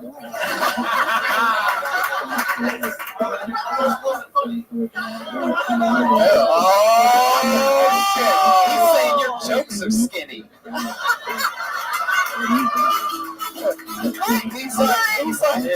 He's like, that shit is thin, son. In his defense, he only had a minute, so he had to trim the fat. I needed to cut the fat, exactly. If we're gonna be stupid up here. It's pretty heavy topic. El Presidente, thank you for that.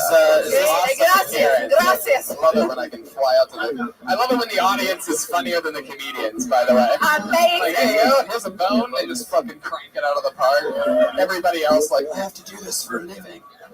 This guy's just having fun. Anyway. He did it off mic, though, right? Well, no, that picked it up. Oh, okay. We give Pat a... He's loud near the Pat mic. Because he brings, obviously, morons with him to the show sometimes. Have you thought about helping spit out by like getting butt implants like Taylor Swift? That has not crossed my mind at all. Why do you keep looking at yourself in the mirror? I've noticed that you, more than anybody I've ever seen He's on the watching show. everybody behind him. I'm just trying to see what you, like how fat he I am. is. Do you have a real issue here? I do. I have body issues. Serious? Do you have body issues? I'm trying to what's laugh underneath the hoodie? Let's see what's underneath the hoodie. I'm trying to laugh about How old are you? Would you take your shirt off? 24 years old. Bigger nose. Bigger nose. I didn't say lift up your shirt, Dan. Let's see here. You were hiding it very well. That's where we're doing a great job hiding it. You got a lot more work to do. Dan, what do you think the problem is? What are you eating so much of? Other than shit on stage. What are you eating so much of?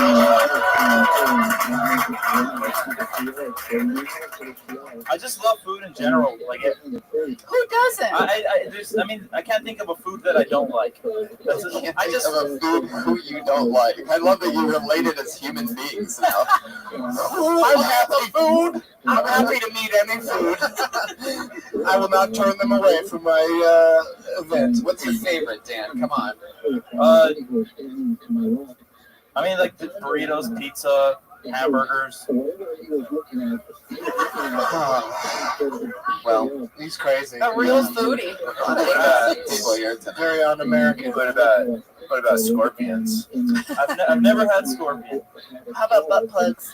Never had butt plugs either. Dan, so tell us something about yourself that's interesting. You're 24. What do you do for work? 24. I work at a small toy company. A small toy company? It's small. It's not. The fatter he gets, the smaller the toys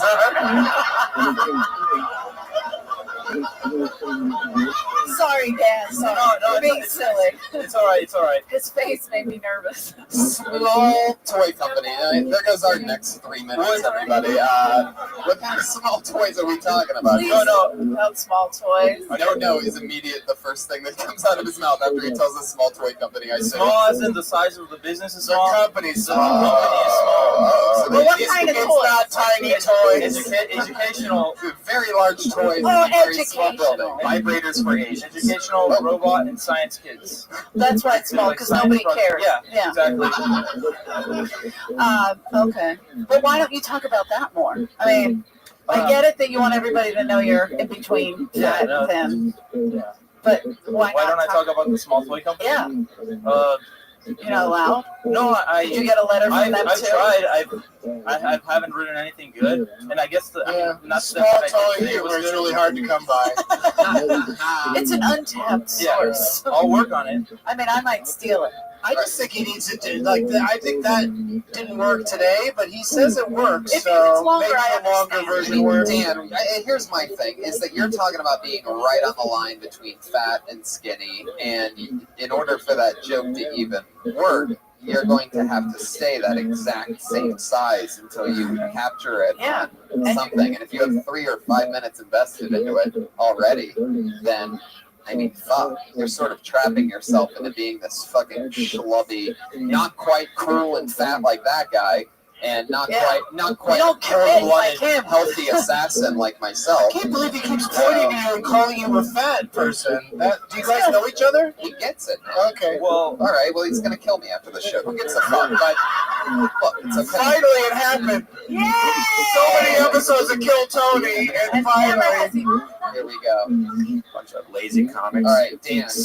Anything else interesting about you other than the fact that you're on the line between fat and skinny? Mexican. Yeah, I am. Okay. I am. My parents are. Stop looking at yourself. This is bothering me. It's easier for me I to feel look like at myself I'm than to talking look to my at you guys. This is what my niece does. My little girls do that. Don't do that. All right, I won't look at you. Look how handsome Doug is. Give a look at him. Look how sexy I'll look at you guys. Look at how fat I am. Would you like me to pull out a nipple? Is that easier for you to look at? Whose nipple? The blind guy just lifted up his sunglasses. All right, Dan, I'm done with you. Dan Ramirez. Thank you, Dan. Big guy, 4x4. The number 4x4. I immediately got into Blind Club. Immediately, right off the bat, got into Blind Club. Really? Yeah, because you can't be between, sort of blind. You're kind of blind. Just blind, Yeah. Legally blind, they call it. Put your hands together for the Vierzy triplets, everybody. The Vierzy triplets. Oh, I'm so excited!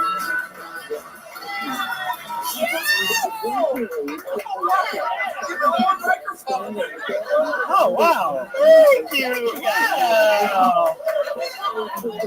Oh, there we go. Wow. Fun fact about us, guys, we were once famous child stars. Or as our dad called us, his 3 little pensions. And a lot of people now are saying, the Vierzy triplets, they're washed up, or they peaked too early in life. And that's just not true, okay? We're doing a stand-up show on a Monday night in the attic of the Comedy Store. We're crushing it right now. Killing it.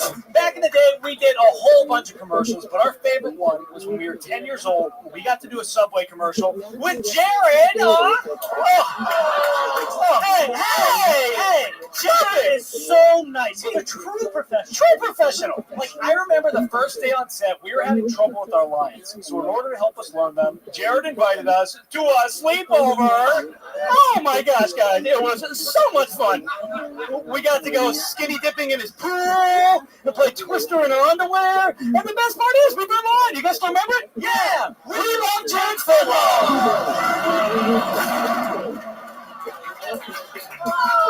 You couldn't hold the band for a second to let him finish that punchline? No, Brian's a real asshole. He's It was 1 minute 15 seconds. I already gave him.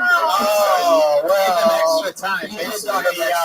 Everybody knows about the Kill Tony triplet clause, so everybody knows that. That's amazing that that triplets would talk about Subway like that, because you were finishing each other's sandwiches. Like only real artists can do. Wow.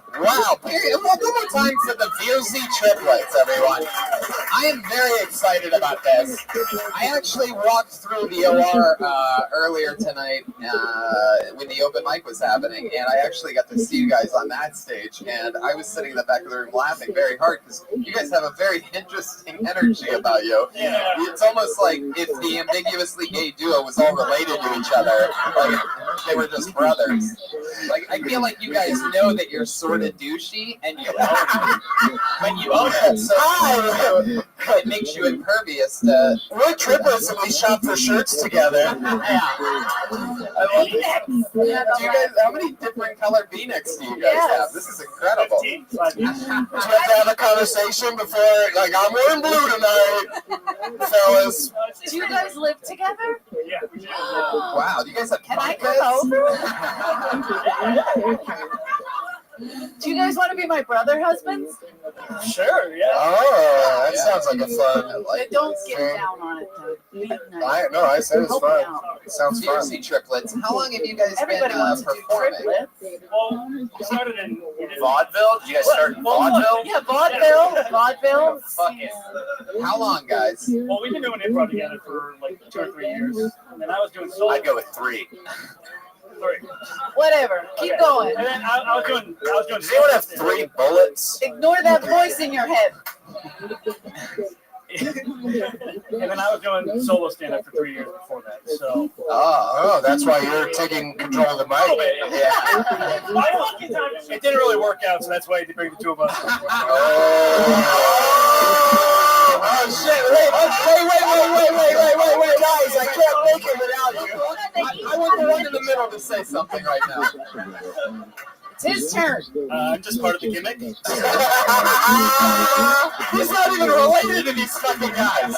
They just had a casting call. They're like, "Hey, are you between 5'6" and 5'7"? 5'4". Are you guys from Jersey? Where are you from? No, we're from Simi Valley. Get them. Really? Simi Valley. Look like you were grown in Jersey. See me. Is that a good thing? Judging you on your tight top. That's it. It's so. Call yourselves the Piffin triplets. The what?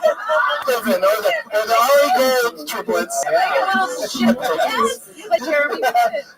Man, you guys are so it's funny. You guys are real triplets? Really? Well, why like the one in the middle? Why are you so much buffer than the other? Yeah, they don't work out as hard. What's the story here? I bought a shirt that actually fits me. Oh, I was gonna guess more prison time. He's fatter. He's the fatter one. Oh, is he between fat and should we join Fat Club? Do you lift, bro? Do you even lift? We do lift. Who is first? We're in order. Yeah, we're in down the line. Oh yeah, I can see. Oh, that's good. They kept track of that. Yeah. Have you ever shared a lady together? Have you ever done any? And I'm auditioning if you do. She's the first. Because I bet you guys would really wreck a pussy based on what your mom's Mine probably is looks already like. wrecked. Having you guys. Can I introduce you to my friend 3 Rolls, Eleanor?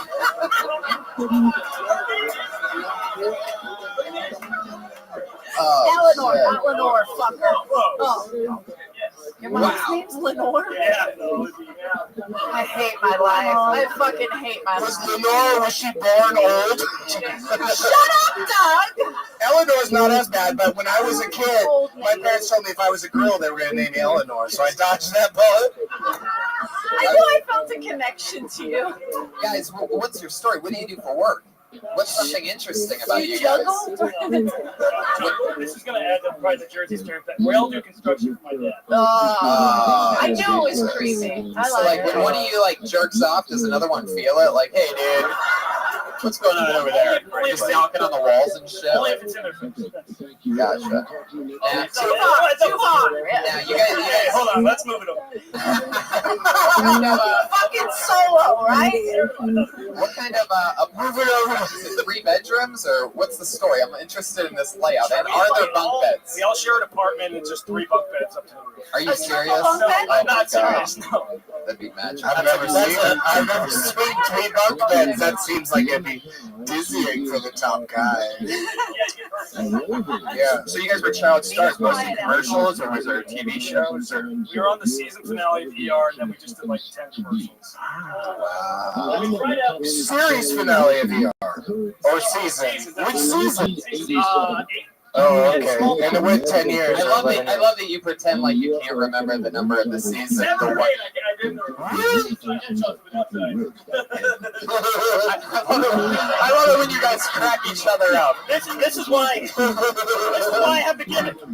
Really neat. Hey, Lucy, if you have 3 people on stage, at least you can laugh at each other if the audience isn't laughing. But I also think that like you should do a thing where like you, the green shirt, you do all jokes about weed, and the guy in the blue shirt, you do all dirty jokes, blue jokes, and like you already established, the guy in the middle barely is involved. Yeah. Like, that'd be funny if every once in a while when he did speak, he was just like, I'm just here for the triplets thing. Yeah. I'm just here for the pussy. I get a third of the check and I get the pussy. Yeah, why not? Now, this is the first time I've seen you guys at the comedy store. Is it your first time here? You guys have been venturing out, become a lot. I've never seen. I would have seen that. We've been here when we came here one other night a couple weeks ago. How'd that go? What happened then? Anything? Any triplet stories? Anything interesting that you guys can share with us that we might find? Did the three of you ever share the same girlfriend? Yeah. And not let her know? No, you don't want your brother touching your girlfriend. Just like Oh, that's a good point. Yeah. But what if she's skanky? Yeah. What if she's like? What if her name is Eleanor? What if a girl's hanging out with blue shirt and she's like, you know what, I like you, but to be honest with you, I just wish you had a little more muscle and a thicker neck. Is there any way you could put in a word with your brother for me? Like, wouldn't that sort of just be helping him out? No, she usually doesn't tell him. It's just like behind his back. You fierce girl. Interesting. What ethnicity are you guys? White. Oh, wow, that's a very interesting answer. That's bullshit. Say it right. Thank you for asking that. We already answered. Oh, I think you're triplets now. Italian? There you go. Italian, German. Can you sing? Can we sing? Yeah, like, you know, maybe they need to refresh the cast of Jersey Boys somewhere. We get like Hanson or something. If we got some Hanson. Double mint is not triple mint. Tell me. I have a question for the brothers. Jesus. So, what's the story? I feel like you guys would like be on a party on like the Gronkowski yacht or something like that. Like, what do you guys do for fun? What do we do for fun? Well, we like to go out. This guy doesn't drink. Like so... what? Like, give us an example of something. Like, you guys ever like pull some amazing trickery or anything like that? Anything? It looks like we go out and party a lot. I think. Why does one of you not drink? How did that happen? He's like more of a protein He didn't get guy. the good He's in juice. his body.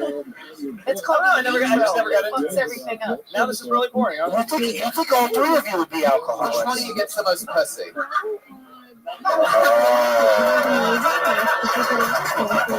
What an amazing moment. That was awesome. Heard it on the HD. That was so awesome. Of course, the guy who's completely disconnected gets most pussy. That's The last true. girl I would in fuck the him. series. The last girl he had, we called the Texas landfill. She was Jesus Christ. Wait, what? What does that even mean? She was from Texas and she was on landfill? I put my land in her. I filled her up in my land. That's crazy. Is she in a landfill right That's now? not a way to, Is she dead yet? She's... no, she's Oh, we met a girl, she's 6 feet under. We put 3 2-inch dicks in her. So, do you combined guys at 6. Yeah, did you guys have That still doesn't add up to 6 feet. I mean, do you have to like split up the dick when you're a baby? Do you guys have like the normal sized dick, or did you each get like 1/3 of a dick? Oh, that's a good point. We've never actually measured. Oh, you None should of us figure out agree who's with well, that. it just so happens that we have a yardstick. Dick contest. I get the feeling these But might you be a little bit guys- longer than a yard, though. So, But seriously, that's a hilarious bit for you guys to do about how we don't know the size of each other's dicks. We actually kind of do. You do? Well, then you should have done that one tonight instead of Maybe that it's longer thing than you a did minute. do. Yeah. No, you guys are great. If you guys had to guess which one had the bigger dick, which one would you guess? Oh, wow, he keeps raising his hand. No matter what the question is, he raises his hand. Who's got the biggest dick? Who's the least funny? Who deserves the less mic time? He raises his hand for everything. I know my Tagos. I know my Jersey boy. who do you Sorry, got, that's Eleanor? Italian. Who do you think's got the biggest penis out of the three? The one in The the green, the one in the green shirt is like looks like he really hopes you're gonna say him. Like he's like gonna get an award or something. I'm not going for the baby. I think they have identidicts. I bet you because everything else looks the same. So big, you know? so big you could trip over it. All right, fucking it is stupid. All right. Triple. I like it. Now, what makes you guys sad? Obviously, you guys lift a lot of weights. What is it that pumps you up? Is it like did you have somebody die in your family? Something like tragic? Anything sad? Is there anything interesting about you three guys? What do you percent of triplets? Anything interesting about you? How big are you? We're fucking triplets. We're coasting on that for our entire lives. What are you guys afraid of? Oh. Do you have separate fears? Come on, say it. Snakes and scorpions are already taken. What'd you say? My fear is that if I were ever to be sterile, that I'd have to ask one of them to put the baby or the sperm in my. That's a fear. They would be helping you out, dude.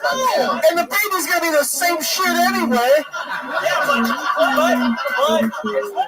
but for his entire life, he will know for sure that is not his kid, it is ours. He's gonna have the same shit. Yeah, it's the same shit, man. Mostly, yeah. We need better fears. What's your fear, blue shirt? Yeah. Heights. Definitely doesn't have the biggest dick. We just learned. Nope. He's just used to be the same size as two other guys, so heights is scaring him. Anytime I don't see my brothers. That sounds like Catherine Hepburn. Green shirt. I was gonna say snakes and scorpions, but. You have a little bit of a list. Do all three of you have that? He does. He has a little whistle too when he talks. Oh my god! You had a fucking speech impediment when you were. So we found out when mom has to hold all three babies. I think we just found out which one she dropped a couple times. Everybody, looks like it's little green shirt there. Hold on. I had the highest grades. It doesn't mean shit now, but I love it. You guys, you're actually come out on stage and start bragging about why each one of you is the best. Yeah. You know what I mean? Like, it should be like a competition.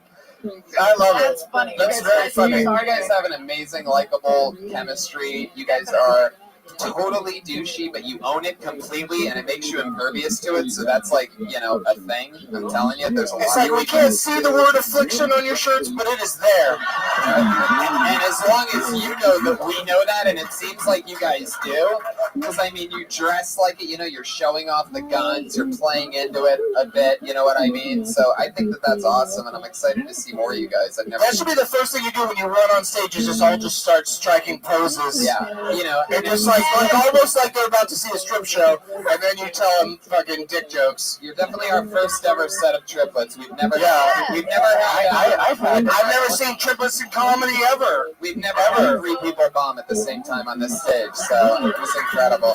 There they go, the Mersey twins, everybody. Nice to see you guys. Thank you. There they go. Fuck yeah. They're coming in for handshakes. All right, sure, Mersey twins. They're guineas. Leave them alone. These guys with their handshakes. I love it. The guy in the red shirt had softer hands. Oh, shit. Part of the show where we're my going dick to, is 1/8 yards. Okie dokie. I guess I'm going to bow down to the lawyer who obviously has something. Go ahead, lawyer. I just wanted that my dick is 1/8 yardstick. Alrighty. Jesus Christ. Okay, this. Yeah, well, you only got to talk every once in a while. You should make sure it's really good. It's going in like for really save up a good one and then drop it. That's it. Oh, okay. Total train wreck. I love it. Unedited.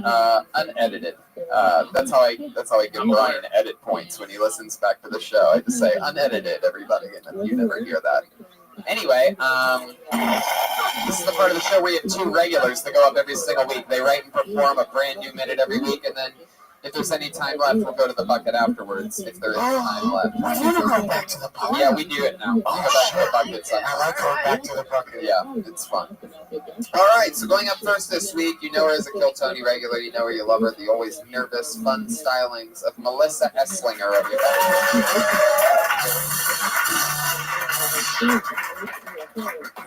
I recently gave up giving a fuck because it's hard to do that when you have only $6 at all. I'm sleeping on the floor, don't give a fuck, eating bologna sandwiches 3 times a day. Didn't really change from before, so I don't give a fuck. Anyway, I've recently discovered also that, not that recent, but living in LA, like everything just feels like high stakes. Like one day you're fine, and the next you're mixing water in your juice. This is going accordingly.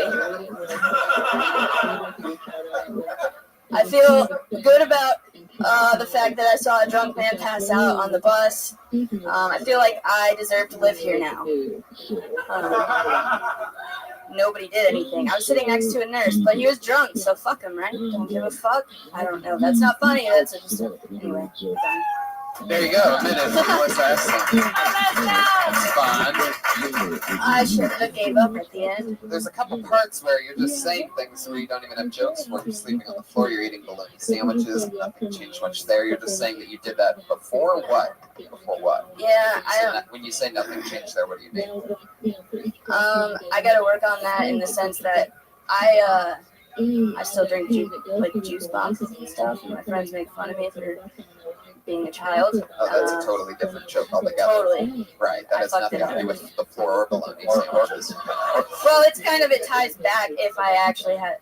Or mixing water with your juice. What was that about? Yeah, one day everything's fine. The next you're mixing water with. Is that because you can't afford juice, so you mix water with it? Yeah. I got it, but That's a perfect example. You kind of have to explain it because I was like, what water juice? I have no idea what you're talking about. Yeah, I was. Yeah, Brian's too rich to have water juice. Yeah. Yeah. I only mix Fiji water in with my juice. Yeah. It's like crazy. I still drink water juice, so. Water? A juice of a delicious water? In there, yeah. Really? Yeah, it makes it last longer. What the fuck? What the hell? Are you serious? Just too fucking lazy to go to the store. I'm never going to Eleanor. That's part of your. Hey, hon, you want a glass of juice or something? Oh, yeah, sure. This tastes like shit. Is this Flint water? Water, but I put. So, Esslinger. But that's gonna be part of her experience growing as a comic. Is like you're very much an individual. Like I don't know anybody like you. You're different. You're special. But you also need to find ways that what you're saying can connect to the audience, rather than just water juice, which everyone's like, what does that mean? You know what I mean? But I just something worked there 2/3 of the way through. What was that again? After I said that this was going accordingly. Yeah, which is funny how proper that is. This is going accordingly. If anybody needs ever an update on this show and how your set's going, we all know this is a super live show. And then it was going accordingly with the way things have been in my life, and that's tell us about that. And you're saying things in this part that you're not. What's going on in your life? Somebody got it. You're entertaining yourself, though. Other than drinking a shit ton of water juice, what else is going on right now? In a matter of 3 days, I lost my car, my job ended, and oh my god. That's your opening line. What you're saying right now. You said that she did it last week. I wish I was here last week. Missed out. I would have loved that so much, and then not had any You can criticism. talk about the same subject and have different material about it, and then put all that together later on in a longer set. Yeah. Is there anything else about losing your job or losing your car that you have written? Yeah. Oh yeah. Like what? Like jokes or things that I'm like figuring out. Sure, any. Either way. Well, like, it's kind of liberating when you don't have like a schedule, because I mean it sucks riding the bus, but if you don't have a job, it like doesn't really matter, because if it takes too long, see, it's not jokes yet. It's just I think Oscar Wilde said that. It's easy to. I think. No, go ahead. Finish your Oscar Wilde. Yeah. Because that's what she aspires to be. Come on, Pat. I was going to ask if my lawyer had any notes. Yeah, lawyer. Do you have any? Oh yeah, drag him into it. You jump in. He doesn't see clearly. I'm no comedian. Yeah. Oh, we know. I'm a lawyer, but Yeah. she did better than I do in my opening statements. Right, because opening statements, you're not trying to get laughs. Right, exactly. Yeah, so yeah, that's a good point. I love how funny Pat thinks you are. Like, I don't know what your guys' exact relationship is, but the way that Pat laughs at the shit that you say, it's unbelievable. It's so funny that it makes me laugh. He gives that Pat hilarious hand jobs. Yeah. I'm just a lawyer. So, Esslinger, you lost your car. You know, it's part of the game. What else is happening? It's all struggle. You're sleeping on the floor. You really eat multiple bologna sandwiches a day? I did for the days that I only had $6. Yeah. Yeah. I don't know if the struggle is necessarily the answer in terms of like what she should be doing on stage, because like, you know, then every comic that's just starting out will just be whining about how bad their lives are. Right. So like, but there's no reason to even tell you. Like you know that like you need to generate jokes each week. You're doing a great job. We're here every week, and like doing it on a weekly basis isn't easy, and it's not always going to work. So like, and you've been very keep doing it. Doing good. Yeah. Keep up the good work, and just remember it's all about jokes, and don't acknowledge the sets. This is going. Save that for open mics where you need to just win over comedians, because we know how it's going.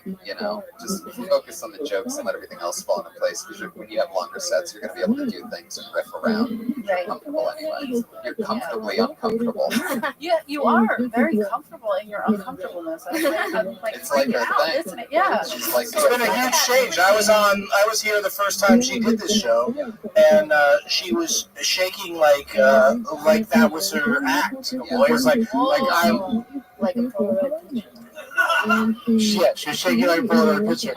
But now we know that if you shake it, it's just gonna make the colors run, and it's stupid. Don't do that. Right. And so another new minute for Melissa Esslinger, everybody. There she goes. Melissa Esslinger. We have one other regular. She writes and performs a brand new minute every single week. You know her. You love her. Put your hands together for Vanessa Johnston, ladies and gentlemen. Thank you. Yesterday, someone asked me, Vanessa, do you think you're better than me? And I was like, no, dude, that is so beneath me. I'm surprised you guys laughed at that. Stand-up is weird, man. Like, this dynamic is so strange. Because you guys are like the hot girl. And then I'm up here going, is this funny? Is this funny? Do you like this? Do you want to see me again? I'll do anything. And I'm just up here with this drink in my hands. It fucks with me. I'm pretty sure every comic that's ever committed suicide was after performing in front of an audience that didn't laugh enough. Low pressure. But there you go, Vanessa Johnson, 57 seconds. I love that. I love her. Yeah, I love the suicide thing because, like a guy jumped off of the building right next door, a comedian.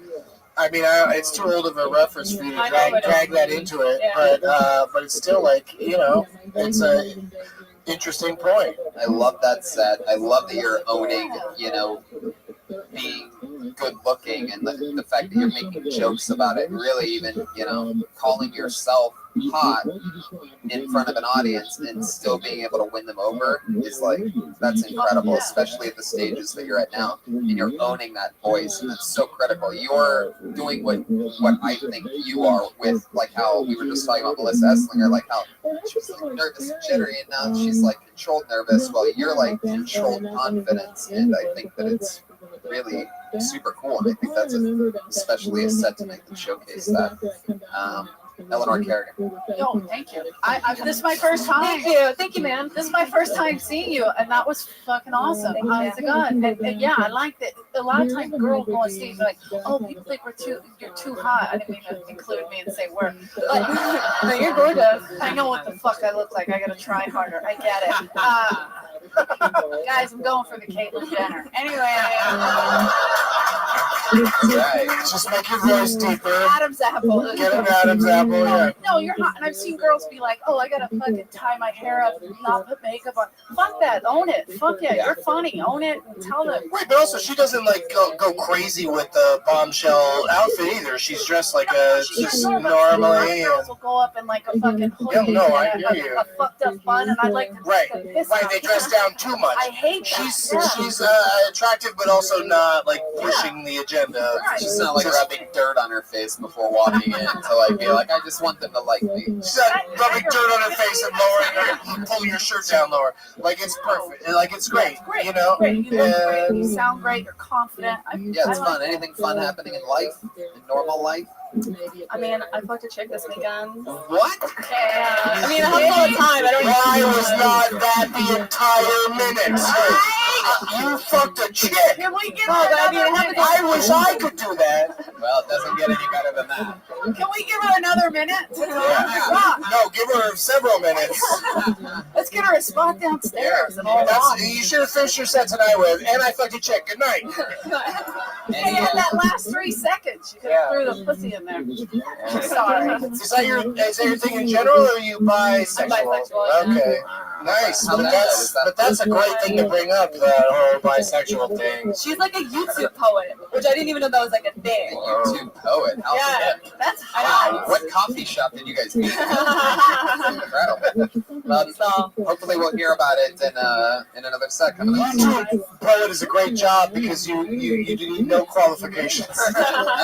you just post on YouTube you doing poetry and you're a YouTube Can poet. you imagine the fucking hate comments underneath YouTube poetry? Just like, that's not that well written. Yeah, just everything. Vanessa Johnson, you did it again. There she goes. Take care. Catch her and Melissa Esslinger on the Kill Tony poster, available at RyanJebelt.com. And goddamn, if he didn't draw tonight's episode again with a one-star reference. You throw me the idol, I'll throw you the whip. That's a great. And Indiana Jones also hates snakes. That looks exactly like Eleanor Kerrigan and Doug Benson. That's really good, dude. Really good. Ryan Jebelt. You can check it out on the front patio. He's also slinging the official Kill Tony poster. You can take it home with you tonight. Find us on the front patio after the show. We're also going to be doing spots in the original room later on. Stand-up comedy. Catch me in Chicago, Zanies, Cap City, Austin, so many other great things. Jamie Vernon on the HD camera, Josh Martin, Pat Reagan. What's happening? Matt Murdock on my fucking flyer. Patty Reagan on Twitter. I kill myself, Colorado Street Bridge this week. Doug Benson. DouglasMovies.com. Eleanor Kerrigan. I'll be in Vegas April 21st, 22nd, and 23rd at the Laugh Factory. Catch her at Vegas Laugh Factory, April 22nd, Laugh Factory 23rd, and 24th. Brian Redband and I are going to be at the Wild West Comedy Festival in Nashville, Tennessee. So we'll be drinking Mangria. Heck yeah, we will. The delicious, delicious flavors of Mangria. Thank you so much, live audience. Have a great night, everybody. Good night.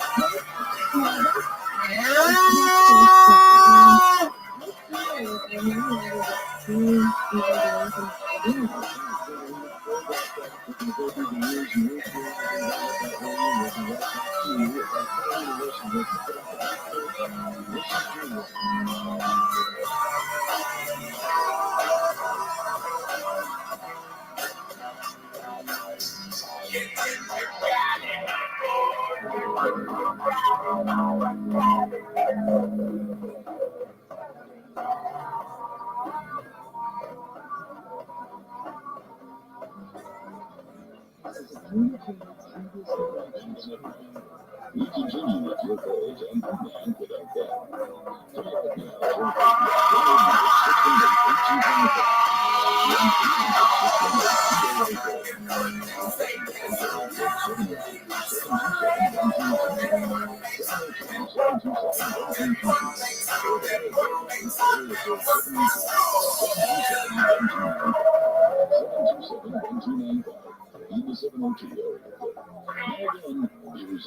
Now again, here I am. My guest is Katarina Wilson. She is author of the book called The Flying Jigsaw.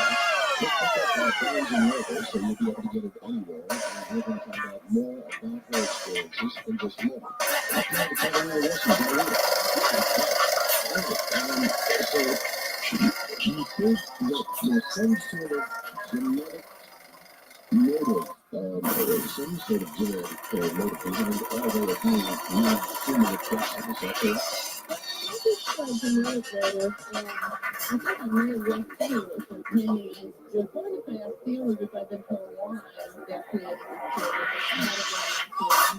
Hey, this is Rabbi coming to you live from the world famous comedy store for a brand new episode of Kill Tony Volume 3. Give it up for Tony Hinchcliffe. Two. Yes. Hi, everybody. Come on. Monday night, you can make more fucking noise than that. Let's do it. That's Josh Martin. Jamie Vernon on the HD camera. Brian Redband is sitting right next to me, everybody. Give it up for Brian, everyone. Come on.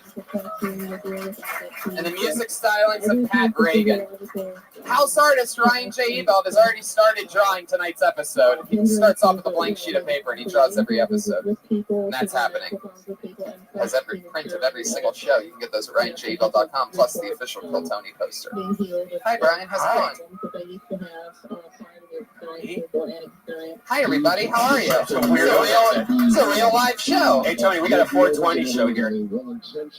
Death Squad has a 420 show here with one of our guests who's on the show. So tickets are this Wednesday, so tickets are on sale right now. I love that. We're moving this show to the main room of the Comedy Store in June of this year, ladies and gentlemen. June. The show that you're at right now is going down, and we've been here 3 years in June. 151 weeks. 151 episodes. 3 years is 151 weeks. Yes, it is, Pat. There's no way because there's 52 weeks in a year. That's an even number. Yeah. How could 3 even numbers multiplied together turn We've out done to be an 151 by the time June comes around. I said June is 3 years.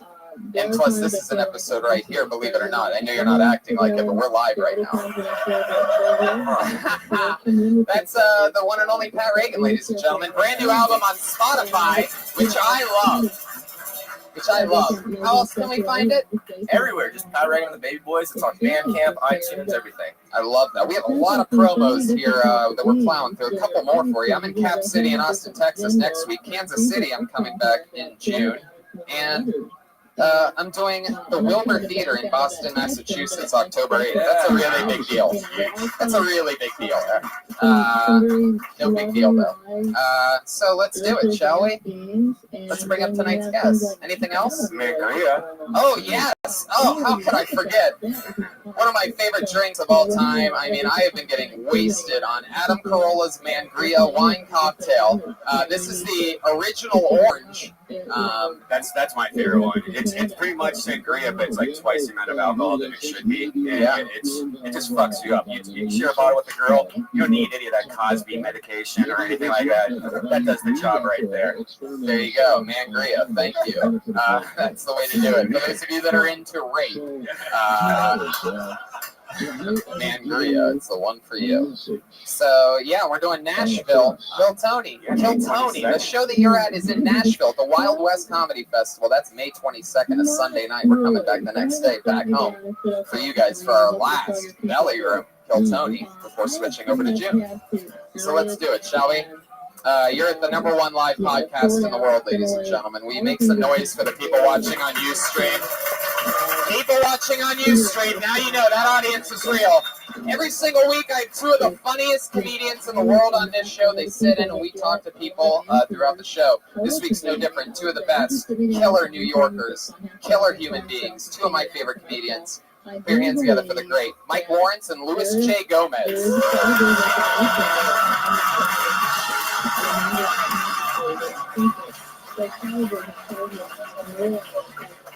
Here they are, live in the flesh. Mike Lawrence, one of the most diabolical Kill Tony guests, loved by the tens of thousands of diehard fans that we have.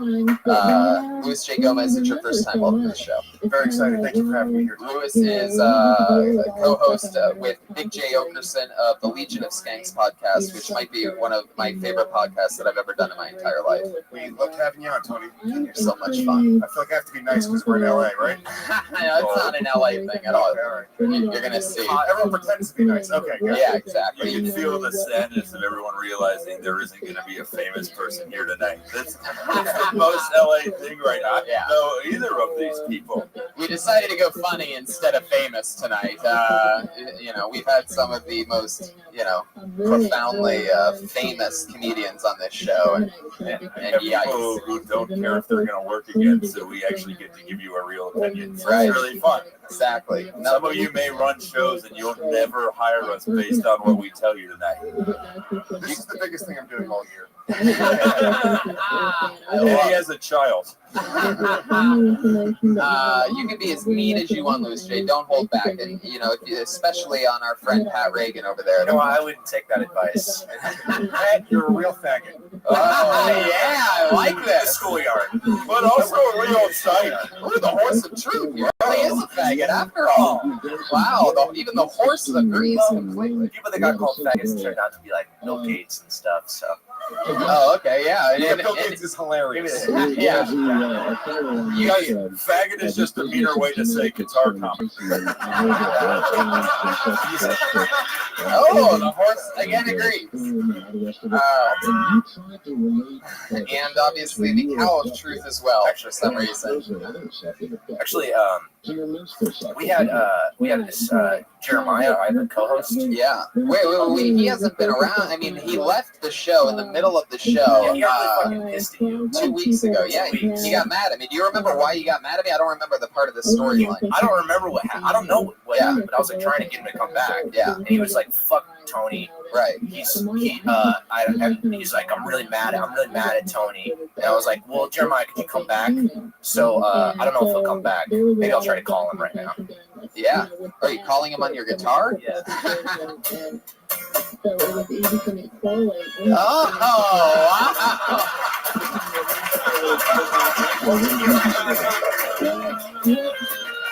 Oh, God. Wow.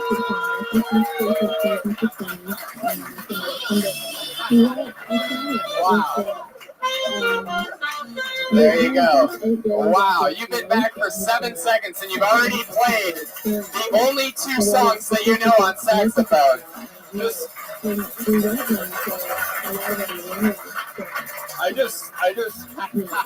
I want every comic to know that you are coming up here tonight to hopefully get the second biggest reaction of the show. Yeah. You better bring a bigger saxophone, bitches. You were good, but you weren't saxophone good, were you? Jeremiah, welcome back. That was fucking an awesome entrance. Thank you, Tony. We've squashed our beef. It's great to be back. Right, yes. I love this. I didn't know we had this show just crossed with the WWE where we had secret rivalries that My God, it's Jeremiah! Oh, he's got the saxophone to death. So here we go, guys. You know what happens. Comedians come on, they sign up. Over 40 comedians signed up tonight for the chance to come on stage and do 60 seconds of stage time and then talk to us afterwards. Comedians, you know your 60 seconds is up when you hear the sound of a kitty. Oh, that's adorable. Wrap it up then, or else you're going to bring out the angry West Hollywood bear.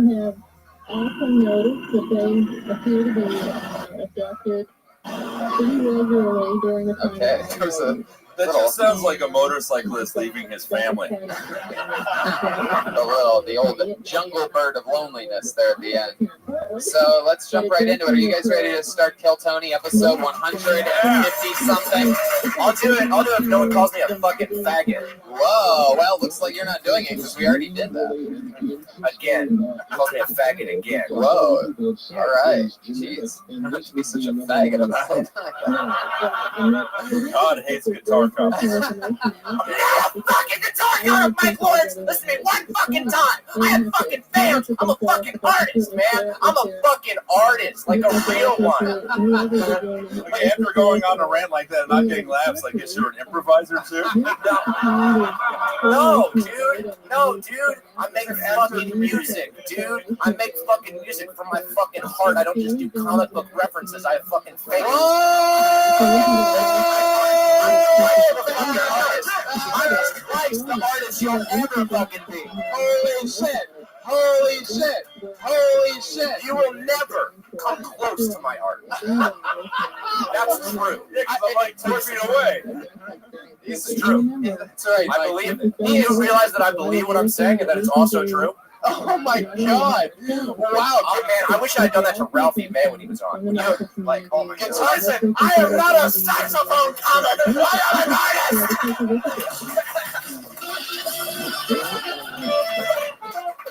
Beautiful.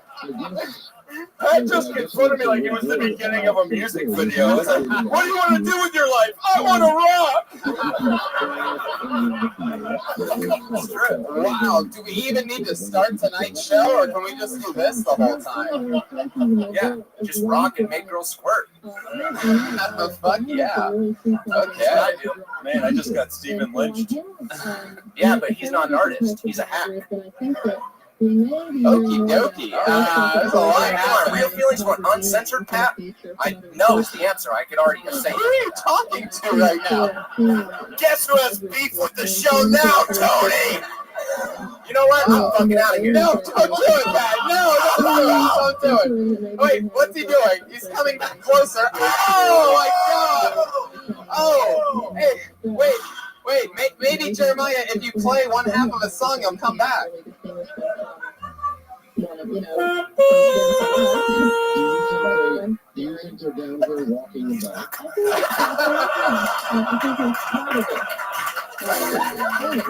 Wow! Louis J, welcome to Kill Tony, dude. Yeah, I think I bring like a certain energy to it. I love it. Angry. I love it. Yeah. This is beautiful. Wow. But my favorite part.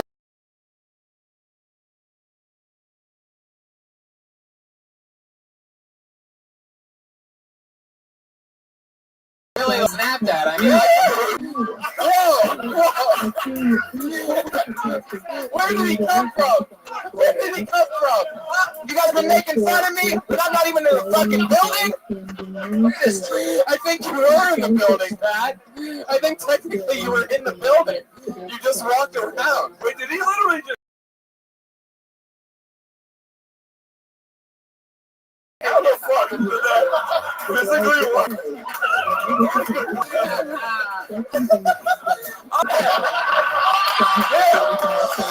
Yeah, because I got right.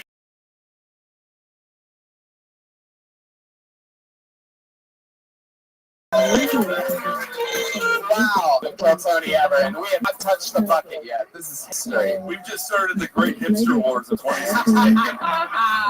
To be fair, I think you're both faggots. Yes.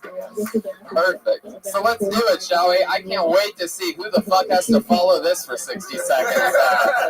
Wow. Here we go. Pat, you all good? Yeah. Mike, you good? Yeah, I'm sorry. I said my piece. I love you, Mike. I love you. Fuck yeah, you guys are going to get a coffee in Silver Lake tomorrow after all this. Let's go gentrify his neighborhood. Make Mike squirt. You like that, right? I pulled the name out of the bucket, ladies and gentlemen. Your first comedian tonight doing 60 seconds uninterrupted goes by the name of Al Bamani.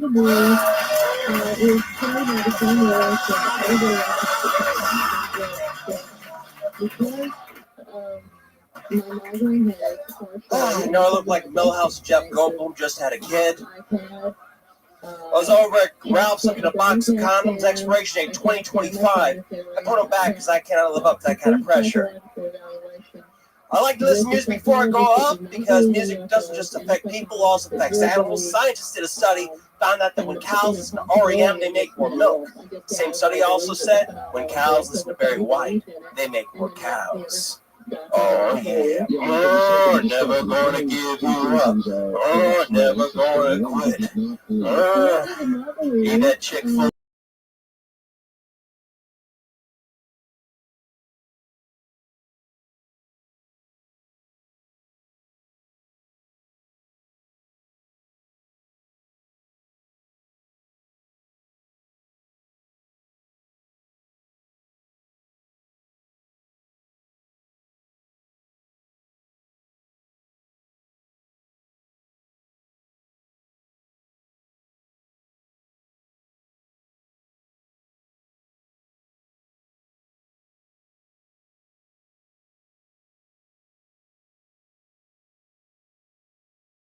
After that, Jesus, how do you think that went? It's getting hot in here. That's good that we faded it out. Yeah, the audience felt our confidence. Alan, your mouth is bugging me. It's too dry. Take some water. You're driving me out of my mind. He's got cotton mouth and all right. He's a brave comic. He's able to do all the different sacred cow noises. All right. Yeah, into the room now. Yeah. You're bombing. Everyone's sad. It's air. I mean, you were out of breath when you got on stage, so immediately it was uncomfortable to watch you. And then it was all I kept on thinking was that you were out of breath, so I just didn't know what you were talking about. So let's get into it. Let's slow it down. Obviously, you're not taking this bashing very well. So let's talk about it, Al. How's life going? How are you, buddy? Is everything okay? I like your approach. Like, I know we've been shooting you with bullets, so let's just slowly stick a sword inside. I just want to see if he can say anything at this point. He seems stuck. Al, are you okay?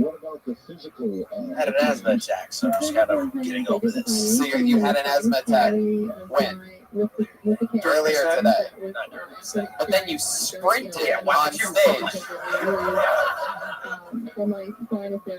Al, one thing to help you out right now, posture. You're gripping the mic. You're in a place of fear. So when he was saying whoever was watching was uncomfortable right at the beginning, because you were leaning in and you brought the mic in, and it just felt like uncomfortable. So try take the mic out of the stand and take the mic out of the stand. Put a harmonica around your neck. Boom. Next step, obviously. Step 2. I wanted to say that, but I was afraid of the wrath I would incur. I'm a fucking artist. Yeah, and then spend your whole life writing songs. And I'm the kind of person that I want to know the truth. I don't care what it is. All right. Al, let's talk about it. What's going on here? How long have you been doing stand-up? Too long. All right, Al. Not a funny answer. How long have you been doing stand-up? 14 years. Holy shit. Oh, Mike's now having an asthma attack. Now Mike can't talk. He wrote that Goldblum Millhouse joke when The Simpsons was first on the air. The fly just came out. He's gonna kill, man. Jeff Goldblum, star of the upcoming film Jurassic Park.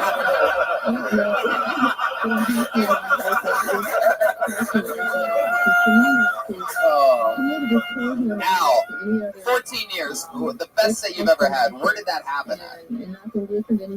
Beaumont, Texas. Beaumont, Texas. What was that Where night he bought like? that shirt. 14 years. What was that night like, Al? Where was that at? LOL in Beaumont, Texas. LOL? Huh. It closed down that night, right? It's the best night of my life. R.I.P. to LOL. You've been doing comedy since 9/11. Yeah. He started it. He started 9/11. Holy shit! Yeah. He was performing in The greatest tragedy was actually 8/11 when he started comedy.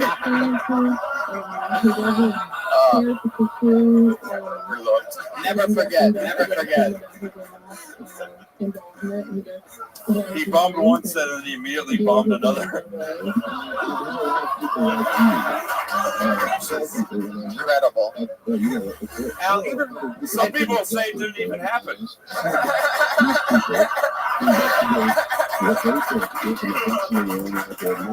Al's set was an inside job. Looking like jokes can't melt that fast. So, Al, how much material do you think you have altogether? If you had to guess, 14 years. If you had to do, a special with jokes that you would want to put out there, how long do you think that special would be? How long? 20 minutes, actually. Well, 19 minutes, let's get real. Yeah, because the 45 seconds you did here tonight can't be part of it. So you talked about the condom pack. Is that true? You're not getting laid a lot? Can we stop making this sadder? Yeah. Please, Tony, I can't handle anymore. It's getting too sad up here. You can round it up and say he's been doing comedy for 15 years. Al, last time you got laid, what was that like? What happened? When was that?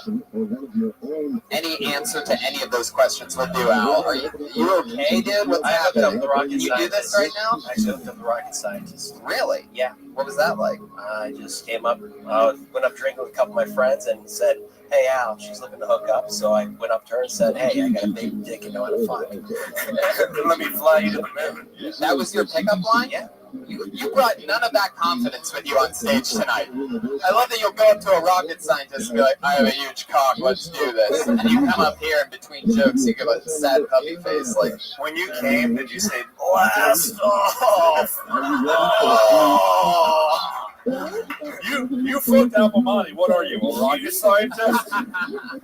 Houston, we have a condom. Yeah. Al, where did that happen at? Where'd you meet this girl? Houston, Texas. Houston, Texas. That's this fucking city. Yeah, it's incredible.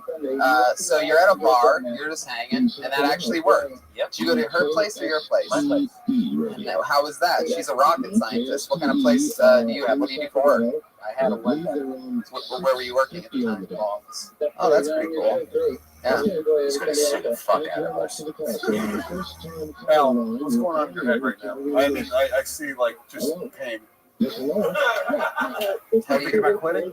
No. You sure? I mean, if I can stand Mike Lawrence's smell, then I can stand this. Whoa, Jesus. People are taking shots at good. Wow, Mike, people are turning on you. This is a very Roman Reigns situation. We're like Dyke Lawrence, am I right? Oh, boy. I mean, only one of us has to wake up being him tomorrow, so I'm okay.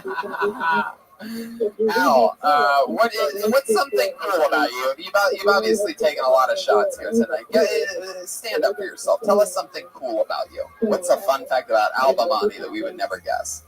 Do you really have a big dick? Is that a thing, or did you just tell her that like she'll never fucking notice? It'll just be too late by the time she finds out. Turn a one-night stand to three-night stand. Whoa, wait, say that again? Turn a one-night stand to a three-night stand. Wow. Show us that dick. Show us that dick. Show us that dick. Show us that dick.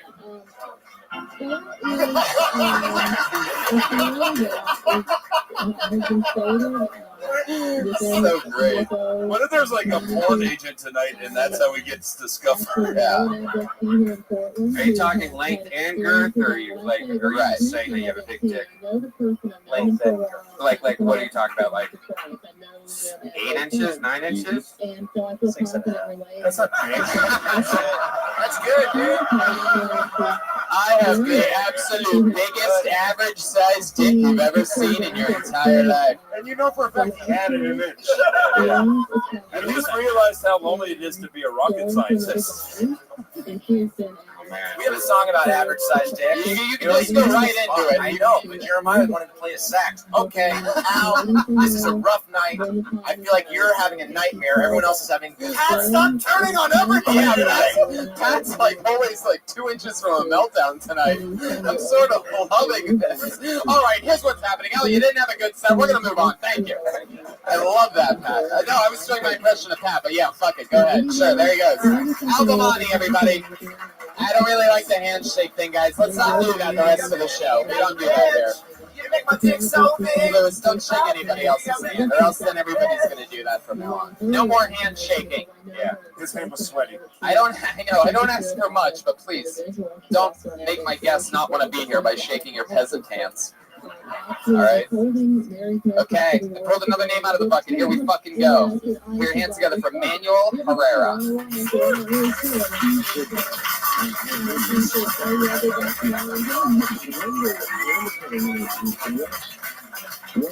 Oh, yeah. How's everybody doing tonight? Good? All right.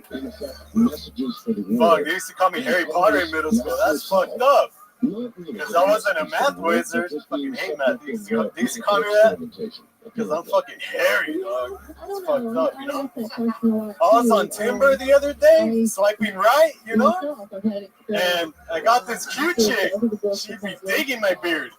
But then, like, we were gonna fuck. I took off my shirt. Hairy ass chest, you know? I'm like, come on, what's up? But she goes, I'm all about the beard, but I don't know about the hairy chest. And I was like, come on, Shawn Michaels would have been all up in here, And yeah, fucking hairy life. It's fucked up, man. I'm so hairy, I got an ingrown on my sack. That shit hurt. I didn't go to the doctor, I made my mom do it, She fucking plucked it with a pair of tweezers, I felt bad for those tweezers. Thank you. 54 seconds. Manuel Herrera. Well, on the plus side, you have the experience of one specific person who's been doing it 14 years. Oh, nah, man, this is my 8th time. 8th time on stage. Yeah. This is infinitely better than him. Oh, definitely. Yeah. Al, are you still here? I think he's... Okay. Yeah, he's gone. Manuel, don't do that. I'm from East LA, man. Oh, okay.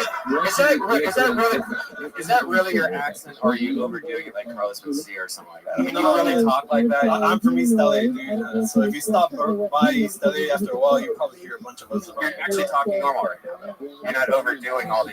Brian hates you already. Yeah, I He know. hates you. I don't know if you've noticed, but he's decided to attack you. I just don't like that over. Like, hey, so I went outside. Yeah, you know. I mean, I'm sorry, Harry. Every one of your jokes. What? Oh, you got that one loaded up. Look at you. It's different in East LA. They just discovered Harry Potter. Yeah. So, how long have you had a Timber account?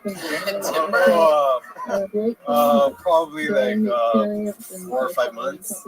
Nah. Is that where lumberjacks hook up? I fucked it up when I was nervous. Chop left and chop right.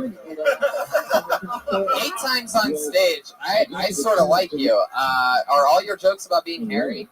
No, I just wanted to stay in the pocket with that minute. Right. Hairiness. Yeah, I like that. What other types of things do you talk about? So far. Chicks. Okay. What do you do for work in real life? I used to work at a warehouse 2 p.m. to 3 a.m., but last Friday was my last day there, and now I'm working 7 a.m. to 4 p.m., so I'm able to do You're really obsessed with the times that you work. Yeah. It's like you have to work officer or something. Yeah. What do you do for work? Well, let me give you my schedule first. Yeah. I like So to what- paint a picture. I love I that. think you had a lot of confidence though coming up, which is good. I think that's one of the most important things for a young comic is the jokes were awful. Yeah. Terrible. They're a work in progress. That's one way. Why's everybody laughing? Those Always growing. But like, tell you the reaction that you want. You want them to laugh. Don't stop them, please. All right. In a few years, Harry's going to be the new Fluffy. All my hair jokes just keep growing and growing. I was right in the follicle, man. I had to shave some of the material. If you look at my Netflix queue, it has Harry Potter, Harry and the Hendersons, Harry and the Spy, Dirty Harry, Open Documentary, When Me Met Sally. Yeah, man, shit like that, Yeah. And your last name is Herrera. Like, there's almost literally hair in your fucking name. Yeah, Herrera. You guys can follow me on Snapchat. All right. Sure. Yeah, I'm sure you're the only Manuel Herrera on Snapchat, by the way. Anyway, I don't keep it hairy free. If you thought this 54 seconds was too long, you could see me on Vine. I mean the actual street where I will be doing these same jokes. that might be my favorite joke I've ever fucking heard on this show. Yeah, man. You're a fucking New Yorker. That's big points, Mike, for using a Vine reference. Holy shit. Wow. What the fuck did I want to ask you? So what is the job you're doing at 7 a.m.? Just a warehouse job, driving a forklift around, Wow. No, I don't know. So that's not broken at all. That's just like you really do talk like that. When you're talking to your mom, like, "Hey, mom, how you doing?" That's actually what I wanted to ask you. Yeah, by the way, he sounds like that. Okay. The ingrown hair, did that really happen? Is this live? Well, yeah. Did you really have your mom do it? Yeah, dude. Wow, holy shit. Wait a minute. What kind of weird fucking I don't think any of us. All right, so tell us slowly how this happened. Well, I was on my forklift. Not that slowly. Speed it up. I'm trying to get like getting off and on board, you know. So I didn't want to go to the doc because it's awkward getting a doctor in there, you know. So I had my mom do it for me.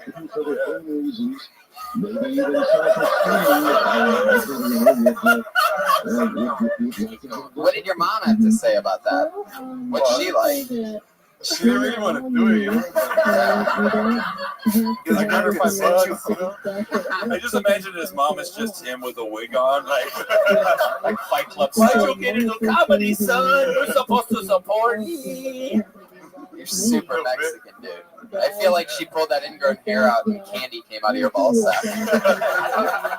Oh yeah, dude, fucking Duvalines and shit. All right, okay. A little shout out. Stockton Slap 209. What is up? Are you aware of the porn star Manuel Ferreira? Well, yeah, he's French. He's not Mexican. Yeah, he just got a very similar name to him. Yeah, took the mic out of the mic stand for that one. Yeah, well, I have an actual response for this that I cannot keep the mic in the mic stand for. Yeah, I might not have a big dick like him, but I got charisma, you know. Yeah, his porn star name is Charisma.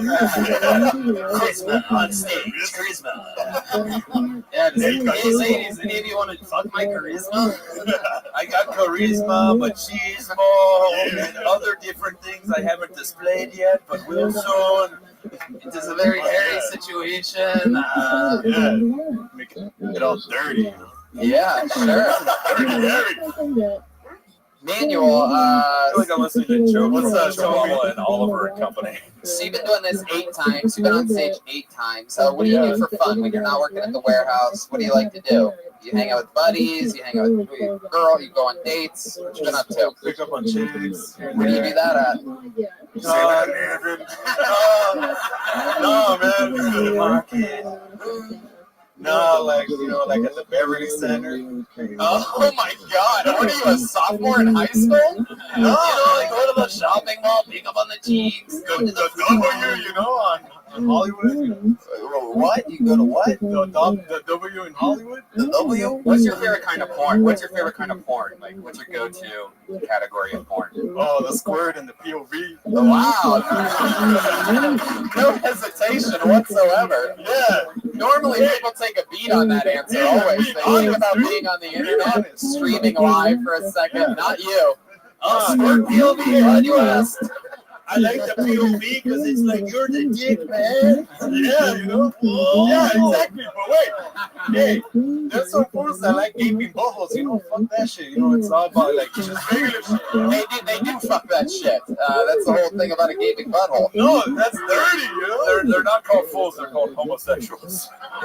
Right, Pat? What make you... It's back on! Hey, that's all cool, but I'll be Shawn Michaels. Are you talking about Shawn Michaels, the wrestler, or the porn star? Oh, the wrestler. And you said what about him? That he would like your hair? When I do a callback to a joke that didn't work. No, that's my style. That's the Heartbreak Kid. It's my idol. Yeah. So, okay, last time you hooked up with a chick at the mall, how does that go down? Just be honest. Don't try to be funny. Are you more of a Ticketmaster guy or Fandango? No, it's not the question I asked you, Manuel. Just don't try to be funny is something someone told him right before he came on stage. All right, so I just, I went up to a girl, I thought she was pretty cute, and I asked her, hey, we're going to get, juice? Like, we're going to get what? Like, we're going to get the Jews, a synagogue, okay? No. Israel, yeah. Not the Jews that control the media, but, like the drink.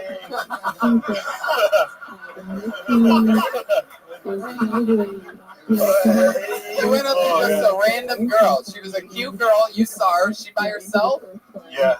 And you go with the old, hey, do you know where I could find some juice around here? At the Beverly Center. No, like Jamba Juice, you know, or like natural juice. You know, orange, spicy, you know, natural juice. Raspberry. Let's finger this girl named Jamba. She was sweet. So then you ask if she knows where the juice is, and or like where's the nearest Jamba Juice? And she was like, "You're selling oranges on the side of the road." Shit. Nope. Hey, they don't even have seats. Fucking Gomez on Herrera crime. Yeah. They're always in fighting. White is right. So keep it going, Manuel. Then what do you do? What does she say to that? She says, "Oh yeah, I know what what would happen." And then just like, oh, where's the Jamba Juice? New Jamba Juice in here, and then just and then she just started fucking. You're missing part of the story, Manuel. I got it. You asked her if she knew where any juice was. Then what happened in the story? Oh, then I tell her, oh, well, you look like you do something artsy or something, you know? Better and better. I'm going to keep driving this out of you. So then what happened? Oh, and then they're like, oh, yeah, I model for Instagram or whatever, you know? Because that's what they do nowadays. Instagram? Okay, and then what happened? And then I took her to Chucky Queso. We had 7 babies. You gotta do the social media. You could follow me at Tweety Gonzalez. So then what happened? Yeah, and then I just make small talk on the way to the Jamba Juice, you know? So you took her to Jamba Juice, and then let's get to the part where you end up hooking up. How does that go down? Well, I just exchange numbers, and then I'll text her, or she'll text me, and then we do like a date at night that same day, you know? Where'd you go on the date at night the same day? All right, where'd you take her at night? Jamba Juice. No, well, here's my problem. He's lying, and the story's just falling apart the more you pull the threads. Is that true? No, not really. No, here's the deal. No, there is no girl at Jamba Juice. It's faulty because he made it by hand. You know what, Brian? I'm starting to think the accent may be fake. Yeah, I'm telling you it's fake. Who lies about getting juice? Like, that's ridiculous. And I was every center and I was thinking about my health. Need to get some wheatgrass. I was like, hey, you want some juice? And she didn't answer, so I was like, hey, you look artsy. Manuel, I have heard enough of you. There he goes. Manuel Herrera. There he goes. There he goes. He's still leaving. Get the fuck out of here. You know? Chris, cuatro. Tony. Yeah. I like that. You guys are badass. You know, S.A. the greatest trick the devil ever pulled was pretending to be an ethnic stereotype. Like Esteban Renazizi. Esteban, I was in 9/11. 9/11. I pulled another name out of the bucket. Here we go. Some hard charisma to follow there. Put your hands together for him, though. Here we go. Matt Legrand.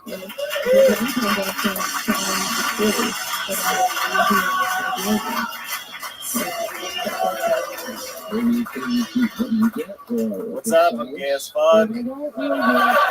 I went on a date with a dude last week, and he was like, "You call yourself a gay man, but you've never seen the Golden Girls?" And I was like, "Yeah, dude, I'm gay because I like dick. Not because I've seen some sitcom about 4 old women in New York." So that was the qualifications that all of our moms would be gay. Caitlyn Jenner was recently interviewed, and she was asked her opinions on gay marriage. And she said, "You know, it's always been hard for me because I'm such a traditionalist." Congrats, Caitlyn, on transitioning from a dumb jock into a stupid bitch. I grew up in a really conservative home. My mom is so conservative, she walked out of Zero Dark 30 because she felt it empowered women too much. I was like, "Mom, that's not what was wrong with the movie. It was the Muslims." Some people are so ignorant. There you go, Matt Legrand. Coming in and killing it. Maddie. I love it. Owning it right from the beginning. That's how you fucking do it. Nice to meet you, dude. Funny as fuck. Where are you from? Thanks. Born and raised in Indonesia. Really? Yeah. My parents are missionaries. How did that happen? My parents are missionaries. Well, I mean, really good. Really good. Really good. You got me there. So there's 2 reasons they don't accept you? There's more. Okay, so your parents are missionaries. Yeah. What's their favorite position? Not doggy. So how long have you been in America? I moved here when I was 17. Went to college in Chicago, and then I moved to LA 2 years ago. Fuck yeah. So that's fun. Your jokes are amazing. How long have you done stand-up? I'm 10 months in. Wow. Shit. I hate this guy because he's gonna zip right past everyone else. Totally. Your opening joke, just in the beginning, just to open the audience. I mean, you're going to just destroy. You're like, imagine him in 14 years. Like Well, the what's other guy. incredible is, it's just such an open lesson for everybody that he is gay as fuck, and he came up and he said he's gay as fuck. Like if Al said, I'm out of breath and confused, we all would have done that. It's like people don't realize. I'm being serious. Like, be fucking honest with yourself, and it's a secret code to being funny. There's no fucking real trickery. You can't overthink it. Seriously. Yeah, thank you. And that's what's crazy is the least honest person, Manuel Herrera. I mean, the Golden Girls is set in Florida and not New York, and yet I still was able to love and accept their jokes. Yeah. I always question that every time I tell it. I should have looked it up. Florida, and it is fucking like absolutely. It's actually one of the blatantly best written, funniest comedy shows of all time. I just watched Sex and the City. You should definitely. Have you really never watched Golden Girls? I've never seen it. Can I tell you something? I'm a Betty White guy. You should totally fucking watch it because it's actually funny as fuck. Like unbelievable. One of them is a whore. It's awesome. More jokes per minute than I think any other show fucking ever. It's crazy, and their characters are all so defined. Yeah, there's a whore, a sweet old lady that says crazy shit, the boss, B. Arthur, and that's a transgender one. And Betty White. Betty White's like the fourth on my fucking favorite. That's how cool it is. People in LA won't be able to understand how women over 30 were able to be on television, but if you get over that, it's pretty great. I smell a spin-off podcast, Golden Pony, talks Golden Girls. Wow, and I know somebody who will never be on that podcast. I'll tell you, you came up and you had a confidence that you don't just learn. I'm assuming you ever acted or have you done some type of performance? No, I haven't. You are so gay that you have balls on your head right now. Do you know that, Matt? I've never gotten to make that joke before. I've never had a tall gay guy on the show. Yeah, you've been hated and judged all your life. How are you able to come up with lots of confidence? Like, obviously, it's fucking, right? How tough has your life been where your parents accept you? Yeah. I mean, they love me, but they think I'm going to hell. They know you're going to hell. That's for sure. Yeah, I mean, it was weird. Indonesia is very homophobic. I went to a private Christian college. You had to literally sign that you want to do acts of homosexuality. So, can you give us an example? Since obviously you made it out, like, how would you sneak it? Was there anybody that you hooked up with or anything? And if so, how did that go down? I actually was leading a mission trip in Europe. You know it's some good dick when you're risking your life for it. By the way, you know what I mean? Like, I have to fucking suck this up. No, my first sexual experience with a guy was while I was leading a mission trip in Europe. Wow. Yeah. So if you were leading it, then I'm guessing he took you from behind. I can't believe nobody laughed at that. How does nobody laugh at that? That got absolute silence. He's leading the trip. Also, this is caught him. What the fuck? This is the first comic to come on stage that Lewis hasn't called a faggot.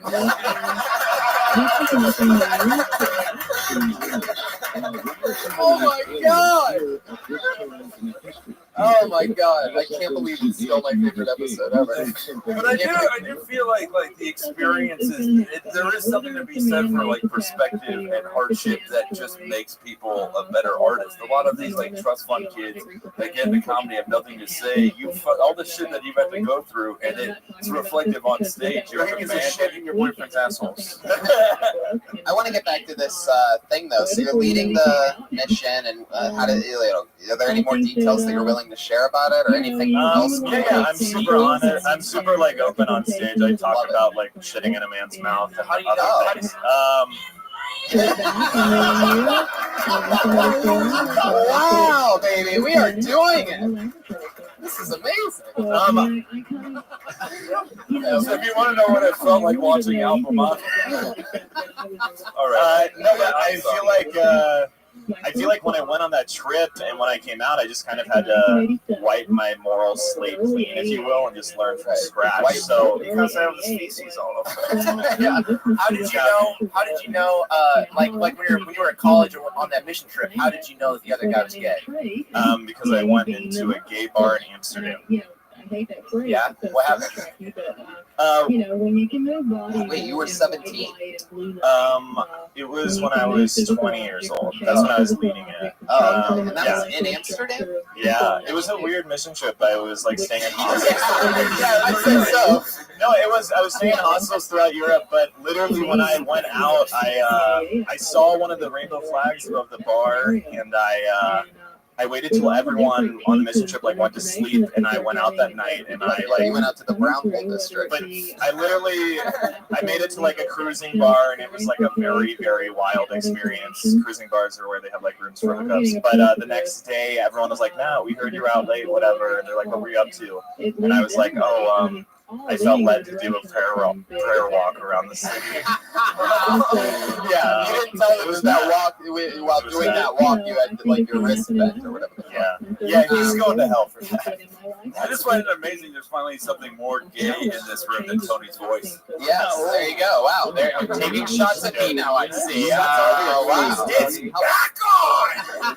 It's like the physical embodiment of your on-stage persona. It's well, I mean, yeah, I have jokes about that on my hit Netflix special. Anyway, Matt, let's like a true gay man. I just got born.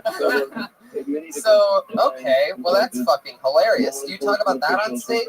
I haven't. How much material do you have? Like how long?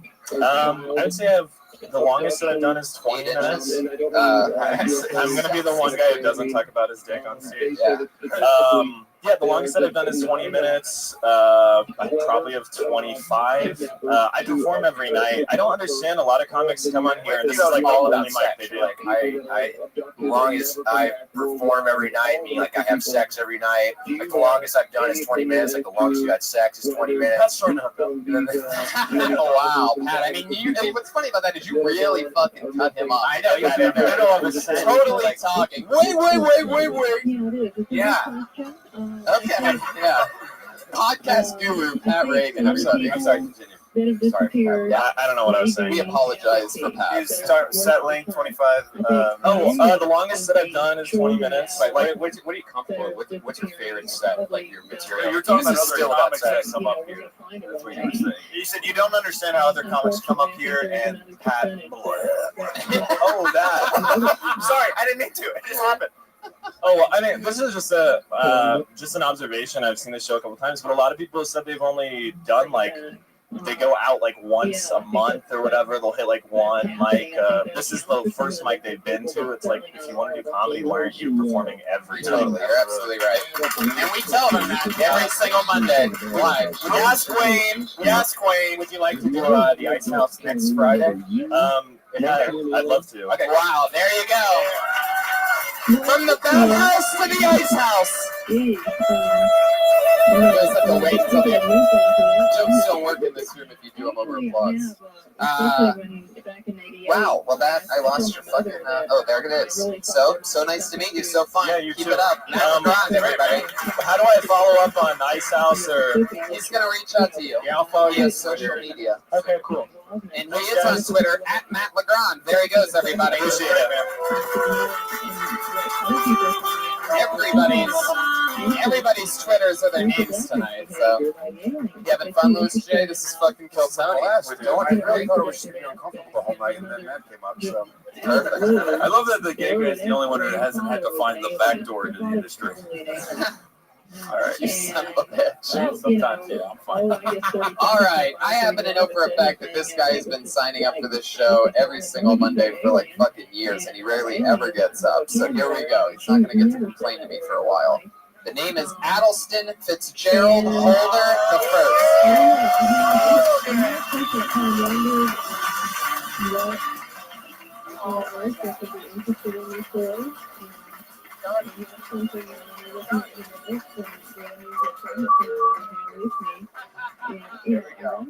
Thank you. I'm very excited to be here. She was pregnant and she had it confirmed. She you're not going to pick on me, right? After, examinations and everything. All right. Because it's so uncomfortable.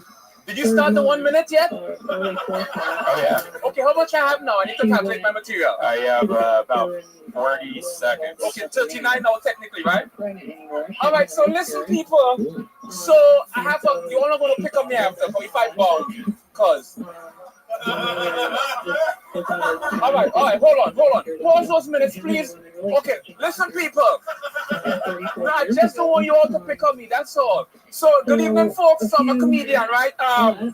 So, yo, I have a... Thank you. Yo, so, hold those laps. They interrupted my laughter. Yo, so I have... Alright. Come on, people. This is live on television. So, listen. Television or podcast. Come on, people. I'm looking unprofessional right now. So, listen. So, yo, check this out, right? You are the worst. Let me just, first of all. Dude, Addleston, are you normal at all, or are you just a crazy person? I am insulted. No, Addleston's never seen a light he didn't run. You just spent an entire minute telling us to not make fun of you. I know. Can I get my minute over, please? No. Okay. Who's at the Kia dealership if you're here? I can't believe Miss Cleo finally got that female to male transition surgery. You faggot.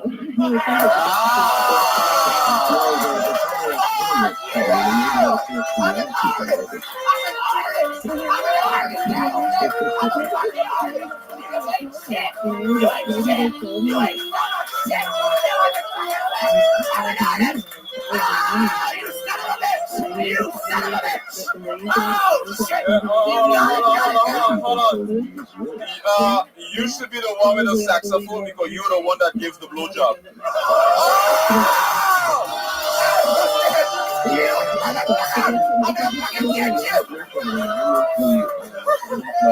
Wow.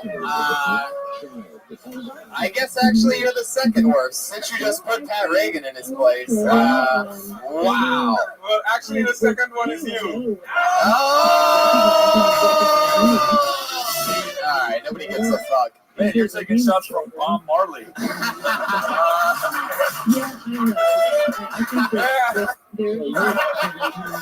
Uh-oh, here we go. And he looks like Santa Claus gone hipster. Okay, don't laugh that hard, you idiot. All right, Addleston, what's your story, dude? Let's just be honest here. How long have you been on stand-up? My whole life. All right, let's try. I'm gonna give you another chance. He dedicated his set to his bobsled team.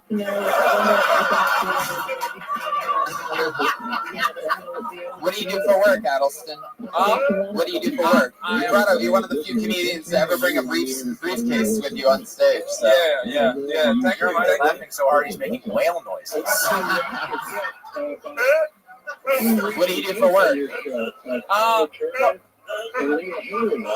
Stop laughing. That's not professional. Addleston, stick with me up here, buddy. What do you do for work?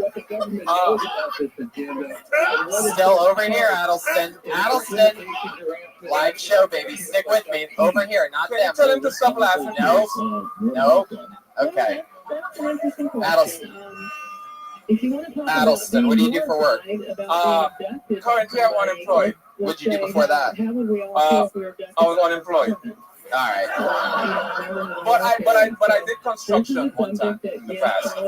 Just remember when you paid your taxes today, it's to support this dream. Adelson, I'm going to be honest with you. You didn't do anything on stage with your minute, and that's sort of the only thing that can fuck the show up a little bit.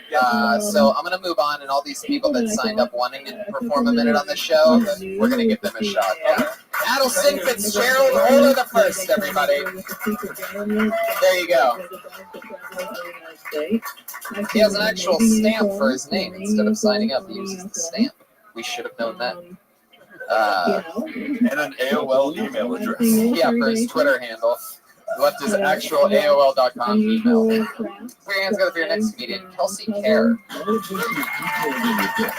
Kelsey Lane. Kelsey.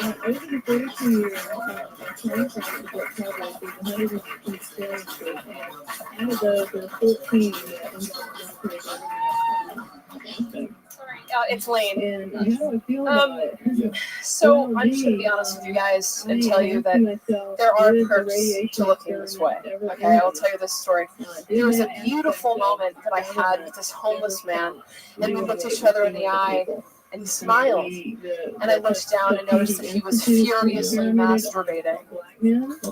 And I tell you this because when I went inside to go get the sandwich, I came back out, and he was like, hi. And I was like, hey. He was like, are you single?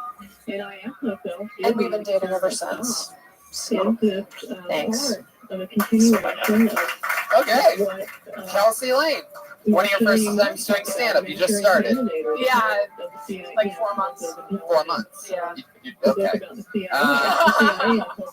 How's it going? You having fun? Yeah, it's really I'll tell you right from the get, like, you know, when you say there's, you know, whatever you say, there's something okay about looking like this. Like, we already don't know what you mean. For example, to go back to Matt LeGrand came up, said, I'm gay as fuck, here we go. And you say, there's something about this look, and we don't know whether you think you're pretty or ugly, or we don't know what you're saying at all. Does that make sense at all? Yeah, definitely. So she started to be like, yeah, but what do you do? I don't even know what you so like, there's perks to being this great looking. Oh, that's what you meant. Yeah. Don't do that. All right. Yeah, that's an. Dang, he called you a 6. Whoa. I didn't, he did.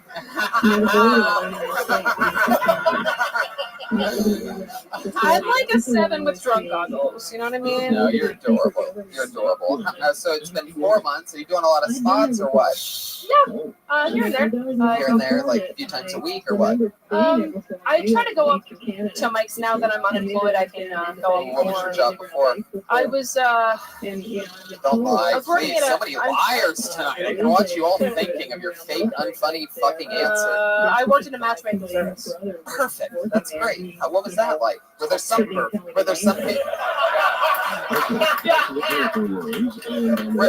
They cut down the trees and turned them. Did he really say timber instead of tinker? That's so funny. I didn't even notice that. So, all right, what's that like? Working in a there's some people when they sign up, you just see them and you're like, look, we can't do anything for you. Nobody's gonna like you. Is there any? What was your role exactly there? I would like talk to the matches and be like, hey, you should come and talk to our matchmaker and then talk about the client. That was what I did. Yeah, just reaching out to people and getting them. How long did you do that for? 7 months. Right. Is that are you single? Yeah. Is that an interesting position to be in, watching all these people on dates while you sit lonely every night? Yeah. Yes. Like, I thought there were perks to looking like this. Dang, he called you a 6. Yes, my love life is a barren wasteland, and yes. Why do you think that is? Why did you always do those force lifts with every tough question? That's why. Yes. Force information. Yeah. Well, that was why. I'm actually a centaur, so. Answer every question with a reluctant queef. Making a horse. Yes. I love that Mike Lawrence can't do the thing with his lips. I just watched him try and nothing happened. All right, Kelsey. So why didn't you work there? Did you get fired, or did you leave, or did you try to like take the best dates for yourself? I want to go back to your loneliness for a second. Why you gave me the horse lips, but I never got an answer. Why do you think you said your love life is a barren wasteland? What does that mean to you? I think I attract crazies. That's why. Give us an example of a crazy guy. Like 40-something Jamaican guys who bring up their briefcase on station. And continuously beg you not to make fun of them while just being a complete asshole the entire time. We're going on a date later, actually. Wow. No, I think so. The last guy I was dating, he was. So funny. He would like I fell asleep one time and he went through my phone and was like talking about. He was like, "So do you talk to like this guy or that guy?" And I was like, "We're not even relation." Like, Jealous guy. That was John Lennon.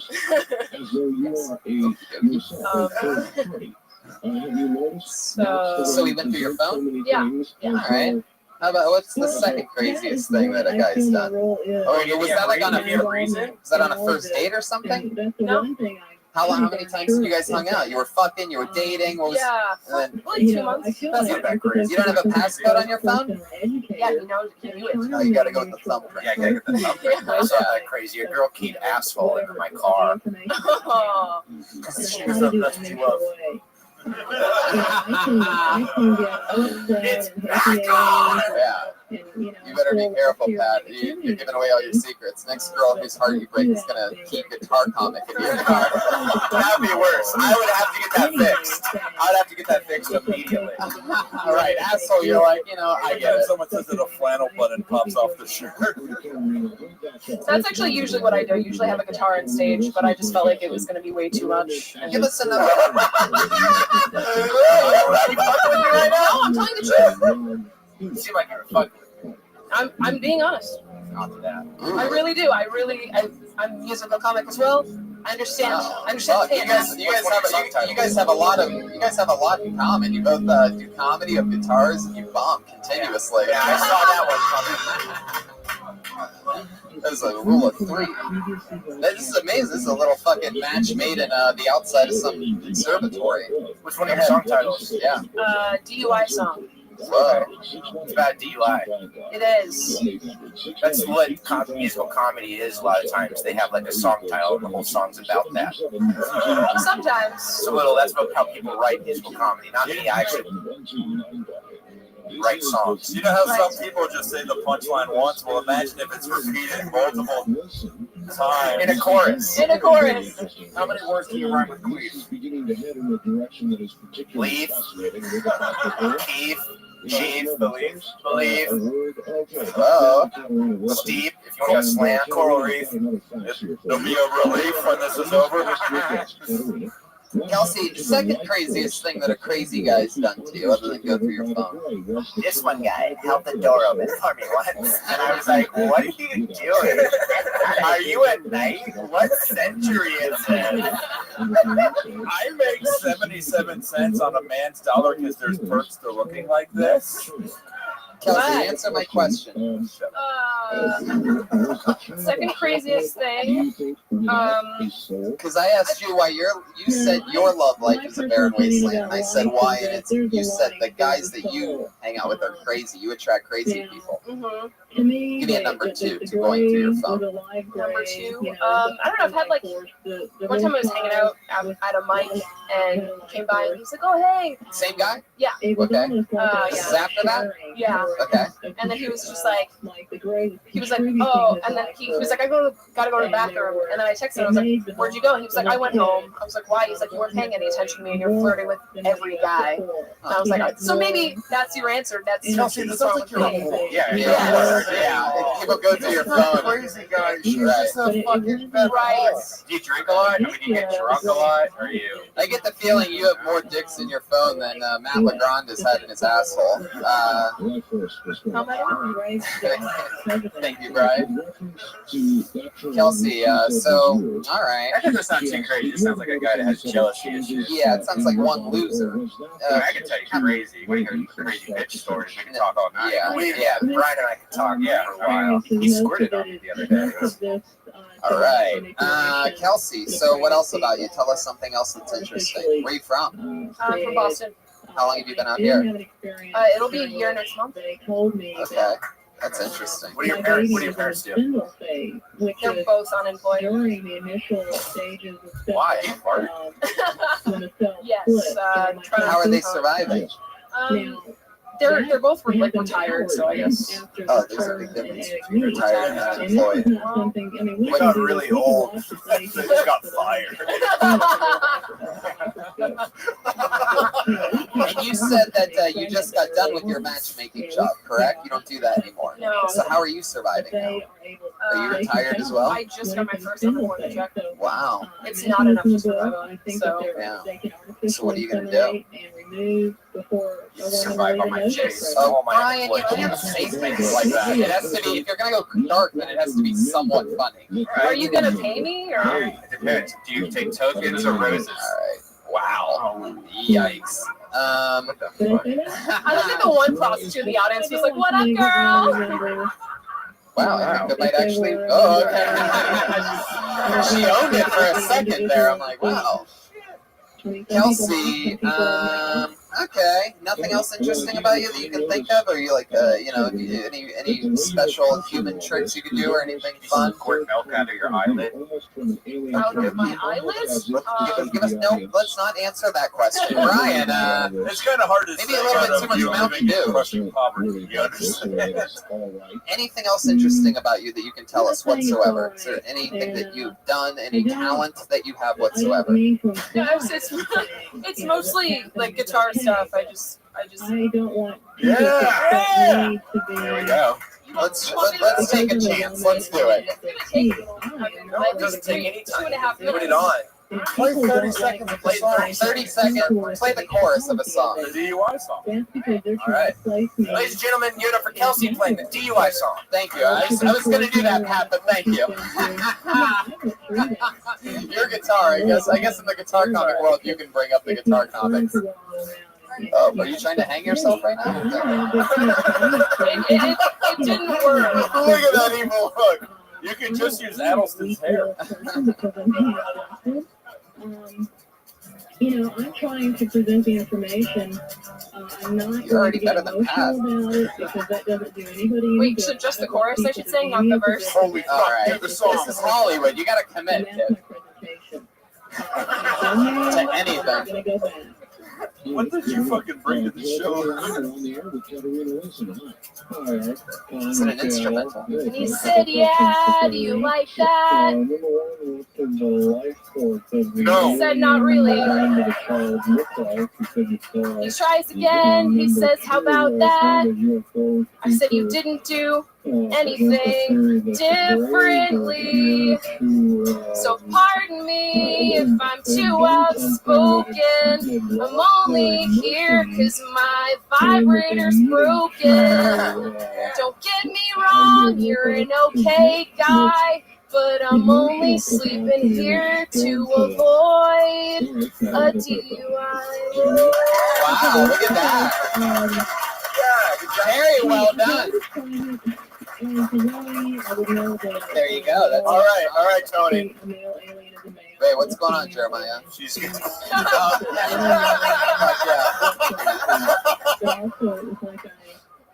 I say my problem with that? Yeah, go ahead. I feel like whenever guitar comics do, it's always just kind of like a simple, dirty thing. I think we should avoid that. I think it shouldn't just always be about sex or always should. In all honesty, it's like you're just rhyming dirty words. So I thought it was way better than your joke.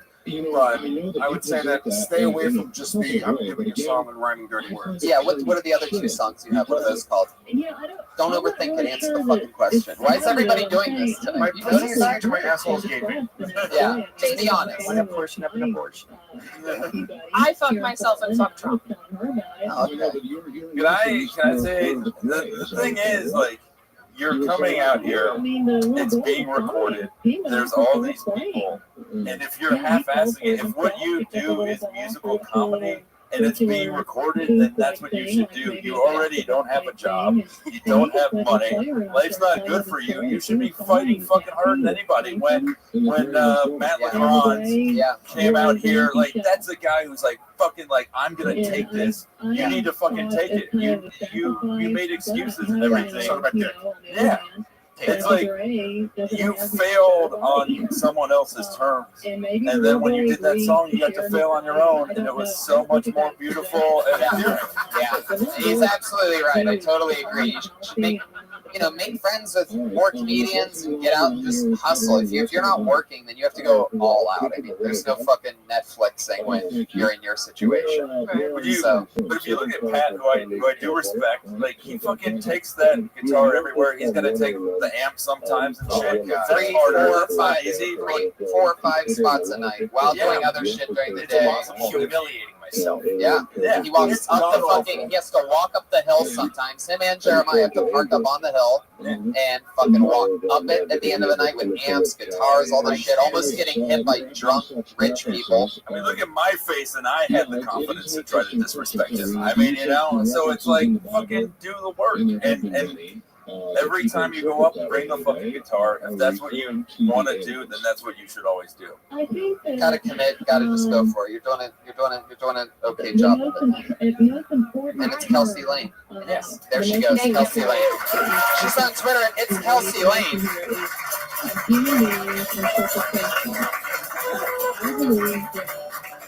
There is a possibility that some of the human beings Here we go.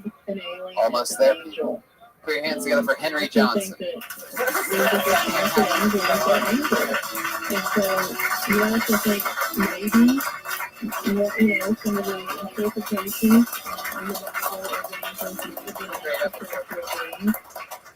some of the extraterrestrial beings we're hearing about, I tried to make my apartment look fancier by hanging a photo of a limousine, but I couldn't find one, so I got a time-lapse photo of a normal car. Due to inflation, American money was worth a little more in the 80s. The Eddie money was worth a lot more in the 80s. 4 more years is a really optimistic thing to chant at a political rally and a really pessimistic thing to chant at a 10th birthday party. As a kid, my favorite stuffed animal was chicken cordon bleu. When I grow up, I really want to be Oprah's dad, because she'd ask you to look for monsters under her bed, but instead you'd find a free copy of Michael Bublé's latest. Thank you guys very much. All right. Henry Johnson. How's it going, man? How long have you been in stand-up? About 10 months. 10 months. All here in LA? Pardon? All here in Los Angeles? A couple months in Chicago, but now here. Is this where you live now? Just for a few more months, then I'll go back to Illinois. Back to Illinois? What are you doing there? I'll be there for the summer, and then I'll go back to school in the fall. Where do you go to school? Massachusetts. For what? Statistics. You're smart. Smarter than most people in this room. Do you know him? No, I just can tell. He's a joke. You're a joke writer, not a performer. But Pat, you're one of the dumbest people in the room. So how can you tell that he's one of the smartest? And statistically, 1 out of 6 of his jokes work. Yeah. He's smart. He's smart, man. There's something going on inside you. You could write a lot of good jokes. Yeah, totally, definitely. First of all, you're beautiful eyes. I'm gonna be honest. Gorgeous fucking eyes. Yeah, I think. Are you always talk that slow? Yeah, I would say so. I mean, like I try to. You're not doing that right now. You're talking at an always like in everyday conversation. Yeah, I would just say like obviously I don't know if it was a lack of confidence or what it was, but you were like delivering. If you would have delivered those jokes with a little bit more confidence, I think you could have gotten the room really going because they were good jokes. I mean, that 10-year-old birthday joke is a great joke. You a fan of like Anthony Jeselnik? Yeah, for sure. Well, that's what. So we all know him, and the way that he talks is like that in real life. When he goes on stage and he's delivering slow, confidently, really smart shit, that's who he is as a person. You know what I mean? So you sort of did a little, like, sort of felt a little Jeselnik-y, and now you're talking normal, like. That song I brought him up to, I was kind of like, shit, this is like a slow, quiet song. I shouldn't have picked this song. You created this with the music. Yeah, but he came up and it was like, all right, okay. No, don't feel too guilty. I think I usually do that. Here's my question. What do you stand for? Like in life? No, like your comedy. Oh, what does it mean? Like, what's like? What is Henry Johnson? You know, Kelsey Lane is a guitar comic. Addleston Fitzgerald Holder is the worst. You know.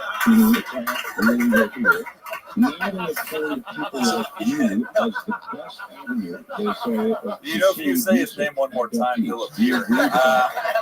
But no, my thing is like, and I know that you're new, and hopefully this is something that you will grow out of. But it's like the jokes signify nothing. They're not about anything. There's no message, and every person that does comedy, struggles with being broke and working hard and all of that, unless you come from your parents' money. But to me, it's like, what's the point of like hoping to get up and hoping to do all this shit when it's like the jokes aren't about anything? I totally appreciate that. I don't think I'm that strong of a performer. I think I'd rather be a writer. I'd have more fun writing someone's voice, and I get that I'll need to write my own voice. But yeah, I think that's. I don't have a proper response to that. You can be a writer. You can write for SNL if you want to. But the thing is, like, but comedy writers often get hired because of their strong points of view. Yeah, and and I'm sure you have more material, but based on that 1 minute, I didn't see a strong point of view. I just saw mostly parlor jokes. He's a well-educated white kid writing. Are you his agent? I'm just telling you. I'm just explaining. It's like there's different. He can do anything he wants. He can say a million well-educated white kids writing cerebral jokes that aren't that strong performers. You're one of them, and you can write fucking Future regardless of what. Yeah, you're a real Henry Johnson. You're a real goody two shoes. Tell us something bad about you. Tell us about your Dexter double life. One time I shit in one guy's mouth. No, he was the guy that got his mouth shit into. So these people not statistics degrees. Okay, Jesus, Matt, what is your problem? First of all, he doesn't even have his degree. He just said he's studying statistics. All right, Jesus, you don't have to tell me like I'm sticking up for smart people tonight. That's what I'm fucking doing. I'm sick of the fucking Comedy Store belly room bungalow shit. So I'm sticking up for fucking smart people because we're fucking smart and we're gonna run shit one day. The smart people already run shit. What are you talking about? One day. Oh, the bungalows? I mean, me and him. Oh, Henry, tell us something evil about you. Oh gosh. Tell the truth. Just say it. Okay, so I was back home for Thanksgiving, and I sat in on a friend's class and tried to be a fake student and wrote a fake essay and stuff, and I was mistaken for the school security threat, and they had to change location of the class, and it's still kind of an outstanding thing. So. See, and you can never talk about that in your act as it is right now, and that's a fascinating story. Wasn't that your track? Wasn't that the plot of an episode of Sister Sister? Wait, a bad thing that you did was writing an essay in another class? Yeah, exactly. Hey, Henry, I mean, what are we talking about here? You can do better than that. Give us something else. Come on. What's your go-to porn? What's your go-to? I don't know that I have like a particular. I feel like that's a canned answer, but I really do not have a particular. Like you like anything. He's like, I like ones where the girl's enjoying it and just wants to be there.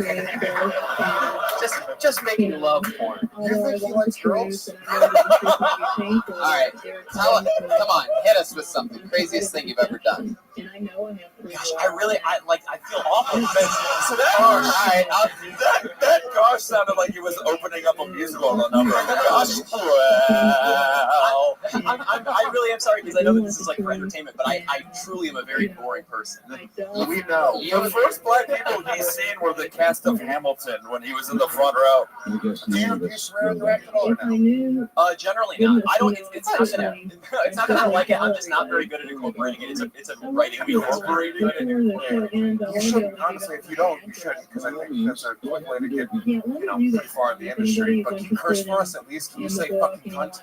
Oh my god, this is okay.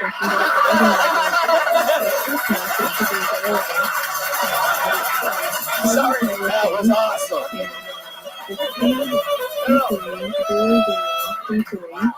Holy shit. I don't think I'd ever stood up during the show before. Ever. That was incredible. Holy shit. Say it. No, say fucking cunt. Fucking cunt.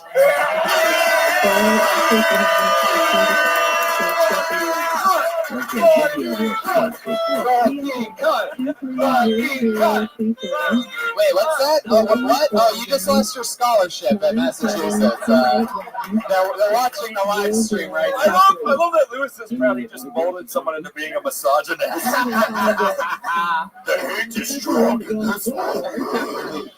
Wow, that was fucking awesome. How do you feel about that now that you've said that? Is that the first time you've ever said No, that? no, definitely not. I mean, I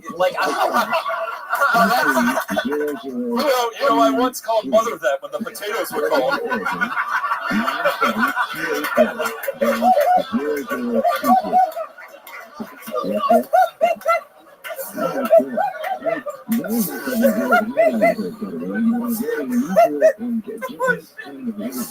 You're in town for a few more months, huh? Yeah, I'll be in town until the beginning of June. Then I'll be in Chicago for a couple months, then back to school. You should have fucked the last girl, right? Those two should get together. Yeah. Starring in the one-man show, What If Carlton Was White?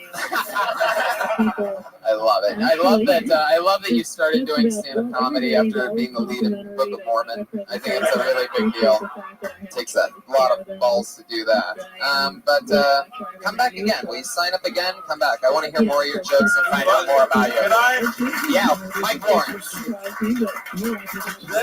There is an inherent likability and charm because you have a genuine naivete. Like when you come up here, that is fascinating, and I want to see you. Can you say naivety again?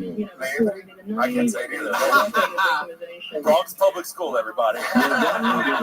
No, but like there is something inherently likable about you that if you did talk about yourself, and you can do short, punchy jokes, but not in that like done to death, like one-liner style, and be yourself. I think that's where your success is going to be. Thank you very much. And can you are there people you think you're good, sir? I would like to subscribe to your pamphlet. Who can I study for that? Because I really do want to. I appreciate it. Michael Lawrence. No. Like who do you think strikes a good balance? Idris O'Neil. Yeah. Okay. Is that not for you? We will genuinely. I will have a conversation with you after the show and give you some like comments to look up and watch because I do think you have a lot of talent, but I just think that this is a dead end. And you definitely have to use some of your, some of that when you're thinking about what is special about you. Talk about the fact that you don't do bad things, and then it makes it. Talk about why you don't do those things or how or what happens. Use that nice guy, like I said, Dexter type of thing to your advantage, but you have to show us that other side. You know what I mean? We need to get a taste of it, even if it doesn't exist. Tell us why you don't do things and what you don't do, and that's what you're going to hear constantly is like give more of yourself in anything, auditions, TV shows, whatever it is. So we want to get to know you. Talking to you now, you're a really likable, nice guy, and everyone in this room is rooting for you. So that's a good thing to have. There he goes, Henry Johnson, ladies and gentlemen. The cart. This is it. We are here. We have one comedian left. Normally, we have two regulars, only two that do a brand new minute, not out of the bucket every single week. One of them couldn't make it here tonight. Vanessa Johnston, get well soon. And tonight, of course, the lovely, the amazing, the always nervous, fun stylings of the great Melissa Esslinger.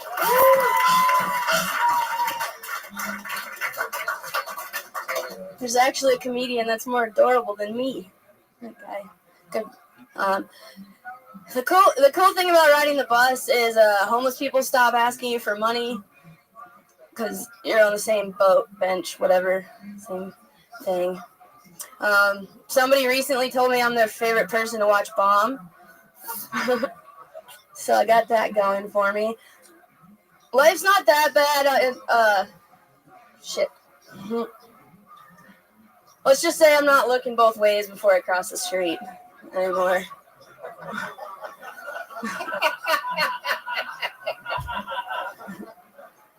But yeah, it's not hard to see the silver lining when you're broke, because anything that looks like money, go after that. Yeah, that's it. All right, exactly 1 minute. What's happening in life? Why is everything so sad? You're unemployed, sleeping on an air mattress, paying the dues. You going doing a lot of spots during the week? This past week, no, but I'm back on it now. What was the first thing that you said about adorable? Oh, he was really adorable. Who? The guy right before me. Yeah, when you start your sets, just do you know what I mean? Right. We acknowledge everything that happens before you. Don't waste an opening really connecting, because that's when you're establishing yourself. And this goes for everybody in every set that you do, you don't always have to make a joke about something that you saw earlier in the show. When people get more entertained when they see somebody owning it and just like, wow, here we go. It's time for the Melissa Esslinger part of the show. Okay. You doing a callback, I don't think anybody, I had no idea what you were talking about. So, you know, when you lose people at the very opening, that's always hard to catch back up. I mean, you're fighting it because you're talking about real shit. You're talking about being broke. You're talking about your situation. I would have loved to have heard more about the actual things. I mean, okay. You know, so what's going on? Any improvement on anything in life? What's happening? What's so sad about your life? Why are you not looking? It's really not. It's really not that bad, and I'm learning a lot. But you know, it's scary because I don't know what's gonna happen in the next couple of weeks or months. With what? You know, surviving, paying bills and shit. Please don't bring us into your suicide. So, no, I'm good. I'm good. I really. It's just been, you know, it's. Half the sets tonight have been like sets, and the other half have been like Kickstarter videos. You know? Yeah. You know, I'm good. You cruise through it tonight. You got, you know, write jokes, get fired up. This wasn't, you know, one of your real sets. You know, you sort of just grazed over a couple ideas. Some guy told me this, riding the bus is like this. Like, you know, don't give up on us. We know a minute a week is hard, and that writing jokes is the hardest fucking thing in the world. We've seen that all night tonight from everybody. Yeah. But you gotta fucking rock. You gotta do it. We'll see you next week. Melissa Esslinger, there she goes. Guys, Ryan Shaibel drew tonight's episode. He has the official Kill Tony poster for sale after the show on the front patio. You can say hi to all of us. The real Ryan Shaibel, Brian Redband, Pat Reagan's Patty Reagan on Twitter, Jeremiah Watkins, Jeremiah's stand-up on Twitter. Get Pat's new album on Spotify. Louis J. Gomez is on Twitter at Louis J. Gomez, LUISJ Gomez. Legion of Skanks. Mike Lawrence is at the Mike Lawrence on Twitter. Two of the funniest guys in the world. Thank you so much. Anything else coming up?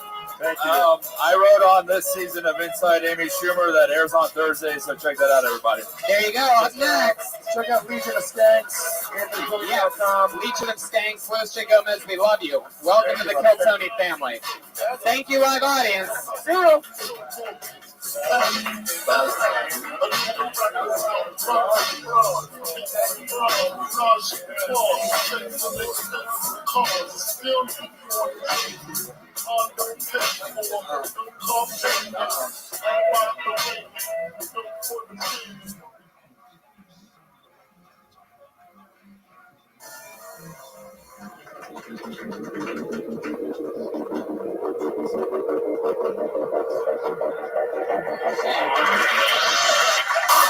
Hey, this is Rabbi coming to you live from the world famous comedy show for a brand new episode of Kill Tony Volume 3. Get up for Tony Hinchcliffe.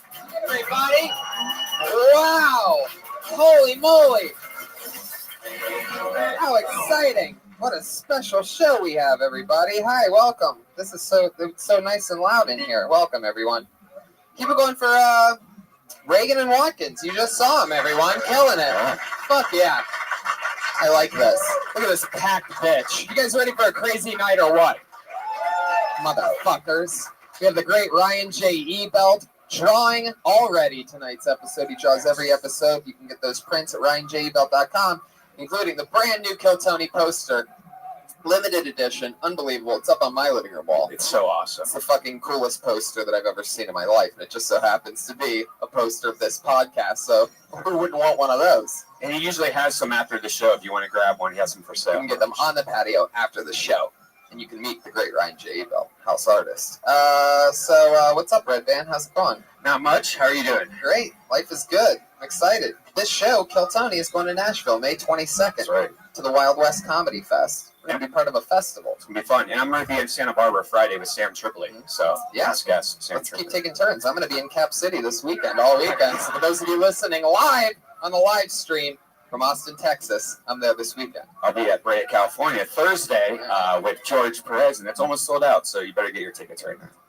Speaking of almost sold out, pre-sale tickets start on Friday for my show, October 8th. At the Wilbur Theater in Boston, Massachusetts. Yes, that's huge, Tony.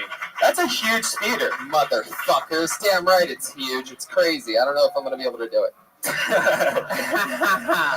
No, I'm just kidding. I'm probably going to shoot my next special there. Fuck you. Idiots. I love this. I love this evil Monday vibe. There's nothing more fun in my fucking week than having crazy times on a Monday at 8. So let's just get the fuck into it, shall we? You guys ready to meet tonight's guests? I always have two of the funniest human beings in the world on this show. I am so fucking excited about tonight's episode because these are two of my funniest friends, two of the funniest human beings I know. Put your hands together for them. It's Jeff Danis and Brian Moses, ladies and gentlemen. Here we fucking go. This is exciting. True Comedy Store black belts. Yeah. Motherfucking Brian Moses and Jeff Danis. Welcome to the show, guys. Must be an off week. Moses, you've done the show. You couldn't get anybody else, no Marin, no what? Does Doug Benson do high to do this? You got the fucking Brian, practice squad. Ladies and gentlemen, Moses just sold his show Roast Battle to Comedy Central. Oh, so don't you tell me I don't get good guests on this show. This is the brand newest fucking Comedy Central show, and it was built and sustains here in the room that you're in right now. One more time for motherfucking Roast Battle. Oh, that's a very big deal, Moses. So then what the fuck is Danish doing here? Well, I don't know. I'm trying to figure that out. And what's crazy about that is that I've literally been trying to get you here, sir, for almost 3 years since the show started. When you're as famous as me, Mondays are booked. Through about 2017, but I had something fall out last minute. After Passover, I figured, why not? I'll come in. I love it. Fun storyline with us is that as much bullying and making fun of people that I do, Jeff was the one that when I started stand-up here, was hosting all the open mics and would literally shred me to pieces. So you got to start your bullies young. So you bully them, and then you move on, and then they become a bully. Right. That's how it happens. It's beautiful. Well, welcome to the show. He coined the phrase. He calls the Comedy Store OR the dojo. You know what I mean? The Cobra Kai dojo. So he's the guy that fucking set that. I don't know if that's true, but sure, yeah, I did that. I tried to give you a little bit, and you don't take it. Yeah, I can't be your Ryan O'Neal right now. I'm racist. I don't get set up by black guys. I'm excited about this. Where's Reagan and Watkins, Josh? You know what? I think they're here somewhere. Actually, right there.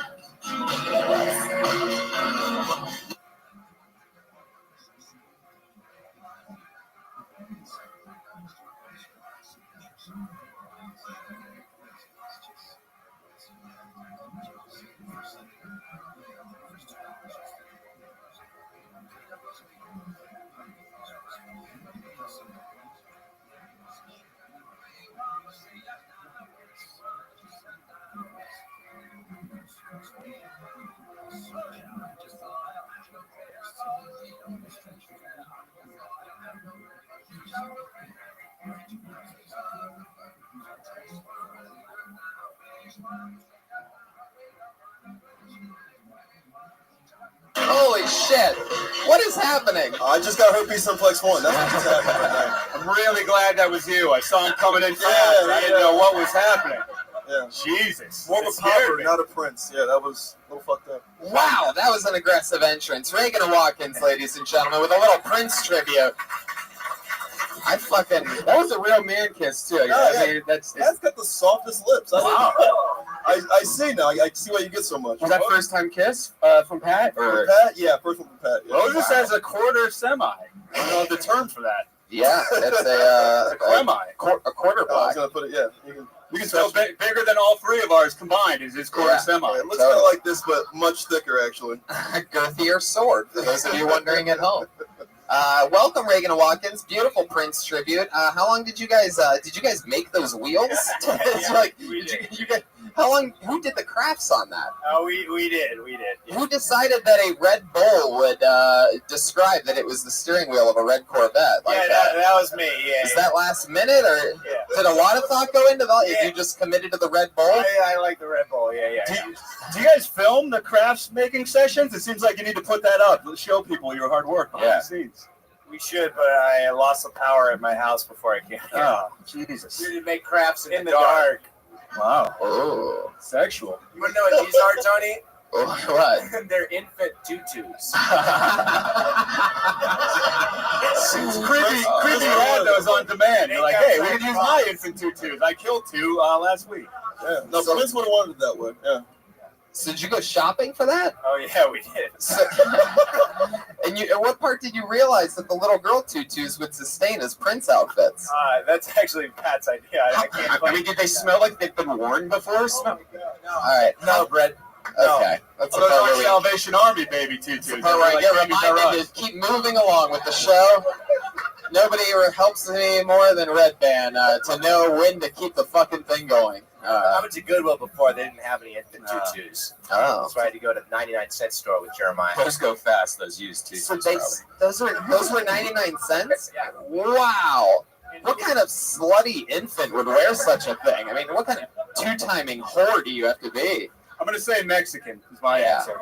But no, I agree. I don't think that's coming straight racism tonight. That's my thing. Thank you. There it is. And who would have known that these do not breathe at all?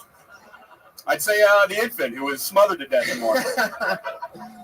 So let's fucking do this shit, guys. You know how it works. I have a bucket full of comedians' names here, and I pull a name out of the bucket, and they perform 60 seconds, and we can talk with them about anything in the world. Comedians, you know your 60 seconds is up when you hear the sound of a kitty. Oh, it's an adorable little kitten, obviously getting kidnapped by a pterodactyl of some kind.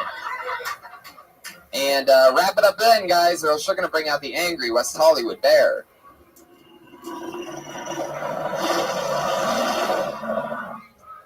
Extra loud tonight. There it is. A little leopard at the end for you.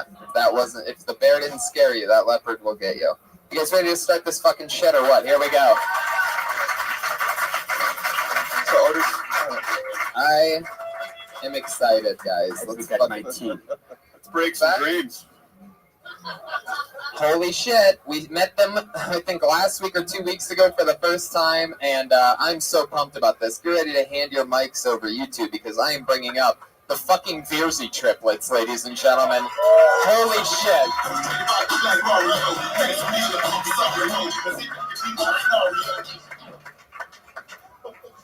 Yeah, all right. Wow. Oh, thank you. Oh, my gosh. Our dad is a real manly man. He's a tough construction guy. Yeah, and when we were growing up, he wanted to make sure that his sons were good with their hands. We always said, don't worry, Dad. We've got jazz hands!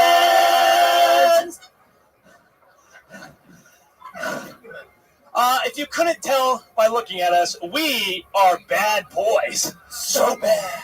Yeah. We do drugs. Took some E the other day. Vitamin E. It's good for my complexion. So bad. We all have fresh ink. Huh? Yeah. That wash off. So bad. Probably the most badass thing about us, though, is we all ride a Harley. It's just the one. All three of us kind of get on together. It's two sidecars.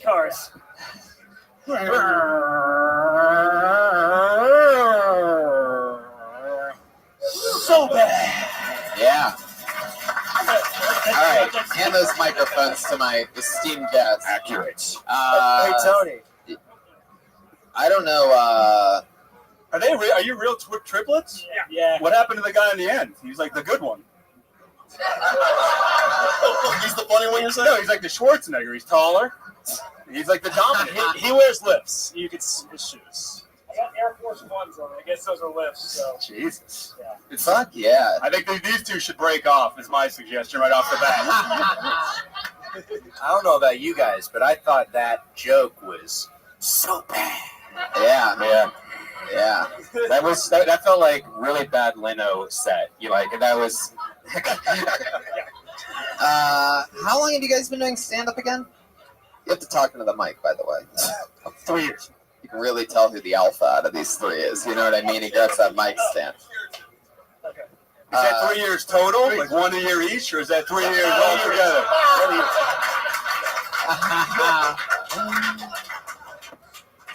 And how long have you guys been in Los Angeles? Our whole life. Yeah. Really? We live like 20 minutes away in City Valley. In a chocolate factory of some kind. Yeah, we do that. Unrelated question: were you male high school cheerleaders? All three have the physique for it. The one in the middle really looks like one. He was a base. I wish. That'd be awesome. I was a flyer. Oh, at least I know a lot about cheerleading, so that I'm sure you do. Boy, gosh. You exposed them. Yeah, there was definitely some cheerleading I could background. see it, dude. I'm a scout. If anyone out there's trying, We played football and wrestling. Oh, interesting. Who was the best athlete? I was. Wow, all three. No, it's not. It's not. It's legitimately proven. Wait a second. You have to. The whistle's been blown. There's been triple talk for the first time ever. We'll go over the accolades. He tore his ACL, so he's kind of DQ'd. He was a high school MVP of football. Yeah. But what? It's a small team. 30 people. No, so. I'm saying size-wise. Oh, Small yeah. team. That's it. We played the middle school teams. And then he quit. No, but hold on. I was an MVP in rugby in college. Oh, It was a club team. They cheered when they lost. They played on an elementary school, by the way. They played on the elementary school. No team spirit here. They turn on each other. I know. Seriously. I like it. Very competitive. What was the best thing about them is when I walked in, I saw them rehearsing downstairs, walking by, and I was like, "Who are these guys?" And I noticed you all looked alike, but then it makes sense. Did you walk by and they were doing like jazz hands? They or were something? like, you were like snapping at it. I thought they were like an a cappella group who was like trying to break in. Trying to trash can fire. Yeah. Do, take it back. Take it back. The fucking Vierzy triplets. Tell us something interesting about you guys. Our name is pronounced Verzi triplets, like Jersey. Yeah. Vierzy. The Verzi triplets. What? The triplets? I definitely liked your set last time better. This time definitely seemed more rehearsed, something you'd see on like America's Got Talent or something, like shooting in the mouth, you know. Like I was trying to tell him. I'd imagine with three of you, there'd always be one that's like, I don't know if we should do this one, guys. I don't know if the fucking jazz hands. I was all over it. I said, right. Jazz hands doesn't really translate to the podcast. That's what I was saying. For the audience. How does it work? Does one of you write, or do all three of you write? All three of you. Do any of you write? I want to go off on these motherfuckers. Do it. Oh, let's do it. Here we go. You guys are Pat, if you want to vent, you can vent, dude. You Get were a passionate. crip, you were a blood, you guys killed each other, you were some kind of forest ranger service who came by and collected the body, and then you shot yourself. I wish I had 3 bullets right now. If you guys thought our little red Corvette entrance was hacky, are you fucking kidding me? I don't know. This was like America's Got Talent shit. This is like the lowest part of America. This is like, and I, you guys are nice, but this is how I feel. I think you shouldn't hold back, dude. You should really just vent out a bit. Like, you kind of held back, I thought, a couple punches. Who said the red Corvette was hacky? I liked it. By the way, Pat, I mean, what happened? Did you, like, lose 2 brothers in delivery or something? Like, what are you so mad at these guys for? I mean, furious. Oh, man. It's just, I do a little something stranger, and I always see audiences respond to shit that I hate. And that's, by the way, you can catch Pat on the next season of American Idol, by the way. You guys are American Idol dog shit. What kind of insult is that? Hey, Tony. Yeah. How many Fruit of the Loom t-shirt packs do you think they go through a year? Waiting for that one. Whoa, Jeremiah hitting a home run early in the first inning. Too many. I love that. Home run. So, Vierzy triplets. Is there one of you guys that like gets caught jerking off by the 2 of you a lot more than the other one? Back in the day, yeah. Back in the day, I had a thing called. It was a very low point. I had a thing called 2-a-days. It was during summer, so I'd wake up in the morning and jerk off, and then at night I would jerk off. Do all of you have that lisp a little bit, or just this one? Just him. Wow. Who's so into jerking off that they name it something like after a football team does to get ready for the season? It was during 2-a-days, so it just seemed suiting. I got to jerk it. I'm so turned on in the locker room. I got to jerk it before practice. I got to go home and jerk it after practice. Maybe you guys should do 2-a-day writing sessions. Whoa, man. Yeah. Wow. Fuck yeah. The Vierzy triplets. Last time you guys were on, you were acclaimed heroes, and you're just getting your souls taken away today. That's okay. That happens. We need that. That's good. I Can't love wait that. to see the swarming fighting style of them attacking Pat in the parking lot. Just fucking on each other's shoulders, totem pole attack style. Is there any reason you think why you have the lisp and the other two don't? Were you like Grandpa's favorite or something? Like what happened? Oh, he was pulled out of the womb by the tongue on the forceps. Just fucking too much. I don't know. I really don't. No idea, huh? I took classes when I was younger to get rid of it, and I guess you'd never had it. I'm not a retard. That's. I told you. He's got to branch out, dude. These guys are holding him back. He just threw shade on his two brothers. Oh, man.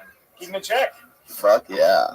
All right, guys. Well, it was nice meeting you guys again. Hey, Tony, yeah. you know the thing that bugged me about their set? Yeah. I actually didn't mind their set. The only thing that bugged me was the snapping wasn't in unison. That's true. You know what I would love to see? You know what it just hit me is I would love to see the Verzi triplets go up against somebody in a roast battle. Oh, 3 against 1. Oh, yeah. In one of those undercards, Moses. Can I play a little match? I'm in. Can I be instigator on a matchmaker here? Yeah, we've done tag team. Maybe the triplets versus Pat Reagan in an undercard? Let's do the triplets versus Pat Reagan in the parking lot. We're not. Whoa! I've never seen it. What about this as a battle? Wow, here we go. The Verzi triplets are so short that they just got little toddler tutu right in the face. You guys just got dwarfed. Who gave Godzilla a saxophone? Oh my god! Godzilla saxophone. I love that. Now, are you guys bad cop, good cop over there, Jeremiah? How do you feel about them? Are you with your boy Pat on this? Man, if Pat wants a fight, I'll throw it down. I see a 3-on-2 handicap battle, right? Yeah, I love that. You know Why what? I think that's what should happen. But should we do an improvised roast off right here? Let's see what happens. You know what to say, Moses. Yeah. All right. It's let's throw you guys. Come up with a joke, gentlemen, and you guys take it easy on them. All right. All right. We have to tell jokes. Try to make fun of those Yeah. two. You guys first. You guys second. Let's roast. Boom. I mean, look at us right now. That's not the first time Pat has had his head in an infant's dress, underneath an infant's dress. All right, this is not going well. I can feel it. Yeah, wait. Okay, with the rebuttal now, Jeremiah. These strippers look like Huey, Louie, and Gooey. Okay. It wasn't even that good, but everybody wants to see the Verzi triplets go down right now. I got one. Oh, shit. You guys are snap, crackle, and stop doing comedy.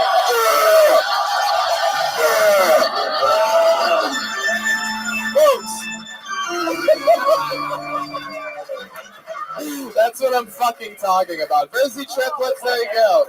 Any parting words for the Verzi triplets, guys? Moses? Gentlemen, get into modeling.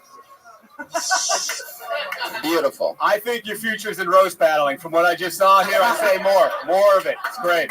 I think Mitchell's future with us is limited. But there they go, everybody. The fucking Verzi triplets, everyone. I love it. They're on Twitter at Verzi triplets. Oh, man.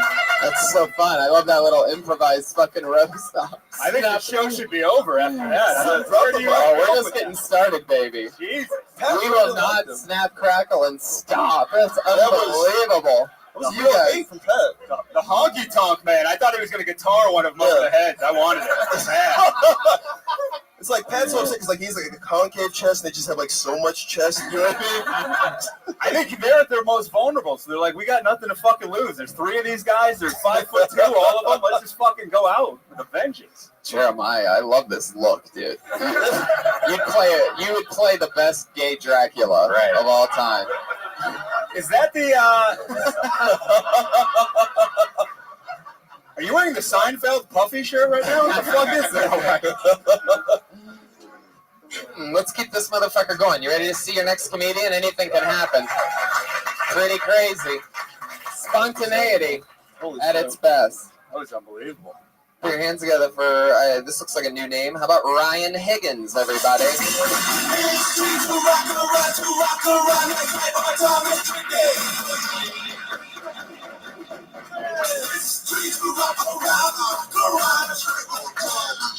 All right.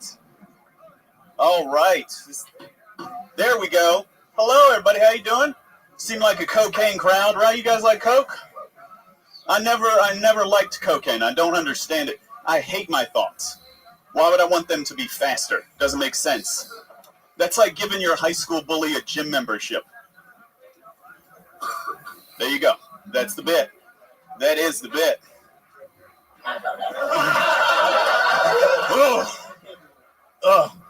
That it? Are you done? Oh, yeah. Yeah. Wow. With that bit? Yeah. You have 40 seconds Do you do left. that between bits and we're I'm very efficient. This guy's got a tight 10 seconds.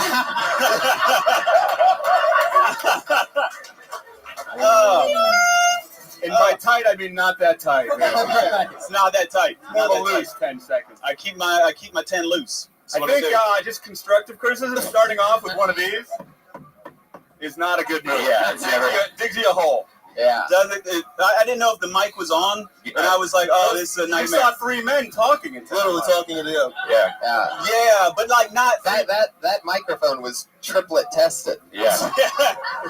I know it's and no one approved. Oh, I love it. Ryan Nobody- Higgins, what's your story, man? Why'd you only do 20 seconds? I was going over it, and when I went over that bit, I was like, "That's 30 seconds." But This is a 60-second show. Even then, you'd still have another 30 You should do seconds. cocaine while doing that joke. You're like, that's 60 seconds. That's it right there. I know. How am I gonna rush a coke bit? I've never fucking thought that possible, but I did it. You know, actually, I'm fucking alt. That's what I am. I'm alternative. And I went really quick on a coke bit. It's actually, very fucking. Yeah. I'm not very good, but I mean, after the triplet evisceration, I was just in awe. I love it. You're catching back up. You're being honest and real. I like what you're doing now. I'm in a fucking moment. Stay in the Jeremiah moment, is in gargoyle position right now. Oh. I think he can headline with a minute someday. Yeah. He starts at 10 seconds. I think that's where, I started at 10. You're hosting for like the minute headliner. Okay. Then you can do 40 seconds to feature. Beautiful. I fucking How long have love you been doing it. stand-up, Ryan? About Oh, God damn it. 6 years. 6 years? 6 years. Time to show for it, which is good. No dog. Destructive, yeah. What, in dog years? Oh, gosh, because they don't live long. Shit. Ryan, where you been doing it 6 years at? North Carolina. Oh, wow. How long you been in Los Angeles? This would be month 4. Wow. 10 seconds. Okay. How many times can 10 seconds be the answer? I rushed it, How quick fucking, does he come? 10 seconds. Oh, there you go. Joke's on you, my dick don't work. So,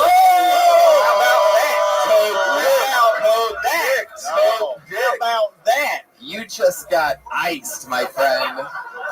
Joke's on you. My dick don't work. Don't even work. Wow. Don't even Joke is on you. Is that Somehow. Is that true? Your dick You are very into that, Ryan. Please, that can't be true, is it? It is true. It's pretty true. What happened? Yeah. Let's hear about Actually, I got off my antidepressants not too long ago, and so I'm like, all kinds of shit's fucking going weird. I mean, do you get like morning boners or just nothing ever? Oh, dude, I haven't had a morning boner in so fucking long. Yeah. 10 seconds. Oh my God! Really? Do you get so you can't get a boner? It's weird. You just don't think about it when you're depressed. It just doesn't. About the boner or about titties? About what? That could be why you're depressed, actually. Say what? That's one of the reasons I went off antidepressants. Yeah. Yeah, that and because a lot of people kill themselves after going off antidepressants, like David Foster Wallace. A lot of people that I look up to, and I was like, man, people like kill themselves. A lot of people I look up to. It does not work when you have a tutu around your neck. Okay. Well, like the great author, whatever the fuck. Yeah. No. But yeah, it fucks with your sex drive a lot. And Is that it? Is there anything else? Do you take dick pills? No. Like the ladies aren't Don't fucking look at me like that when you fucking like I'm the bad guy over here. I know. Why did I do that? No, I want my dick to work. This is hostile. Like, I don't know why I I'll tell did you that. why I did it. He's from North Carolina. Look at your melanin. The hatred. That's right. The He's hatred. picturing a rope. Yeah. Not on a swing set, Moses. How do you feel about the restroom deal in North Carolina? I think it's really shitty. It's I try and defend. I try and defend North Carolina all the time, but now it's just like, it's full of hate. Sorry, I used to be like, there's some really good people. Now I'm just like, yeah, you should go. What do you do for work? I walk dogs. This is the most depressed thing. Right. This gets worse and worse. I thought Who's dick would be it was the tip of the iceberg. Yeah. Who's happy in here? I don't know who's the happy. That was the funniest thing you said people. tonight. Thank you. Who's happy here? Who's happy? Who comes up here and you guys are like, God damn that guy. I fucking, one day. The triplets. Yeah, they seemed all right. Tell us something else interesting about you, Ryan. What else do you like to talk about? What else are you into? This is like behind the school shooter. That's what I feel like. What are you doing since Columbine? No. What's your favorite handgun? I'm a Mossberg shotgun kind of guy, but if I had to in a pinch, I'll use like a revolver. What floor do you start on? I'm so great question. That is a great school shooter question. No, I'm so happy you guys think I look young enough to go to school. That would be like an extracurricular activity of mine. No, I'm adult school shooter. Yeah, go ahead. Okay. Like I did fail out of community college. That can be frustrating, but really tough to get.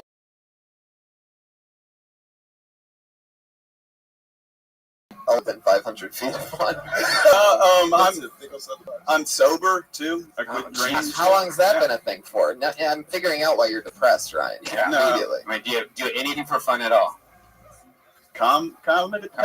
Well, you don't come. You almost said come there. We figured out that doesn't happen. Yeah, just be honest with us. I do comedy, and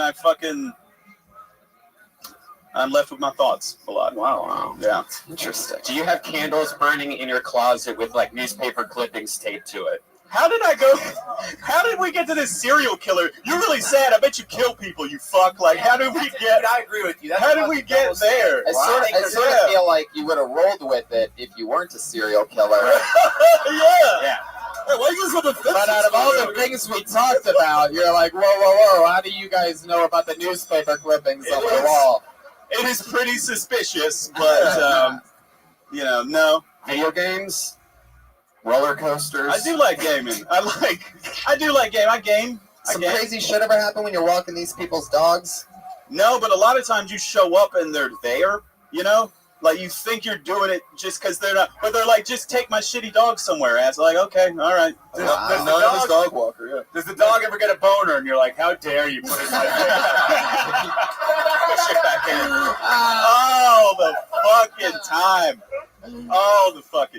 But Ryan, I wish you the best of luck and fucking, go for a jog or something, man. Get the fucking chemicals flowing, get your heart beating, do something. Yeah, shoot some hoops, not people. No, yeah. Exactly. Can we get that on a t-shirt, please?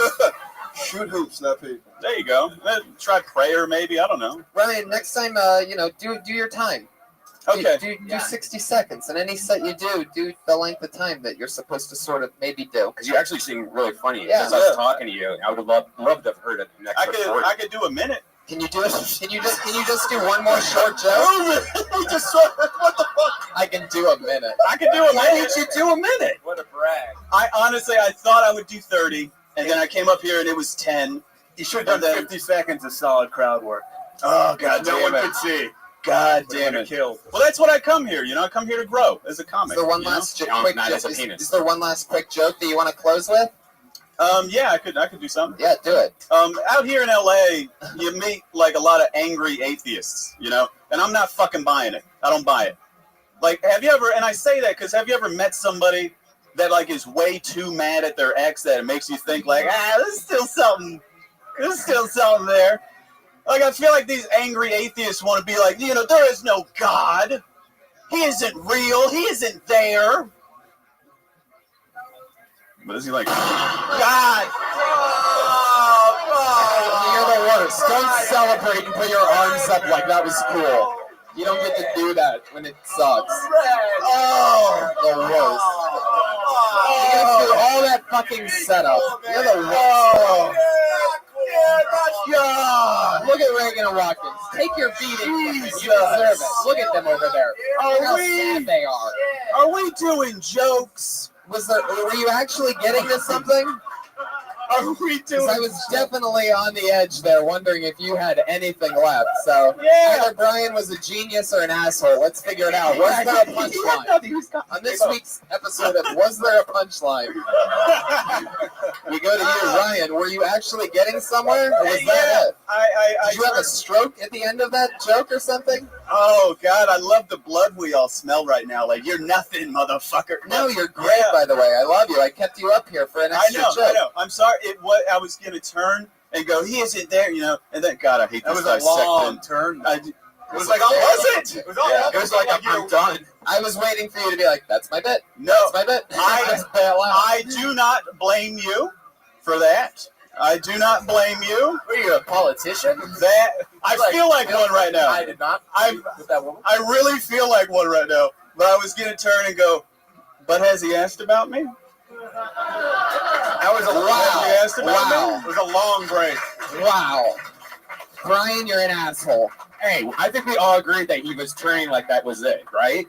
I thought it was it. I've done. No. Right. Ryan, has he asked about? What am I doing? Jesus Christ. Ryan, stick with me. Over Why here, am buddy. I doing? Ryan, up here. How's it going? How are you? It was so nice to meet you. You're very, very funny, man. It's cool stuff. And yeah, you're a little bit weird and different, and that's Super cool. weird. And I like your style, and I hope you come back. Thanks. Ryan Higgins, everybody. There he goes. What's up, bro?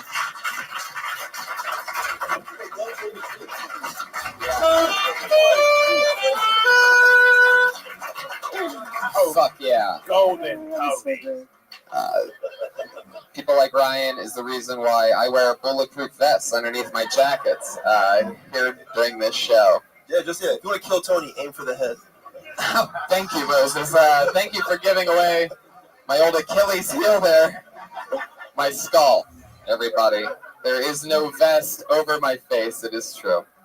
I pulled another name out of the bucket, and the name is Daniel Balshin, everyone.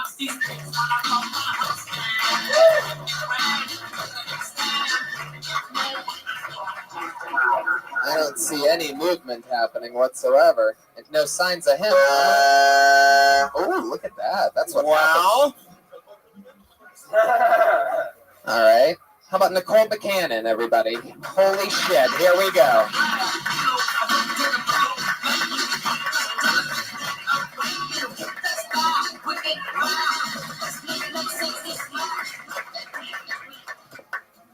Hey guys, I grew up in Orange County, and going to high school in Orange County is pretty much like going to high school anywhere else. You have your artists, your jocks, your nerds, a black guy. Just one, kind of like this room. I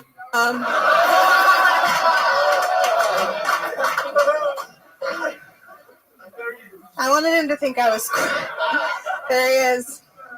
Shut up, you're cutting into my minute, jackass. Alright, that one guy, I wanted him to think I was cool. I remember one time he made a joke in reference to the rap group NWA, and I didn't know what that meant, and he could have let it go, because I laughed anyway, because I wanted him to think I was cool. He could have let it go, but instead he turned to me and goes, "Nicole, do you even know what NWA stands for?" And I was like, National Women's Association. It's really embarrassing. Now I know what it means, and then I realized that asshole had me either way, because even if I did know what it meant, I can't say that shit out loud. You have to be an N with A to say that out loud. Okay. Boom. Nicole Buchanan. Been on the show before. Student. Big fan of this set. Thank you. There's a lot more to that. Yeah, it was interesting seeing comedy for the first time tonight. Yeah. So it was. Very impressive. Horse of Truth just came out for those of you diehard listeners. That was the Horse of Truth. And yeah, you're doing jokes. That's fun. How's comedy going? Good, I love it more than anything. Oh, great. I love it. Sweet. You can still hear the nervousness in your voice. I'm a little afraid of Pat right now. I'm afraid he's gonna go off on look me at like he this. did on the triplet. What is it? He's scared. I'm afraid he's gonna go off on me. Like he has a lot of built-up energy today, and I'm a little terrified. I am quite dead. Yeah. You sort of could pass as like a fourth Verzi triplet. Now that I look at it, actually, No, it's just like them, yeah. He seems like he's working through something. Look at them, by the way. Look how creepy they are on the fucking stairway. These three assholes. There's 3 stairs there. I like them. It's just Verzi triplet heads all the way up the stairs right now. How do they pick who gets to be the taller two on the higher steps? No, it's the one that you wanted to break away. He's on the top. Like, That's your guy. It's like the beginning of a Always sitcom. up the top. Yeah, it is very sitcom beginning. Hey, you okay? Yeah. You need to kiss me again or something? Oh, I'm just Jesus. asking. Do it. God, this is the gayest episode of Kill Tony ever. Oh, look at this.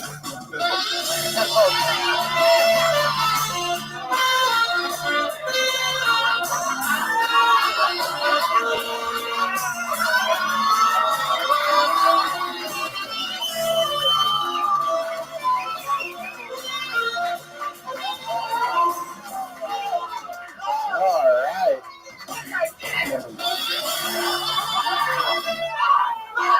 Oh, shit! I hate myself! What the fuck did I just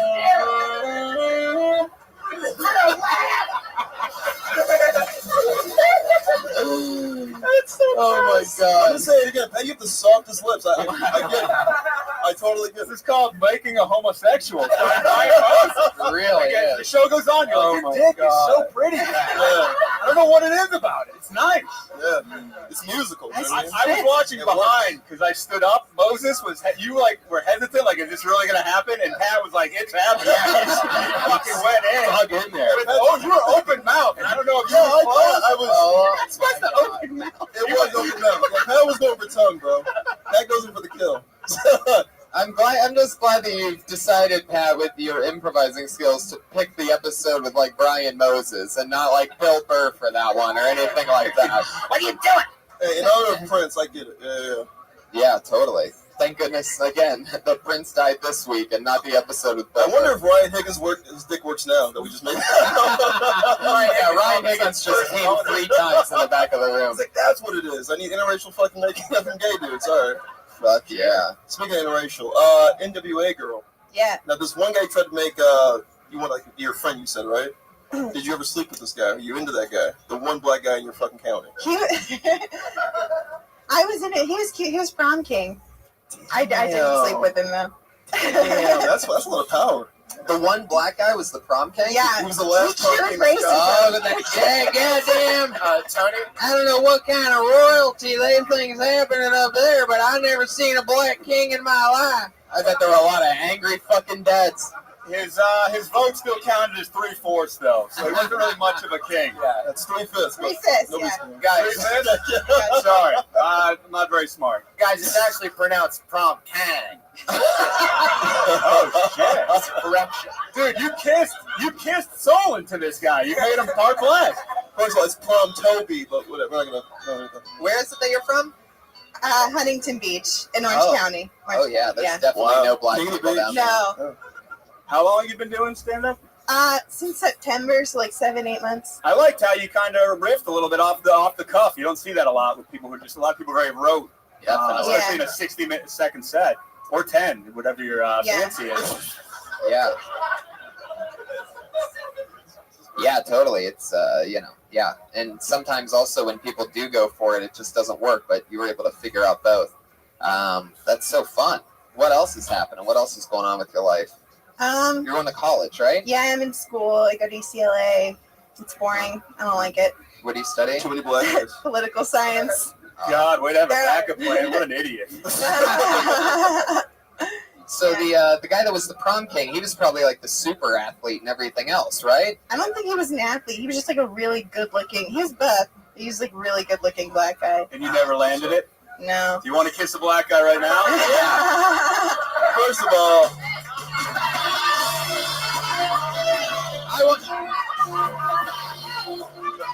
Moses, you dirty whore. Whoa. Now, I'm going to tell you something. I only kiss dudes on Kill Tony. In the history of Kill Tony, this might be the meanest thing I've ever seen, by the way. Why? He's going fucking dick to mouth with Pat Reagan, and he wants to kiss by this him? poor college girl. I on thought the you were lips. accusing me of being mean. I'm just trying to make people's dreams come true.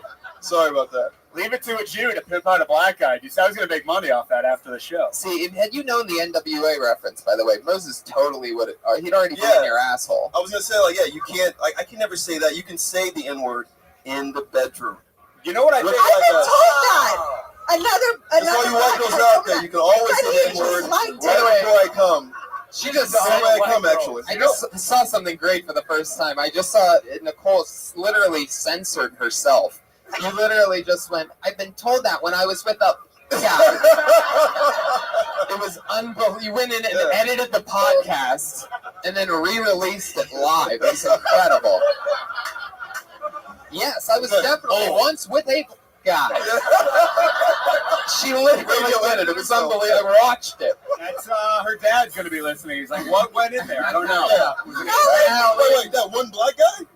I know one thing. My girl's definitely not hooking up with any black guys. I know she didn't say the word black there for sure. Wait, her dad's from Orange County. It doesn't sound like that. He may have moved, though. You don't know where he started Orange out. County, Texas, dude. Fuck yeah. Well, Nicole, great stuff. You did comedy. You did it. You really want to kiss her? I only kiss dudes on Kill Tony. Come on. I gotta commit to the bit. She hasn't fucked enough comics for Moses to be into her yet. What? All right. Am I done now? Well, there you go. Nicole Buchanan. Great stuff. There she is, everybody. She's on Twitter at Nicole Buchanan. That's her. Another comedian. Moses, somehow this turned into like you being a dirty whore tonight. I only by the way, that's how rumors get started. I kissed one guy the whole night. Now I'm saying I'm a whore. A dirty whore. Well, you kissed him twice. Yeah. That's a good point. That's a good point. Totally. It may happen again. The night's still young, guys. I love it. Wow. This is definitely a new name, or else I'd remember this one. How about Curtis Taylor III? So if you're Curtis Taylor or Curtis Taylor Jr., not you, but Curtis Taylor III.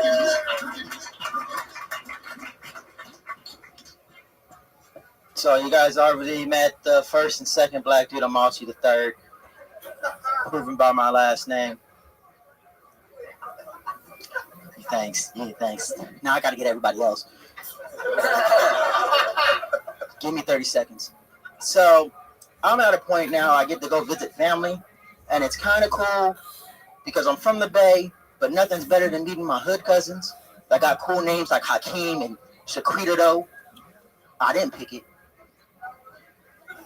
They live in Compton, and it's cool. I get inspirational speeches like, "Hey, motherfucker, you don't make."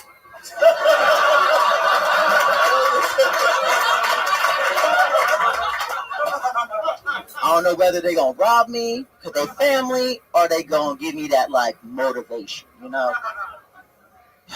It's cool. I get to take care of my great aunt. I'm hoping that she dies so I can have her house. It's real talk. Every morning she asks me to go get some milk. I went out.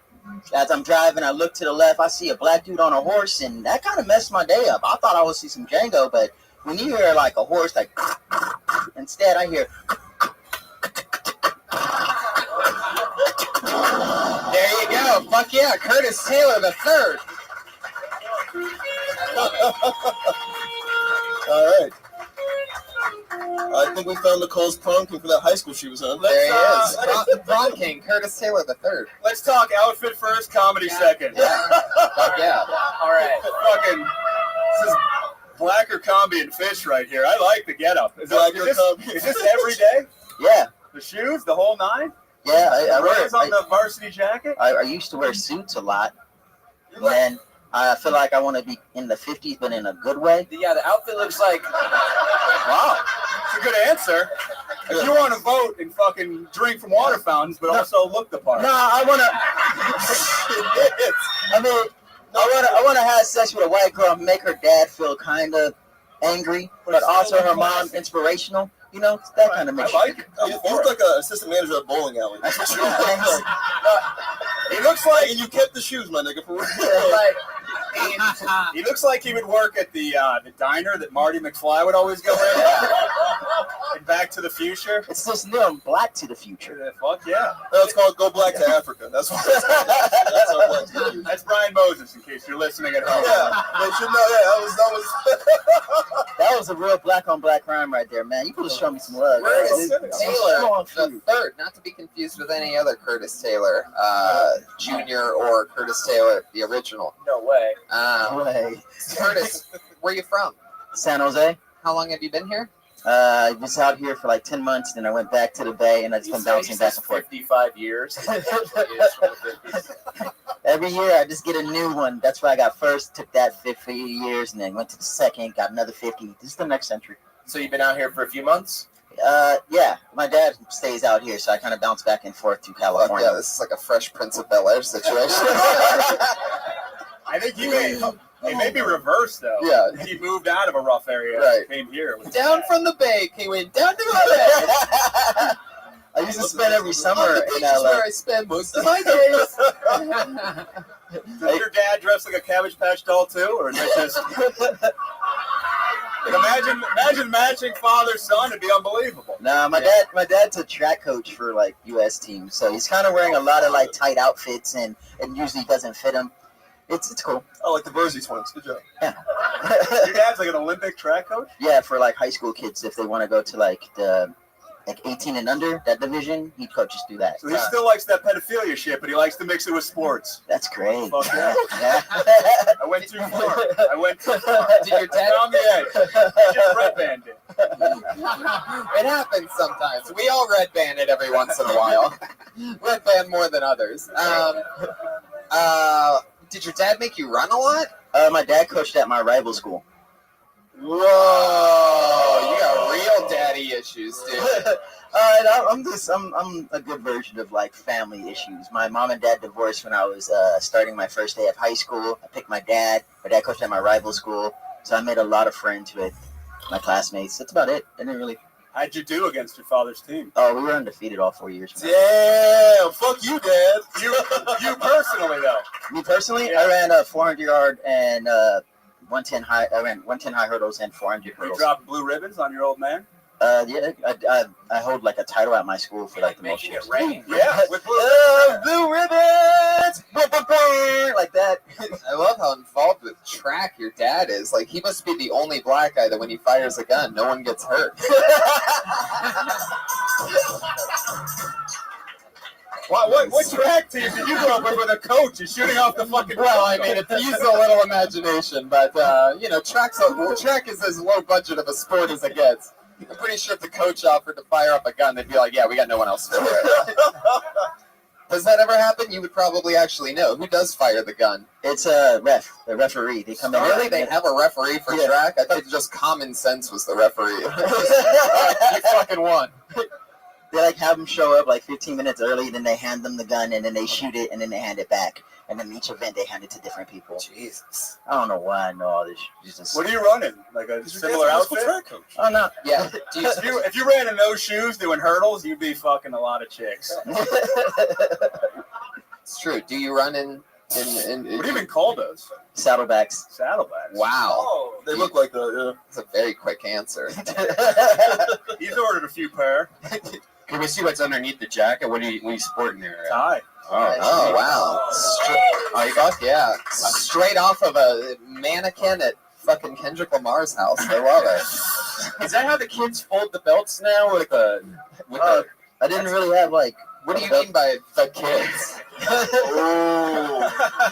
Those childlike animals. No, I think you meant I think you meant another word, but Moses is sitting here, so he couldn't say. What do you guys say when I'm not here, by the way? First time listening. A lot less gay activity. Let's just say that. All right, forget it. Yeah. Curtis Taylor III. Tell us something else about you. What's some other stuff you're into other than stand-up comedy? Any fun facts? You into like skydiving or anything like that? Obviously fashion. I bowl. I mean, obviously by my shoes. Really yeah. do? I really bowl. I know it. Swing dancing. That's a real thing. I went to art school I went to art school. I joined a class? white fraternity. Fuck. Yeah. I feel Oh, wait, it's called that? It's called white fraternity? No, not the bowling alley. It's You really are like a throwback dude. You like old school stuff. Yeah. Tony, classic, man. Tony, this is where we find out he's actually Stefan from Family Guy. How often do you go bowling? That was nice one. I go bowling like once a week. Once a week? Yeah. What's your handicap? I don't have a handicap. I usually bowl like around like. I usually bowl. That's how nice he is, bro. I don't have a handicap, nigga. Bowling. Do you have your own ball? No. No, you're once a week guy. You have the shoes already. I just go in and just pick which ball and then okay, this is cool. This is Bro Lebowski, right? Bro Lebowski. Do you go by yourself? Yeah, I bowl and then I like write in between. So that's like my in between time. You write in between shooting the ball? Yeah, so I write. Yeah, every time I bowl, I just write and then I have like 10 lines. You write like comedy while bowling. Yeah, that is incredible. Did you write like super sad shit when you like gutter ball and then? I'd say fuck the earlier guy. This is the first black serial killer right here. With a fucking notebook. Like, first of all, the DC Sniper is the first black serial killer. All right, I want to know Dennis the Grim Sleeper. Who's Curtis Taylor the second? I think this might be a Verzi triplet situation we're dealing with. I'm the third one of the band formerly known as the Taylor Tribute. If you get 3 strikes, you call it a chicken. Oh my god. It's still called turkey, by the way. How dare you? Instead of turkey, it's chicken. Because black people like chicken. Because he's black. And you got to see that. Fry the chicken. Wow. You have one more. You have one more in you. You got one more. Give me a watermelon bowling ball joke. Jesus Christ. What? That would be dope, by the way. I'm encouraging the guy. If I saw a bowling ball with a water, that would be sick. That would actually be kind of, yeah. You'd break your teeth. I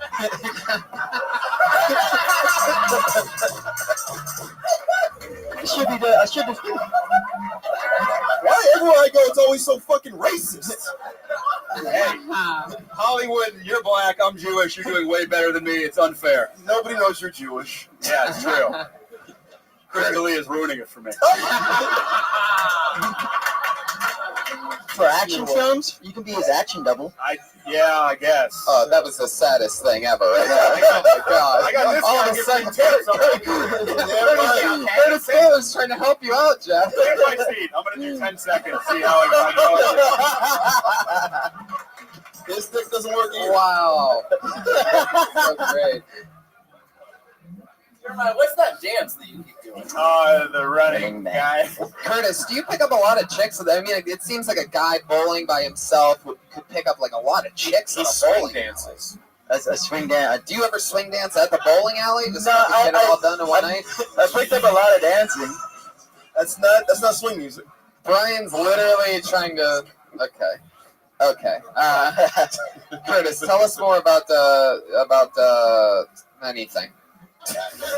I'm from San Jose. If you haven't been there, there's this track that's in downtown where it makes like a weird noise. And as you drive by, it goes, and you can get hit by it. It's right in the middle of like the cross. If anybody ever been? You guys, no. Yeah. It's like It's like a light rail system where you're walking down the street and the light rail's right there, so you kind of have to pay attention, or you might get hit by it. So it keeps your eyes up. That's San Jose, right? Yeah, he took your talk about anything very literally. Talking about the year 1957. It was a crazy Those year. quiet trains. You definitely have to keep your head up and your eyes up.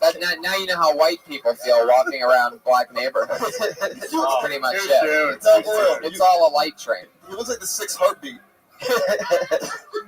I knew that was gonna work. Only me and Curtis are gonna get that. And my we got the second black dude back there. He's got it. The second black Curtis, dude. you're not on social media, huh? I am on social media. It was no social media. I put on my email. He fucking writes his name on paper and puts it up in the expert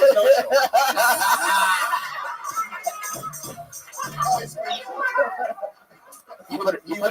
You put an email for your Twitter handle. Yeah. Okay. All right. You send your emails and your tweets to him. Well, Curtis Taylor III, it was nice to meet you, man. We'll see you again soon. CT3. There he goes. I like that. CT3. Fuck yeah. Curtis Taylor III. It's all happening.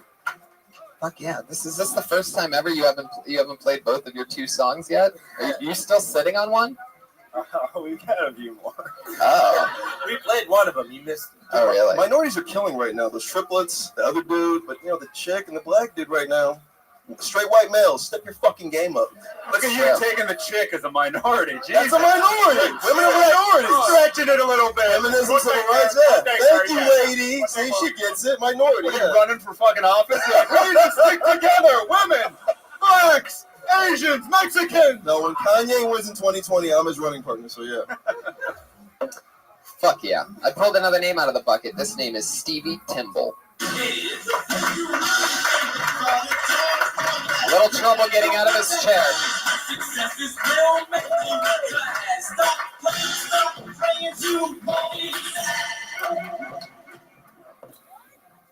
I'm dating identificational racists.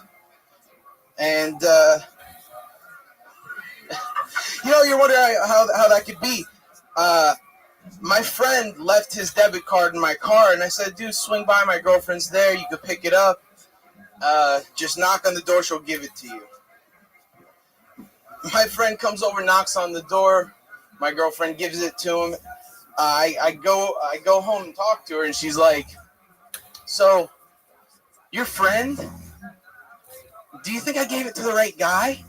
And I'm like, yeah, you should have. I don't think anybody else should have came to the house. What did he look like? And he said, well, he was dark. He was dark, and he was about 6 foot tall. My friend's white, and he's about 5'3". And I said, baby, I worry about some of the things you say, because honestly, if you say that to a police officer, they're going to be like, what did the guy look like? He was dark and about 6 feet tall. Fuck yeah, I heard people laughing about other things other than, I heard a few people laugh, during the set, but it was obviously, something they were reading on their phone or something like that.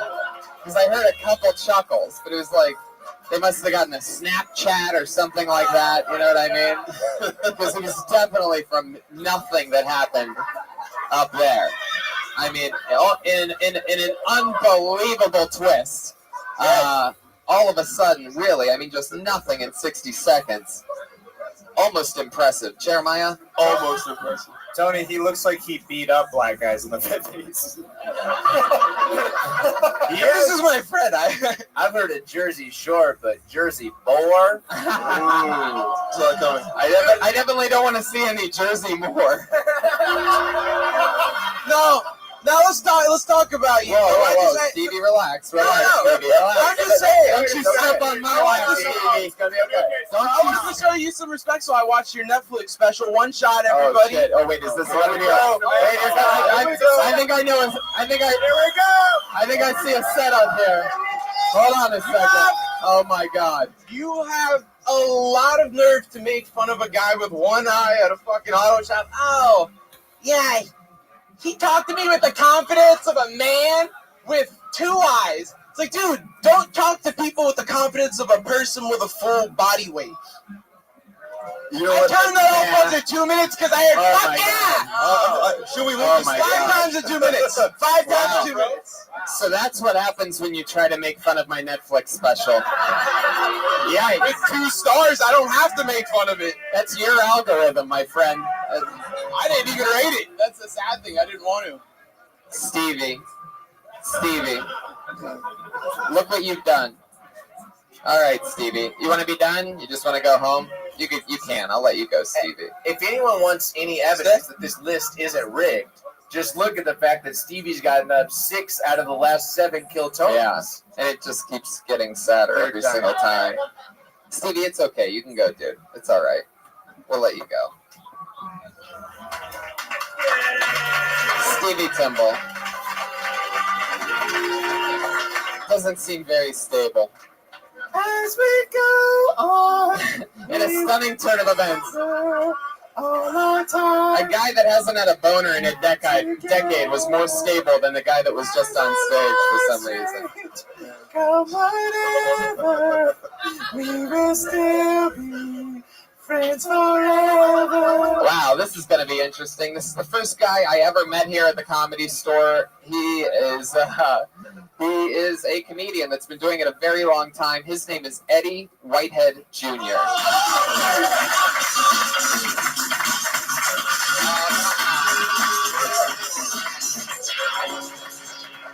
And this is why he's been doing the open mic for 9 years, ladies and gentlemen, is exactly because of that. Obviously not that professional. I pulled another name out of the bucket. This looks funny. Guido Saltarelli.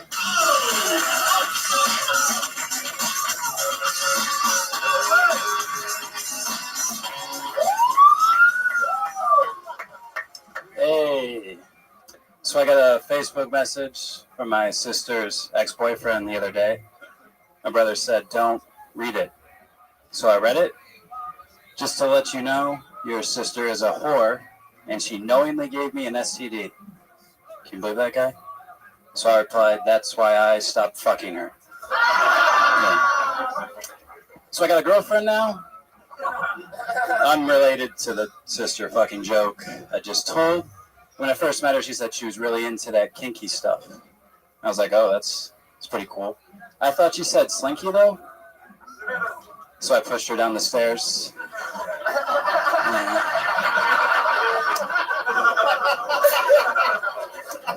I'm not a good listener, guys. Not a good listener. It's at a funeral the other day, unrelated to me pushing my girlfriend down the stairs. I haven't heard the cat yet, right? Okay, that's good. I fucked that up. Anyways, I was at a funeral. I was sitting there and I was feeling kind of sad. Yeah, go ahead. Finish the joke. Sitting there at the funeral, and I see this baby just sitting there. Like, what's with this fucking baby? How long did he know the deceased? 48 weeks? He didn't know him. I knew him. And he has the audacity to cry louder than anyone else. Who? Guido Saltarelli. Instant legend. That's how you fucking do it. That's how you do it. Exactly. I love your style, man. Thanks. Thank you. You're like Dexter, but with a better ending. That's good. Almost need to change your name. I was expecting like a Dice Clay jacket, but then you came up as like a Stephen Wright type. Yeah, I know. That's what I do. No, you and Stevie should actually switch names. Yeah. Do you and E.T. still talk? There you go. That was good. Bad. I've got zero response. I'm way too nervous right now. This is cool. You killed it, man. You're great. How long have you been on stand-up? A year and a half. Where are you from? Michigan. I just moved here last night, actually. Wow! Holy shit! Yeah. I mean, he deserves that, guys. Thank you. That's a cool little fucking short story. Guido Salter. What the fuck was that? I think it was Italian. He's been in town less than 24 hours and already did better than the people that have been here for years. So I have no friends now. Thank you for that. Yeah. Are you considering moving home because you just peaked, maybe, or are you going to give it a go now? Just consider it. I wouldn't blame you. Jordan should have left after that Byron Russell push-off. I wouldn't have blamed him. You don't want to be Jordan on the Wizards like a year or two down the road still doing it. That's all I'm saying. What do you do for work, Guido? I just do Uber, so. I love calling you Guido, by the way. I know, it is my real name. What do you do for work, you dirty Italian? Guido's one of the weird names where it's like both an insult and a first name. Yep. Can you imagine that? Yeah, like Nigger Moses. Oh. That's like it's the same exact thing. Is that your real first name? Yeah. That's... Him or me? Is Guido your first name? Yeah, it is. I can show you my ID if you guys want to. That's all right, Guido. That happens a lot. I'd like to see it. I've been dying to know how tall you are and how much you weigh. Okay. You're serious? Yes. Okay. I'll just give you the Can I ask wallet. your parents why they named you Guido? Just don't take the money out of it. It's on the left side. Why wouldn't you take it out yourself? My hands are fucking shaking, man. Take a lick of it. I wasn't expecting this to be my first show. Is this true? Just moved here? Yeah. I call bullshit! Look at the address! Yeah, what the date on? What's the date on that California? I can explain. It's the issue date. Look at the address. It's the Bay Area. I live there for like 2 every years. other Guido I've met. Oh, His middle name is anti-microwave. Oh, that's not a lie, actually. It's actually Antonio Crow, all one word. It's supposed to be a space. They fucked it up. It looks like anti-microwave. I'm going to pass this over to you guys so you can check it out. Powerful middle name. Antonio Crow? Yeah. That's your middle name? Yeah. You have a full name as your middle name. Antonio Crow is another human being out there somewhere. It's actually That's the idea. You treat him as such a fucking peasant that you're like, fuck you, Antonio Crow. That's just my middle name. Antonio Crow is I'm gonna go by Guido Saltarelli, bitch. Antonio Crow is a safety for the Jets. He's killing it lately. Yeah. Wow, fuck yeah. He's a quarter, but wow, a lot younger in the other one. This looks like a Faces of Meth. Faces of Meth. You've really aged in those 7 years. Thank you, 2 IDs. Thank you. No problem. Anti-microwave is your new nickname. Yeah, that's it. What's up with Antonio Crow being the middle name? I'm going to say Crow is your mom's maiden name. You got it, man. You got it. Yep. Wow. And she just had to get her little Little dice. That was commitment. Little dice. And your mom just had to get it in. She's like, if it's not going to be his last name, we'll shove it in the middle. Exactly, yeah. Is your mom Italian? That's what she said. No, she's not. That's why she wanted the Crow in there. Yeah, exactly. I'm giving you all these bullshit Italian names. Just give me one regular. Your dad, is he from the motherland? It's like a lie. No, he's like 50%, I guess. Oh, If you you want to went break with it down all that way. three? Yeah, yeah. Wow. That was named after my grandpa, so I copied his name, then my mom threw the maiden name I in mean, there. your name was like built to be a defendant on something. Like, now calling to the stand, Guido Antonio Saltarelli. Do you swear? Put your hand on the Bible. I don't know nothing. Mr. Saltarelli, please relax. Saltarelli. I mean, you could, by the way, for a guy with 7 names, you could go by just your last name and you'd be A-okay. Yeah. Coming to the stage, motherfucking Saltarelli, ladies and gentlemen. Here he is. See what I mean? Antonio Crow Saltarelli! And hailing from the great state of Michigan. You have a fucking boxer's name, too. Yeah, you guys are hiding? What the fuck is that? Is that real? What? His whole name? Guido Antonio Crow Saltarelli. Yeah. That's insane. What's your dad do? He's like contractor. Yeah, for like houses.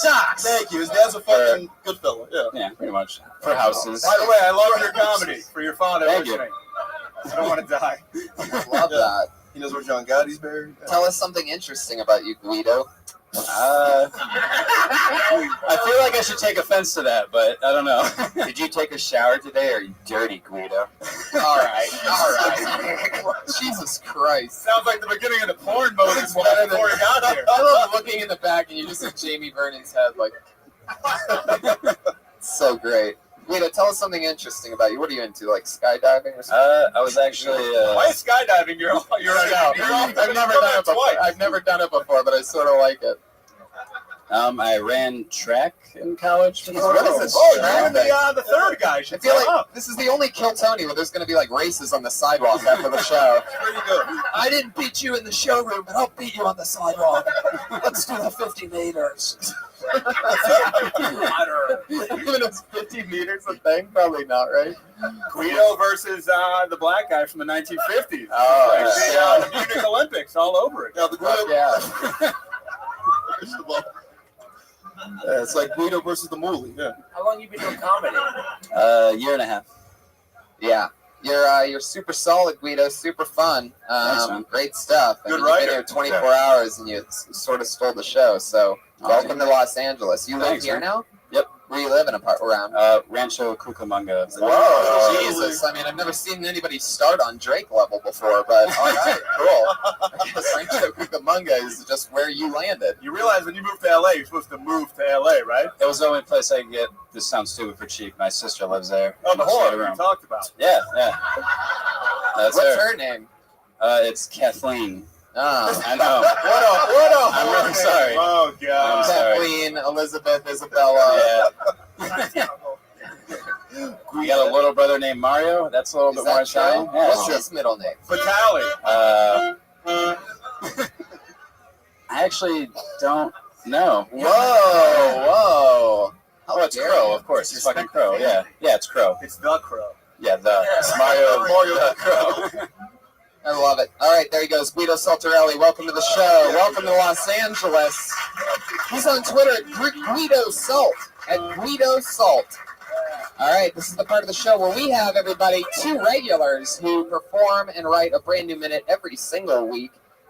So that's cool. They don't come out of the bucket. They just run their every single bit of their new material every week here on the show. This week's no different.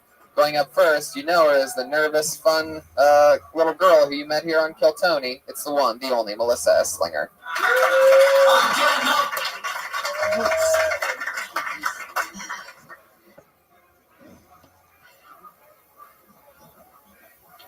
I've been working on my pacing.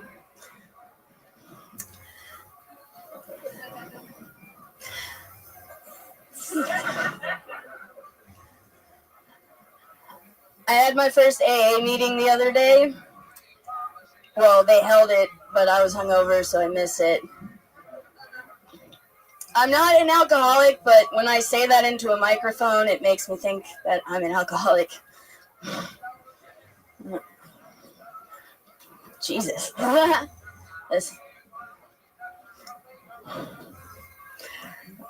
I grew up in Germany, and I'm Jewish, so that was awkward. One time, I was at the bar when I was 14.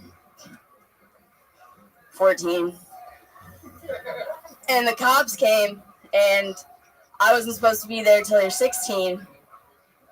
So I ran into the bathroom, and I hid in the dark, and I thought to myself, now I know how Anne Frank felt. There you go. And it's all there. Got there. We got there. Is that true? You were raised in Germany? Yes. I did not know that. Yes. That's a fun little fun fact. I'll give you a tip. I can be fidgety with my hands too. Keep the mic in the stand, and your hands will settle as you get in. You know what I'm saying? All right. Like I used to twist the cord a lot. Like I saw you were playing with the end. Yeah. And Tommy Morris, who's a piece of shit, used to be the talent coordinator here. Used to really give me a hard time about it, but I as I kept it in like that and then would take it out, it was helpful. So that's cool. See, I can be a nice Thank human you. being. Yeah. I will try that. Yeah. No, that's crazy. And without, you mean without even like. Now I have to insult you because I've lost the Please street do. cred. Before you like simultaneously combust. Please do. I'm an easy target. So you are Jewish, but you grew up in Germany. That's how you are. Yeah, boy. We have been looking for you ever since you hit Yeah. that bathroom. Ich habe nichts gesagt. Yes. It hurts to see a man with a large nose make Jew jokes, Joe. Hey, let's not go here. We don't need this. Oh, I am German. Well, guten Tag. Oh. Guten. I have a little bit of German for you, Tony. Guten Tag means I hate Jews. Yes. All right. Have you ever heard of Adolf Marley? He's a Jew who sings Bob Marley songs.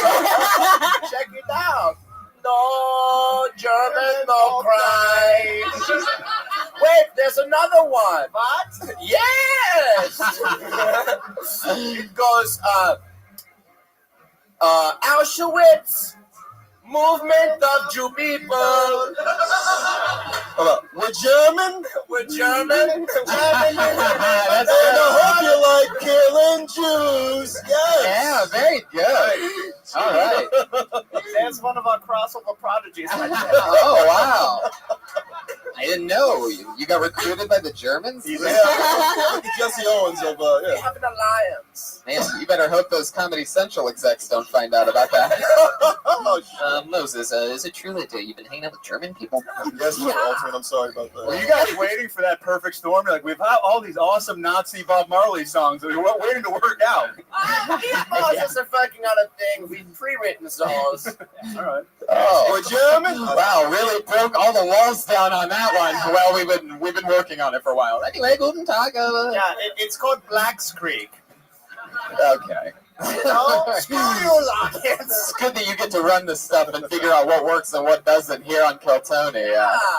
Hey, we're just a couple of German open micers over here. Yeah, we're just doing German open mics. Why is your shirt unbuttoned? What's happening? My pal here is That's shirtless. what you He's been shirtless his I entire didn't even life. notice that. I show my takas. All right. Where's the tiger at, you two? Back in the glass basements that we own. You could eat cereal out of the concave chest of that the fucking bowl. I bake strudel in it every Sunday. My parents, this is true, my parents are bird watchers, and they found me out in the front yard and put water in my chest. Oh my God. That's actually where Melissa went hiding, was in my chest. Bring it all together. Oh, look at that. You guys are something else. I love Germans, is what we are. Fuck yeah. That's just something else. A couple mild and lazy guys. That's what it seems like to me. Oh, shit. Melissa Esslinger, there she goes, everybody. You did it. That's a new minute. I don't know about the stuff in the beginning, but yeah, being raised in Germany, that's definitely something that should be talked about. The other regular, so fun, so cool. You know her, you love her, the one, the only, Vanessa Johnston, ladies and gentlemen. Thank you, guys. Hey, yep. Guys, I don't know. The internet, man. I can't go on the internet anymore. It's like a dark black wormhole. I'm a vegan. Yesterday I took a quiz that convinced me I'm a vampire. The questions were, do you sunburn easily? I was like, yeah. Did your father leave you at a young age? Not physically, but emotionally. Do you get high when you drink human blood? Probably. Congratulations, you're a vampire. Hungry? Click here to find local emos near you. Apparently emos are what vampires eat. I mean, I eat. So I've been trying to catch an emo. I started laying out like black eyeliner samples while singing songs that attract them, like, haven't you people ever heard of? Normally the stage would be longer, so this would work. Okay, that's all. Jesus. Vanessa Johnston, ladies and gentlemen, exactly 1 minute. I think the vampire stuff takes it to a place where it's a little hard to believe and a little hard to follow. But once you started making fun of emos, everybody wanted to be on your side. You know what I mean? Fuck that whole fuck those emos. Yeah, we didn't like that song. Oh. We weren't on that side. Oh, wait a second. What is happening That's here? those corporate bullshit. Oh man, you made us Wow. quit selling out. So You emos sort of remind me of these two very unfunny Germans that I met recently. Siegfried and Goy. Don't even make us more depressed. I'm gonna slit my wrist right now. This is the most like Prince you guys have seen through the whole show tonight. Wow. Finally, you actually do a Prince tribute. They live a lot of it. I think I get kind of an in-between vibe. Like, I don't know if she's friendly. Like, it seems like you don't smile a lot on stage, so it seems like you're kind of angry a bit, but you, like, don't go to that angry side. But then, I don't know. That's just the disorganized thought I have. Yeah. Beginning part, of course, obviously, like Tony said, just seemed fake. Just cut that out. Even the act outs. I mean, it's really hard to do like an act out without people like not even paying attention to you. Like if you just said something about goths and like capturing them, like in your normal voice, it would be so much more believable and interesting than you actually acting out. Yeah. What did you mean by the vampire test? So it's sort of No, like this legit. Okay, so this actually happens. Like there's an actual website called realvampires.com. Yeah, we know. That I somehow got on. P. Regan 333 if you want to chat with him after. He's always available. I kind of like your natural voice just talking more than the voice you do when you were doing stand-up. So how'd you find this website and what's going on? Well, I was a vampire for Halloween, so I was looking up where to place the fangs, and then I came on this website, and they like legitimately believe they're vampires. I got a place to put the fangs. Dice, no, don't say that, Dice. Don't say check that. out my new show. Max is on it. Oh. Vanessa, you gave us another new minute, and that's the hardest job in comedy right now, is writing a new minute and doing it in front of hundreds of thousands of listeners and fans on a podcast, so thank you. Vanessa Johnston, everybody. Roasting emos. Woo. Tonight's episode drawn by Ryan J. Ebelt. Looks like that, everybody. He did that while you sat there and laughed like a bunch of lazy assholes. He worked his ass off. The great Ryan J. Ebelt. Buy a poster after the show if you have balls. Keep it going for Jamie Vernon in the back. Guys, what's coming up? When's Roast Battle, Noses? Every Tuesday, right here in this room, 11 p.m. And on Comedy Central. Do you have a date for that? End of July, everybody. End of July. Right It's before coming. August. Set your DVRs. And Verbal Violence, you can listen to the podcast version of it. That's right. Death Squad. Death Squad Network. Jeff Danis. Check me out at Danish and O'Neill across the board and the Danish and O'Neill podcast on iTunes.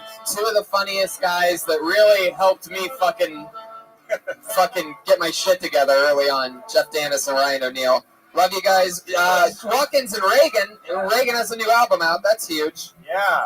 Spotify. At Patty Reagan and at Jeremiah Stand Up. Hit us up.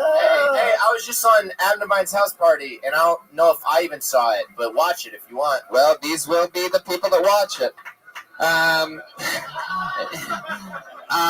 Ladies and gentlemen, how about you give yourselves a hand one more time for coming out. Thank you so much. Have a great night. Thank you. Good night.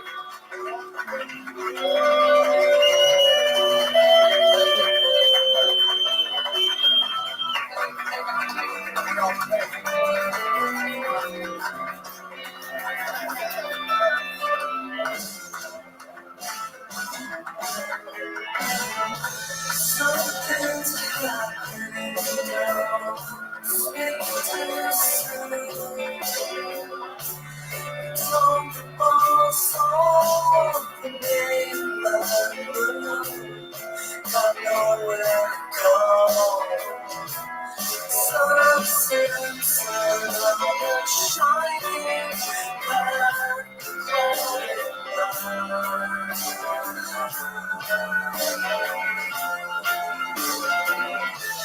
come on, kid, each every time.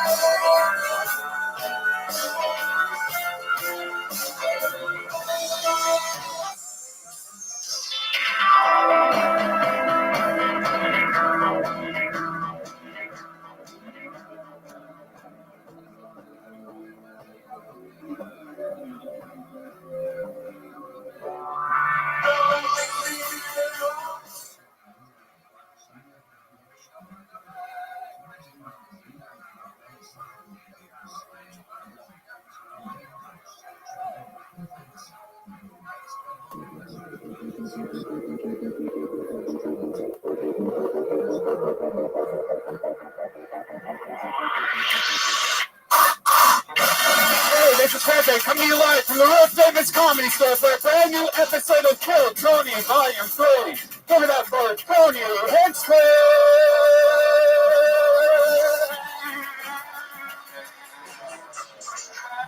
Fuck yeah, hello. I didn't even know the show started, everybody. How you guys doing?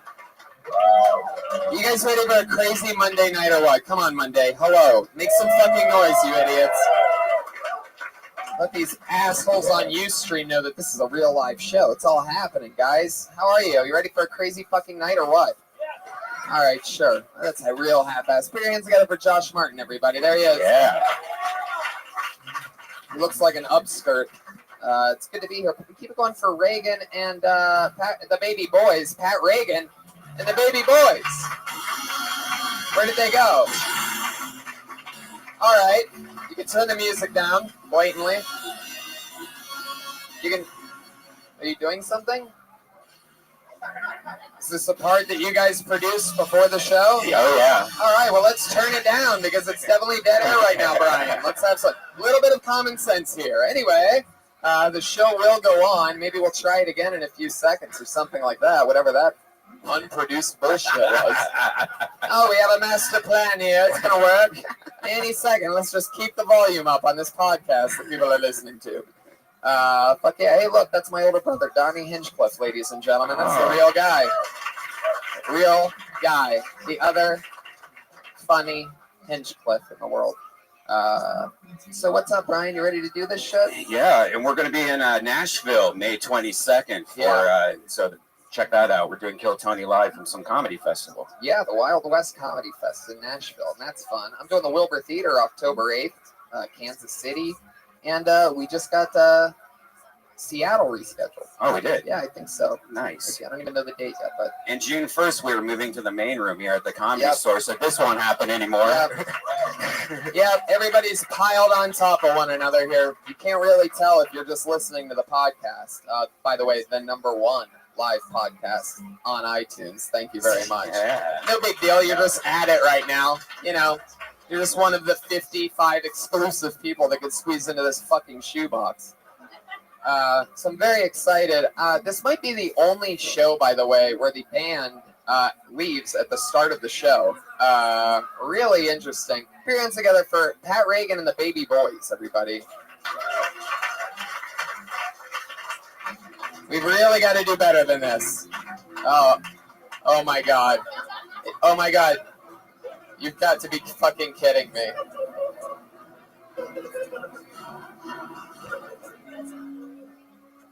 Okay. I see shark fins, everybody.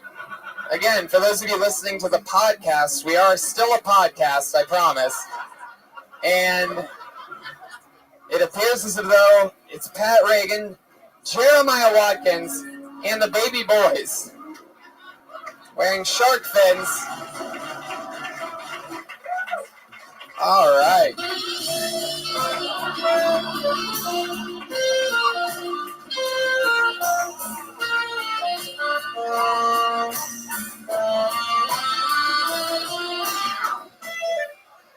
Fuck yeah. Wow, you guys put the fin, and when is this going to be finished? Oh, shit. We have a drummer for the first time, ladies and gentlemen, on the show, a live drummer. Fuck yes. You guys really, is there a reason why you went with the Jaws theme this week? Yeah? Yeah, you got eaten by a shark. Yeah. What? I have not heard this. In his home. A lot of people don't know about that. Yeah, it's pretty messy. It's pretty messy. Wow. The real story on YouTube. Yeah. Wow. We started a thread in the comment section. You started it? Yeah. You just admitted to starting the thread? Yeah. All right. Well, I'm. A lot of people. I've never gotten more out of doing this show. In June, it'll be 3 years. I want you guys to know that I have never had more. It is either love or absolute fucking hate for you guys. What's up, people? It's back on! It's back on! If you ask me in person about my feelings on Reagan and Watkins, I would tell any of you it has been one of the most exciting parts of the evolution of this show for me, and I think our chemistry is unbelievable. But there are a few groups of tens of people that hit me up on Twitter. I get at least, all right, I'll put it this way, at least one tweet a day says from a mentally retarded mouth breather. Sure. Okay. Well, let me just give an example of the tweet first, Pat, before you insult the guy. Once a day, I get something like, "I can't believe you love watching the end of your own show." Hey, they need to sack up and tag us on Twitter so we can battle these bitches. I don't think they want to follow you guys on Twitter. Not to even mention you. So, you know, I don't even think they want to tag you. They just want to let me know that they know that I'm ruining my own show. Really, the words ruining my own show comes up a lot.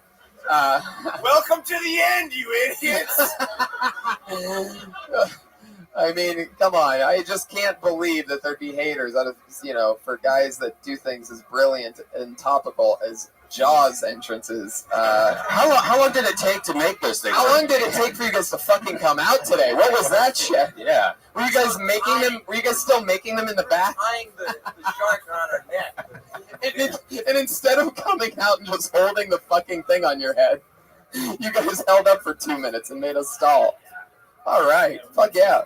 Maybe you guys can start practicing your things before Monday at 8:15. All right, let's fucking do it. You guys ready to start the show? I've been having so much fun with Reagan and Watkins lately that I can't even shut up. I don't even want to. Sometimes I don't even want to start the fucking show. I just want to talk to these doofballs. But let's do it. Every single week, I have two of the funniest comedians in the world as guests on this show. This week is no different. You've seen them before. You love them. Two of the best. Put your hands together for Jesse Joyce and Byron Bowers. Fuck yeah. Yep. There he is. What's up, you fuck niggas? Oh. How y'all doing? You took my line. I was just about to say that. Byron's scared because he sees sharks and he doesn't know how to swim, so this is fucked up for him. Why don't sharks eat black people? Why? They think it's whale shit. I saw that on the KKK website. Two of my funniest fucking friends in the entire world. Byron and I are LA comics and have done stand-up together continuously for 9 years. And Jesse and I have worked on roast writing shows for the last 5 years together, but he has written for the last 10 Comedy Central roasts. The guy that I call my big brother in roasting. And my big brother is actually here for me to see that tonight. He probably just got a little jealous. Yeah, that's all right. So welcome back to the show, guys. What do you think about this band? What do you think about this? You guys have been guests on the show when we've had a robot as a sidekick. We've had people in a costume. You're throwing us under the bus right on the bat. Yeah, I know. Let it happen. What do you mean? Hey, Jeremiah. What do you think about that guy right there? He's a dick, dude. Well, it's a little bit different when you're setting up your friend that has a broken fin on his head, and you're setting up a guy that's written for 10 Comedy Central roasts. Pat, I'm trying to, set up a comedian to flex their muscle on you.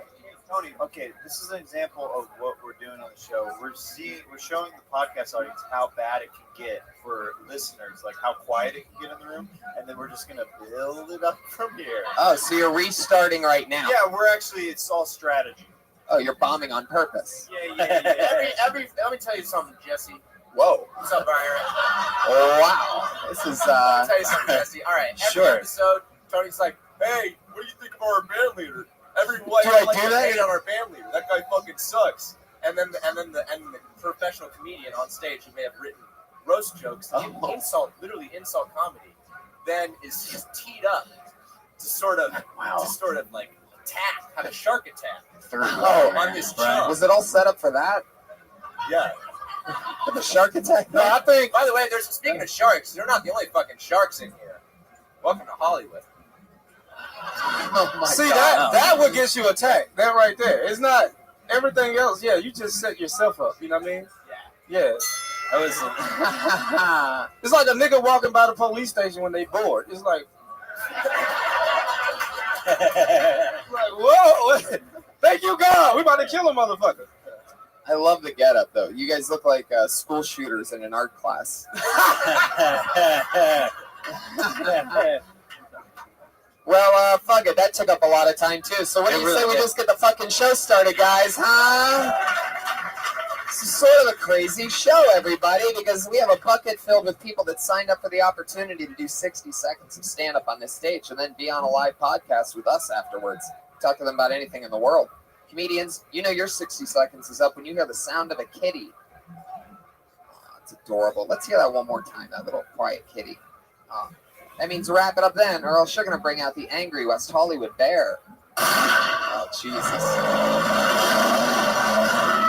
Fuck yes. All right. It's a wild one tonight. You guys better strap on your fins extra tight for this one. So, yeah, let's fucking do it, shall we? You guys ready to start the motherfucking show or what? Wait. Your first comedian doing an uninterrupted 60 seconds in front of a drum player for the first time in Kill Tony history goes by the name of Daniel Balshin.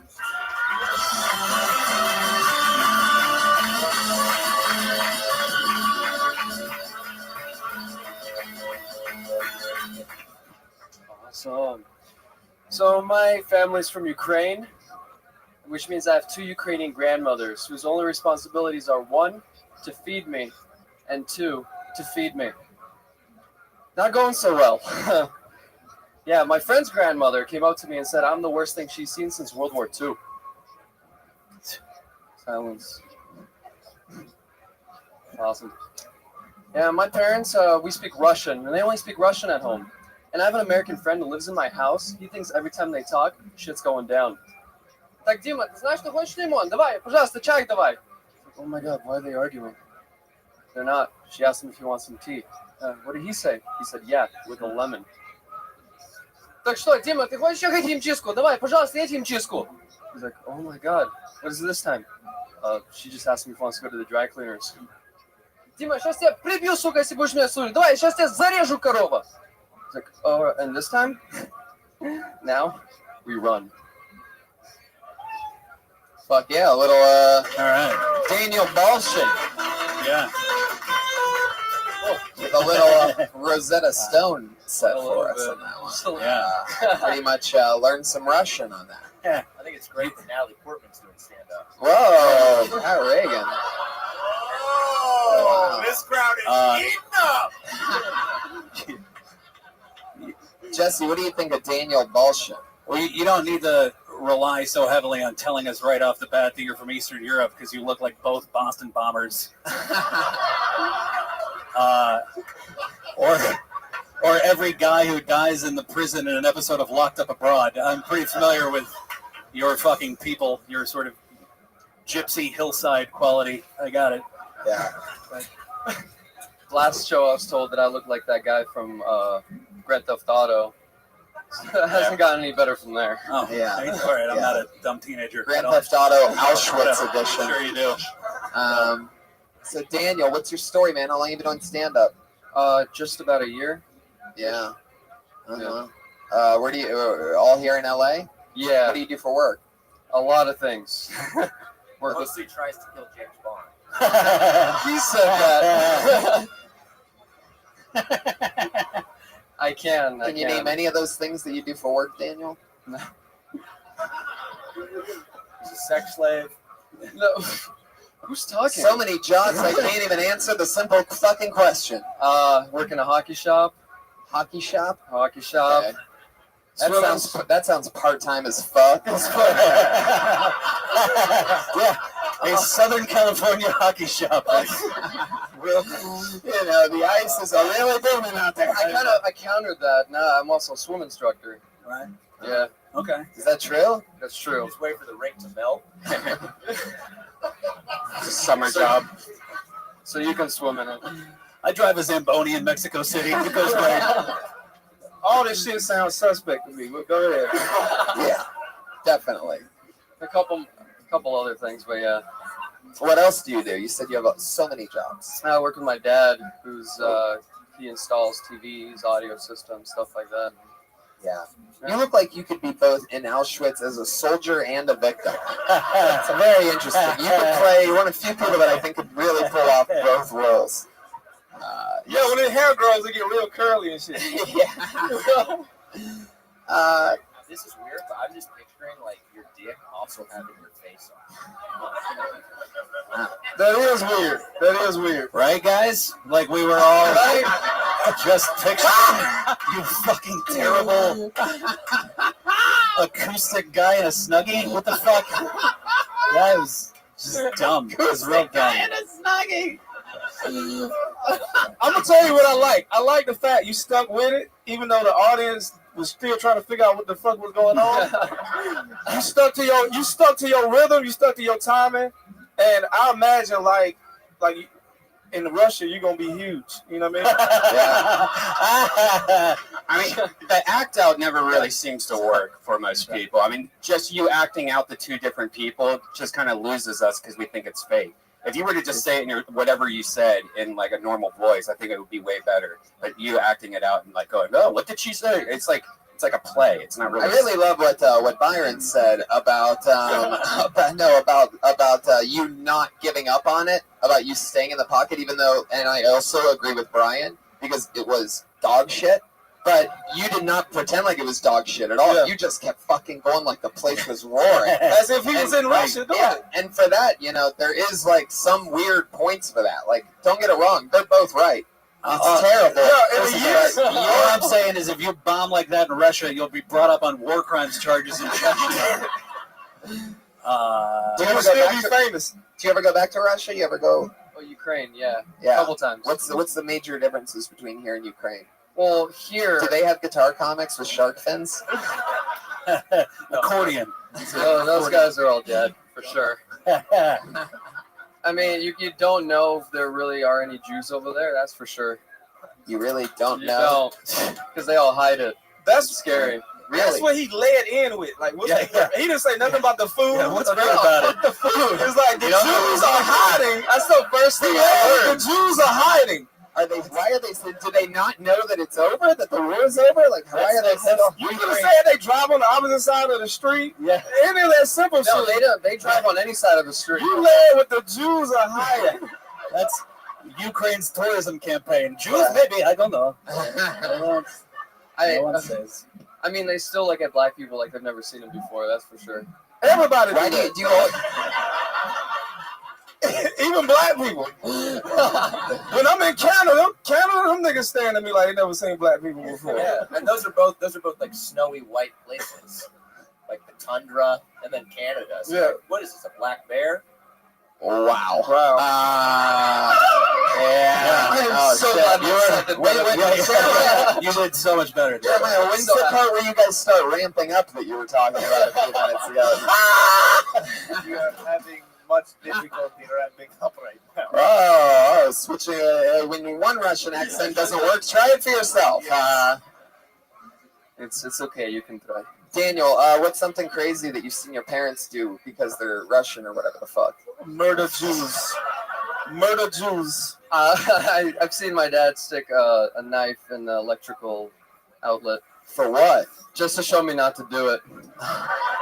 Oh, wow. By the way, That's the funny thing you said. Yep, I was just going to say, you have a new opener. Congratulations. You just say that just Do like that that. first, and then talk about how he showed you how to not fuck your sister. Right. Like, here's the thing for real. Using the same method. Wow. He used the same method. Yeah, and do his voice instead of talking about your neighbors. Do his voice. Like, for real though, I've never seen anyone get mileage out of saying something in a language people don't understand, and then the payoff is like just the joke that should have been the thing in the first place. You know what I'm saying? Like, we all just sat there going like, well, as soon as he's done speaking Ukrainian, he'll tell us the punchline. You know what I mean? That was Russian, but yeah. Whatever. Who gives a shit? What it was. Do you see my point, though? You know what I mean? Like, that just wasted seconds. Like, no one is in here going, like, we believe you that you're a fucking Eastern. You look like you just crawled out of a fucking bulldozed ditch. Like, no one has trouble believing that you're from some genocidal culture. And why? No offense. Okay, no problem. I'm just saying you look like you sell umbrellas in fucking Times Square. Okay. But thank you. Burberry, though. So listen, you see this coat. You don't get any mileage out of doing Ukrainian. You know what I mean? Like, unless you're at some fucking like Ukrainian Elks Lodge. It's Russian. It doesn't matter. It doesn't matter. Look, I can't tell the difference between Russian and Ukrainian. Like, y'all can't tell the difference between Ukrainians and Jews.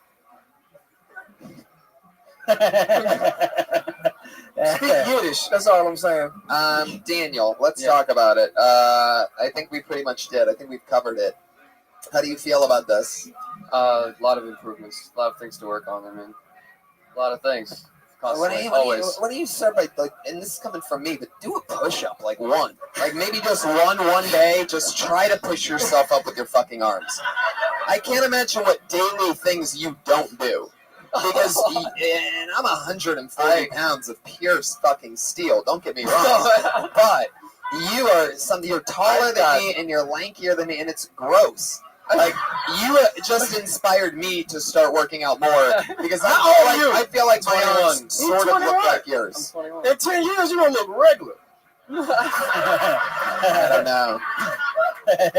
When you gained that 30 old, I was like you at 21, but look, I filled out now, and I get pussy. It gets better. Thank you. I get pussy too. He do, no lie. Yeah, butt pussy. Oh my god. He just got taken out. I didn't know sharks ate each other. All right, Daniel, that's your time. Daniel Balshin, everybody. He's on Twitter at Daniel Balshin. Hey. So you met him here tonight. That was fun. All right, let's That's just a keep nigga this from fucking Silicon fun Valley train right moving there. along. It does look like Silicon Valley. All right, you guys ready for your next comedian or what? Make some fucking noise Monday night. You. All right, I pulled another name out of the bucket. It's Ryan Higgins, ladies and gentlemen. Here we go.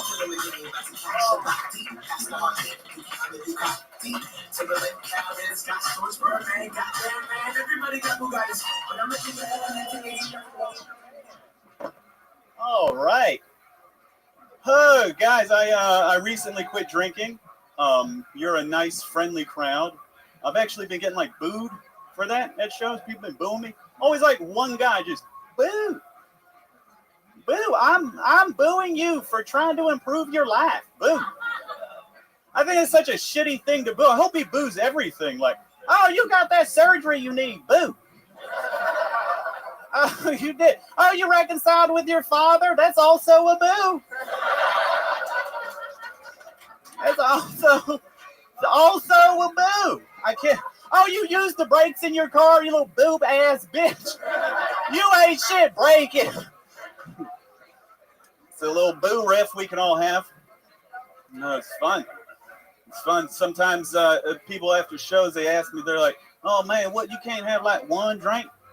You can't have like one drink? And I'm like, I could have a drink, but then I'll wind up smoking heroin behind a Ralph's. Wow, Ryan Higgins, ladies and gentlemen. Thank you. Wasn't he on last episode? I was So here. excited about I this. was here. Did a hot 10. Yeah, I remember. Last week you did about 21 seconds and you quit immediately. I didn't. Well, I thought it was tell a bit. To be fair, the shot clock was about to run out. Oh, was it? That's not an actual thing. He has not said anything worth listening to the whole fucking evening. Sorry, Why would you pay attention when he says it? That is my fault. Yeah.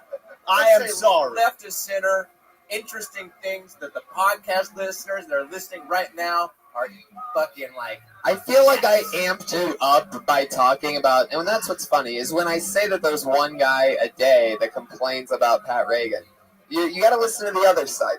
I'm telling you, there's also 3 to 5 that are saying most unbelievable shit, dying at number 152, 150, you know what I mean?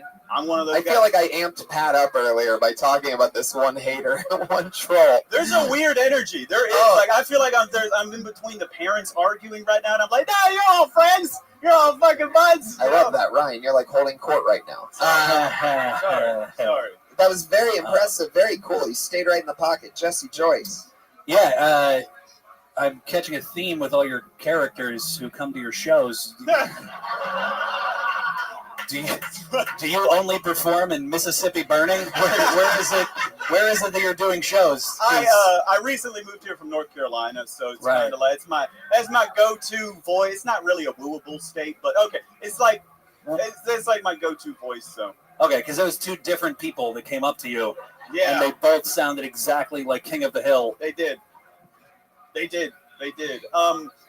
think the last guy was maybe like, what, you can't have one drink? Maybe he was a proper man, but that's not fucking, you see, it's not funny. Yeah, I agree. I like the boo. Like, there's like a boo.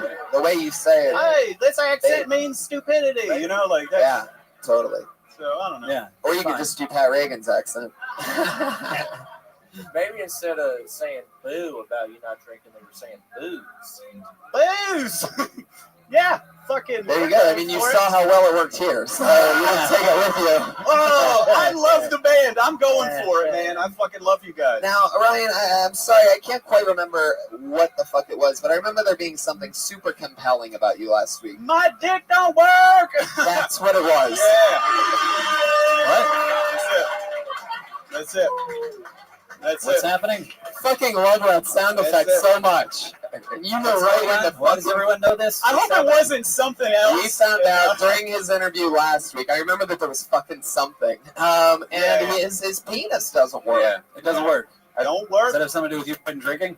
No, I actually, it doesn't make sense, but I was on my antidepressants, and then my dick he was having a great time, and then I got off my antidepressants, and he's pissed, like he's unhappy about that. And he's the same character from those jokes. Yeah. My dick keeps telling me to have a drink. Oh man, no, That's don't work. fascinating. All right. Yeah, just doesn't work at all. Dude, it's very honest of you to say that. Yeah, I've to a room heard. full of strangers. I've heard like slightly drinking jokes that start the way yours have. So you should lead with my dick don't work. Like just come on stage like dick don't work. Yes. You know, I quit drinking, like that kind of. No. Like You just can't say that and then go into that. You got to talk about that. Talk about that's interesting right there. You know, after the. Oh, sorry. Go ahead. No, go ahead. After you're turning me around. No, after last week, it was like I did fucking like 10 seconds, and the band guy was like, "Is that how long you fucking?" I was like, "My dick don't work." But after that show, a lot of people were really concerned about that. They were like, "Man, you were pretty funny, but I'm sorry about your dick, man." Here's the thing: it makes you strangers. It makes you likable. You talking like you're in the Klan makes you unlikable. But the fact that your dick doesn't work, like, kind of balances it out. Where everybody's like, "Oh, this guy, I want to root for him." You know, even if you're in the Klan, if you were in the Klan, you burn a cross outside my house, and you like my dick don't work. I'm like, oh shit, what happened? What the fuck happened? Oh shit! Wow, I think it is safe to say that is a fact. Most people in the Klan's dick don't work. That is. Would that make it better? Like, if say I was in the Klan, burned a cross in front of your house, I was like, "Man, you know about my dick." You'd be like, "All right, Ryan, just do your fucking thing." Yeah, just go on and burn your cross, and then when you burn, I'm gonna be in here jacking up. I will open the door real hard. Push your dick don't work. If you show up at my house with burning a cross, that'll make me so mad. You just flaunting it, but like maybe that's what you should. That's how we defeat racism. Like, just assume their dicks don't work. Whose dicks? The racist dicks. Yeah, maybe. No, fuck all that shit. Talk about your dick. You know what I mean? Yeah. You're right. Talk about it's something that draws people in. You know what I mean? Okay. By the way, I just found out that Byron has a huge dick because whenever he minds masturbating, he does it all the way out. All the fucking. No, I got. You know what? You know. I got a regular dick. You did though. I got a regular dick, but I'm left-handed, and I'm using my right hand, so it's just doing this all thing. You know what I mean? This is a left brain dick jack right here. I'm a right brain dick jack. It's like this. I like to lean in when I jack. Oh man. Yeah, I like to lean. I dab when I jack my dick. Ryan, how long have you gone without having a boner? God, it's been months. Months. It's been months. So this is still fairly I'm in new. one right now. Oh. What? Another gay joke about a second shark. Somehow that made sense. I was like, is it? Oh wait, we're doing bits. We're doing bits right now. If I like touched you, I Wah, wah, wah. Come on, His guys. fan's flaccid. Look at him. Yeah. my partner's hand don't work. Uh-huh. But I get you hard. I don't. I'd do anything to get you hard. I mean, I've tried. How many times have you said that in Los Angeles? A lot of times. How do you think you got this job? Yeah. I don't know. I'm open. I'm open. Yeah, this way. Yeah, that makes sense. Ryan, stick with me up here. It's been a few months. Like, do you think maybe there's a chance that if you tried something different or watched a different crazy type of porn, do you think it's even Like possible? Asian porn? What porn? What kind of porn? Like Asian or Haitian? Asian. Okay. No, he said Haitian. Haitian porn. You say Haitian? Yeah, it's the only part that's Yeah. I don't know. I have not tried. It's a weird feeling to be watching porn and nothing happening with your dick. You're just like, I guess this is what I do with my day. Have you actually like spoken to a physician, like someone who went to college, like instead of this room of fucking goofballs, like have you actually talked to a professional about this? A lot of people ask me that too. I don't have health insurance because I'm a trash person, but I made it as trash. Do you have low self-esteem? Wait. Garbage man. Are you a garbage man? What do you? I'm a trash person. I'm the way. No, I'm a fucking open mic comic. We're all made of garbage, but like I don't have health insurance. Whoa! Not it. I love that. Thanks. I love that. By the way, I love that Pat got offended. Proving once and for all that he's an open mic comic. No, I mean we It's just rough, man. You gotta get that stage time where you can. no, we just don't have health insurance. I thought that's like a trash person quality. You should try it. You should try it. I feel like most get it. You the real one. Look, but I feel like most adult men wouldn't go like, "Oh, my dick doesn't work. I guess I won't. I can't afford that." Like, went off. Like, what are you using your money for? Well, the little that you have. Yeah, every week I buy enough beans and rice to feed me for the week. I do. And you realize though that you could get somebody to give you beans and rice if you had a hard dick. Like, That's true. And by the way, you could also you could also get a hard dick if you were eating something other than beans and rice. How? Fucking steak in your diet, You need dude. meat, man. Your meat need meat. Yeah. You should try get some fucking testosterone in your ayahuasca. looking face. Ayahuasca. Yeah, try ayahuasca. You don't need you don't need a hard dick once you become a. What do you do for work? You don't. When you're in tune with the universe, it don't matter. You got a I walk dogs, and I don't have. Yeah, you can't just go to the ER and be like, You walk dogs guys. for a job? Yeah. Wow. Does the dog ever get a boner and you're like, you motherfucker? You said that last week, Tony. I did? Yeah. It works continuously, obviously. I mean, do you get like semi-hard or just nothing? It's just like Mario Mushroom. It's like if you look at your foot and you're like float away.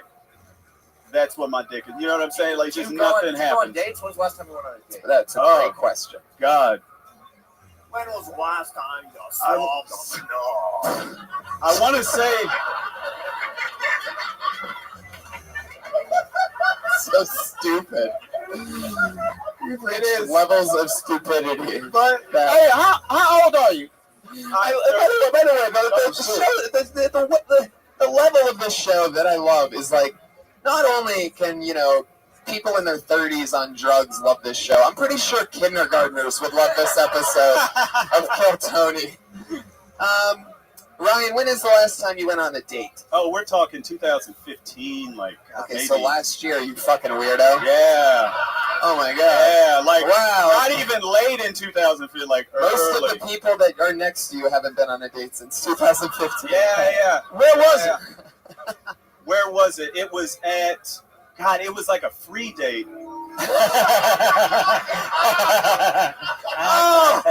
Oh, it hurts.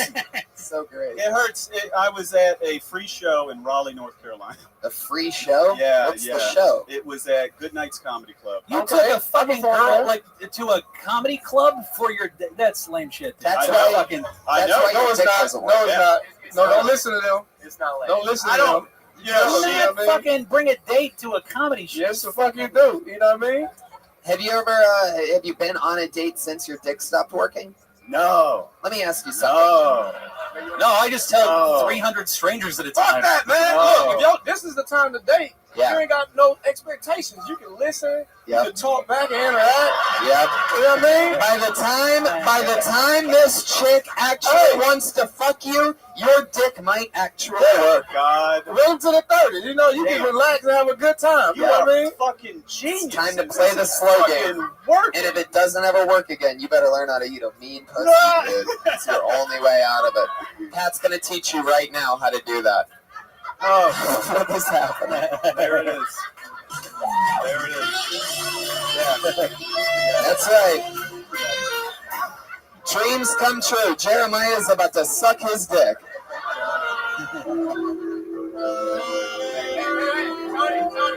Tony, watch what happens. Okay. For those of you, again, listening to the podcast, they just tied the shark fin around Ryan's crotch, and now Jeremiah is awkwardly laying there. I think he's waiting for Brian to play Careless Whisper again. Because he seems pretty committed.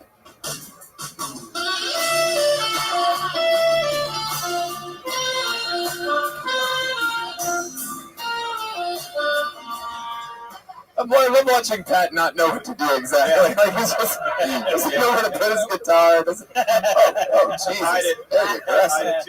He tied it too tight. I think the bit it was. Well, Ryan is a boner maybe. for the first time in a year right now. Yeah. Oh.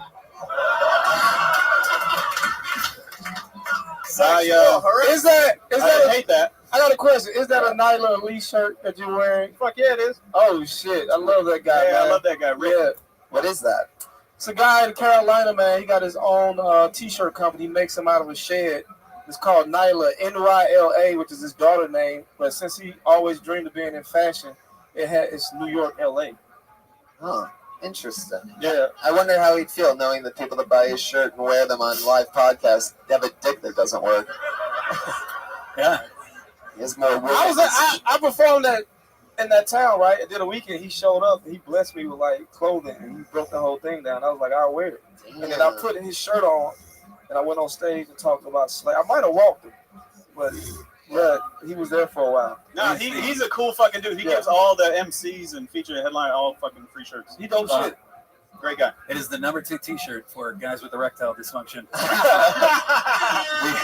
Number 1 is federal breast inspector. That's the first. Watch out. Watch out. So Ryan, let me ask you something. What's your plan of action before we move on with you? Are you gonna go see a doctor about this? You just going? I don't know if something could. Hey! Don't say nothing. Say stay tuned to my next show and I'll talk about Stay tuned. Listen next week and you'll find out. There you go, Ryan. Ryan Higgins predicting that he will be pulled out of the bucket for a 3rd week in a row. That is confidence that usually a guy that has a dick that works would have. Huge dick guy. That's a guy with big dick confidence, not to mention no dick confidence. While he's talking, I'm sitting here doing Kegels to make sure my shit still works. Because I'm getting scared like, God damn, this is a thing. He's on Twitter at Dick Don't Work. No, I'm kidding. He's on Twitter at I'm Ryan Higgins. He's that guy. So we're having fun. Fuck yeah, 2 for 2. A couple interesting people, both of them not eating enough food. So I'm going to pull another name out of the bucket. Hopefully we get a big fucking chunky person up here. How about Sarah Afghani, everybody? Here we go.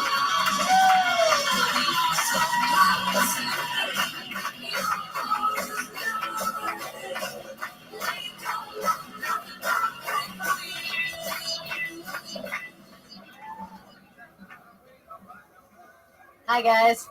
So I'm from Austin, Texas, and people always ask if it was hard growing up Persian in Texas. No, everyone just thought I was a Mexican who could read. Sorry to all you intellectual Mexicans out there. Sure you exist. You know how some things like you think they'll be like a great asset in your life and then they're just not? Like my father is a motivational speaker and you'd think that like would make me soar, but here I am. Holy shit. I'm a little gay, unfortunately, but not like invite her to your hot tub with the girlfriend kind of gay. More angsty, self-loathing, like Kevin Spacey in, what was it? Real Life. He's probably tried to touch your cock, let's be real. Tony. Pretty lady. No, you're just like not lady, man. But like your essence. No, your essence is like divine. Whoa. Okay, wait, fizzle out at the end. Really just started eating shit at the end. Had a bunch of nice stuff I was about to say. You're nothing like Kevin Spacey. You look more like Kevin Smith, you motherfucker. How dare you call me a lady? No, I meant your essence, like you're divine. I love it. Well, you have the essence of every Austin comic I've ever seen.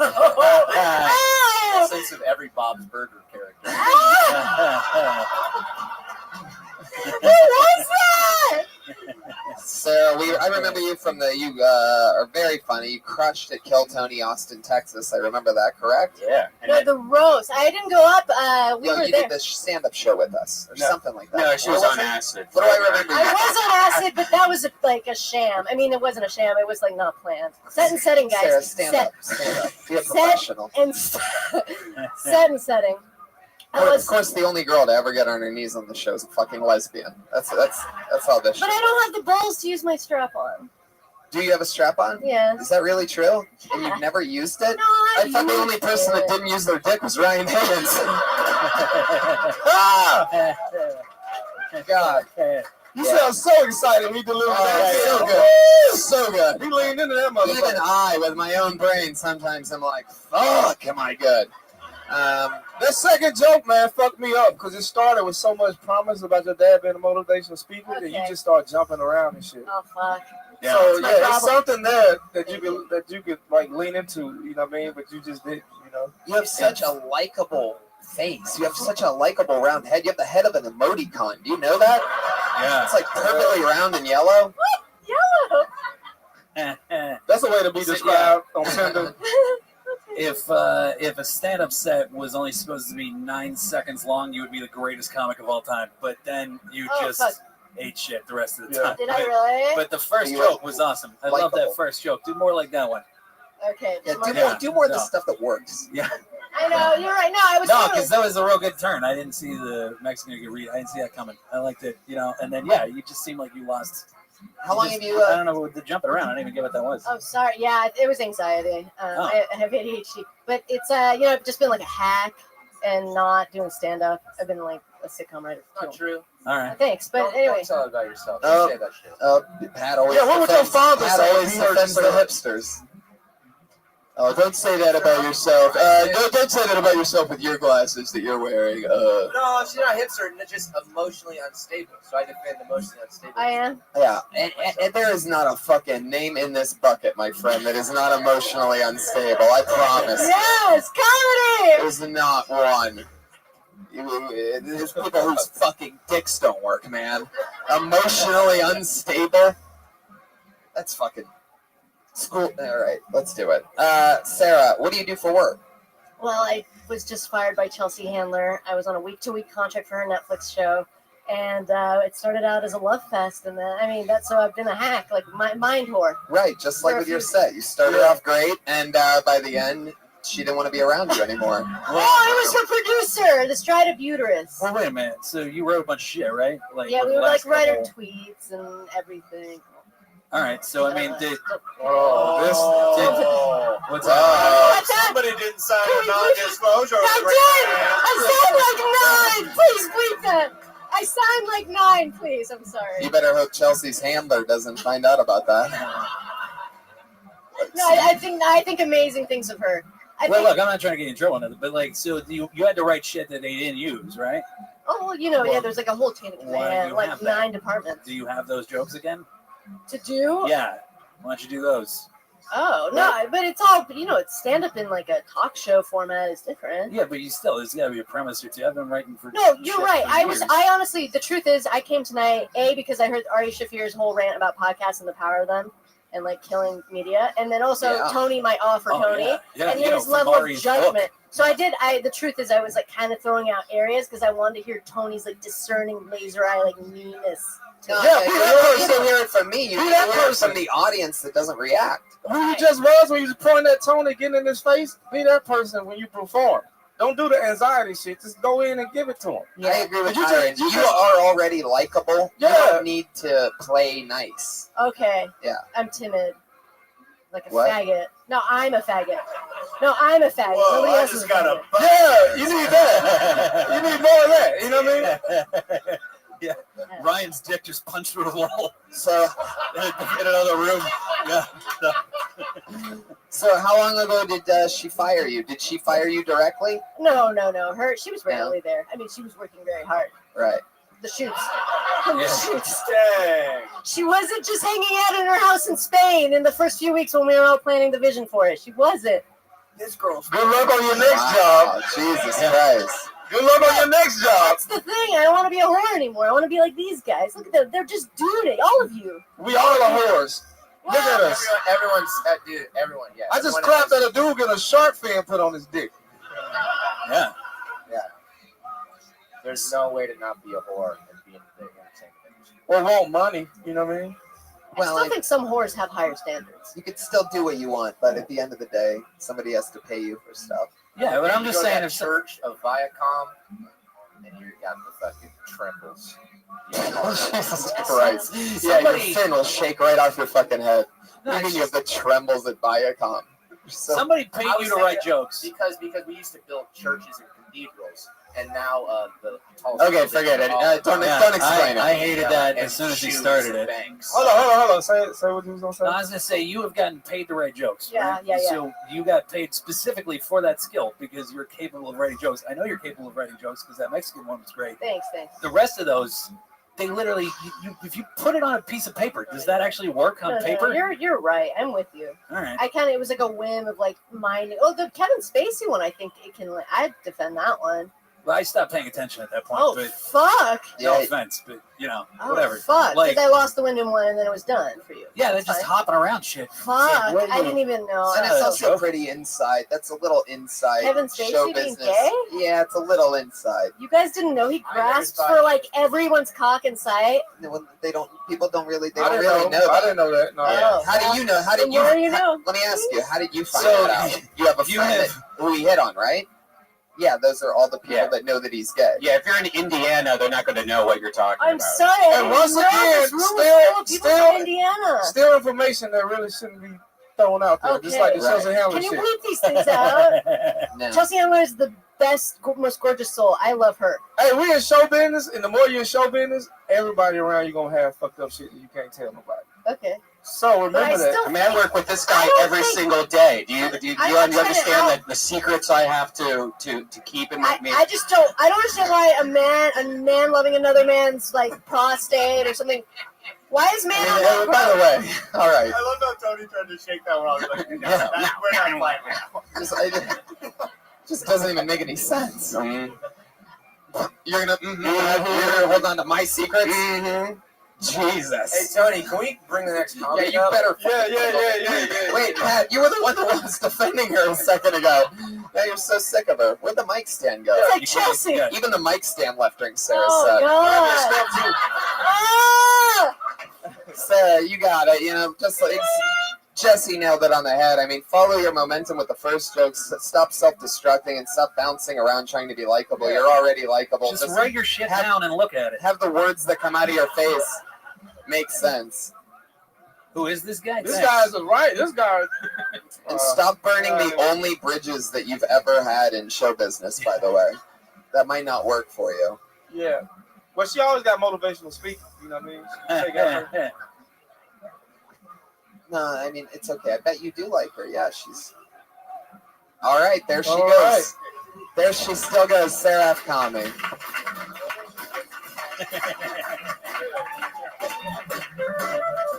I love that there's a drummer in this. I know. Isn't that fun? It feels good in here. First ever time with It's the weird drummer. he don't have a microphone. He got to stare at two asses the whole time. Fucking love it. You got to work your way up in this band. I love that. Well, you guys ready for another comedian or what? Woo! Put your hands together for Quinn Wright.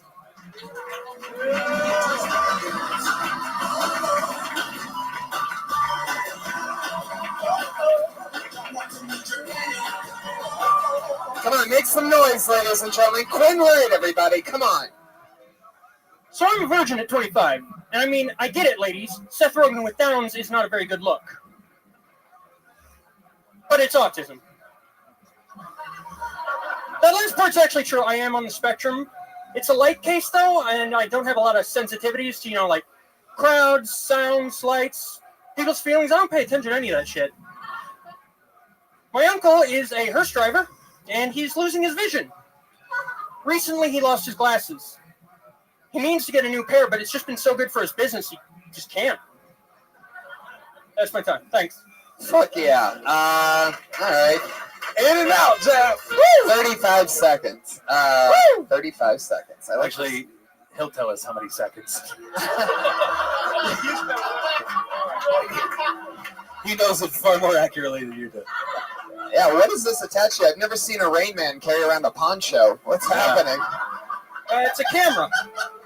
What is it? It's a camera. That's a camera?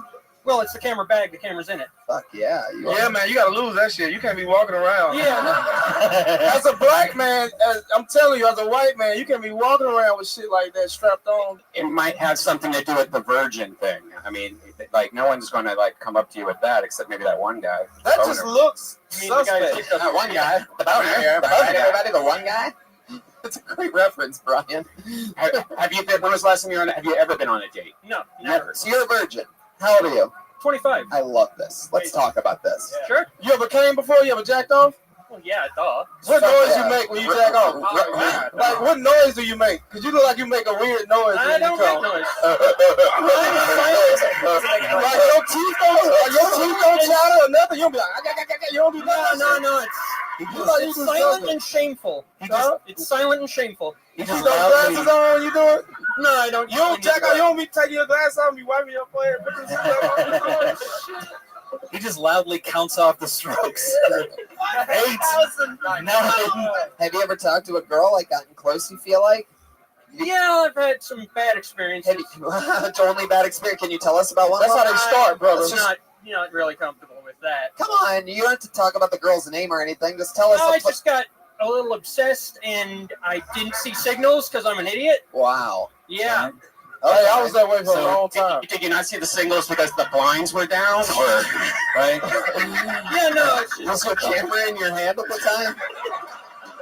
No, Was it because you were tackled by the Secret Service and Jodie Foster didn't appreciate the gesture? John Hinckley reference. That's fun. Doesn't matter. Quinn, what are you into? You're autistic. What are some of your wacky hobbies? Pro wrestling, Magic the Gathering? What are we talking about? Photography. That's Photography, that's it. Wow, I get the feeling you have a lot of pictures on your walls of girls that maybe you've seen a few times. Nope. No, mostly trains. I'm sorry. Oh, shit. I didn't even catch it. That was mean. That was mean of me. Anyway, I think you're great. Are you the... Because I think you're great at the end. If this isn't a character, you're a genius. I like it a lot. Yeah. How long have you been on stand-up? This is my second time on stage. Whoa! Second time on stage.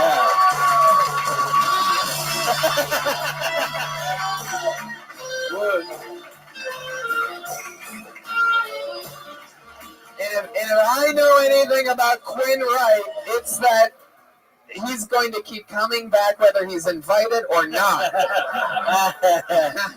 Yeah, man, just you know doing it. You know what's good? You did your time. You didn't fuck around. Yep. Right? You don't give a fuck what time is left. You hit them. But since you're going to do a short amount of time, and you want to do that, you can slow down as much as you possibly can. Yeah, I got nervous. Yeah. Yeah, second time, dude. I get it. But Yeah. you actually had like things that are identifiable as jokes. You know? Yeah, Like, that's true. they had punchlines. Like Yeah. that's a unique, fun quality about. And you would have got louder laughs if you would have took the bag off. Yeah. Because people... Yeah, people took a couple of seconds to go like, is he gonna pull a cord and yell Allah Akbar? Like Yeah, you threw us for a minute. You look like somebody who got recruited by ISIS and then grew everything back just to come back and pretend like you normal again. Yeah. So anyway, yeah, the funeral home, the uncle joke. Yeah, that's a joke. That works. I like it. Kryptonite in Yeah, his bag. Yeah, they did work. how long have you lived in Los Angeles? Whole life. Really? Yeah. What do you still live with your parents? Yeah. What do they do? My dad works at Costco. He used to be a writer for movies. He helped write basketball and. Wow, that's cool. Yeah. Joey Diaz is in basketball. Fun fact. It's not that fun. How about mom? What does she do? She sells fabric. Stepmother works in the industry too. Wait, you have you live with your mom and your dad and your stepmother? No, I go between two houses. You go between two houses. That's smart. One thing. That's smart. I mean, this isn't fun at all. It's actually just really weird. Strange. Say but it. Both my mothers are named. I'm sorry, I'm trying out. But both my mothers have the same name derivative of Laurel.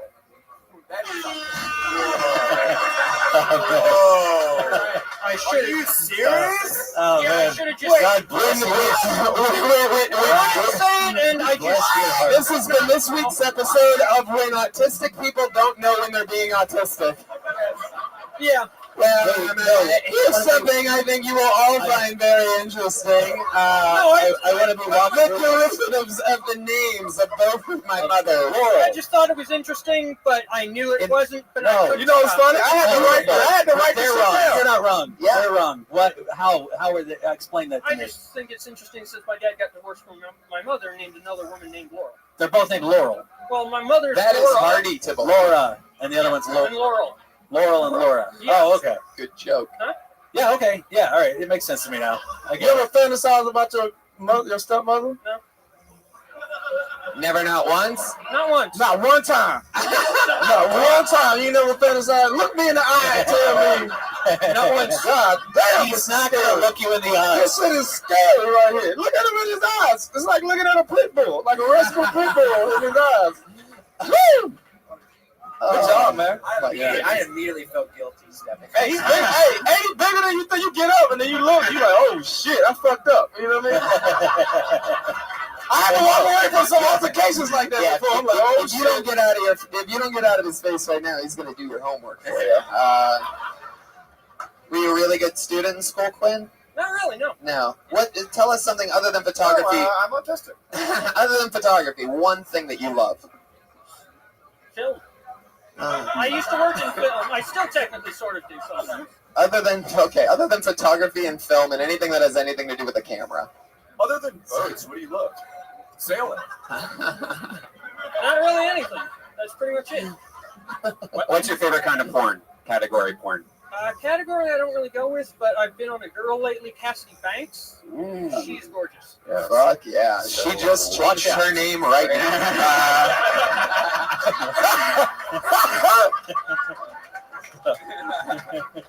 I think it's a lull now. It's a derivative of a lull.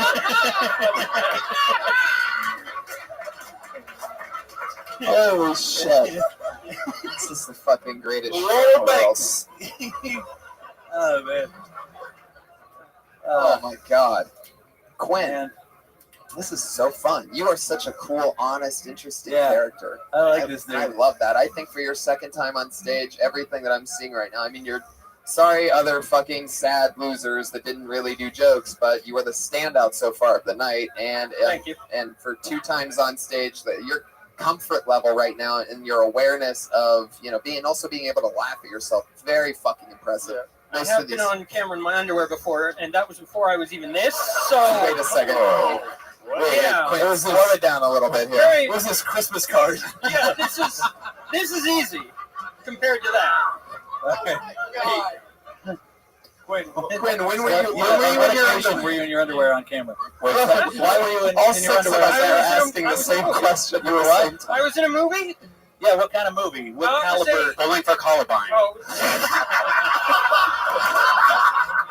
Wow. Brian, lights out red band. Getting a fist bump from Writers Guild. It's Jesse Joyce. It was a family comedy about the subprime mortgage called Subprime the Comedy. All right, and why were you in your underwear? Because that was the character. Yeah, all right. What did you say in it? Did you audition for that? Well, my dad helped write it, but oh, and the character was actually. No, I don't.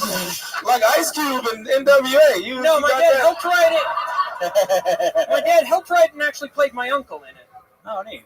Yeah, it's not a great movie though. Okay. So I wouldn't recommend watching it. Oh. How's your father feel if he heard you say that? It can't be a good movie if his dad's working at Costco now. Yeah. Well, he did it as a favor. But you don't know what his dad does with Costco. He could write. Well, that was free samples. That was my next question. Is Costco's known for everything being in bulk. And I'm sure he gets some kind of an employee discount. Is there anything that you get that you love from Costco that you make him get? Any kind of like beef jerky or? You look like a beef jerky guy. Has anybody told you that before? What do you like to snack on? Give us a couple of your favorite snacks. Skittles. To say, I like to snap into some Make sure you leave with this tonight. When they say you're interested, you're so interested that actually ask a question to find out what type of snacks you like. You know what I mean? These are things you could talk about. What are they? What are some snacks you like? I'm into the lately lemon bars from the 100-calorie lemon bars. Oh, come on. 100-calorie lemon bars? Well, I'm trying to That's a derivative of full-calorie lemon bars. And I eat like 20 at a time. So. Whoa. God damn. Dude, you realize that's literally the best joke of the night so far.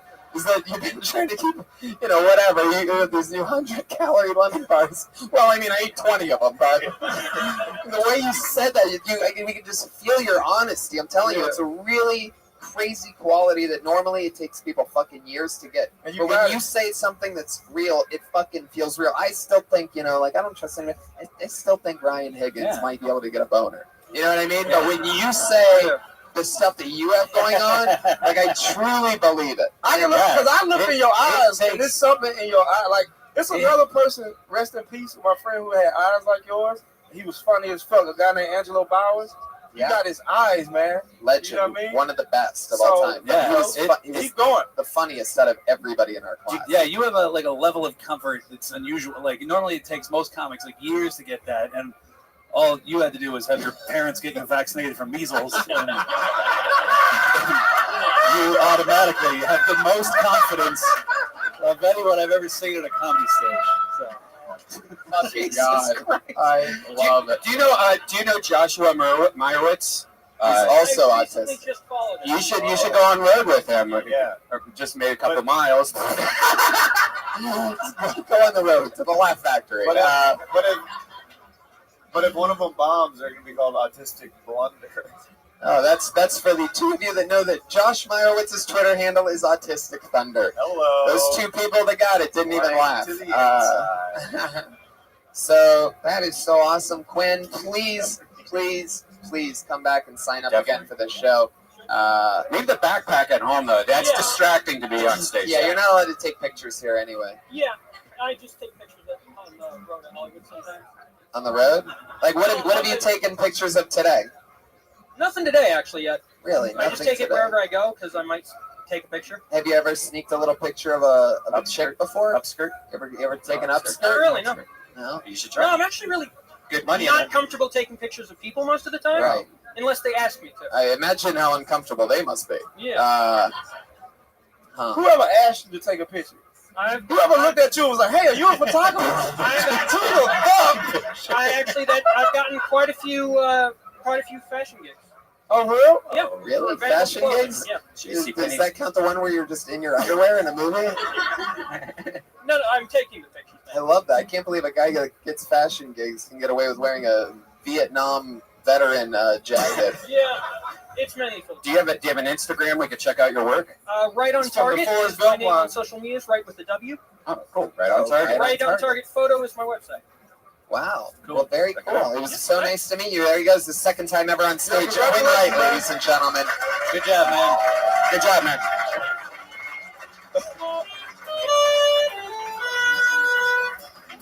You know what's fucked up? So cool. In some weird way, in 3 years, we all gonna be working for this guy. Totally. Totally. Hey, boss, can you get a picture of me? He was like, "Hey, remember that time that I did that show? All right, back to work." And Totally. Fuck. And Byron, you're absolutely fucking right. You know, you just see these people become absolute monsters. Second time on stage. One more time for Quinn Wright, everybody. Yeah. Oh my God. Oh, no. Oh my God. For the third week in a row, ladies and gentlemen, I have pulled out of this fucking bucket one of the most unbelievable sensations to come to Kill Tony in a long time. They are back, these lucky motherfuckers. It is the Verzi triplets.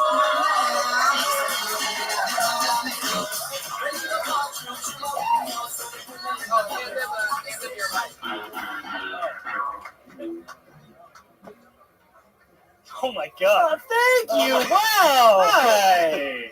Thank you. Everybody fucking stop talking and relax for a second, all right? Everybody shut the fuck up. This is a live podcast.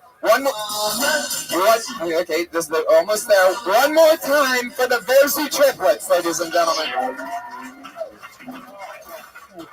Well, I know this looks fun, but you know what this wasn't fun for? Our mom. Yeah, just not fun. My parents, they only wanted one kid.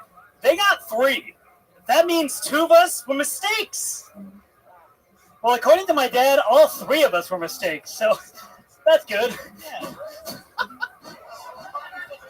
You know, 3 babies in one belly, that's a lot of weight for one woman. My mom literally doubled in size. Like, here's my mom before the pregnancy, and here's my mom 9 months pregnant. Get these babies out of me!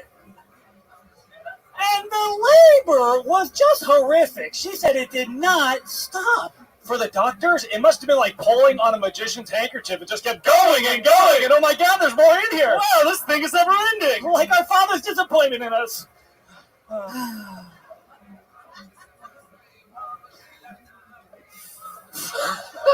wasn't sure.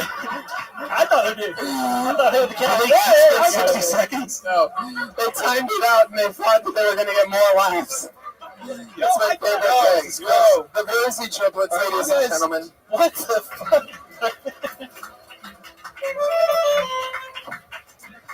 Are you guys time travelers?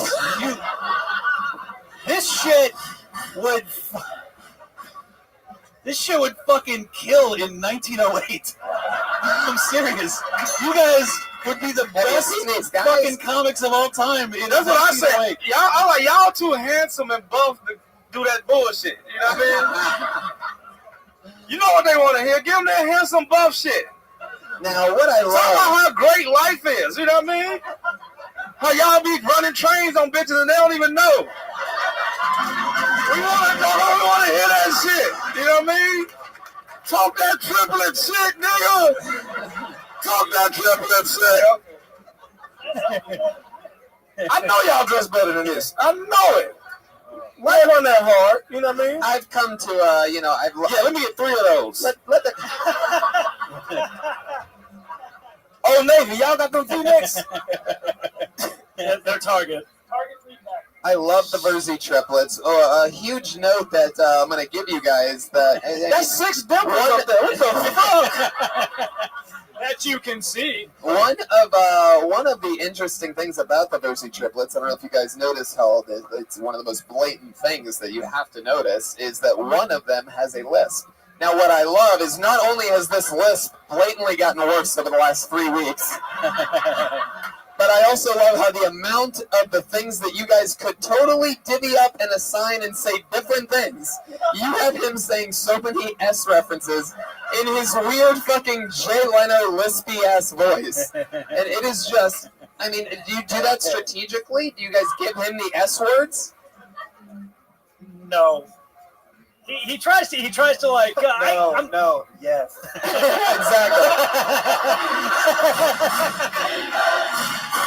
Now, it's impressive to me. Now, another thing, by the way, and I'm not fucking around, and I don't usually talk about tweets this much, but I did get a lot of tweets this week talking about Pat Reagan, who is, one of my favorite human beings, truly one of the people the most, unbelievable comedian, musician, hard-ass fucking worker, creative force. Love working with him.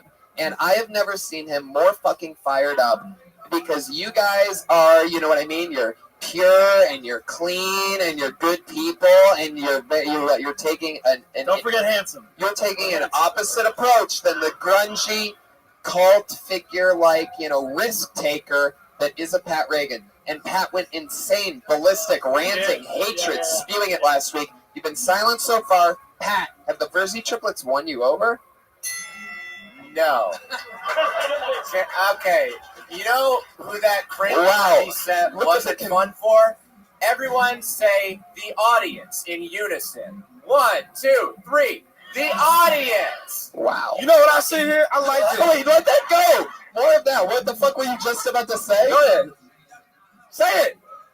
It's just you guys are like commercial actors, just generic artless guys, and you don't get it. You don't know what you're doing. Oh, Jesus. I like this. Man. This is like I like the art, man. It's not cool, dude. You need to get in there. They remind me of the Three Stooges, but Curly, Larry, and no. You're like a barbershop quartet where the fourth guy killed himself. That's what you seem like to me. You guys think what you're doing is funny. Do you think it's funny? And you guys, I got no problem with you guys. I'm being sort of, we are friends. We are.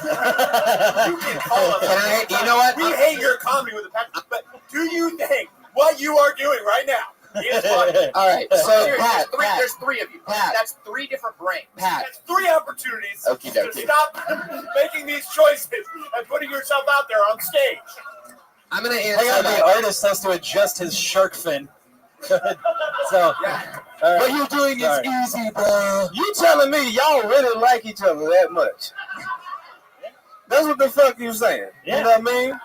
He ain't never did no shit to you that pissed you off.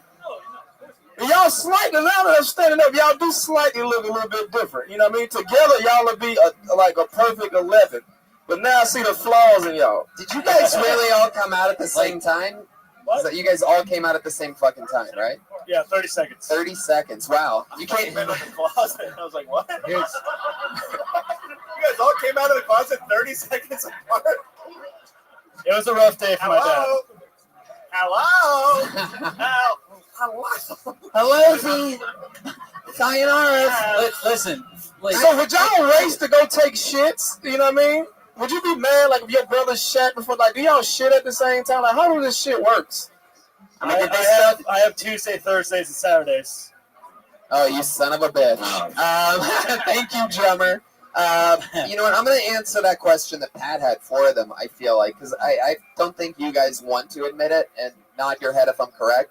I don't really think that you guys think that what you did today and even last week is funny. I think you guys don't think it's funny. I think you're saying things that you think that the audience will think is funny. Would you agree with that, or do you really fucking think that having the guy with the lisp do all that shit? It's like you guys got cast to do comedy. Like, oh, that's good. That's a good one. That's and good. by the way, Up, one thing, and let me tell you something, Verzi triplets, right now is, I know this cannot possibly be the dream situation. What's happening? But I'm looking at the way these fucking comedians clap when Pat goes against you guys, and you will always have that.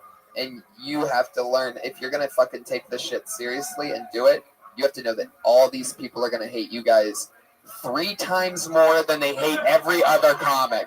And every comic hates any fucking comic that gets pulled out of a bucket, that's booked on a show, that gets anything. What was the difference between their first time? Their first time, we really liked what they had on stage, and the second time was just tell you something, bullshit. your guys' timing is all off. You're leaving beats, you're leaving pauses where stuff isn't even jokes. When in the very beginning, when you're like, oh, what the fuck was the first thing that you fucking said? You know who doesn't like me? My mother, Right.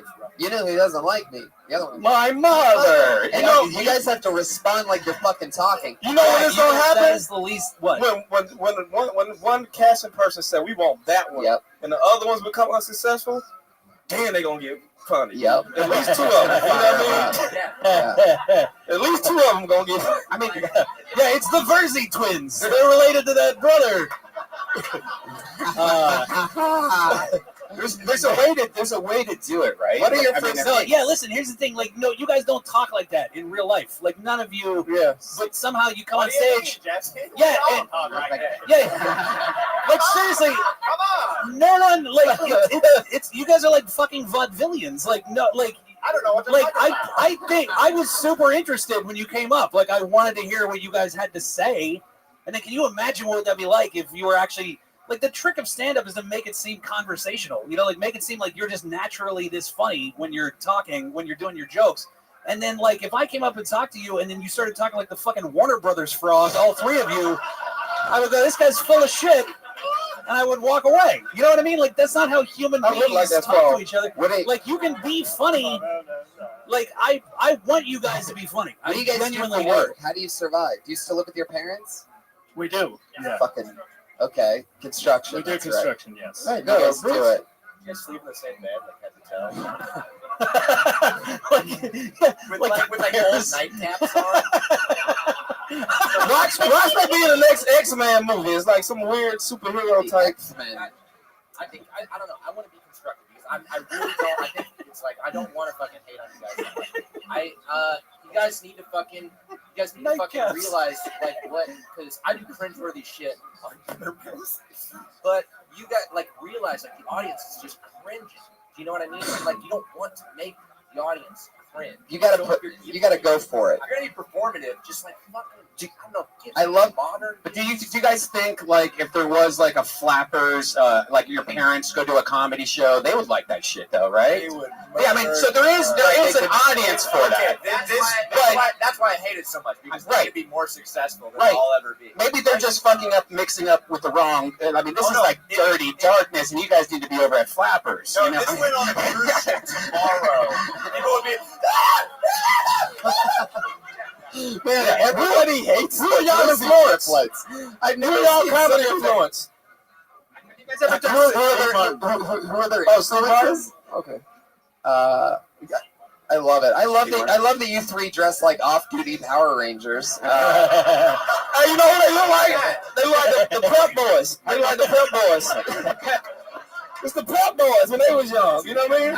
You look like you're on you look like you're on the college like a fake one, not even a real one. And nobody sign up for this. They look like the 3 letters. They look like the 3 letters of the fret. I feel like that's pie, apple pie right there. I feel like you guys would have been Amelia Earhart's favorite comic. So, that's hilarious. This is what I listen to when I fly planes. Yeah, just talk like fucking adult men do. You know what I mean? Like that's. I'm not trying to be emasculating. Do not to you. look at I'm just this. saying that like the comics don't like our mother. You know what I mean? Like, well, yeah, it's definitely a feeling out thing. We're trying different ways to do it. Totally. Yeah. But Have you guys seen the Sklar Brothers? Yes, but there's also. I mean, have you seen Nancy and But they're Sky? twins. Have you ever heard of Nancy and Sky? Do you know about them? Sky and Nancy? I saw the funniest fucking, I'm not even kidding, I saw the funniest comedy duo I've ever seen in my fucking life last night at the Hollywood Improv. I watched the first 10 seconds just thinking this was going to be, I always just watch for 5 seconds every time, and I'm always just like, oh, dog shit, goodbye. And, oh my god, it was unbelievable. They're older, and they play these characters that are like rich as fuck. Yeah. Have you seen them? Yeah, they funny as fuck. Every single thing that one person says is funny, and then the next person reacts and responds to that thing funny, and then they respond funny. There's no, you don't need setups. You guys can fire off missiles, rapid fire. Right. You don't need to take it slow. They will catch up with you. Yeah. Go for it. Have you ever done stand-up comedy individually? Like, have you ever done that? Like, maybe you should only the one with the lisp, by the way. Maybe you guys could like practice that and then work together on stage. So it's not you guys finishing each other's sentences. It's like you kind of like just playing off each other. We are running later than your guys' mom's period. Jersey triplets, everybody. There they go. It doesn't really make sense. Congratulations.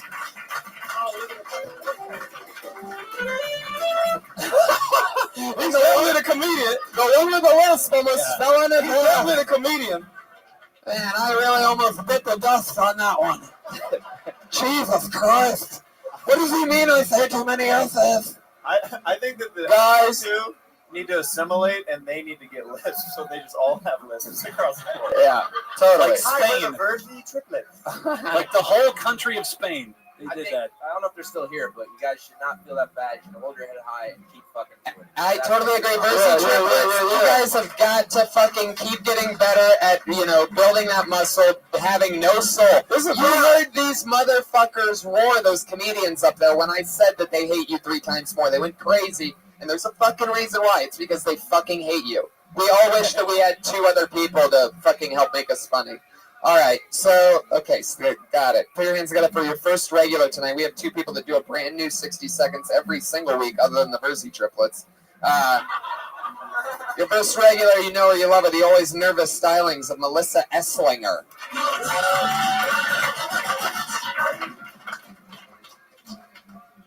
I see being a millennial more of a disorder than a generation, because. Oh, fuck. I would call, if it were a disorder, I would call it lazy, loud, asshole, zebra, YOLO.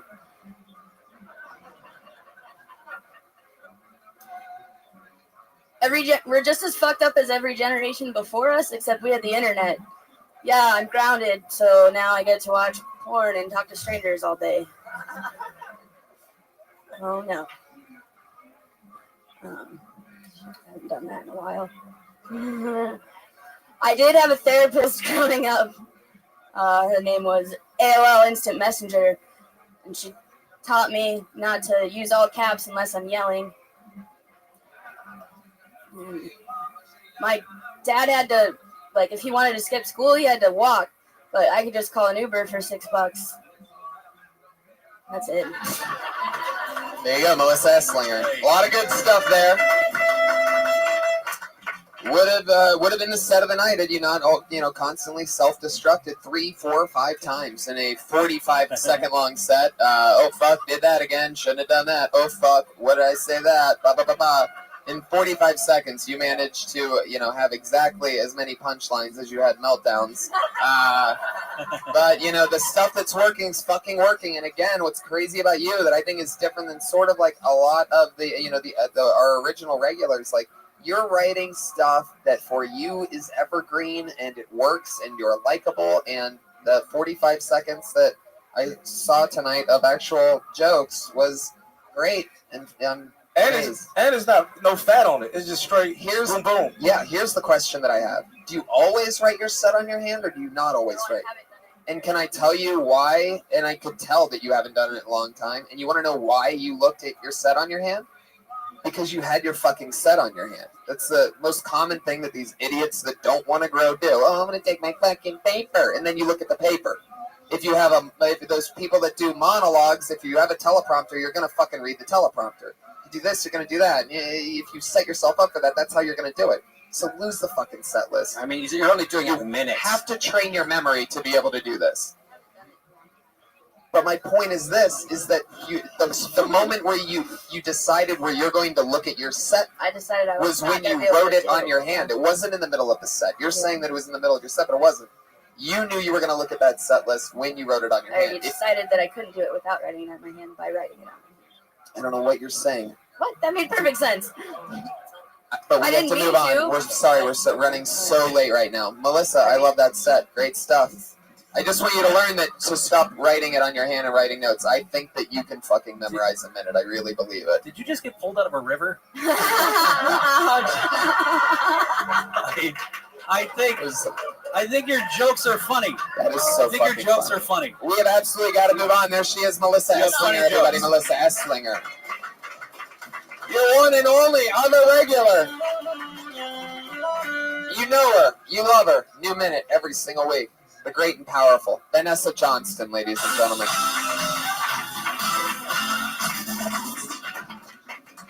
Thank you. Oh, cool. Shut up, wrong show, asshole. Ladies and gentlemen, one more time for Vanessa Johnston. Here you go. I think he was actually being nice. Okay, but that's okay. Thank you. I don't like to seem like I hate everyone and everything, but I do, so it comes off that way. Some people don't believe in heroes, but they haven't met my dad. I love him because he hates everyone. He doesn't even like me. He's the best.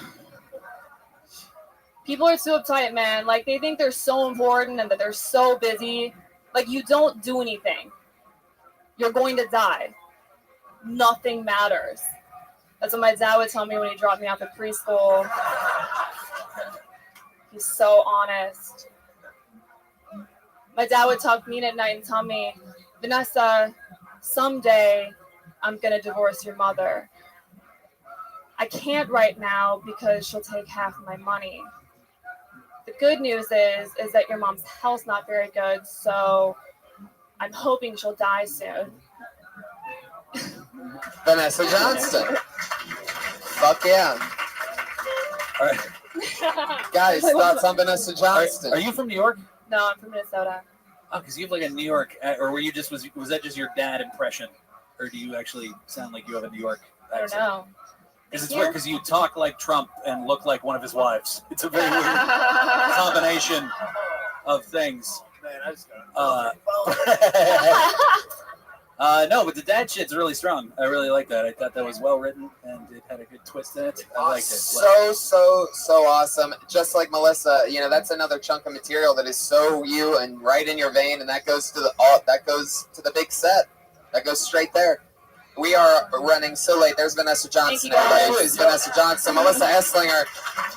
We did this episode of Kill Tony, ladies and gentlemen. The drawing from Ryan J. Ebo, who is selling. He's the house artist, and he is selling the official Kill Tony poster after the show on the front patio. That's tonight's episode. Jesse Joyce, Byron Bowers. Anything coming up you guys want to promote? Whatever. I'm gonna be in Athens. I'm gonna be in Athens in June at the 40 Watt. Athens, Georgia. Yep, Athens, Georgia, 40 Watt. Me and Hannibal Burrs. I'm around town. Oh yeah. I'm at the comic strip in Edmonton and the House of Comedy in Minneapolis. Love that. Reagan Watkins, everybody make some fucking noise. My stand up at Patty Reagan, ReaganWatkins.com. I love it. Come on. That's tonight's episode. Thank you so much for coming out, everybody. See you guys. Get it, come around, but they did it themselves. Everybody's suicidal, they didn't even need my help.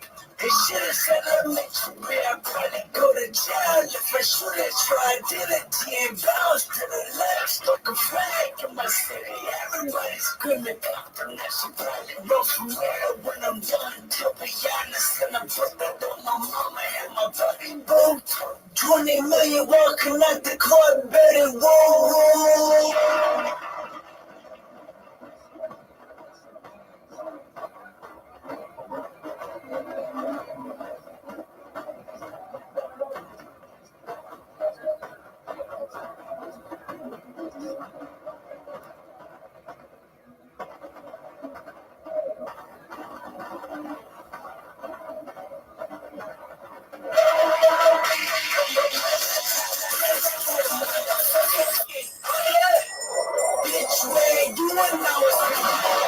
By the time you hear the next pop, the folk shall be within you.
Famous Comedy for a brand new episode of Kill Tony Volume 3. Get up for Tony Hinchcliffe. Hello, everyone. Some empty seats here. Yeah, that's a nice little mellow Monday. Hi, everybody. Make some noise for yourselves for being here. We're the number one live podcast in the world. That's just a fact. So many fun team members here, part of the show. Great Ryan J.E. built the house artist, draws every single episode. He has a blank sheet of paper right now. He's already started, as of right now, the pen is moving, drawing tonight's episode. Jamie Vernon, the one and the only, back on the HD camera, young Jamie. Coming out with merch on Jamie.com. Oh, yeah, he's got a lot of cool, he's an awesome photographer. He also has taken almost every guest from the Joe Rogan Experience and edited this to get poster together. It has like hundreds and hundreds of people. It's awesome. Speaking of amazing posters, brings me right back to Ryan J. Bell, who made the one and only, the official piece of Kill Tony merch, the Kill Tony poster that I have hanging up in my living room. You can get that at RyanJBell.com. And look at this. I got something really cool today. This is a custom-made Kill Tony lunchbox. You see that, Brian? Guys, look, this is carved out of fucking cedar. It's got Darth Vader and me and the Iron Patriot. And that was made by a guy named Adam, I do believe, and his Twitter handle is Donjalier. So, thank you, Adam, for this amazing hand-carved lunchbox. Nice leather handle. Fans bring me handmade lunchboxes, you know. What are you going to put in that? Some butt plugs, a Hitachi? Hey, look, already to the butt jokes. So Brian Redband, expect more of that in the next hour and a half. Hey, Tony, we got a big secret show here Wednesday with Joe Rogan and a bunch of cool guests this Wednesday here at the Comedy Store. Tony's on it. Stand-up comedy. It's the best stand-up comedy show. You can catch me and Rogan and you and so many fun people this Wednesday. You can catch this show, Kill Tony, for those of you listening to the podcast right now and live on Ustream. We're going to Nashville, Tennessee. We're doing Kill Tony there May 22nd from the Sold Out Zanies. And I'll tell you right now, our guest that night is Ralphie May. Yeah. So how about that? Go fuck yourself. He's from Nashville. He lives in Nashville. He basically owns Nashville. He doesn't do Zanies in Nashville, but he's doing it on Kill Tony at the Wild West Comedy Festival, May 22nd. So much shit going on. Just a few more things I'm going to say. Seattle, Washington, something like that. Chicago, Illinois. Something like that. Buffalo. Fucking shit. Wilbur Theater, October 8th, I think it is. And that's it. So go see me live in near your city or whatever the fuck. There you go. I have to say this at the beginning of the podcast because it changes my career. You understand? It's insane how many tickets I sell on the winner. Anyway, so now that we're through that, let's get the fucking show started. Can I bring up, I guess this is going to be how we do it. This is not my idea, but I guess they're just going to not come out until I reintroduce them every week. What are we talking about? Our band is unbelievable. If you ask me, it has brought a breath of fresh air into this show. It's one of my favorite things, my chemistry with these guys. Your Kill Tony band, the one, the only, it's Reagan and Watkins, ladies and gentlemen.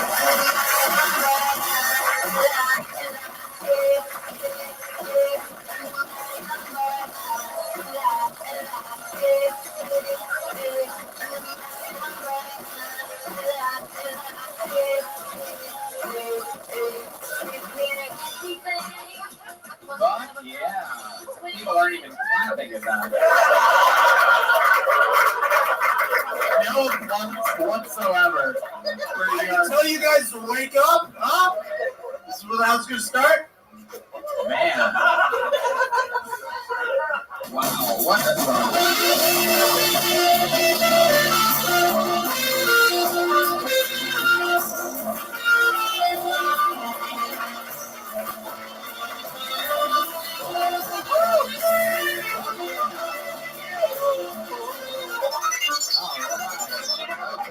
So there's that part. So you got that part out of the way too. That's good. You're treating us like we're the special needs. You're treating yourselves like that. I'm pretty sure Umbrella came out like 3 years ago, but you guys are doing it like it's the new hot shit. 3 years is a blink in the eyes. 3 years is a blink of an eye. In like it's all perspective. Wow. You really. That was on Now. That's what I call Music 27. So trying to stay topical here. Put your hands together for Reagan and Watkins, ladies and gentlemen. For you podcast listeners, they came out with umbrellas and I'm sorry, one more time. What's the drummer's name again? Joel Jimenez on the drums, by the way, everybody. Come on. That'd be a good part to like. Yeah. There you go.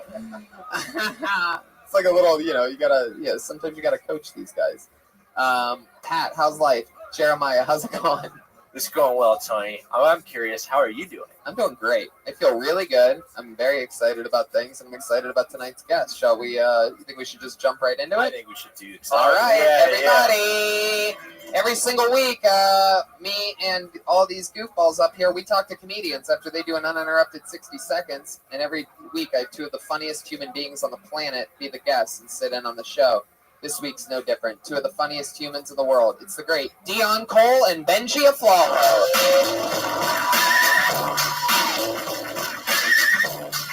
Yes. Oh, shit.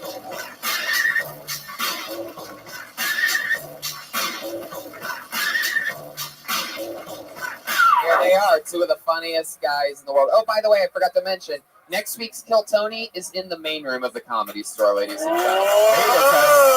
Next week. Yeah. Oh, the week after next week. Okay, 2 weeks from now. Josh just stopped me from across the room. Is that true? I thought it was next week. Are you sure? What's the date on that? 2 weeks. The 23rd. 23rd. All right. I got a little excited there. Welcome to the show, guys. Dion, this is your first time on Kill Tony. I love you. Welcome. You're in the new Barbershop movie, which I'm excited about. Oh, shit. One of my favorite humans. We made a pilot together about a year ago that we just cracked up making. So it wasn't that far off sort of from what this show is. I think that's why they had me on is the guy that was making that had seen me on this show before. And but basically me and you were making fun of open mic comedians. Yeah, we was all up at the top of the ceiling, that really creepy place. Yeah. It's a lot of Looked like people got murdered in there or something. Yeah. What was that place called? I think it was called Murder People. What's that Spanish place that's down El Cid. El Cid. El Cid. Oh my Yeah, god. that's Shady as I've done fuck. shows, a lot of shows there. Yeah. Benji, the ghost of Flalo. Some people say one of the top roast writers in the world. I'm one of those people, and fuck, I'm one of the top roast writers in the world, so I think I would know. Benji is a bad motherfucker. You've been on the show a few times. You loved taking the souls of young comics. I'm pretty bad. But Dion's chewing gum. Picking his I would go cross-eyed and like eat the toothpick. So I give all the credit to this guy. That is pretty Just, bad. just black shit. It's not black shit. It's just Black shit. You're I'm skilled. gonna call it black shit. Don't reduce it to your race. You're very No, skilled. no, I'm pulling the No, car. it's super black. It's super super black. black They give you a piece of gum and a toothpick as soon as you book a barbershop movie. Oh. It's a weird I can half-ass whisper laugh to in this you room without tonight. poking you. Not a lot of energy in this room tonight. Can you guys make noise one more time? See how loud we can get it. It's a very half energy, right? We've had a few wild weeks in a row. These people seem like, I mean, there's some real touristy fucks in here tonight. I don't know what's going on. It's a little bit, this is like too goody two-shoes of a room for me. I feel like all the industry people came on one night. What's this? Yeah, wasn't nobody clapping this shit. I was listening. Yeah, it was weird. I was like, oh fuck. Normally it's been insane. There's some junior agents here tonight. Reagan and Watkins? Junior agents. Reagan and Watkins sounds like a white trash law firm. Because Reagan Watkins Esquire. Yeah, because there's no like Jew names in it. It's just like Reagan and Watkins. Those aren't the law lawyers I want. We're so white trash, it's not even Esquire, it's just Esquire.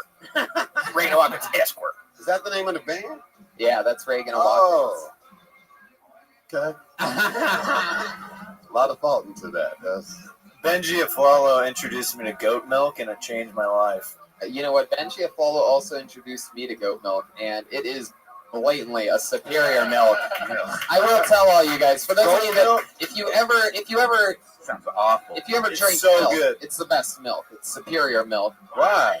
It gives you energy. What? Yeah, I didn't hear that, Tony. It's good for digestion. All like the milk gives you wings. Yeah, like all the stuff that regular milk has, goat milk has even more of it. It has no lactose. Like, think about it. If you are what you eat, would you rather be a cow or like a goat eating mattresses climbing mountains? This is so great tonight. You'd rather be a goat, not some stand-still cow that just some miserable, slow animal. Man. Try goat milk. I was waiting for that from you goofballs. Oh, there it is. Oh, there they are. Oh, man. Goat, that's fun. Yeah. All right, so I can't wait to go on Slauson. What's that? The hood. Tell everybody about goat milk. Oh, just for the record, do not buy your goat milk on Slauson. That's not the goat milk I'm talking about. You got bootleg DVDs and then goat milk. What the fuck is this?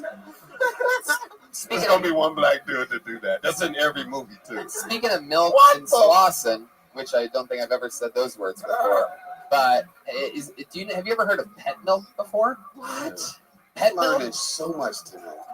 No. I actually Pet milk? learned about this from Tiffany Haddish, who is the I know dark Tiffany. queen of Slauson. Yeah, no, she is. Yeah, she works there. And she was telling me that that in the hood, that at those kinds of stores and stuff, they sell this stuff called pet milk that's like cheaper, super cheaper than regular milk, and it comes in a can and it just says pet milk on it. And that's the type of milk instead of giving the pets like actual like good milk, this is some kind of like hood milk. I thought it was just milk from other pets instead of cows. I thought it was the most amazing thing. I kept asking her questions about it for like 20 minutes. I was deeply into this pet milk thing. Fuck that. All right, you guys ready to do this shit or what? This is where we pull a name out of the bucket and you get an uninterrupted 60 seconds. We don't talk at all when they're doing their time. But as soon as that 60 seconds is up, we can talk with you about anything in the world. Comedians, you know your 60 seconds is up when you hear the sound.